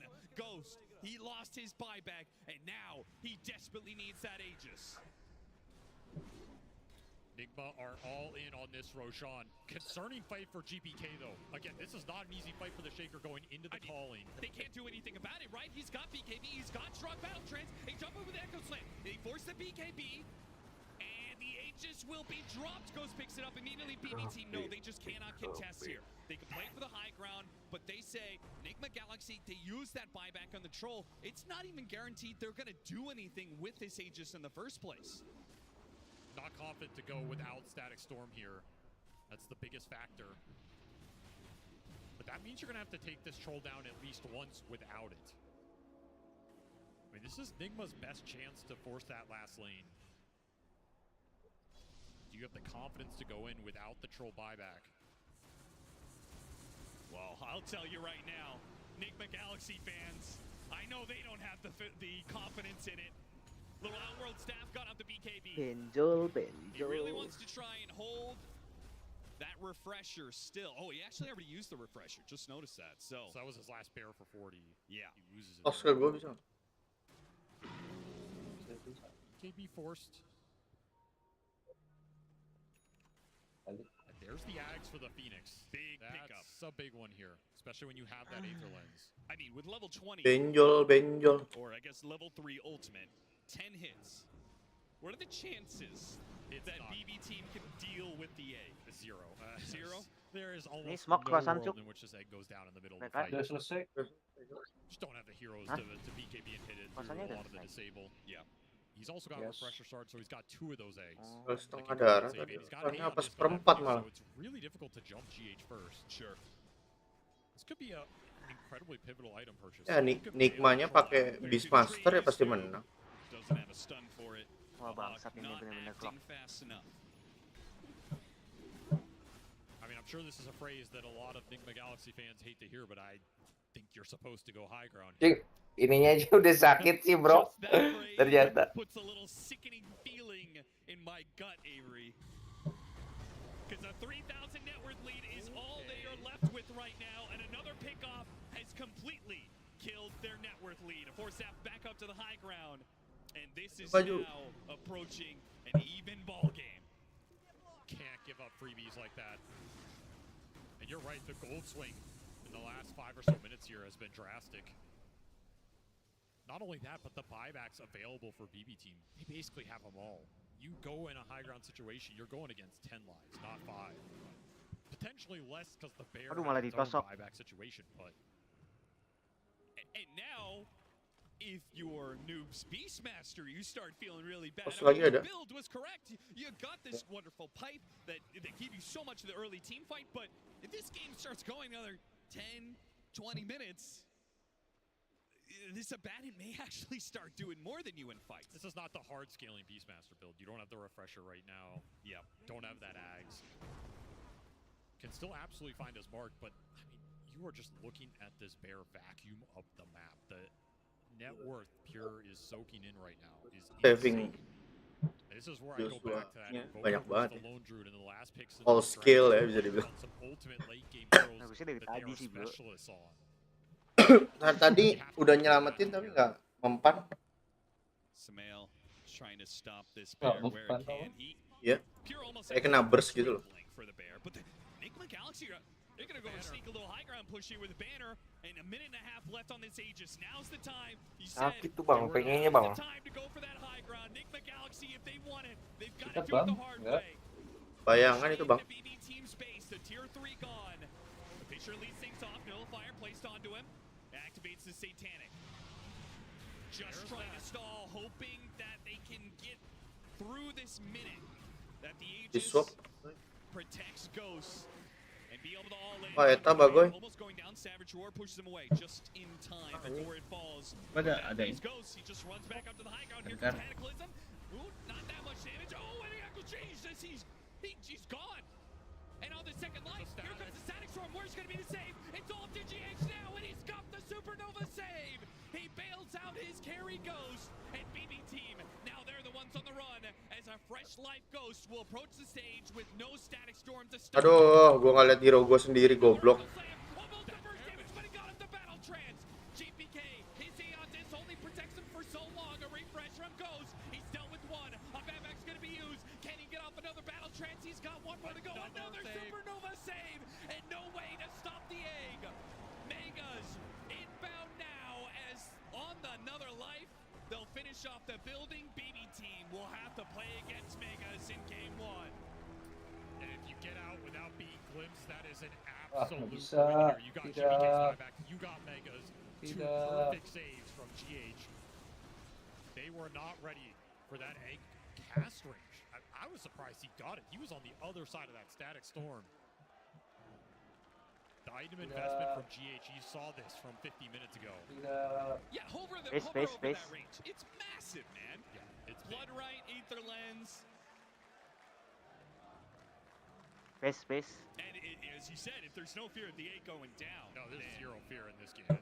Absolutely no way an egg dies. Just got to make sure you bail your troll out at the right points. And now what do? You got to get a refresher on your disruptor. Maybe. So you Static Storm, he eggs, and then you Static Storm the egg as they're about to revive. refresh disruptor, or somebody finds that Phoenix and checks him in the fight, which we just haven't seen at all. Yeah, I mean, BB Team have been playing defense so much, the very idea of them wrapping around on Enigma Galaxy seems entirely foreign concept. That said, Megas is not the game here. Oh, right? no. Not a lot harder to Kangen ya, than kangen it is to sakit get ya. Megas sometimes. Which means we're probably going to be playing Belum selesai yang for GX anjing. yet another Roshan. 60-minute items as well. Di comeback ya. Selesai bro. If you're Enigma, you would love to item star That's it. BB Team. Like, get that Roche, get 60-minute items, get them up before they do. And Pokoknya menang tuh prediknya bubar jalan ini bro. That damage from the Earthshaker, though, has been pretty crazy. Oh, it's insane. Yeah. He's got the Whisper of the Dread, plus an 8% spell amp from Timeless. So, his spell amp is pretty high. That burst damage was more than I was expecting when he jumps on the troll. He's got 3,500 HP, but he just ripped through him pretty casually. I mean, you've also got Shiva's amp it up even more. Oh, yeah, true. Yeah, you're going to get exploded. Yeah, add in like a power shot on top of that, which there's another Whisper of the Dread on save with some percentage based off of the kill shot. Damage does come quick and fast when it does, but BB Team, they've been running out of spells as they've had to endure Marcus. Galaxy's advantage, and we said the net worth was going even. Well, now it's back up to 20K. Does something. Marcus. Perhaps a bear pick off. Big bear kill if you can find it. Yep. Might be at the point you roar that every single time because that's a 30-second roar. Yeah, might as well. This is the Ikat biggest aja nggak, threat Jos? in the game. You Bisa take nggak it ya? down Nggak when bisa you ya? can. Don't overthink it. So is banget ya, Ji. Abaddon ever going to be enough of a threat? He's got nullified. Masih belum beres. He is building up the damage. I think I like this. I think he needs Blink Dagger. I think he's the one who has to address I think you get this Abaddon back line. Not a target Enigma wants to prioritize. Just let him cause some chaos, right? Threaten the Phoenix maybe. Throw this Nullifier Bloodthorn into one of the supports or the Invoker there. Get an early BKB out. Yeah, I mean, he has the silence, he has the nullifier to get through Aeon Disc. Like, theoretically, he can address the Phoenix. Now, whether you can put that to paper, particularly since BB Team is going to be stuck inside their base for the foreseeable future. It is Megas pushing into you. You don't have any super creeps on your own side. And you've got a Cataclysm going off every, like, 35 seconds or something. So, it's all easier said than done here. Yeah.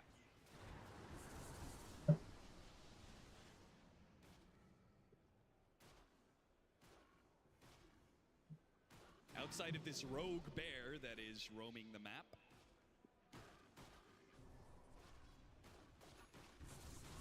Enigma Galaxy can kind of play, Meleleh sih, Dok. go wherever they want. There's one other scenario that I want to mention. Okay. Midnya juga meleleh lagi tuh. Now this But I is have going to to be mention it. a true Hail Mary. You do not want to get caught in a fight and get ratted by the bear onto your throne. Yeah, but there's some time for that, right? You've got Nggak tier sempet, 3s, Erik. you've got tier 4s, Iya, nggak you've sempet, got Glyph. Udah gua Alah. It is a scenario that we've seen. This thing will Rick, ngadep sini, Rick. very quickly. Don't do this to me, Avery. Don't whisper that into reality. I'm not. I just, you know, it's my job. Don't blame me. No matter what happens in this game, I'm just doing my job. Selamat, bro. Lagi ngebantai gue. Refresher charges, potential to end the game here. Gotta look at the buyback situation as well. Bad ending beneran. Every buyback available for Enigma Galaxy. Enigma aja lah, Bang. BB team still missing that GPK buyback for 2 minutes. Jam 2, Bang. They technically are missing the lone druids Bangsat. off of a gold, but of course, Nggak kelihatan aja this basic. buyback is likely not Hancur, Bang. Udahlah, anggap aja gak kalah lah. Iya. Kenapa dia nggak kalah sih bener nih? Kita nggak kalah perang loh. DC bro, DC lagi perang DC aja. Mana tadi kebantai katanya. Tapi masih kit-kit sama. Oh, iya goldnya ya. Lihat base-nya, bro. Another roar. see if we can get this one. They keep on finding the bear when Savage Roar is on cooldown, which is perfect. Another 300 gold for the theme. Gagal dual line ya, berarti bubar ini. All the other goodies, a cheese for them wear. Oh ini doh, ada Beastmaster NGX-nya. Nah makanya gue udah bilang ada Beastmaster udah pasti menang. Tapi selalu sejam loh BB ini, makanya gue kasihan kata gue juga. Apa dia selalu sejam? Iya. Save-nya pakai itu. Benar-benar. Abuse the hell out of buybacks. Try and drag Nigma deep into your base. Maybe Gale Force, maybe some fissure blocks.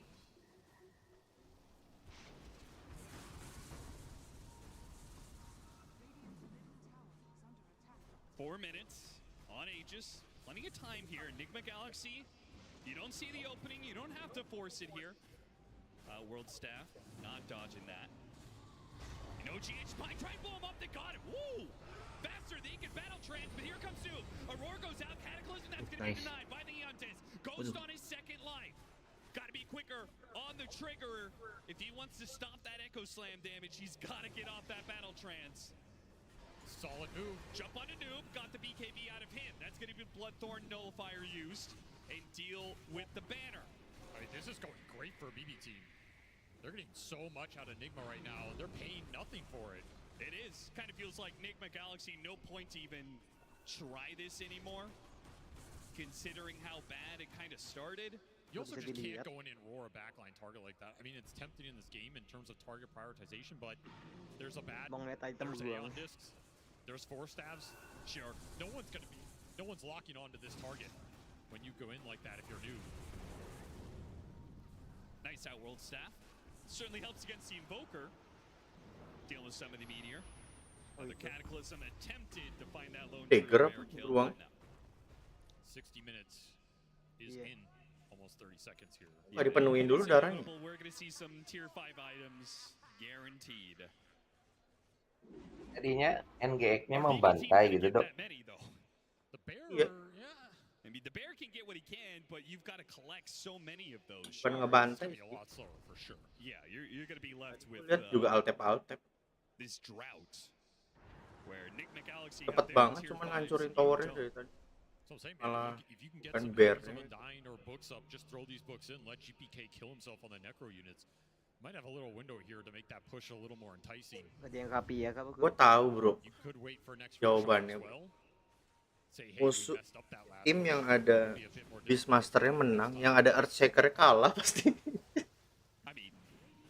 Not disciplined enough. What could they have done better outside of Ghost getting off battle trance? They don't really have another way to protect him. It's just pure Sense. ES-nya mau mainin beruang kan, jadi defend ES. Stun doang. Defendnya kuat. Kalau kuat sih nggak mungkin towernya ludes gitu ya. Berarti di lane-nya ketinggalan banget. Which she has all of them up, by the way. So 3 bears available on this map. Udah mega creep kan. Well, I do think it's possible GH just holds on to his blood right. I'm not sure if there's anything better than that for him. Lawan duitnya baru level 20 apa? So there's one tier 5. You probably Udah don't deh sekali menang rata, tinggal beruang. trying to find any sort of neutrals, but Enigma Galaxy have already cleared them all. He goes deeper and deeper, but this Menit one's taken 60, too. lawan druidnya level 20, cok. You know, the funny thing is, Pure is the lowest Musuhnya level. semuanya basically. 21. Kalah banget Just berarti Sax ini Hero tuh pas and Fountain. 21-an tuh. Which, I mean, Oh dia AFK di does 25 konten matter soalnya. that much to a lone druid? Probably not. No, not the way he's playing it, not at all.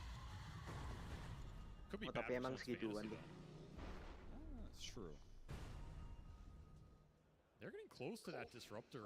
All right, Helm of Undying Oh yeah, those are on big. Beastmaster, Helm of Undying, Muerta, Fallen Sky Sumail, so he's got an interesting meter Ternyata yang menang from himself. Enigma gimana coba? Minotaur Horn for Ghost. Susah Bear sih. kill. 1 of 3. 2-1 sih, Dok, tetap, Dok. Menang BB. Tried to save it with the Aphotic Shield, but it has its own Helm of Undying. They actually jumped for it.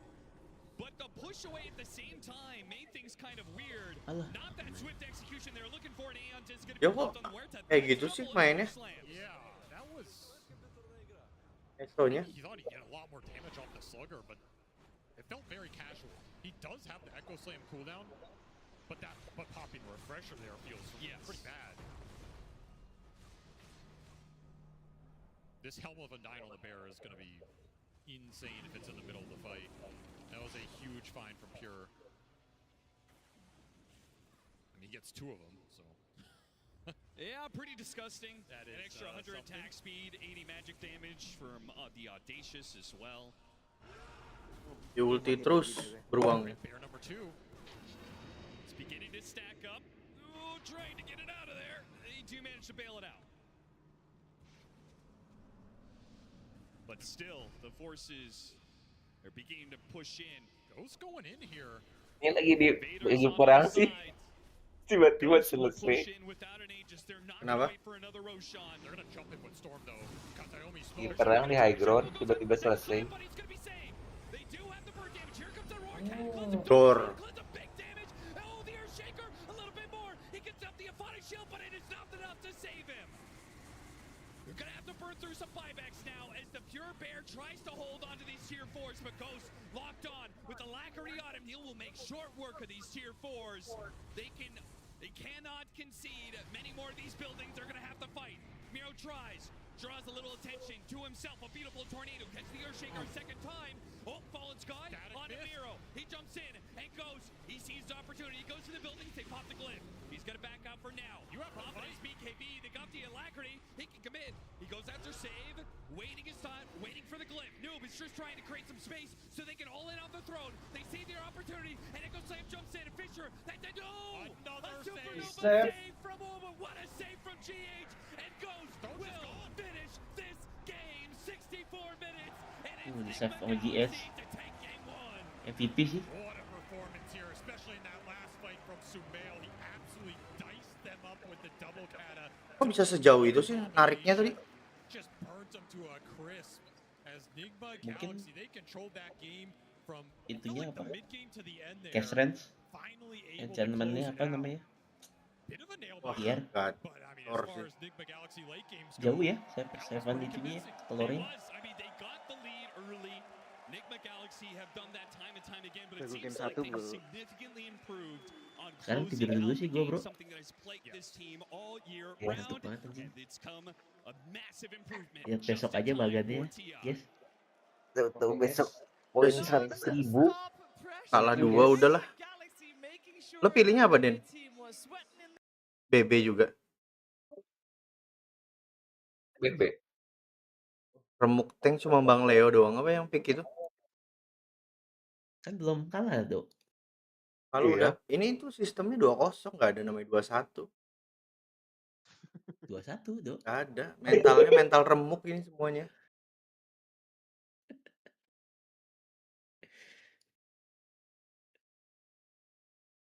Kecil banget ini. Kenapa? Bener Besok semua juga. Cuma berapa? When they brought the pressure Cuma besok 10.000 gitu. Kalau menang. siapa sih ini? Bener semua juga. Iya sih, emang predik kecil, fantasi paling gede. Iya. Cuman kan gokil aja. Enggak, itu beda, Bro. Fantasi sama predik itu beda. Sama loh, dijumlahin. Jelas-jelas Udah dijumlahin, dijumlahin. Cuk. Bro, besok tunda lawan Heroic jam 3 sore. All in gua sih. Terus Tightbone lawan yang kalah Bad Boom. Ya, Lanjut lawannya Bad lagi Boom. Tightbone, ya itu terus yang malamnya Extreme Gaming lawan Vision nih. Menang Vision. Udahlah, yang penting bener. Menang itu aja. Apa namanya? Fantasi itu bisa dilihat, fantasi. Menang Falcon aja udah. Iya, fantasi itu bisa dilihat, Jos. Echo-nya sih anjir banget ya. Yang nyatanya ngeliat Echo ya. Skill paling asik tuh Echo. Satisfying ya. Iya, darung. Wah, GH sih nyelamatin Dua lagi kali. loh. Iya ya. Iya, 2 kali itu. Iya. Hebat sih.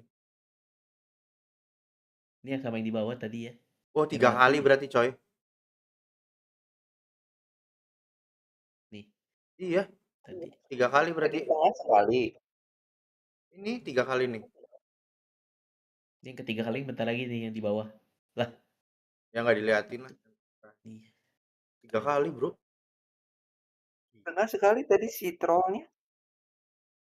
Apanya? Si troll dijedum juga kan. Nah iya 3 kali diselamatin. Iya, iya. Gila sih.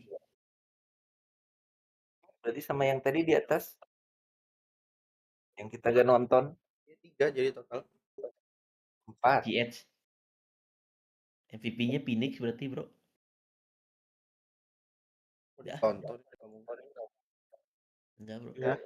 Bye guys. Thank you guys yang udah nonton. Besok lagi kita nonton ininya aja ya. GH MVP guys. Ya prediknya amburadul lah.